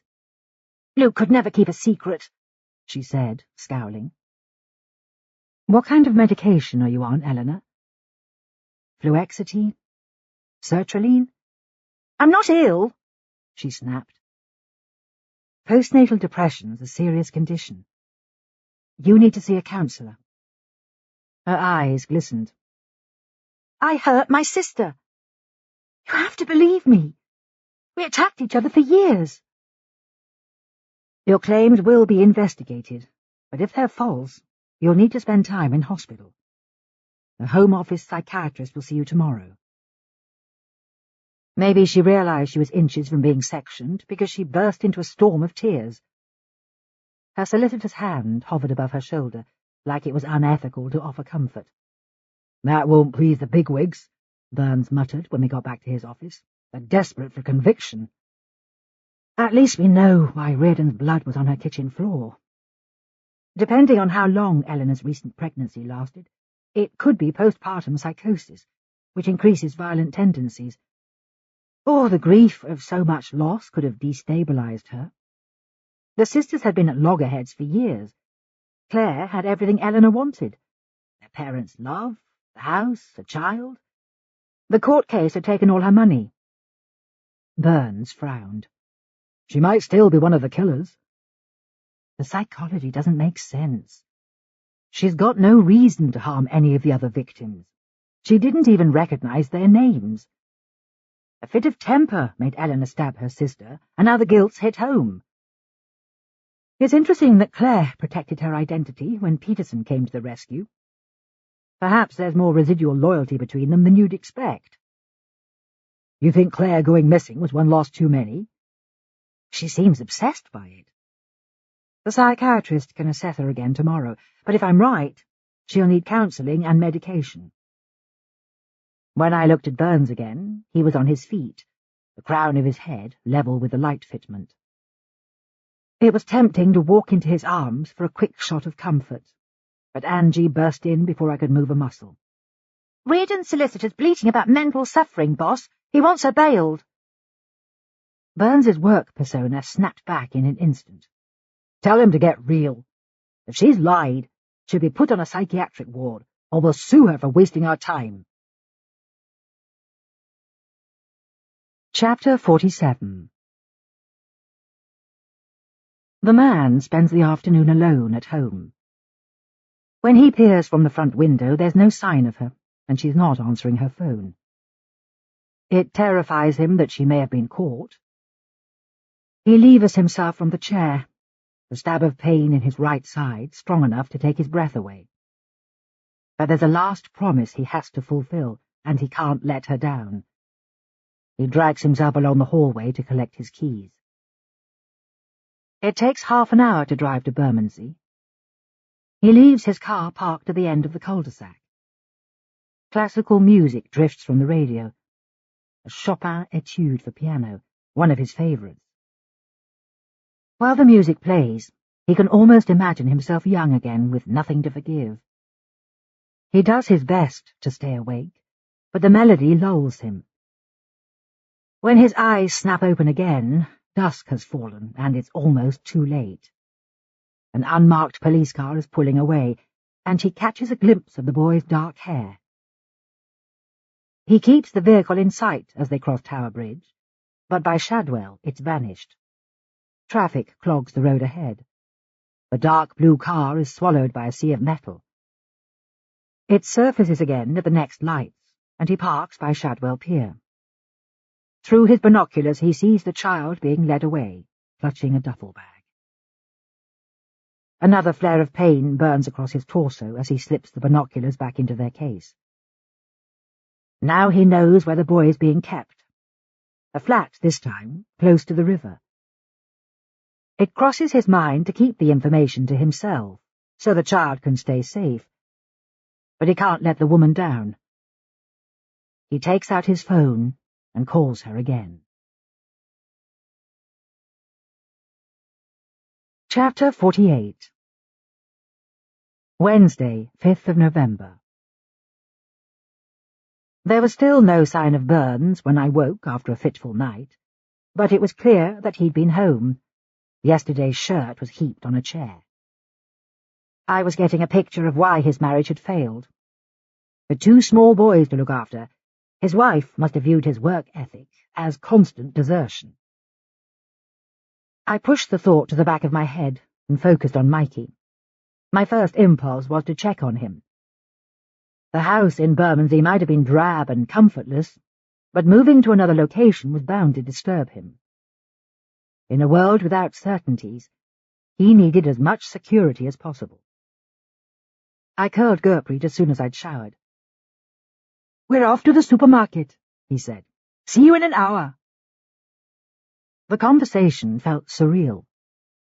We were sharing responsibility for a child whose mother was being tortured, yet calmly chatting about going shopping. I used the extra time to smarten my appearance, relieved that there was no one hogging the bathroom while I straightened my hair and applied makeup. When I'd put on slim black trousers, a cashmere sweater, low-heeled suede boots, and my favourite Liberty's coat, I felt presentable for once. A text from Lola arrived as I was about to leave. It was a reminder that I'd promised to help her shop for a wedding dress later that week. There would be champagne and canapes for the bridal party, while she tried on endless outfits. I sent a quick reply, promising to be there, then set off down the stairs. My new driver blinked at me when I reached the car park in the basement. The officer was in his mid-20s, Middle Eastern with black hair and classic good looks. He opened the passenger door with an old-fashioned flourish. My vanity expanded when I caught him checking me out while I fastened my seatbelt. So far, he'd been too tongue-tied to say hello. "What's your name?" I asked. "Hussein. I'm your driver for the day." "I guessed you might be." "Shadwell first, please, Hussein." He gave me his life story while traffic stalled on Southwark Bridge Road. His parents were from Damascus. He'd finished a social policy master's degree in London, but opted for the Met instead of social work. His long-term relationship had just ended because his girlfriend hadn't wanted to get married. He studied me thoughtfully, as though I might cure his romantic problems. "What about you?"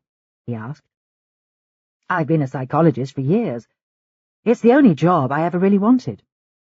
"Single?" I glanced at him. "Don't push your luck. We could have dinner sometime." "Nice offer, but I'm seeing your chief officer." "DCI Burns." His shoulders stiffened. "Sorry, I didn't know." "It's okay, he won't fire you."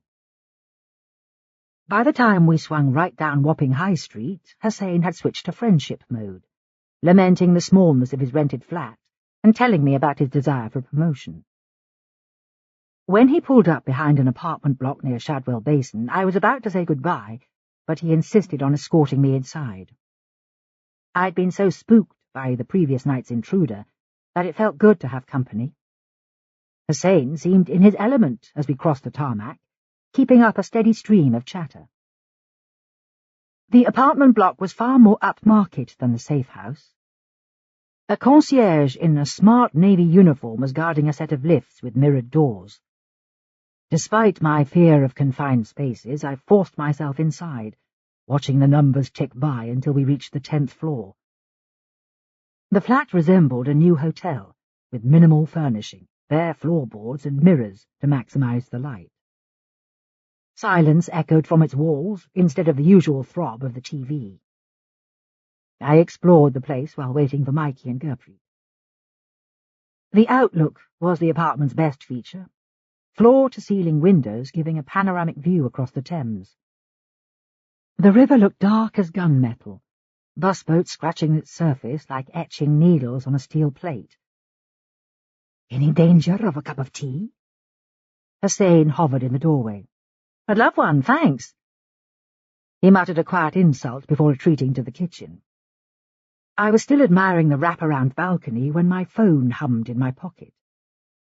Tanya's voice was too garbled to make out her words. "Slow down, I can't hear you." "The boy's been taken," she said. "We just found out." My thoughts ground to a standstill. "How?" "From the car. Our guys were following, but it happened in moments. Sing's being treated for a broken jaw." She blew out a long breath. "There's nothing you can do, Alice. Sit tight till Burns calls." The line fell silent, and my thoughts scrambled, even though calmness would be my only chance of helping to find Mikey. Tanya's advice slipped from my mind. It would be impossible to wait quietly when someone I loved was in danger. Chapter 49. The woman waits for a convoy of squad cars to chase east, sirens blaring.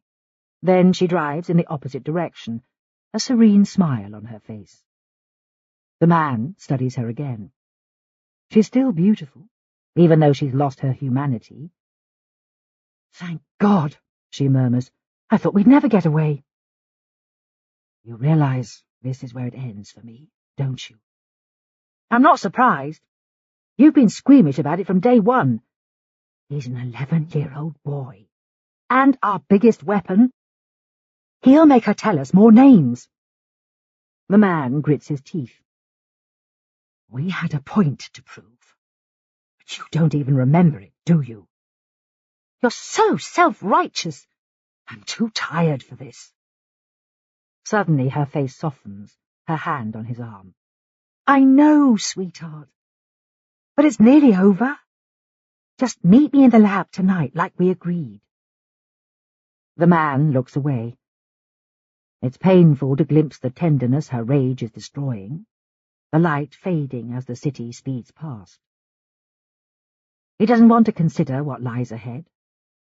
If she makes him stay in the room when she hurts the boy, he'll be forced to cover his eyes.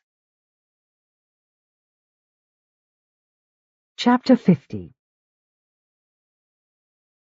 Hussein had enough sense to leave me alone, his flirtatious manner gone in an instant. The facts didn't add up. I kept picturing Mikey struggling in the back of a stranger's car as it speeded away. It was difficult to focus on what to do next.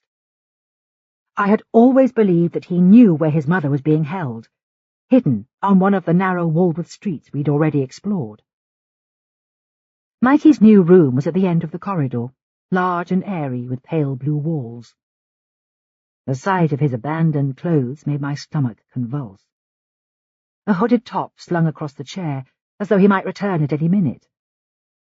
I scanned the room for anything that could help. There were a few personal items, apart from his Xbox and phone, pens and pencils, and the square cardboard fortress he'd been building. The drawings in his sketchbook gave no new information, apart from reminding me that his memory was extraordinary. Each picture recreated Clapham Common with obsessive clarity. I found his drawing of Portland Street, where he'd escaped 3 weeks before, but it offered no new information. It felt like I was clutching at straws when I searched my bag for Emma Selby's sheet of addresses, eyes racing across the list of buildings relevant to blood history, her notes scribbled in spiky black handwriting. The only one with a Walworth postcode was a World War II depot that had stored 70,000 gallons of blood during the Blitz. The locations on the list had already been checked by Angie's team, but I couldn't just twiddle my thumbs, waiting for the phone to ring. "There's somewhere I need to visit." Hussein raised his head. "Aren't you meant to stay here? Change of plan." Luckily, he was too green to argue. A fleet of police cars raced towards Wapping as we got back into the car, the Met, focusing on the spot where Maggie had been taken before the evidence went cold. But my approach would be different. It didn't matter where he'd been abducted. I had to discover where he was being held. The killers believed that Skipton House in Elephant and Castle was where their cause had been lost, because the health minister had signed papers there after the inquiry, denying full compensation. It made sense that they would torture their victims near the site of the biggest injustice. I did my best not to let my mind settle on Mikey, as the car edged through traffic. If I dwelled on what he was suffering, my nerve would evaporate. The blood depot lay at the heart of Walworth. It was a large 1930s building with strident Art Deco features, arched windows and ornate plasterwork. But its days as a warehouse had ended decades ago. The place had been divided into flats, rows of doorbells beside the glass entrance. A wave of disappointment hit me when I realized that the killers couldn't be using the place as their headquarters, even though its history would have attracted them. The depot might have kept the city's heart beating during the war, but it wouldn't serve as a hiding place now. Floodlights lined the car park's boundary, any suspicious behavior visible from the higher floors. Hussein tagged me as I circled the building, but a glance through the windows of an outhouse revealed nothing more incriminating than a lawn-mower, cans of paint, and a set of ladders. "Shouldn't we go back?" he asked. "Not till I finish searching." Luckily, he agreed without complaint, even though his expression was baffled as we continued south down Walworth Road. I asked him to pull up when we reached Burgess Park. My eyes were scanning the tennis courts and boating pond when the sky ignited. So many fireworks burst on the horizon, it looked like the sky was on fire. Even though I'd always loved bonfire night, the display failed to lighten my mood. The only thing that could brighten my day would be to find Mikey unharmed. "We've come too far," I muttered. "Take me back to Westmoreland Road." I wanted to return to the spot where Mikey had escaped from the killer's car 3 weeks before. It terrified me that the boy had evaded death once already. I stared at the lights flaring on the horizon as we drove, aware that the boy would need more than luck to escape a second time.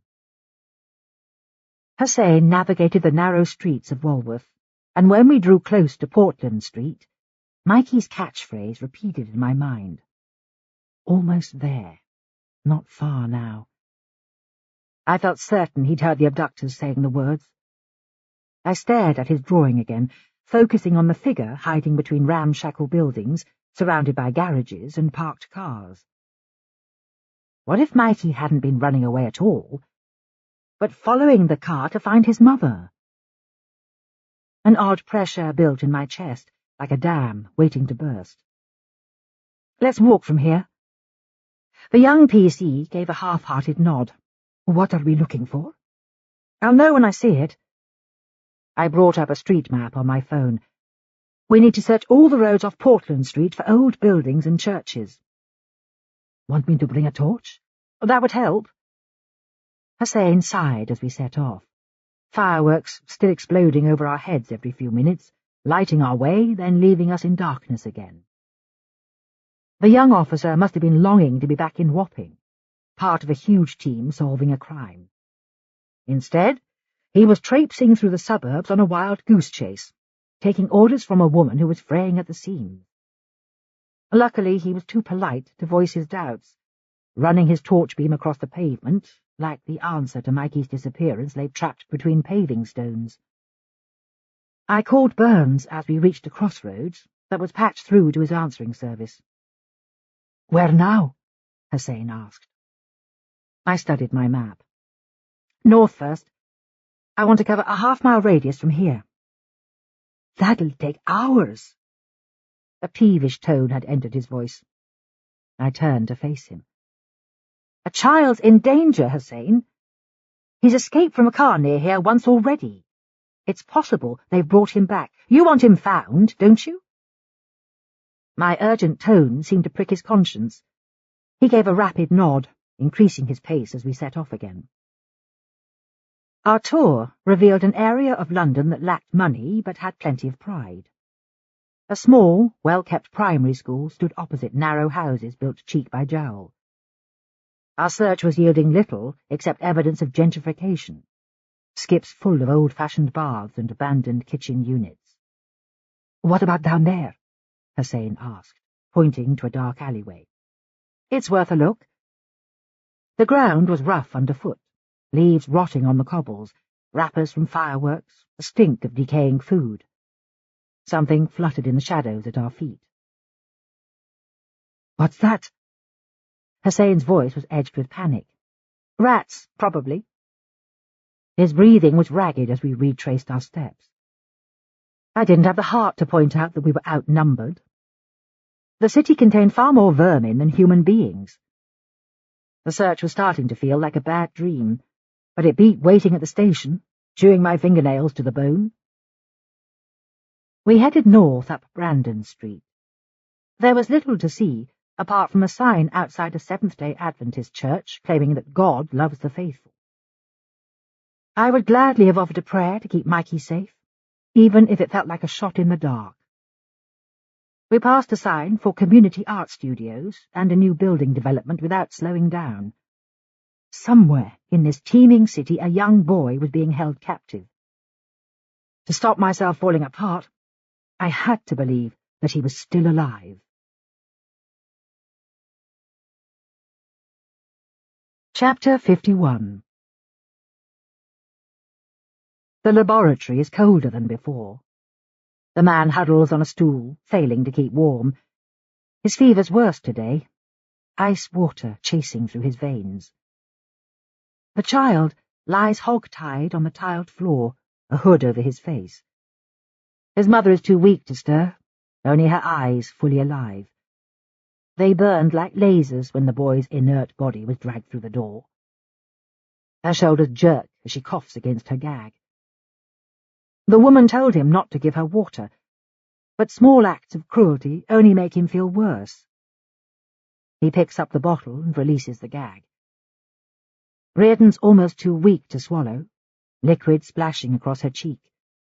"Let him go, please," she chokes out the words. "It's too late, Claire." Her voice is a low growl. "You evil bastard." The man jerks the gag back into place. Her eyes are darker now, dull brown instead of amber, tarnished by everything she's seen.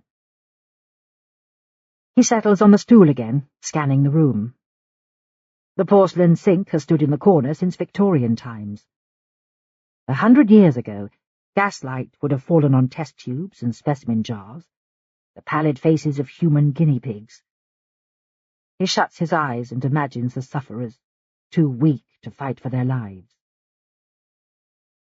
The room is prepared for the last punishment, drip line suspended from a metal stand. Mother and son will lie side by side, her blood flowing into his arm. If their blood types are incompatible, the child will die in agony. First his lungs will fail, then his heart. The man rubs his hand across his face. He understands now that their campaign will achieve nothing.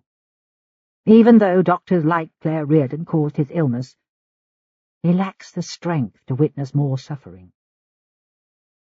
The sky outside the frosted windows is absurdly celebratory, pulsing with red, silver, and gold. Only his loyalty keeps him there, waiting for the woman to return. Chapter 52. Rain fell as we scoured the neighbourhood. Hussein was still following me doggedly, even though he was soaked to the skin. My hopes faded as I scanned the recreation ground at the end of Alvey Street. Inside the park's neat privet hedges, 3 homeless men were huddled under a tree, passing a bottle to keep warm. Lights burned in the houses nearby, families keeping warm in front of the TV, instead of braving the rain to watch the Guy Fawkes display. Mikey was galaxies away from such ordinary pleasures, and it struck me again that he might already be dead. The killers grabbing the prize they'd been chasing from day one. The most devastating fact was that there was nothing I could do. Burns finally called back at 9 p.m., voices grumbling in the background. "Where the hell are you?" "Walworth, doing a street search." "You should be here." He let out an exasperated sigh. "The commissioner needs briefing." "Give me 1 more hour." His tone sharpened. "Are you listening? You're wanted at the station pronto." "Tough. Only Christine gives me orders." Hussein smirked as I hit the mute button, the snappy exchange certain to fuel fresh gossip. My phone vibrated in my pocket again. Burns would be leaving an irate message, but I didn't care. Stopping my search would feel negligent, even if I were proved wrong. We had 6 more streets to check before I could call it quits. The rain had slowed to a steady drizzle, pavements slick with litter and fallen leaves. "Let's take a look at that church," I said. The Baptist chapel ahead had seen better days. The oak door was so dented, it looked like someone had tried to kick it down, each blow more forceful than the last. Hussein disappeared to check the grounds, and I peered through the window at the orderly rows of pews, a simple altar and pulpit. I was still standing there when a shout went up. The sound made me break into a jog, torchlight leading me to where Hussein lay sprawled on the asphalt. "Don't try to move. What happened?" "I slipped, banged my head." His voice was groggy, a shallow gash on his forehead. "You'll live." His injury reminded me that the chase might be pointless, my urge to find Mikey producing nothing except a headache for my new colleague. "Can you walk to the car?" "Of course." He swayed drunkenly, then steadied himself. When we reached Portland Street, I paused by a street lamp to study the map again. We'd checked all the streets linking with Walworth Road, but found nowhere suitable for a hiding place. Maybe I'd been wrong all along. The killers were holding him in a lockup or a cellar, the location unconnected to the theme of blood. I had just helped Hussein into the car when my eyes caught on a passageway we'd missed. He rolled down the window when I tapped the glass. "There's one more alley to check." Hussein gave a quiet groan as he lurched from the car. We passed a sign advertising artist studios, but it was hard to imagine people tapping into their creativity at the end of a dank alley. I was about to turn back when something loomed out of the darkness. An old man stood directly ahead, clutching a broom. He must have been 70 at least, thin and slightly stooped in his waterproof coat, his gaze as inquisitive as a child's. I did my best to return his smile. "You gave me a fright," he said. "Sorry. We're looking for old buildings in the area." "At this time of night?" "It's a long story. We work for the police," I said, flashing my ID card. His eyebrows rose. "Most went in the slum clearances, but the place where I work's Victorian." He pointed at the end of the alley. "It's down there." "Can we take a look?" The old man gave a nod of agreement, his pronounced limp slowing our progress across ground that reeked of urine and spilled beer. His name turned out to be Stanley Moorfield, a Walworth native born and bred. "It's listed, so no developer wants it. They need a fortune to do it up." "And you keep an eye on the building?" "Each morning, last thing at night. I clean up and do repairs." The old man hit a light switch, and a square, 2-story building appeared in front of us. Its name was carved into the stone lintel above the door. The Health Laboratories. The place looked solid as a Gothic fortress, towers at each of its 4 corners. An odd chill travelled across the back of my neck. It was just like the structure Mikey had built from cardboard and glue. But how could he have seen it? "What was it used for?" "Experiments, I think. Testing vaccines for the government." A faint light shone from the back of the building. "Is anyone using it now?" "Just one bloke since the heating broke down. He rents a double unit at the back. I can't remember his name. He and his wife are photographers." "Have you spoken to them?" "They're not the friendly type. He's put a lock on the door, so I can't go in and sweep up." Hussein was starting to look bored. "Shouldn't we get back?" I shook my head firmly. "Not till we've seen inside." The old man seemed pleased. "I'll show you the entrance hall, if you like." "Do the windows open, Stanley?" "Not any more. The ones at the back are barred. We had a break-in last year." "Do you know much about the couple who are renting?" "Nothing. except they often work late. There were broken tiles on the floor of the entrance hall, and wood panels splintering from the walls. But it was the smell that raised the hairs on the back of my neck. It was like the old operating theatre, a faint reek of antiseptic combined with the bitterness of chloroform. "Call the Armed Response Unit," I told Hussein quietly as Stanley walked ahead. "What?" "Just do it," I hissed. "Then block the fire exits outside. Make sure no one escapes." The old man hadn't heard our exchange. Hussein was already heading away, muttering into his radio. At the end of the corridor, light seeped from below a locked door. There were no other sounds apart from the old man's murmur as he played tour guide. "Go home now, Stanley. The police will arrive soon. There's going to be a lot of noise." "The owners won't like it if I don't clean up." "Don't worry. I'll take the blame." Luckily he didn't argue, limping back down the dark alley, sheltered under his umbrella. I waited for the armed unit with mixed feelings. I could be about to disturb a photographer at work, or to find Mikey. Thank God the windows were sealed. If the killers were closeted inside, their only exit would be via the front door. My call to Angie got no reply. She was probably at the commissioner's briefing with the rest of the team. But 2 anonymous grey vans had already arrived. The sergeant's vicious crew cut would have suited a Marine, his calm, grey-eyed stare at odds with the weapons strapped across his chest. He listened to my explanation, then issued a string of curt orders before escorting me and Hussein outside. "Stay in your vehicle," he said. "Don't move till we give the all-clear." Hussein wouldn't stop babbling. Concussion, or an overload of excitement, seemed to be getting to him. My muscles felt like they'd been pulled taut. Cascades of silver and gold were still showering the horizon. If I was wrong, 10 highly skilled officers would have wasted their time, and the blame would fall on me. When I scanned the street again, an ambulance was arriving, reminding me that a third of armed call-outs ended in bloodshed. A second later there was a loud blast, then a stutter of gunfire, followed by a deafening silence. My hands clutched into fists. Instinct told me to run into the building, but armed officers would only haul me out again. Things happened fast after that.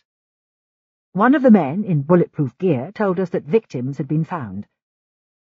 I didn't stop to ask whether they were dead or alive before dashing down the corridor behind the paramedics. The door at the end of the corridor had burst from its hinges. The woman strapped to a chair had to be Claire Reardon, bruises littering her neck, wrists chafed raw by leather cuffs. Her face was so bone-white that I thought she was dead until her eyes blinked open. One of the ambulance crew was already leaning down to untie her restraints. Relief surged through me when I saw Mikey lying on the floor. I was determined not to cry as I undid his gag. When the cotton fell away, his raw howl echoed from the walls, so loud and heart-rending, it sounded as if he was releasing all the pent-up fear he'd bottled for weeks. "You're safe now, sweetheart." He clung to me as his mother was stretchered away. It was only after they were both in the ambulance that I noticed my surroundings again. Maybe it was shock that made the air taste bitter, each mouthful loaded with chemicals. An elaborate system of ropes and pulleys dangled from the ceiling, ties and buckles to hold the victims in place. A table by the wall carried transfusion bags, syringes and phials of unidentified fluids. I pulled on sterile gloves and opened the fridge in the corner. 2 blood packs full of red liquid lay on a shelf, neatly printed with Reardon's name.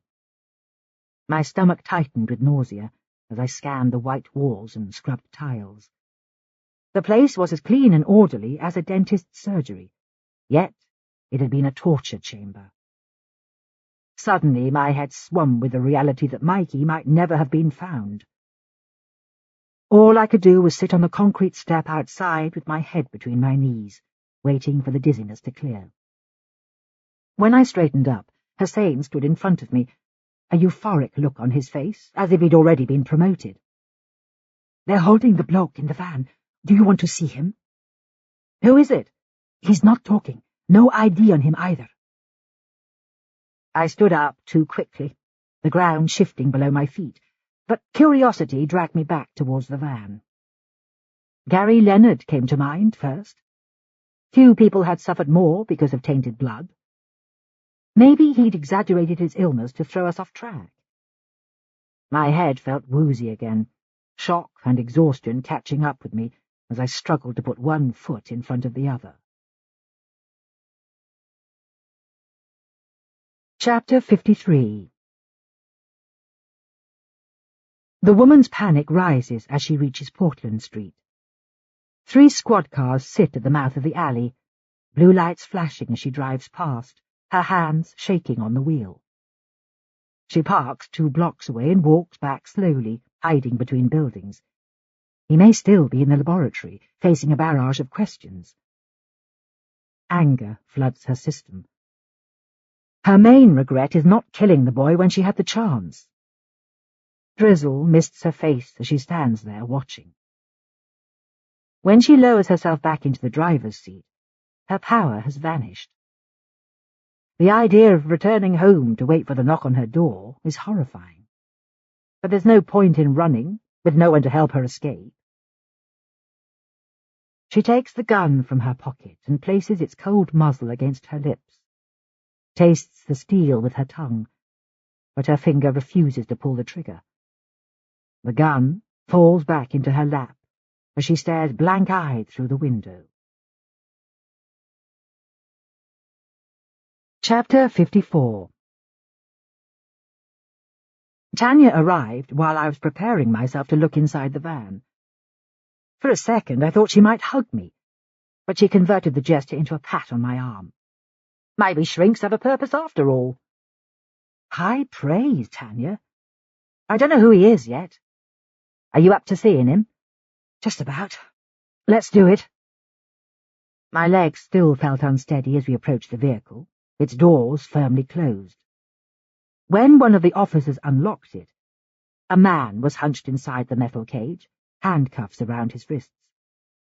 Shock hit me when his gaunt face came into view. Simon Thorpe's skin was paler than before against the dense black of his hair.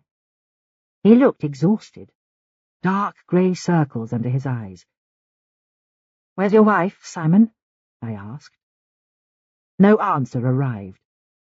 His face was expressionless. I watched in disbelief as he turned his face away. The man who had killed 4 medics and spent weeks torturing another was a qualified psychotherapist and one of Claire Reardon's closest friends. Tanya answered a string of calls on her radio as we drove to the station. It sounded like Burns was suppressing the news that Reardon had been found until Denise Thorpe was arrested. I gazed out of the car window at the nighttime streets, too numb to feel anything but relief. Someone placed a cup of coffee in my hands in the incident room, and my curiosity revived. There was no sign of Burns in the hubbub, my head full of unanswered questions. Why would the Thorpes set out to harm a child they had both professed to love? I still couldn't see a motive, apart from the fact that they were both frustrated medics. Maybe they felt locked out of their chosen profession, united by bitter resentment. But that didn't explain the elaborate staging, their fascination with the history of blood treatments, or the fact that nurses at Denise's mother's care home had seen them both at the time of Claire's abduction. I was finishing the dregs of my coffee when Angie appeared. Her greeting was the opposite of Tanya's restraint. She threw her arms round my neck, bellowing congratulations. The station was erupting with the news that the case was closed, jubilant faces looming at me. The atmosphere was so giddy it felt as if lead weights had been lifted from the roof. Angie led me to Burns's door, then gave me a gentle shove before anyone else could shake my hand. I forgot about my rules about distance at work and walked straight into his arms. I could have stayed there hours, but he eased back, his lopsided smile widening. "You'll give me another heart attack at this rate," he said. "That's not my plan. The tabloids all want a piece of you. Our phone lines are crashing. Tell them to get lost. That's my girl." Burns gave a shaky laugh. The car's waiting for us outside. I need to assess Thorpe first. Not till tomorrow. His wife's as cool as a cucumber, which is surprising given what she's done. I stared up at him. Let me interview her now. Switch off, Alice. No solicitor's going to work at midnight, even for a case like this. I listened as he explained that Claire was in intensive care, high fever and a cocktail of drugs placing her in danger.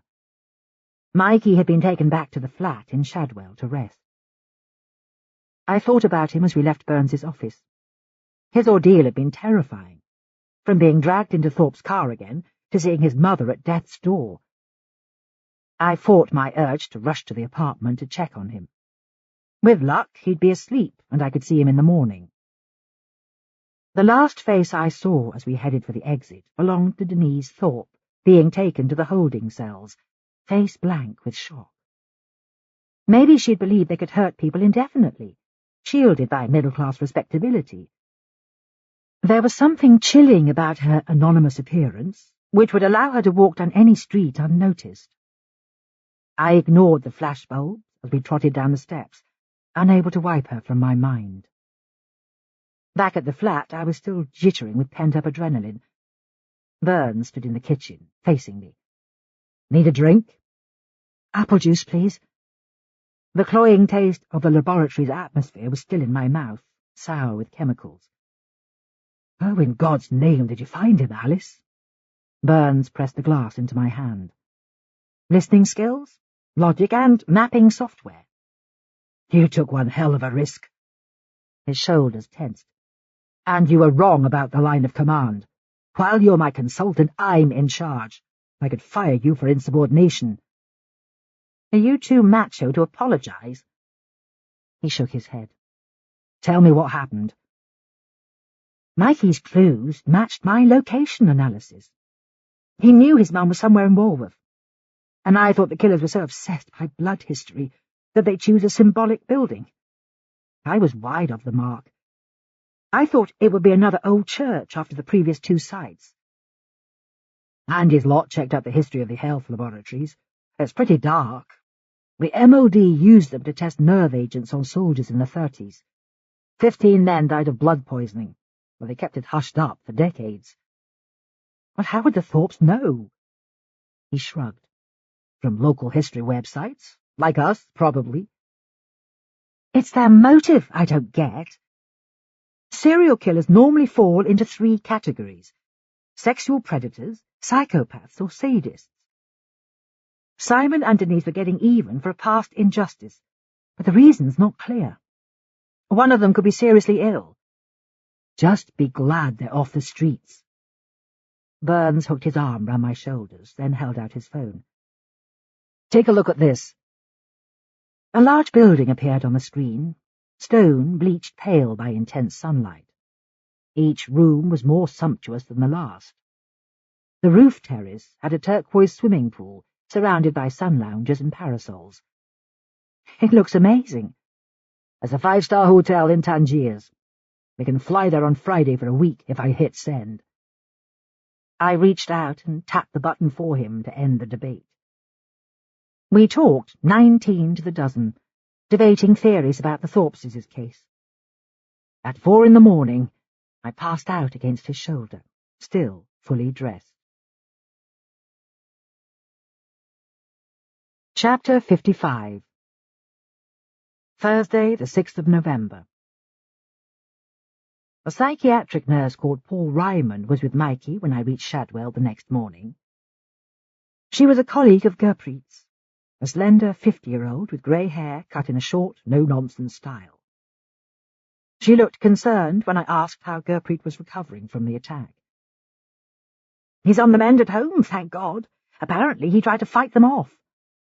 I smiled at her. That doesn't surprise me. I had one hell of a job getting Mikey to sleep, she said. The news about his mum isn't good. They're keeping her in the ICU. Sleep was what Mikey needed most, but I couldn't resist tiptoeing into his room. His thin face looked peaceful, no visible damage, even though his mother was fighting for her life. I crouched down to study the cardboard model at the foot of his bed. It was an accurate replica of the health laboratories, right down to the tiles around the central door, every detail correct. He must have tagged the killers to the place where his mother was held, but the drug he'd received had affected his memory, making it impossible to find his way back after he went looking for help. His mantra, almost there, not far now, finally made sense. He'd been able to picture where his mother was all along, but lacked the power to explain. Anger overtook me during the taxi ride to the station. It was an emotion I normally ignored in professional contexts, unwilling to let that quick surge of bitterness harden my mind. Most of it was directed at Denise Thorpe for lying through her teeth as she coolly demanded access to Mikey. I indulged a quick fantasy of strapping her to her own torture chair before pushing it aside. The only way to bring the Thorpes to justice would be to ignore personal feelings and concentrate on evidence. The incident room was running on a skeleton staff, just a handful of detectives hunkered over their computers, filing late reports. Without the constant jangle of bleepers and phones, the place felt ghostly. "Peaceful, isn't it?" Angie appeared at my side. "It's like the Mary Celeste." "The boss is at Scotland Yard. He wants Thorpe interviewed first, then his wife." Simon Thorpe's lawyer arrived early to meet his client. He was dressed in a sharp suit, ridiculously young and bright-eyed, clearly aware that such a notorious trial would guarantee his place in legal history. Thorpe looked the worse for wear when he was brought from the holding cells, wrists straining against his handcuffs. The circles under his eyes were almost as black as his hair, making me doubt that he'd slept at all. There was no trace of his old charisma. He looked thinner than before, his skin jaundiced. "Ready to talk, Mr. Thorpe?" Angie asked. He didn't reply, his stare chilly as a blast of cold air. "Say no comment, please, or your case will be tried on evidence alone. Do you understand?" After a while, her constant questioning seemed to take effect. His hands wouldn't keep still, a line of sweat thickening on his upper lip. Maybe he'd been hoping that silence would bring a measure of control. I flicked through his file as Angie chipped away at his defences. He had been born in Santa Monica, trained in London as a medic, then he'd worked in France for several years, before abandoning his medical career for psychotherapy. "You worked fast the day you took Claire," Angie said. "A nurse saw your wife with her mother around 9 o'clock, but you must have arrived later. I'm guessing Denise walked there alone. Did you leave Claire at the laboratory, then go straight to the care home?" Thorpe refused to answer, but his health record had caught my attention. "I see that you're a haemophiliac, Mr. Thorpe." I glanced at the page again. "Did you receive tainted blood in France? Is that what turned you against the medical profession?" For the first time his expression faltered, as if I'd pinched a raw nerve, his silence forcing me to carry on. "Now that your hepatitis C has progressed to cirrhosis, it's surprising you're getting by on mild painkillers. Most patients would be using morphine. I can see why your medical history has made you angry." His American drawl sounded harder than before when he finally spoke. "My feelings aren't relevant. The UK treated its victims worse. The government lied and destroyed evidence.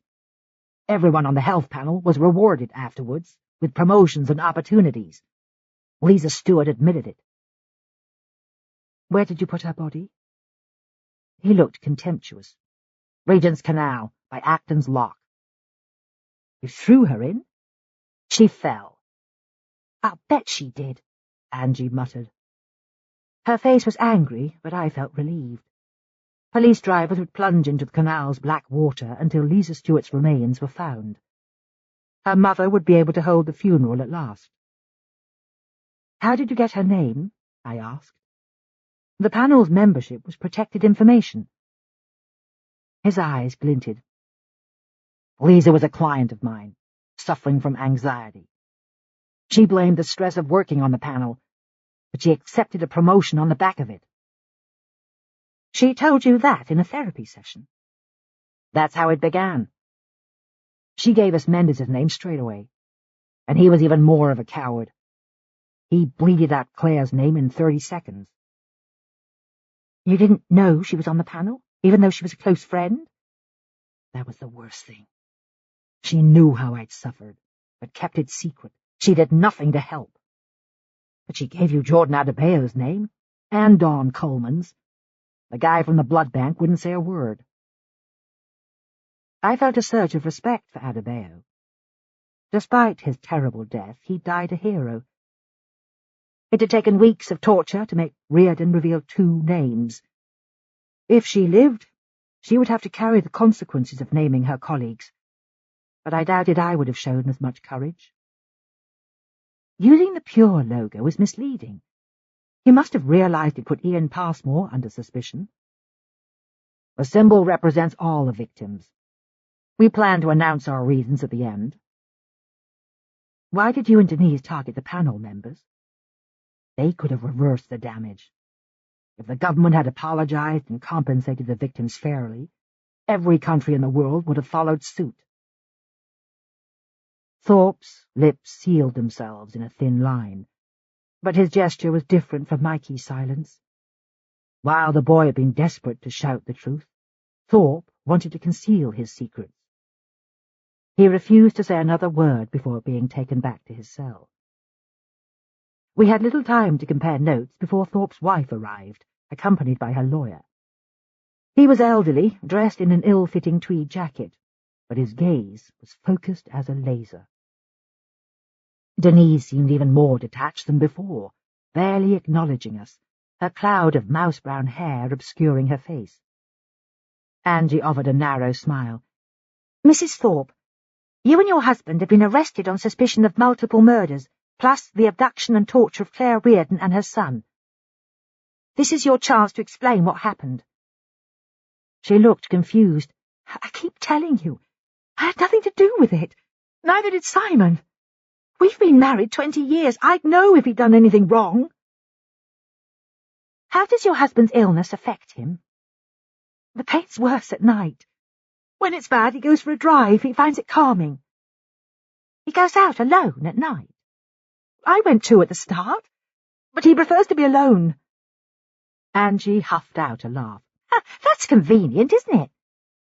Your husband kills people while you sleep peacefully at home, except we know he had an accomplice."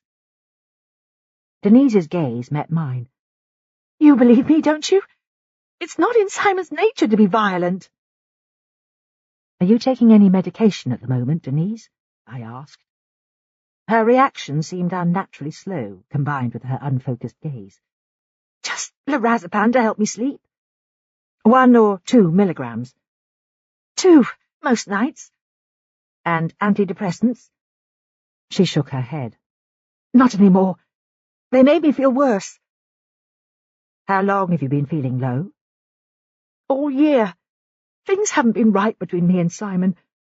I've been so worried since he stopped going for his checkups." Her voice tailed away. If she was telling the truth, she was taking one of the strongest tranquilizers on the market. 1 dose would be enough to knock out most adults for 12 hours straight. I let Angie complete the rest of the interview while I took notes. I had been certain all along that the killers would be diametric opposites.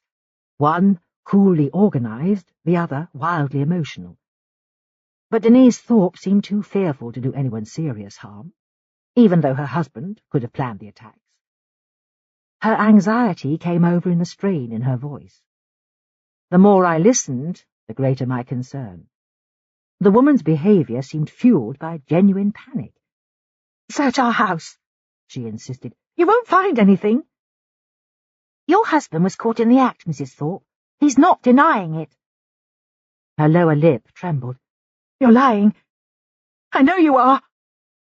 Denise held her line right to the end. After she'd been led away, Angie released a string of expletives. "God, she's slippery. It'll take hours to nail her down." "Have you got much circumstantial evidence?" Angie's face clouded. "By tomorrow we'll have plenty. Pete's lot are at their house in Wandsworth now." She vanished before I could voice my doubts, but I logged them on my assessment form. Denise Thorpe's speech patterns, eye contact and body language suggested she was telling the truth. The idea that she was innocent refused to leave my mind. Chapter 56. The woman's rage burns brighter than ever. She stands motionless, arms straight at her sides, gathering her courage. There must be a way to fight back, even from this point of weakness. If she concentrates, she'll find it. It sickens her that Reardon has been rescued. She should have acted faster, but with luck, the drugs injected into her veins will finish her soon. That still leaves the child free, even though his mother condemned hundreds to a painful death. There's no such thing as an innocent bystander, like the shrink with her cold green stare. Her kind are 100 times worse than the rest. Beyond the locked door, the world continues its business. Voices drift through the wall, and someone wheels a trolley down the echoing corridor, the sounds increasing her isolation. Simon needs her more than ever, even though they've been forced apart. She must find a solution without his calm logic to guide her. There has to be a way to finish what they started. Chapter 57. The idea that Denise Thorpe was innocent dogged me for the rest of the morning, despite everyone else believing the killers were behind bars. On an objective level, she ticked all the boxes. Medical background, unstable, dominated by her husband's powerful personality. Yet something in my head couldn't accept it. A text arrived from Lola while I was mulling it over, reminding me to meet her in Knightsbridge that afternoon. I considered cancelling, but the bridal shop was already booked. I slipped my phone back into my pocket and set off for Wandsworth, hoping the visit would silence my doubts. Pete Hancock was in the hallway of the Thorpes' house, combing a jacket that was hanging in the hallway with a brush small enough to apply mascara. I grinned at him as I zipped up the sterile suit. "Your wife must love you, Pete. I bet you're great at cleaning." He shook his head firmly. "Not if I can help it." "What are you doing?" "Collecting fibres from Denise Thorpes' clothes. If I can match them with the ones at the lab, it'll prove she was there." "Can I look upstairs?" "Why? The boss says it's open and shut." "Certainty's an overrated virtue, isn't it?" "Go on, then." He gave a loud sigh. "Make sure you don't touch anything." The forensics team had started on the top floor, leaving dust trails on windows and door frames. At first sight, it looked like a typical family home. The Thorpes' daughter had left evidence of a teenage fascination with One Direction, the posters in her bedroom hopelessly out of date. I wondered how she was coping. The police were shielding her while she stayed with friends in York, but journalists would soon be baying at her door. The bathroom revealed little apart from the Thorpes' reliance on medication. I peered at the packets of painkillers and tranquilizers stacked in the cabinet. With so many drugs in their systems, it was a wonder they'd been able to function, let alone plan a murder campaign. The master bedroom was a jumble of knickknacks and mismatched furniture, a Lloyd loom chair in need of paint, shelves full of crystal ornaments. A leather-bound diary lay on the chest of drawers, wrapped in an evidence bag. I paused for a moment before picking it up. If the diary belonged to Denise, it could contain evidence to prove her innocence, which the police might overlook. Only the spare room revealed a masculine presence. A man's toweling dressing gown lay across the bed, the latest Robert Harris novel on the windowsill. I needed to understand if marital differences had forced the Thorpes apart, or if Simon had elected to sleep alone so he could escape at night without alerting his wife. His office had been used for consultations with private patients, different in style from his wife's clutter. The furniture was tasteful and modern, subdued still lifes on the wall. the coffee table topped by a box of Kleenex. It horrified me that his clients had poured out their woes in this room while he'd been completing his murderous campaign. Simon and Denise Thorpe had divided the house in two. His space, clinically organized, while hers was chaotic. Maybe I'd been wrong about Denise Thorpe's innocence. The place seemed to prove my original theory that the killers would be chalk and cheese. Hancock appeared as I peeled off my Tyvek suit. I brandished the black leather book at him, still wrapped in its transparent bag. "Can I borrow this till tomorrow morning?" He looked dubious. "It's logged in the evidence file. You will get me sacked if you lose it." I tucked it into my bag. "I won't let you down. You're a star, Pete." He looked shocked, then gratified when I planted a kiss on his cheek, proving that he was capable of human emotions after all.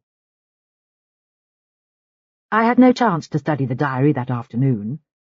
My promise to Lola had to be honoured, so I met her outside an upmarket bridal shop, a stone's throw from Harrods, her mother footing the bill. She looked as gorgeous as ever, mile-long legs showcased in tight jeans, emerald green blouse accentuating her long auburn curls. "It's the heroine of the hour," she said, hugging me. "Sorry?" "You're a reclusive genius, according to the news. They had a picture of you in shades, looking like a petite version of Michelle Williams." "Just what I need," I muttered. "Burns said he'd keep them off my back." "There's no such thing as bad publicity, Al." "There is in my line of work." Neve gazed up at us from her pram, swaddled in blankets. My irritation faded when I inhaled her smell of peaches, talcum powder, and brand-new skin, her face puckering into a grin as I scooped her up. "Jesus, you're broody," Lola said. "Come on, they're waiting for us." The Tremaine family had arranged a bridal extravaganza, taking over the whole boutique. I sat with Lola's mum and two of her aunties, cooing as she tried on dress after dress, assistants plying us with Prosecco and canapes. After a while, the outfits blurred into a mile of white chiffon awash with lace. I tried to stay focused, but my thoughts kept slipping back to the diary. Eventually, Lola emerged from the changing room in a pencil-slim gown that reminded me of Hollywood in the Jazz Age, ivory silk heightening the glow of her skin. "What you think?" she purred. "Gorgeous," I confirmed. At that stage, I tried to escape, but more paraphernalia kept arriving. Shoes, gloves, a veil. She even made me help select her garter and underwear for the honeymoon. I was exhausted by retail decisions, but Lola was in high spirits. She gave me a grateful hug, then let me hail a taxi. I checked my email during the ride to Burns's flat. Christine's message offered her usual low-key praise, followed by a terse instruction to take immediate leave, even though queries from the FPU were clogging my inbox. For the first time in days, there was no guard outside the front door. Now that the danger had passed, I could return to my apartment, where no object ever strayed out of place. I started to gather my belongings, but couldn't ignore my urge to check the diary. It was disappointing to discover that it belonged to Simon, not Denise. At first sight, its contents were just a log of appointments. I wondered why the therapist had stopped attending his health clinic 12 months before. He seemed to have lost all faith in medical treatment, taking matters into his own hands. His handwriting was small and tightly controlled, confirming his status as the rational member of the double act. But Denise still seemed an unlikely partner.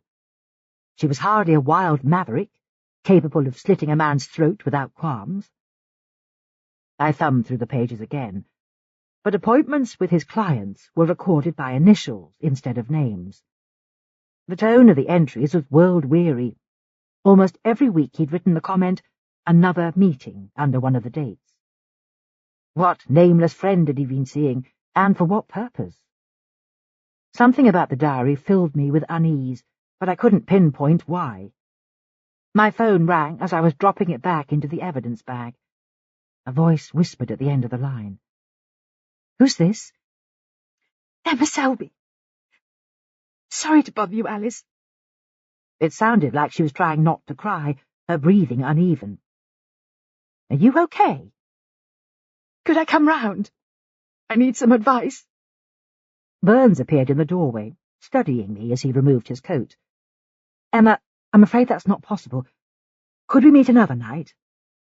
My guilt increased as she stifled a sob. Of course. I feel terrible for calling you in this state. Is it your boyfriend?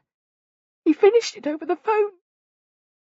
The bastard didn't even have the guts to tell me to my face. She sounded so desolate that I considered jumping in my car, but I knew I was in the wrong frame of mind to play counsellor. I promise to ring tomorrow. Don't be alone, though, will you? Get a friend to come round. It struck me as odd that she'd phoned me instead of a close friend or relative. Maybe she was less socially adept than she seemed, with few people to rely on. Burns reappeared before I could give the matter more thought. He'd abandoned his suit in favour of jeans, a faded blue shirt and ancient trainers, but the relaxed clothes hadn't diluted his scowl. Something wrong? I asked. A couple of things, yeah. Go on, then. I'm not a mind reader. You can't wait to leave, can you? Your stuff's already packed. I've got my own place to look after, remember? How could I forget? You spend all your time there. You're in an ugly mood. He scrubbed his hand across his face. Is this how you end all your relationships? Goodbye and thanks for the memories. Don't be ridiculous. You know how I feel. So spit it out, for fuck's sake. If it was that easy, I'd have said it by now. I won't sue you if you change your mind. His mood changed as he watched me trying to summon the words, anger changing to amusement. Aren't shrinks meant to be emotionally sorted? No way! Freud was a basket case. We set our differences aside to order a takeaway. It frustrated me that my feelings were still buried too deeply to access, but at least we were heading in the same direction. We ordered too much, I said. His table groaned with cartons of chow mein, Peking duck and egg fried rice. Enough for an army. Burns pushed his plate away. Angie and I kept pushing today but got nowhere. Thorpe collapsed in his cell. The police medic wants him in hospital, and his wife's still denying everything. We're missing something obvious. It must be them. Thorpe's contacts say he's isolated, rarely leaves home. Apart from all those long nighttime drives, and he's not a loner, he sees dozens of clients each week. You think it's a patient? Well, that's possible. There's someone else I'm worried about. Emma Selby from the Wellcome Institute. I know she's been checked out already, but she knows more about blood than anyone in London. Burns shrugged. We'll take another look. But it has to be Denise Thorpe, doesn't it? How could she not notice her husband was a serial killer? Selective blindness? We only see what we want to see. I didn't go home that evening. If we'd parted company, both of us would have brooded about the future. Instead, we shared a bath, then went to bed early. The sex between us slow and thoughtful, like we had all the time in the world. For once he let me take charge, pushing him back against the pillows, my hands on his shoulders as he'd lost control. Streetlight filtered through the curtains afterwards. The case was still nagging at me. Denise Thorpe had shown no sign of cracking after long bouts of questions, convincing me that my suspicions were correct.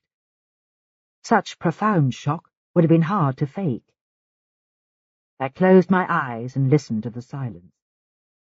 The city was resting for once, no traffic stirring on Southwark Bridge Road. I felt certain a woman was out there somewhere, wide awake like me, planning her next attack. Chapter 58. Friday, 7th of November. I'd been working for hours by the time Burns joined me for breakfast, pages from my profile report scattered across his kitchen table. You never quit, do you? I'm certain Denise Thorpe's innocent, Dom. He took a swig from my coffee mug. What makes you so sure? It could be any of her husband's female clients. You should be checking the case notes on his computer. He cast me a long-suffering look. People don't always confess, Alice. Maybe he forced her to help. She feels guilty about the effect on her daughter. In her shoes, I'd play innocent too. Why not look at other suspects?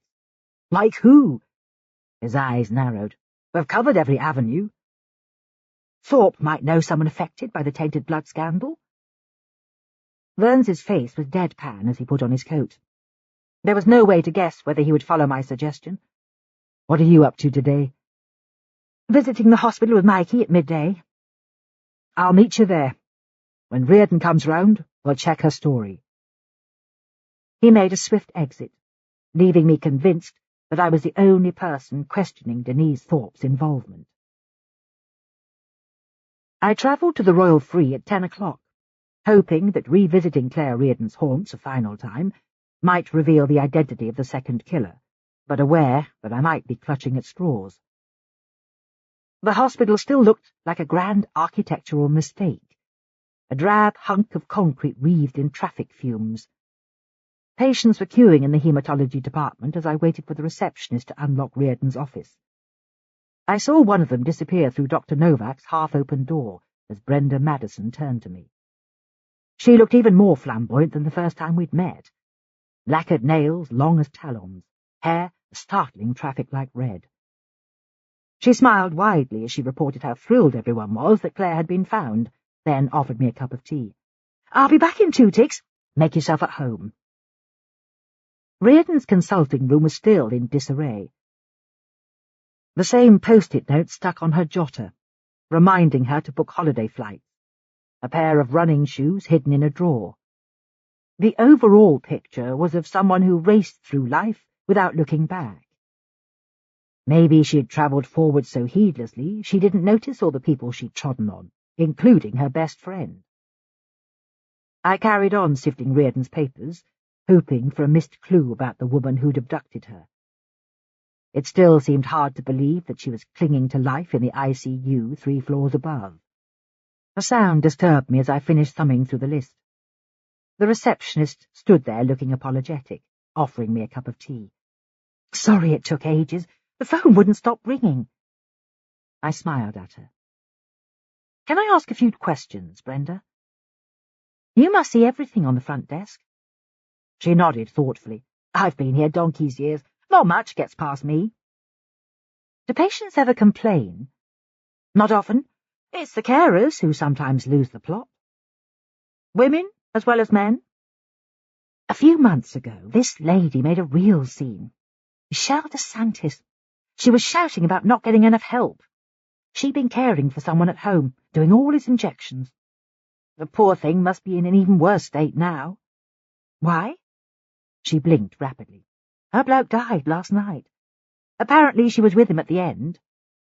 "That's sad." I felt a rush of sympathy, remembering Gary Leonard staring out at his oriental garden, dreaming of summer. "Dr. Novak visited him every week after the complaint." Her face softened. "Most of the others wouldn't bother. Maybe it's because she went through it herself." "How do you mean?"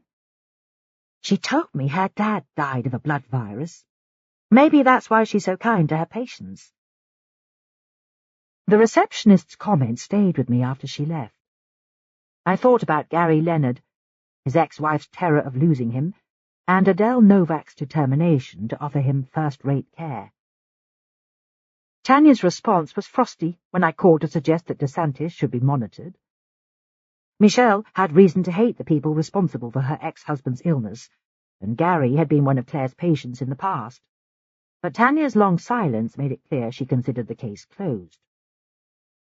Adele Novak's door was open when I left Claire's office.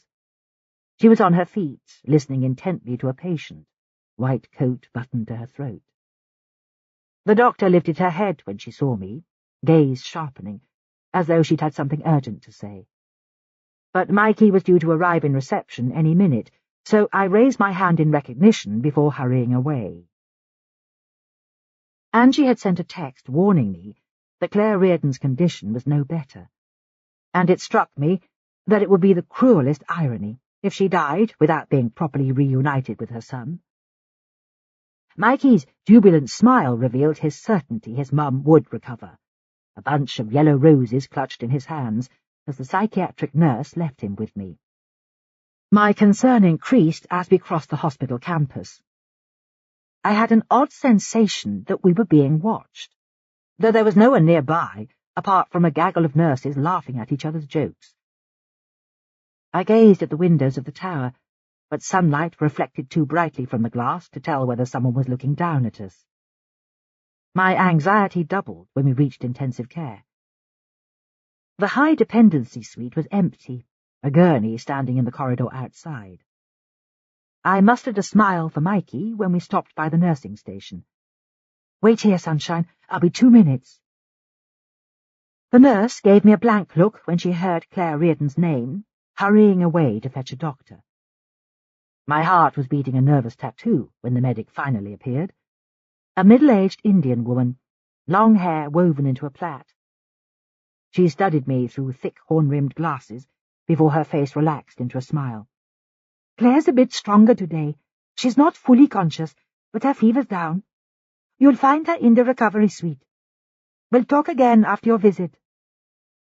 I thanked her before turning away. A transfer to recovery didn't put Reardon out of the woods, but it increased her odds. If she could survive without intensive nursing, she stood a better chance. Mikey was where I'd left him, hugging his flowers as one of the nurses tried to coax him into talking. His mother was sleeping peacefully, but her appearance was worse than I remembered. She was skin and bone, a stubble of grey hair covering her scalp, deep bruises littering her face. It was hard to believe this was the woman I'd spent the last 3 weeks obsessing over. Full of complexities, her strong personality affecting everyone she knew. Puncture marks from wide needle injections were still visible on her shoulders and arms, but that didn't stop Mikey from making a beeline for her. A stab of jealousy arrived out of nowhere when he reached for her hand, then whispered a string of words only she could hear. It was an intimacy I couldn't hope to understand. Seeing his mother again had opened the floodgates for Mikey. He was so focused on her sleeping face that a bomb could have detonated nearby without catching his attention. It finally dawned on me that if his mother survived, he would forget about me, and, in time, I would forget him too. We'd only bonded so quickly because of the danger we'd faced. But that didn't explain the sense of loss that hit me when I thought about losing him. It was sharp as a body blow, forcing me to step outside to catch my breath. The medic I'd spoken to before was waiting in the corridor. She had that aura of unnatural calm that comes from hauling patients back from the brink every day. She explained that Reardon was being treated with antiviral drugs and antibiotics to increase her chances. The doctor had moved on to the next room by the time Burns and Pete Hancock appeared. "How is she?" Don asked. "Better, but not fully conscious." I turned to Pete. "You can buy me that coffee at last." "Why'd you drink that filth?" Hancock rolled his eyes. "I might, if you give me the diary." "Much good it did me." Burns's phone rang loudly as I fished it from my bag. "It'll be the Mail, Alice. Your front-page news." God help me. I should get back to Mikey. "We'll get you a coffee from somewhere." "What's wrong with a nice glass of water?" Pete muttered. I watched them stroll towards a drinks machine, arguing about their choice of beverage. When I turned back, Adele Novak had appeared at the other end of the corridor. For a second I wondered if she had a question about the case, although she was more likely to be seeking reassurance that her boss was recovering. I walked towards her, but the look she gave me was impatient. "I need to see Claire." "She's not conscious yet. You might want to come back later." Her gaze was trance-like. "Are you trying to stop me?" "Is something wrong, Adele?" "Get out of my way!" When her hand dropped to her pocket, the scene spun into slow motion. In a split second I understood her passionate work ethic. Her father affected by tainted blood, all those house calls to the dying. I screamed for help, then heard Burns's heavy footsteps thundering down the corridor. "Get down!" I shouted the words at the top of my voice. There was a blur of movement, then Adele's eyes held mine, charcoal dark, completely focused. I didn't feel any pain, even though the gun's blast echoed from the walls, blood pooling at my feet. Nurses scattered from view. Then I saw Novak's hand jerk upwards as another shot rang out. A bloodstain marked her white coat, more bullets ploughing into the ceiling. When I looked back, Hancock was leaning against Claire's door, eyes losing focus as his legs buckled. Burns had shunted Novak against the wall, her gun clattering to the floor. I knelt beside Pete to use my jacket as a pressure pad on his chest wound, but it was a losing battle. Blood soaked through the fabric, welling between my fingers. "You stopped her, Pete. Pretty brave for a scientist." The terror on his face was slowly turning into acceptance. "Don't you dare! Come on, talk to me!" The red circle spilling from his body kept on expanding. I was so focused on keeping him alive that the shouting and footsteps fell silent. All I could hear was the hiss of his breathing. "My wife," he murmured. "Lizzie. She's coming. You'll be okay, Pete." Someone pulled me away. 2 doctors were jamming a line into his arm, an oxygen mask over his face. Then he was on a gurney, wheels racing into the distance. My vision blurred, then cleared again. I made the mistake of glancing at the blood on my hands, and the ground rocked up to greet me. I didn't lose consciousness completely, aware of Burns's voice rasping out a string of swear words.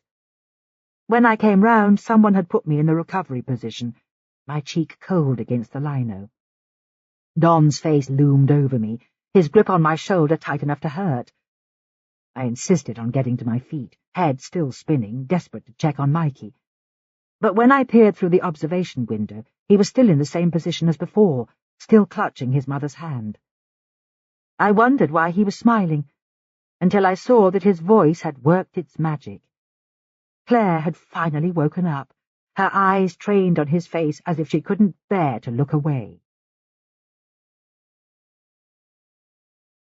Chapter 59. The doctors wanted me to rest in a treatment room in case of concussion, but I had to see Adele Novak. I leant against the wall of the lift, feeling worse as the floors ticked by. "And you call me macho," Burns muttered. "I fainted, that's all. I'm perfectly fine. So why are you shaking?" The image of Hancock lying at my feet was lodged in my head. He'd been rushed to theatre to have a bullet removed from his collapsed lung. "I need to know why," I insisted. "Then I can rest." Novak was in an isolation room, guarded by a couple of uniforms. She was handcuffed to the metal bed frame, bandages taped to her wounded shoulder. The manic glint had left her eyes, her short hair and thin frame making her look as vulnerable as a child. Pain throbbed at the base of my skull as I sat down, but that didn't matter. I wondered how long her defenses would hold out. Silence is always the most powerful trick in a psychologist's book. Used to good effect, it can crack even the hardest nut. She kept her eyes on the window when she finally spoke. "I did it for the victims of tainted blood. Many of them are already dead." Her voice was a low monotone. "Your father was a victim, wasn't he? You must have been young when you lost him." 10 years old. He was a haemophiliac, like all the rest. My mother fell apart after he died." "I'm sorry." A burst of hatred crossed her face. "You're kind of the worst. You apologize but do nothing." "Why did you become a doctor?" "To help victims, of course. No one else cares." "But you killed people, Adele." "Just the ones who deserve to die. People with blood illnesses have been experimented on all their lives. The scales are balanced now." She seemed calm again, satisfied by her actions. "How did you meet Simon?" "I went to him for counselling." "The grief never goes away." She shut her eyes. "That's how you found out he'd received infected blood, too?" She kept her gaze fixed to the wall. Only a liver transplant could save him now. You fell in love? He's too gentle. He lost faith in the end. Tears welled in her eyes. I wanted them all. We should have taken the health minister too. Do you feel any regret? There was no hesitation before she shook her head. Simon helped me plan each stage, but he didn't hurt any of them. It took me days to force the names out of Reardon. Her expression was chilling, pride mixed with elation. She would have tortured her victims all over again, given the chance. The shrink in me was fascinated to find out the exact factors that had made her ill. But Burns brought the interview to a close, then escorted me from the room. He bullied me into getting a CAT scan, which revealed nothing more than a soft tissue swelling above my left temple. We were leaving the hospital when the news came about Hancock. Burns's expression changed as he listened to the phone message. He's out of theatre, he said. The operation went well. Want to see him? Tomorrow. His family's with him now. We didn't say much on the drive back to his flat, mute with tiredness and relief. I was still piecing together the reasons for so much human damage. Adele Novak's affair with Simon Thorpe had begun a chain reaction a year ago. But I wanted to know why violence had ignited between them like a struck match. I had suspected so many innocent bystanders. People like Roger Fenton and Emma Selby, who had only been offering me help. I made a mental note to call Emma, as I'd promised, and give Fenton his in-depth interview. One more piece of the puzzle clicked into place. Another, in Thorpe's diary, must have been shorthand for A. Novak, the first letters of her name buried in the word, in case his wife happened to look inside. The car eased through traffic on Southwark Bridge Road, autumn leaves turning to paste in the gutter. It would be a relief to get back to the FPU and give my job the attention it deserved. I pulled out my phone to call Christine, listened to the relief in her voice when she heard that the case was solved. I felt a pang of homesickness for my clean white rooms when we got back to Burns's flat, but maybe it would always be like that. The loner in me, fighting the part that longed for his company. She won't even go to jail, he said. She'll end up at Broadmoor. Not necessarily. She may be perfectly sane. Adele thinks the murders were justified revenge. Falling for someone in the same position as her father triggered all that childhood grief. I'll assess her tomorrow, then write my recommendation for the court. Don raised his hands. Right now, I don't care how sick she is. I want her banged up permanently. That's a balanced view, DCI Burns. Maybe I should quit my job. We could run a pub instead. You'd be bored senseless. Not at all. I'd choose a quiet inn, close to the sea. I looked at him steadily. I love you, by the way. His eyes blinked wider. Run that by me again. You heard. At long last. How'd you feel? Shocked, but relieved. The smile on his face expanded by another centimetre. When I returned with 2 glasses of Merlot, he raised a toast. To Morocco. If Pete's okay, we're going there before another case hits my desk. I kissed him, then headed for the shower. My outfit would have to be thrown away, dark brown blood staining my trousers and the cuffs of my cotton shirt. I scoured myself clean until my skin felt polished. Once I was dressed in fresh jeans and a silk jumper, I felt human again. Burns was asleep on his outsized sofa, phone buzzing on the coffee table. I covered it with a cushion to silence the noise. He drained his glass of wine, but mine was untouched. The sight of it suddenly made me feel nauseous. It reminded me of the garnet-coloured blood pooling on the floor that afternoon. Far too much of the precious substance spilled in the last few weeks. I watched it swirl down the plug hole in the kitchen sink, then drank a glass of water slowly, feeling my stomach settle. Burns was still out for the count. I slipped off his shoes, then studied him again, heavy and immovable as a cart horse. Even in sleep, the set of his jaw made him look incapable of backing down. But for once, I was too tired to worry about the future.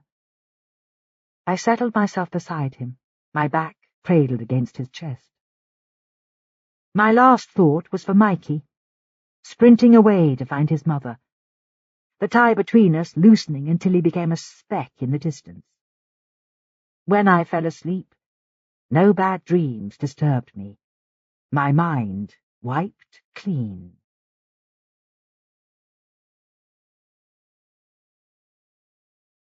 This has been Blood Symmetry, written by Kate Rhodes, read by Charlotte Strevens. We do hope you've enjoyed listening to this Oak Hill audiobook. If you'd like to listen to further titles, please contact your local library or write to us at the address on the box cover.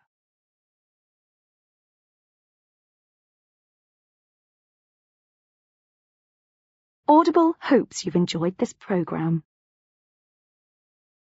This is Audible.